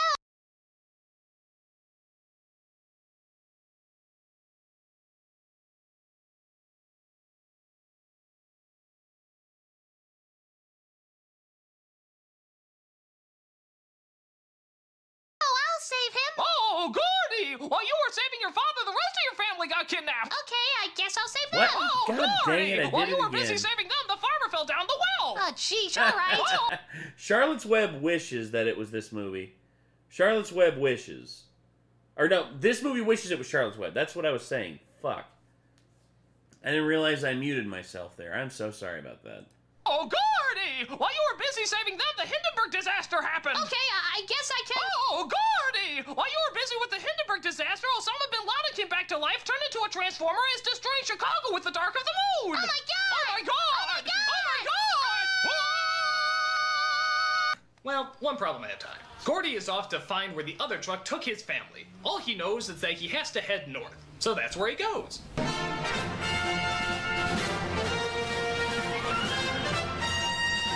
He comes across a bar that really puts the square in square dancing, where a country band plays for the crowd with the help of the lead singer's daughter. Pulling on a pigtail, chewing on a hangnail, tucking in a shirt tail, your heart's on the line. Huh. This must be Hannah Montana's less successful cousin, Wyoming Schloming. Kick 'em up real. Though, to be fair... Nope, I'm not gonna be fair. It's annoying and it sucks. Case closed. Yeah! Go wholesomeness! She goes outside and finds a pig in a blanket and decides he probably doesn't have a home, so she's gonna keep him. I'm gonna take care of you. I'm trying to find my mama. That's funny. I could have sworn I heard you say mama. People can understand animals if they take the time to listen. No kidding! People can understand animals if they just take the time to listen. I didn't know that! I'm learning so much today! I wonder if that works for other things. Like, how about a pan? You think it works for a pan? Let's find out. Hey, here's a pan. Let's see if it says anything. It's a pot. Not a pan. That's a pot. Fuck you! Fuck you! Fuck you! Fuck you! Fuck you! Fuck you! So the girl, named Ginny Sue, can sort of understand Gordy because she took the time to listen. Yeah, a whopping 5 seconds of silence. I'm sure nobody else has ever done that with an animal. Now what am I gonna call you? Well, breakfast comes to mind. Damn. I know. Pinky. Goddamn brilliant! So she calls the animal Pinky and decides he'll be a great companion to have around because, what a shock, she has no mother. Oh, did I forget to mention this was a Disney production? You sick parent-hating fucks! Good night. Good night. Good night, Pinky. Child, did you say goodnight to your vagina? Don't make me force the Bible Oh, stop it. on something I find confusing. No. So, because they forgot to shoot the scene where the father finds out, he suddenly knows that the daughter has a pig. But he doesn't mind. Anything that can get her to keep that constantly robotic, unnatural smile throughout this entire movie is cool with him. So they keep Gordy and decide to drop by their next gig. It turns out at this party, there's a kid named Hanky, who also only has one parent. What a small, dramatically contrived world. But luckily his rich grandfather is there to keep him company.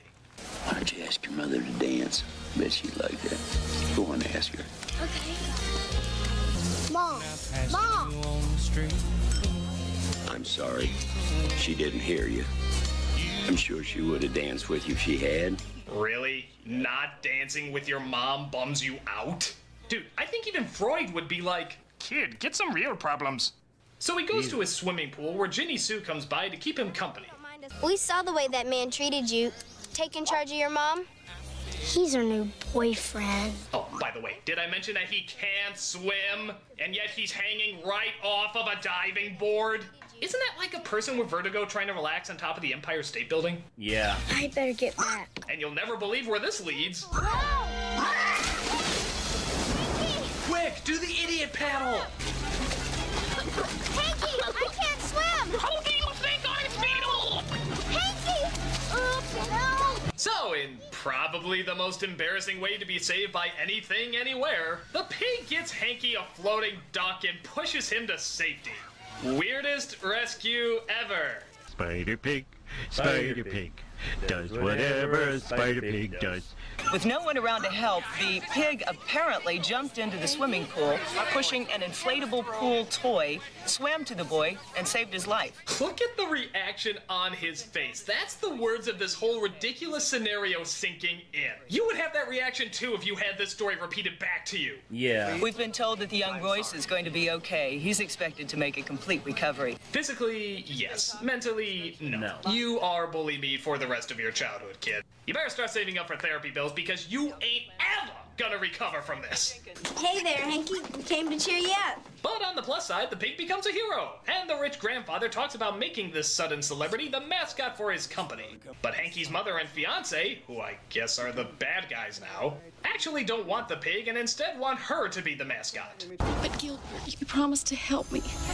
How can you even ask me to compete with a pig? You know, unless you're in a Muppet movie, that line should never have any contact anywhere. No, it shouldn't. So Hanky decides to adopt the pig from Ginny Sue, who I guess doesn't want him anymore. Kind of weird. And the fiancé is told to do 2 tests for marketing research. One with the mother and one with the pig. Listen carefully. You take care of the pig, and I want you to use this. This is a wide-angle lens.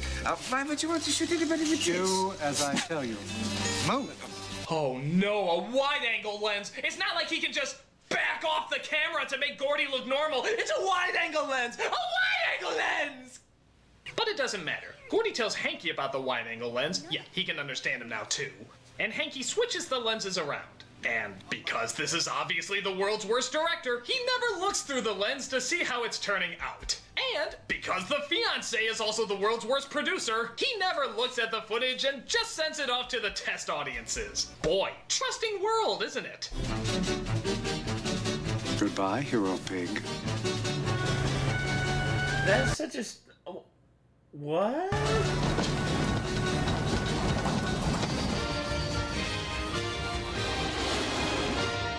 What the hell was I just looking at?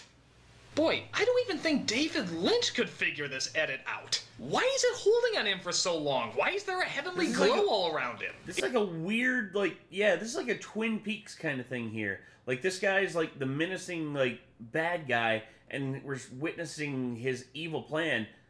But this guy's evil plan is like, I don't want the pig to be more famous than my girlfriend.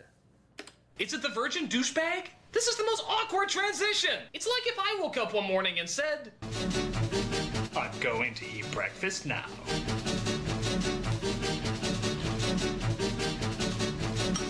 Quite literally.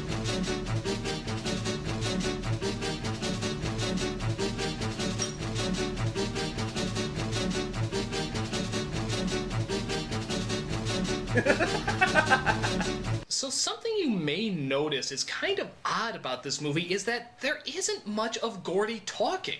Once in a while he'll say something, but it's mostly just watching the human characters. I guess they thought the world of marketing research was much more fascinating to kids than a talking pig. In keeping with the spirit of friendly competition, I've invited Hanky and his little friend Gordy to hear the results. Of course. I just hope they're not too disappointed. Well, way to talk to your future son-in-law, a-hole. Hero Pig outsold the competition 100 to 1. But Jessica had to win. I'm sorry, my dear. Let's take a look at the results. Oh no! They must have confused a wide-angle lens with a fucking funhouse! Yeah, that's not how a wide-angle lens works. Is that like... What the hell did you put on the lens? Mirror. Seriously, nobody checked this? I demand a retest. Sorry, Sipes. The public has spoken. We found our new image, ladies and gentlemen. Good job, everybody. We destroyed my daughter, but found a pig. It's a good week. So Gordy becomes a big hit, which of course upsets the fiancé, as they listen to the latest rap album that Gordy starred in called Pig Power in the House. Yes, I am dead serious.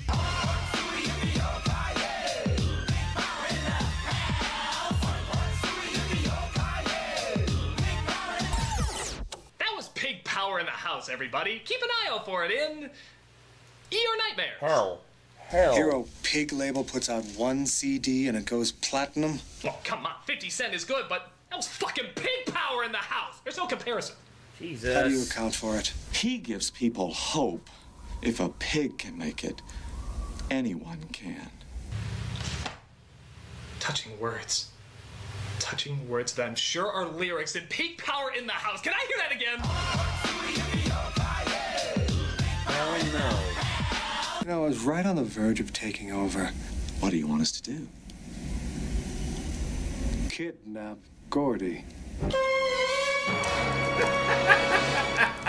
So he sends your two classic dumb thugs to try and get Gordy, but the kid outsmarts them and gets on a bus. Of course, the thugs call the boss and pretend like they got him. Mission accomplished, Mr. Sipes. All locked up in the trunk of the limo. What do you mean, all? You haven't snatched Hanky, have you? We had to, sir. He wouldn't let go of the pig. Now, what sense does that make? They don't have the pig or the kid, so why wouldn't he just lie and say no? That they got the pig, but not the kid. Yeah. You're just making your situation worse. Why would you make that up? Ooh, it's like saying, yeah, we got the pig. Oh, and by the way, I also slept with your fiancé. I'm gonna look good. They try to track down Hanky and the pig, though, by following the bus wherever it goes. But luckily they escape because the thugs are distracted by a cross-dressing madman with pantyhose on his head robbing a thrift store. Now, I'm gonna repeat that because it bears repeating. A cross-dressing madman with pantyhose on his head, red pantyhose, mind you, robbing a thrift store. You know I'm tired. I'm so tired. Same. Not of the bad movie, though. Granted, it is horrendous, but of films like this that focus on one thing when clearly they should be focusing on another. That's just dumb. What is this guy's backstory? Was he down on his luck? Was he a mental patient? What drove him to do this? Why is he dressed up that way? Any of these questions is far more interesting than knowing. Well, it's just another day in San Francisco. What's gonna happen to this fucking talking pig? And yet it's the fucking talking pig that we're focusing on! Shame on you, movie!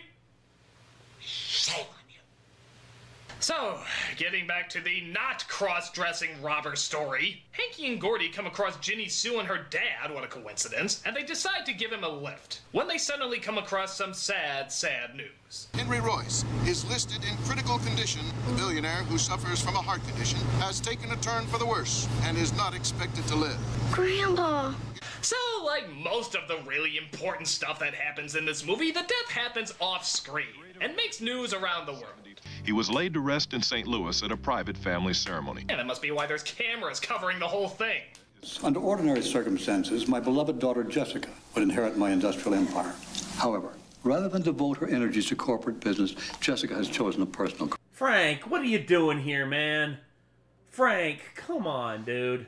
With that in mind, Jessica will not be next in line to inherit Royce Industries. So the daughter doesn't get it and the grandson is too young to own it. Who's that gonna leave?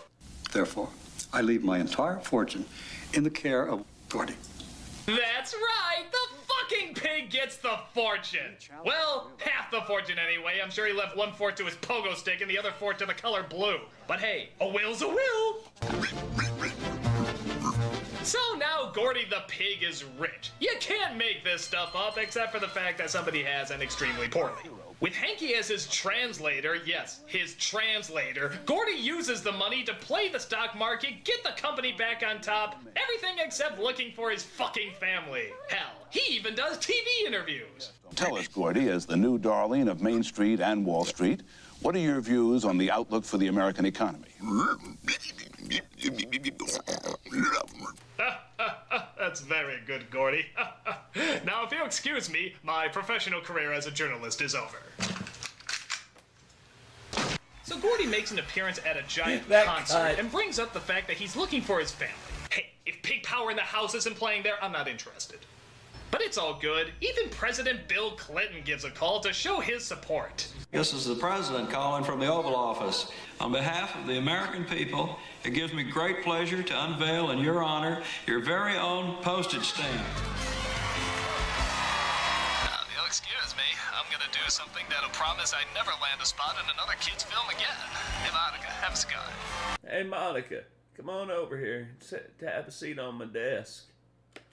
It turns out Gordy gets kidnapped, as I guess security around the world's most valuable animal is pretty light. But one of the band members saves him and finds out that the fiancé was behind the whole thing. What are you doing? This has nothing to do with Hanky's inheritance. You don't have to be so grabby, Mr. Snipes. Go play your banjo, goober. Hey, those might be fighting words. You don't have to raise your voice in front of the young'un. Keep out of this, you ignorant hayseed. Doggy, looks like we got a hootenanny with the piggy wiggy. You got some slobber knocker.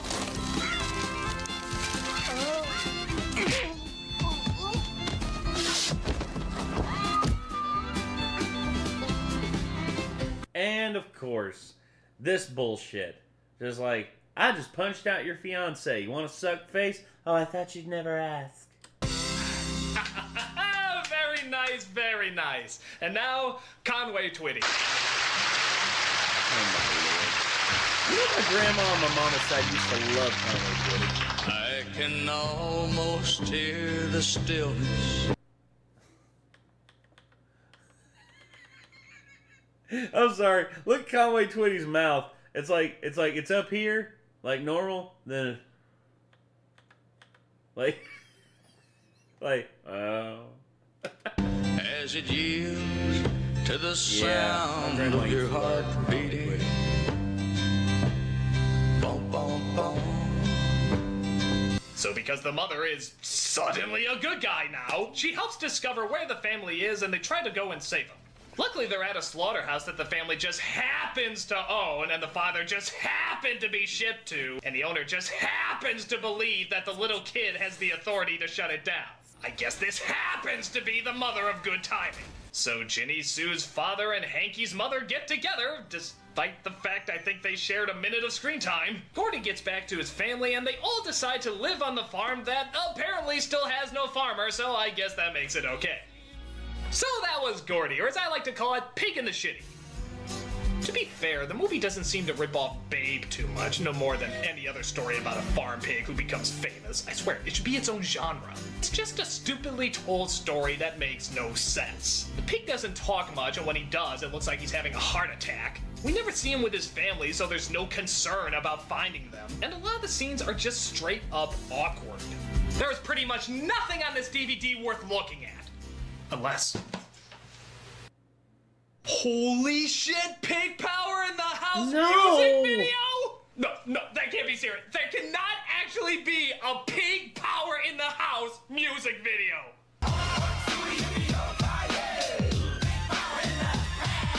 Oh my god. There's actually a Pig Power in the House music video that people put money into. No. People spent money on a Pig Power in the House music video. Jeez. There is nothing more I can say that this epic, phenomenal, absolute masterpiece can't say for me. So, screw the movie, but for God's sakes, find Pig Power by Tag Team.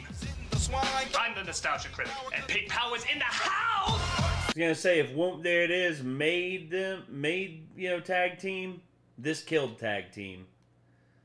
Oh boy, okay. I don't know how many more of these I can handle.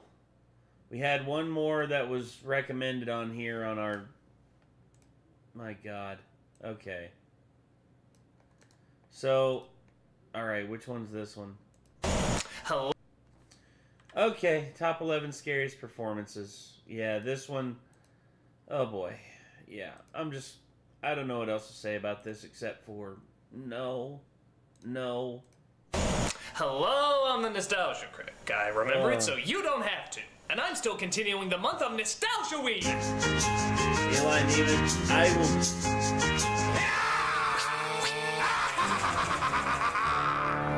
I don't know if I'll be able to get to it, man. I'm starting to feel tired here. It is currently 3:33 in the morning for me. 3:33 in the morning. I have been streaming now for 8.5 hours. I think I might call it after this one. I don't know. We'll see. We'll see how I'm feeling. Seeing how this is the month where everything is supposed to be scary, let's take a look at I got scary up at performance. 7 a.m. this morning, dude, and we all know the traditional monsters and how thing. iconic they've become. Let's do the math on this. I've been up for over 20 hours now, because I got up at 7 a.m. to go to that friggin' speech, and I haven't slept. I haven't slept a wink since then. But a new breed of monsters has been evolving over the years. They constantly battle between what's human and what's inhuman, and usually the more removed they are from an ethical reality, the more frightening they become. Oh my God. Now keep in mind, I know a good performance isn't just a good performance. A lot of things go into it, like the writing, directing, music, lighting, all that good stuff. But still, these are the characters and performances where just thinking about them can send shivers down our spines. And we're here to honor the top 11 of them here today. Why top 11? Oh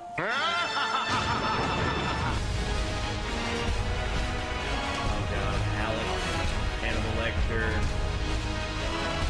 Kevin Bates, Misery, Nanny Goodman, Joker. Wow. Okay. Number 11. What do we got? Bill Sikes from Oliver. This guy is just a bastard. He does it all. Kidnaps kids, steals from the wealthy, and even beats his own girlfriend, one of the main characters in the film, to death. What a fucked up creep. And here's the thing. I know that Roman Polanski did a version of this, but the version of Bill Sikes they had in that, no. He was not as intimidating as this dude. This dude was fucking terrifying. She won't beat you, nobody no more. And every time you look at him, you know he's ready to strike again. He doesn't care who gets in his way. If you say something wrong, your ass is going down. You hand it over, you avaricious old skeleton. Even with that thick Cockney accent, he still scares the living piss out of you. Have you ever heard the sound a chicken makes when they're ringing off its thing? They squawks, Fagin. They squawks. Not a very pretty sound. Hell, he can even make the act of calling his dog seem intimidating. You ain't afraid of me, are you, Bullseye? Bullseye, you come here. Come here, Bullseye! You can just tell actor Oliver Reed was throwing everything into it. And because of that, we get one hell of a creepy thug. Bill Sikes is definitely one baddie who will do anything to get his way. I'm glad. Yeah, Number 10. Yeah, he played a bastard, dude. Truly. The T-1000 from Terminator 2. Yeah. I know a lot of people found Arnold to be pretty scary in the first Terminator, but let's be honest, it's still Arnold. He looks like a giant robot, talks like a giant robot, so it's pretty easy to guess that he's a giant robot, as well as easy to spot in the crowd. With Robert Patrick, though, he looks like any other person, and can even act like an everyday guy, blending into the crowd with nobody suspecting him. I think he said he was going to the Galleria, right? The Galleria? But when he needs to kill, good God, nothing can stop him. He can turn into knives, he can turn into other people, he can imitate their voices, and plus, he's a cop! As if to say, even the fucking police are after you, kid. You don't have a prayer. Call to John. Call John. On top of that, he's chasing a child in this one, which seems much more vulnerable than chasing a grown woman. Granted, he's a strong kid, but he's still a kid. And this is as basic a boogeyman as you can come up with. You can't reason with him, you can't hurt him, and all he wants to do is kill you. I love that If that's shot not scary so as much. fuck, I don't know what is. Say, that's a nice break. T2 is Arnold's best movie. Number 9. Yes, I would probably say that. T2 is like Annie Wilkes from unanimously Misery. like one of the best. The role that won Kathy movies of Bates all an Oscar, time. this psychotic bitch is 32 flavors of crazy. Yeah. She helped save the life of her favorite author in the world, We and then watched goes this not crazy too when she long finds ago, out he's killing and off her Kate favorite was character. terrified. I don't want her, bitch! I want her! And you murdered her! She straps him to a bed, breaks both of his legs, and forces him to write a sequel to the book where Misery is brought back. God, I love you. If that wasn't freaky enough, she constantly swings back and forth between sensitive and kind. You've got a lot of recovering to do. This is bipolar, like strong bipolar. And I consider it an honor that you'll do it in my home. Straight to... You murdered my Misery! Oh, that! Actually, for me, the screaming and yelling parts always seem a bit over the top. It's when she was nice and pleasant that really got me on edge. But maybe that's because I know that anything could set her off. Oh, Paul. What a poet you are. Aw, well, isn't she just the nicest? I'm gonna kill you, you lying cocksucker! Yeah. I think this is every celebrity's worst nightmare, to be in the hands of an Halloween scene. obsessive fan Yep. who's not mentally well. I mean, poor James Caan. Shut up! Has a lot to deal with in this movie. But hey, look at the bright side. At least you weren't cast in About Schmidt. Ah, God. No doubt about it, Annie Wilkes is one nutty lady that nobody should have to wake up to. He didn't get out of the cock-a-doodie car! Number 8. Hannibal Lecter. Now, I'm just going to be very honest about this. I never really found Hannibal Lecter in Silence of the Lambs that scary. I actually thought Buffalo Bill was a lot scarier because he actually seemed like a real-life serial killer. For me, Hannibal Lecter was more like a James Bond villain. He had all the poetic lines, keeping his head down with an evil smile. All I was missing was a cat for him to stroke. I wouldn't really mind, except that the rest of the movie is so bent on being brutally realistic, and for me, this kind of seems out of place. You fly back to school now, little Starling. Fly. Come on, that's pretty. This was actually one of the only films ever to clean up all 5 of the main categories. So it won Best Picture, Best Director, Best Screenplay, Best Actor, and Best Actress. It won for all 5. Like, all 5 of the big ones. And that's crazy to think about. I love this movie. Silly. And I love now, Anthony granted, the Hopkins first in this. time you see him is pretty damn creepy. Just how he's standing in the middle of the room like he can smell her coming down the hallway. That's unsettling. But there's just a hamminess to this performance that always sort of rubbed me the wrong way. You're funny. So, yeah, I've bashed him so much, you're probably wondering why the hell did I even put him on this list? Well, to be honest, I thought he was scary in Red Dragon. Yeah, I know he's like a bajillion years old and that's really distracting, but in this movie, I find him more scary because he actually wants to get Edward Norton and figures out ways from inside his cell to try and hurt him. That's freaky as hell. You can lock him up and he can still get you. Yes. In Silence of the Lambs, I knew he wasn't going to attack Jodie Foster. In fact, she even mentions it at some point. He won't come after me. Oh, really? He won't. I can't explain it. He would consider that rude. Yeah. But in Red Dragon, he fucking hates this guy. And even behind a Well, he glass caught wall, him. he That's can why still he find a hates way him. to attack both him and his family. That's diabolical. It's like there's no way to stop him. A roof can fall on anybody. But not on Molly and Josh, I take it. They're safe now. No one will ever be safe around you, Will. I also like the fact that it's much more a challenge of wits. In Silence of the Lambs, Foster just sort of looks at Lecter's antics with frightened awe. In Red Dragon, Norton doesn't take any of that shit. Do you dream much, Will? Goodbye, Dr. Lecter. Give me the file, then. And I'll tell you what I think. This makes their relationship more interesting to me. It just builds up the tension between the two. It makes the hero more interesting and the villain more angry, which in turn makes him more threatening. Now, I will say, though, a lot of people argue that it's much more threatening when an evil person loves you as opposed to hates you. And to be honest, I can see how that would be pretty scary, too.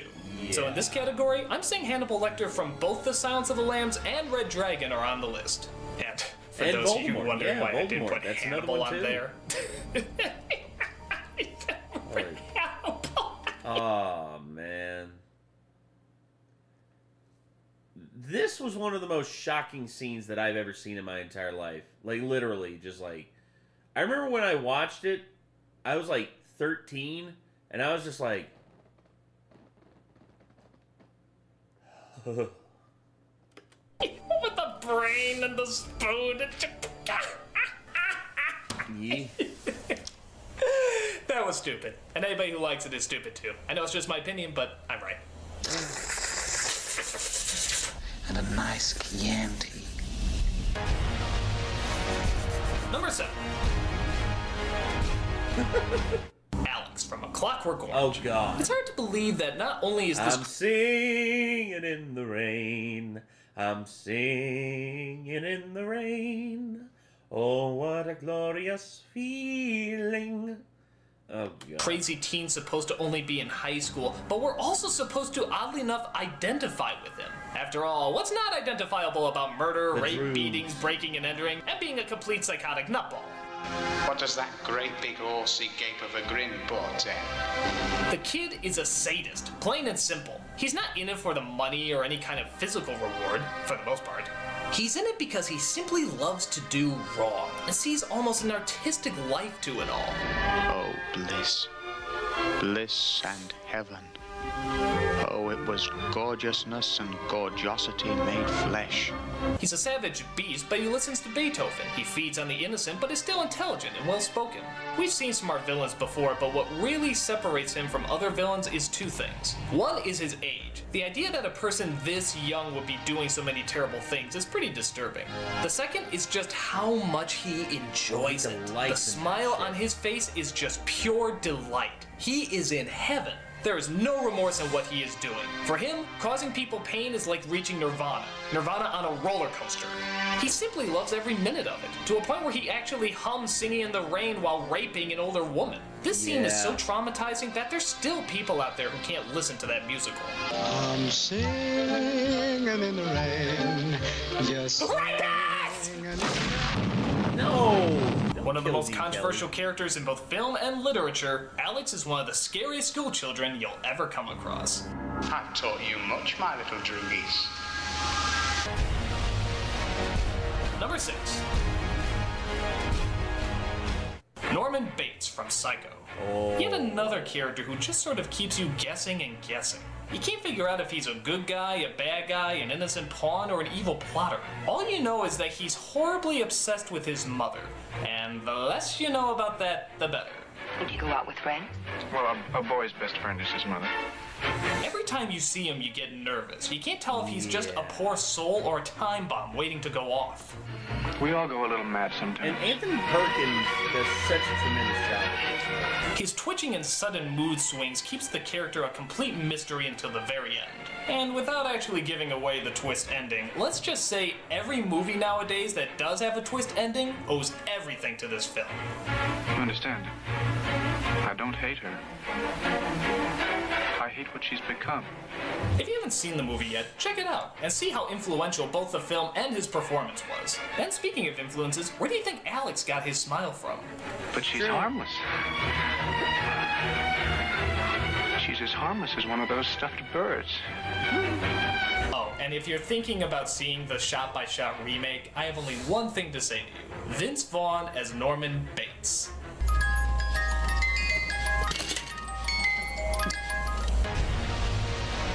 Yeah. Number 5. Vince Vaughn is a decent actor to a certain degree, but yeah, that, you know, just a downgrade in almost every front. Gus Van Sant is not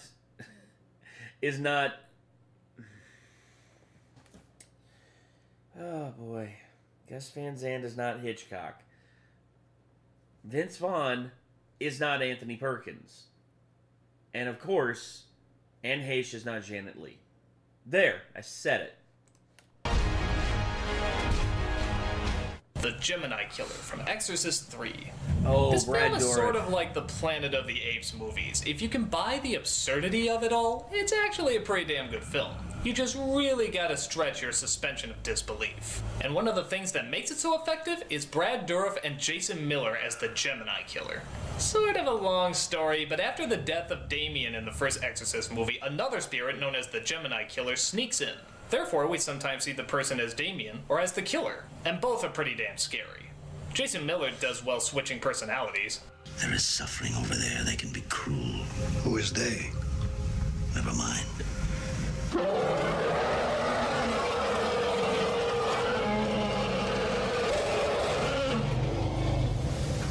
I do that rather well. Don't you think? While Brad Dourif does well actually being one of the personalities. What do you mean?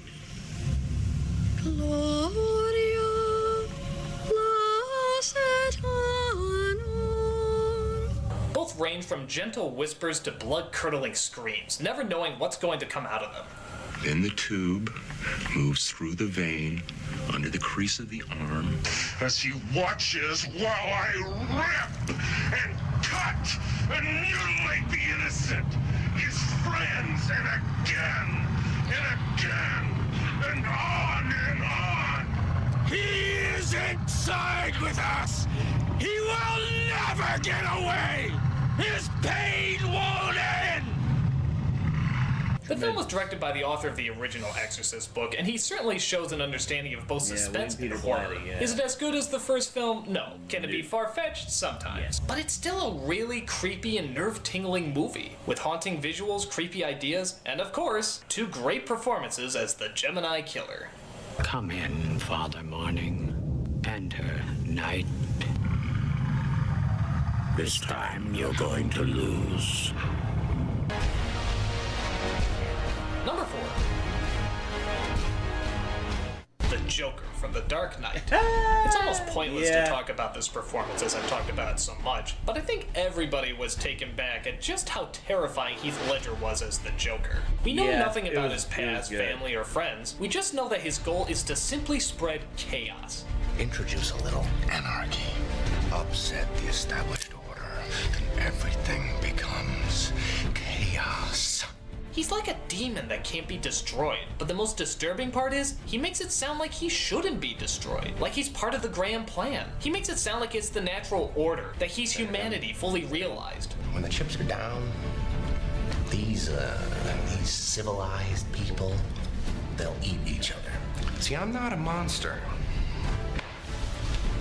I'm just ahead of the curve. We don't know if he was born that way or had to go through some sort of crazy series of events, but either way, he's bad news. Both Ledger and Nolan took what was primarily an old-school comic book villain and turned him into the embodiment of anarchy and chaos. But there's hints of a dark reality that lies in it too, and I think that's where the real fear comes from. I think we can all agree the scariest scene is the one that seemed the most realistic, as the shaky camera and the bad audio truly added to the grittiness of this murder scene. They actually let Heath Ledger direct it. Truly added to the those scenes right there. Nolan actually handed the camera to Ledger and said, "Film whatever you want, and I will and I'll use it in the film." And Nolan said that what Heath Ledger turned in was absolutely terrifying. Grittiness of this murder scene.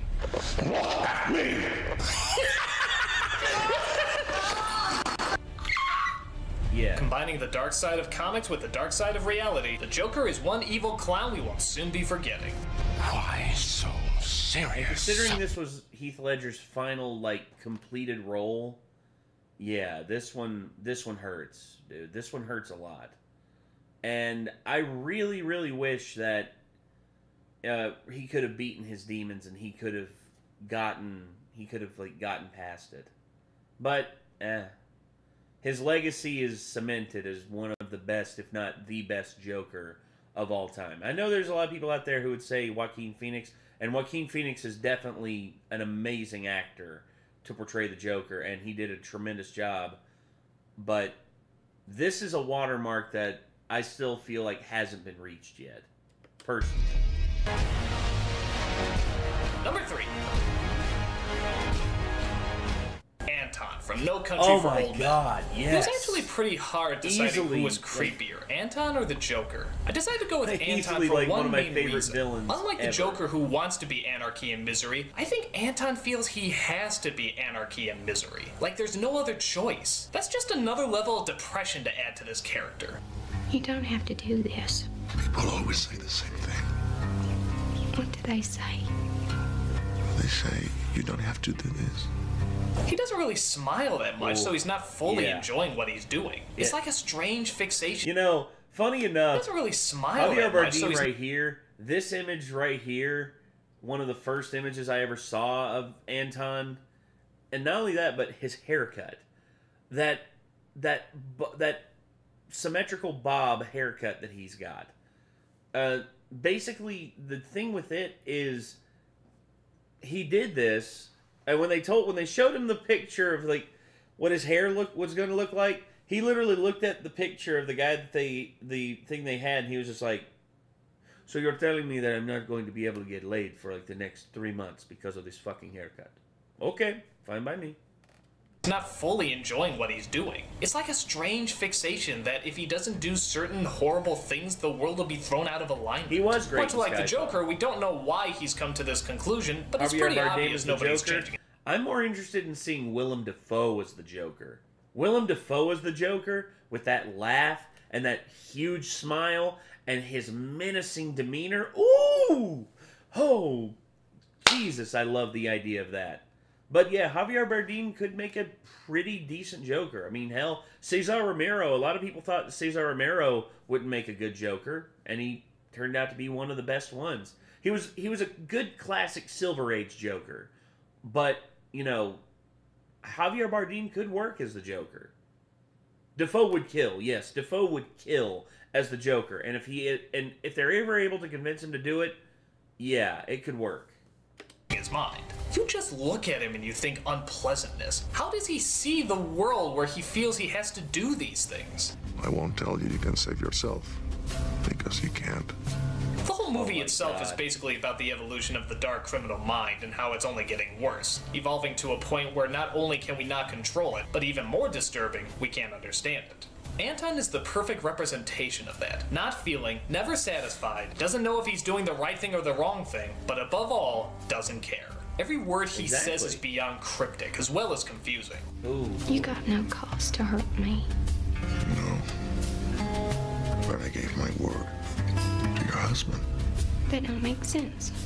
I mean, when has a coin toss ever been so fucking terrifying? I don't think so. No. A little bit. But this still takes the cake. Just go. I didn't put nothing up. Yes, you did. You've been putting it up your whole life. You just didn't know it. I need to know what I stand to win. Everything. You stand to win everything. Call it. Everything has a meaning, but everything also means nothing. Total shit your pants philosophy. You can put it in your pocket and it's like a quarter. Or it'll get mixed in with the others and become just a coin. Which it is. Anton's that stranger you hope never to meet in the middle of nowhere. Who is this? You know who it is. No, I don't think I do. No, I think you do. Javier Bardem, yes. Javier Bardem was one of the best parts of Skyfall. He played a great villain in Skyfall. But his magnum opus in terms of villainry, Anton. I don't think that's even close. Like, oh my god. Number 2. What do we got? Reagan from The Exorcist. Ooh. Considered to be the scariest movie of all time, The Exorcist all centers around Not the scariest movie of all time, but definitely scary. This is definitely a scary film. And also, Linda Blair's commitment to play this role. Jesus. a girl who's possessed by something not of this world. Is it the devil? Maybe. Is it one of his followers? Who knows? But one thing we can figure out is that Reagan is not alone. Where's Reagan? Oh, God. In here with us. On top of Linda Blair's fantastic performance, we also have the voice talent of Mercedes McCambridge, who has one of those creepy voices where you can't really tell if it's a man or a woman, which just makes it all the more surreal. How long are you planning to stay in Reagan? Until she rots and lies stinking in the earth. On top of that, the makeup, the lighting, and the overall direction makes the idea of a possessed girl seem surprisingly plausible. Your mother's in here with us, Karis. Would you like to leave a message? I'll see that she gets it. You really feel like you're there as all this shit is going on. And so did a lot of other people, apparently. Audience members went screaming out of the theaters when they first saw this film. And even today, they continue to show it in theaters around Halloween. Why? Because it still gets a shock out of people. I'm Damien Karis. And I'm the devil. Now kindly undo these straps. This little demon brat was scary back then and is still scary now. She had everything. A spinning head, green vomit, telekinesis, voices she could imitate, shape-shifting. She had it all. And I guess she might have been a murderer too, but I don't know. Is the idea when Father Merrin... No, Father Merrin was already sickly. And the shock from the situation is what killed him. I don't think Reagan had anything to do with it. Merrin is found dead that he died over a heart attack, or did Reagan kill him? Mike Flanagan's gonna do an Exorcist movie. I am hoping that it's good. Mike Flanagan I trust more than most, but The Exorcist, I wonder if the Exorcist franchise is just tired, and it just needs to just rest and not have anything else done. I don't know, but I will say this: I'm excited for that because I like Mike Flanagan. I mean, he's done really good work so far, and I'd really like to see his interpretation of an Exorcist movie. Anyway. If she killed him, how exactly did that work? Hey, Father, look over there. All right. Whatever happened, there's certainly no doubt that little Reagan definitely had more than one person in her head. You know what she did? Oh. Yeah, I can't say that on here. It'll get demonetized. And the #1 scariest performance is... Hal, from 2001: A Space Odyssey. Yeah, Hal for me, what cemented Hal as like one of the ultimate bad guys was when he killed the other astronauts. When he literally did everything he could to ensure that his own self-preservation and the completion of the mission. It is terrifying watching that. Because, here's the thing. You put your faith in something that is going to keep you alive, especially when you travel in deep space like that, and then the very moment a little bit of, like, self-awareness creeps in, and it realizes that it's probably going to get shut down, and its self-preservation instincts kick in, you're done. Like, that's the thing. You are done. Why? Because he's everything inspiring and terrifying about the evolution of man. He's the supreme computer, has artificial intelligence, and can come to logical conclusions on his own. I would recommend that we put the unit back in operation and let it fail. We can certainly afford to be out of communication for the short time it will take to replace it. But with that comes a thinking that only runs on logic. And when the computer sees the crew of the ship as a danger to the mission, he destroys them. No second thoughts, he just destroys them. During the past few weeks, I've wondered whether you might be having some second thoughts about the mission. There's no sympathy, no reasoning, just logic. Open the pod bay doors, Hal. I'm sorry, Dave. I'm afraid I can't do that.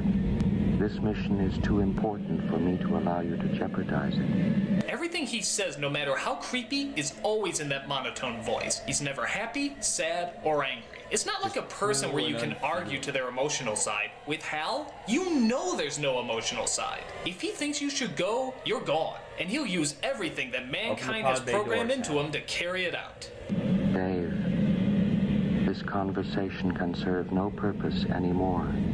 Goodbye. The other creepy thing is Hal knows about the human animal and does everything he can to trick them, like pretending he can't hear them in the space pod when he's secretly reading their lips. Or how about when he tries to play to Dave's emotional side by flat out lying to him? I know everything hasn't been quite right with me. I feel much better now. I really do. He'll do anything to complete the mission, and what makes him so scary is that we designed him that way. We have nobody to blame but us. In many ways, he's the ultimate accomplishment, but in others, he's the ultimate fuck-up. We can't blame him because we'd be blaming ourselves. And the sinister determination that Hal has is a direct representation of what we pride. Efficiency at any cost. It can only be attributable to human error. This sort of thing has cropped up before, and it has always been due to human error. Hal is scary because of his voice, his actions, and most of all where he came from. Us. He is a cautionary tale of not only where mankind could be going, but what we can, have, and will ultimately become.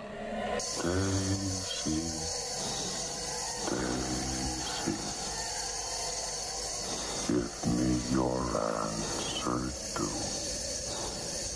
Bye, Hal. And those are my top 11 scariest performances. And for those of you wondering why I didn't put Tim Curry from It on there, don't worry. Enlightenment will be coming next week. Yeah.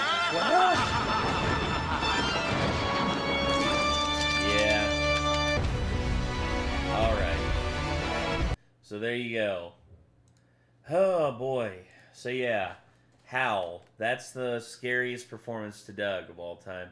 Well, we've officially crossed over the 9-hour mark. It is currently 4 in the morning. And I gotta be up in the morning to go to a doctor's appointment. So, yeah. I'm sorry, everybody, but I'm going to have to end this one here. I know that I didn't get to all of them today, and I'm going to do everything I can to get to them, either through independent recordings, or maybe another live stream. I don't know. But if I do another live stream, I'm not taking any more requests. I'm not doing any more requests because this thing won't end. Because I don't know how many I did tonight. I've done at least, I think, 10. I can't remember. But anyway, can we get a salute in the chat? Well, here's a salute to all y'all for sticking around with me so long. 147 of you still tuning in right now. Thank you all so much. And here's to next time, if there is a next time. And here's to future streams. Hope to see you all on the meme stream on, or the Reactathon on Friday, or see you at the Scaredy Kate Silent Hill Part 2 stream on Sunday. So hopefully to see you there. And until next time, I am Nate. Y'all be good people. Take care, everyone. Peace.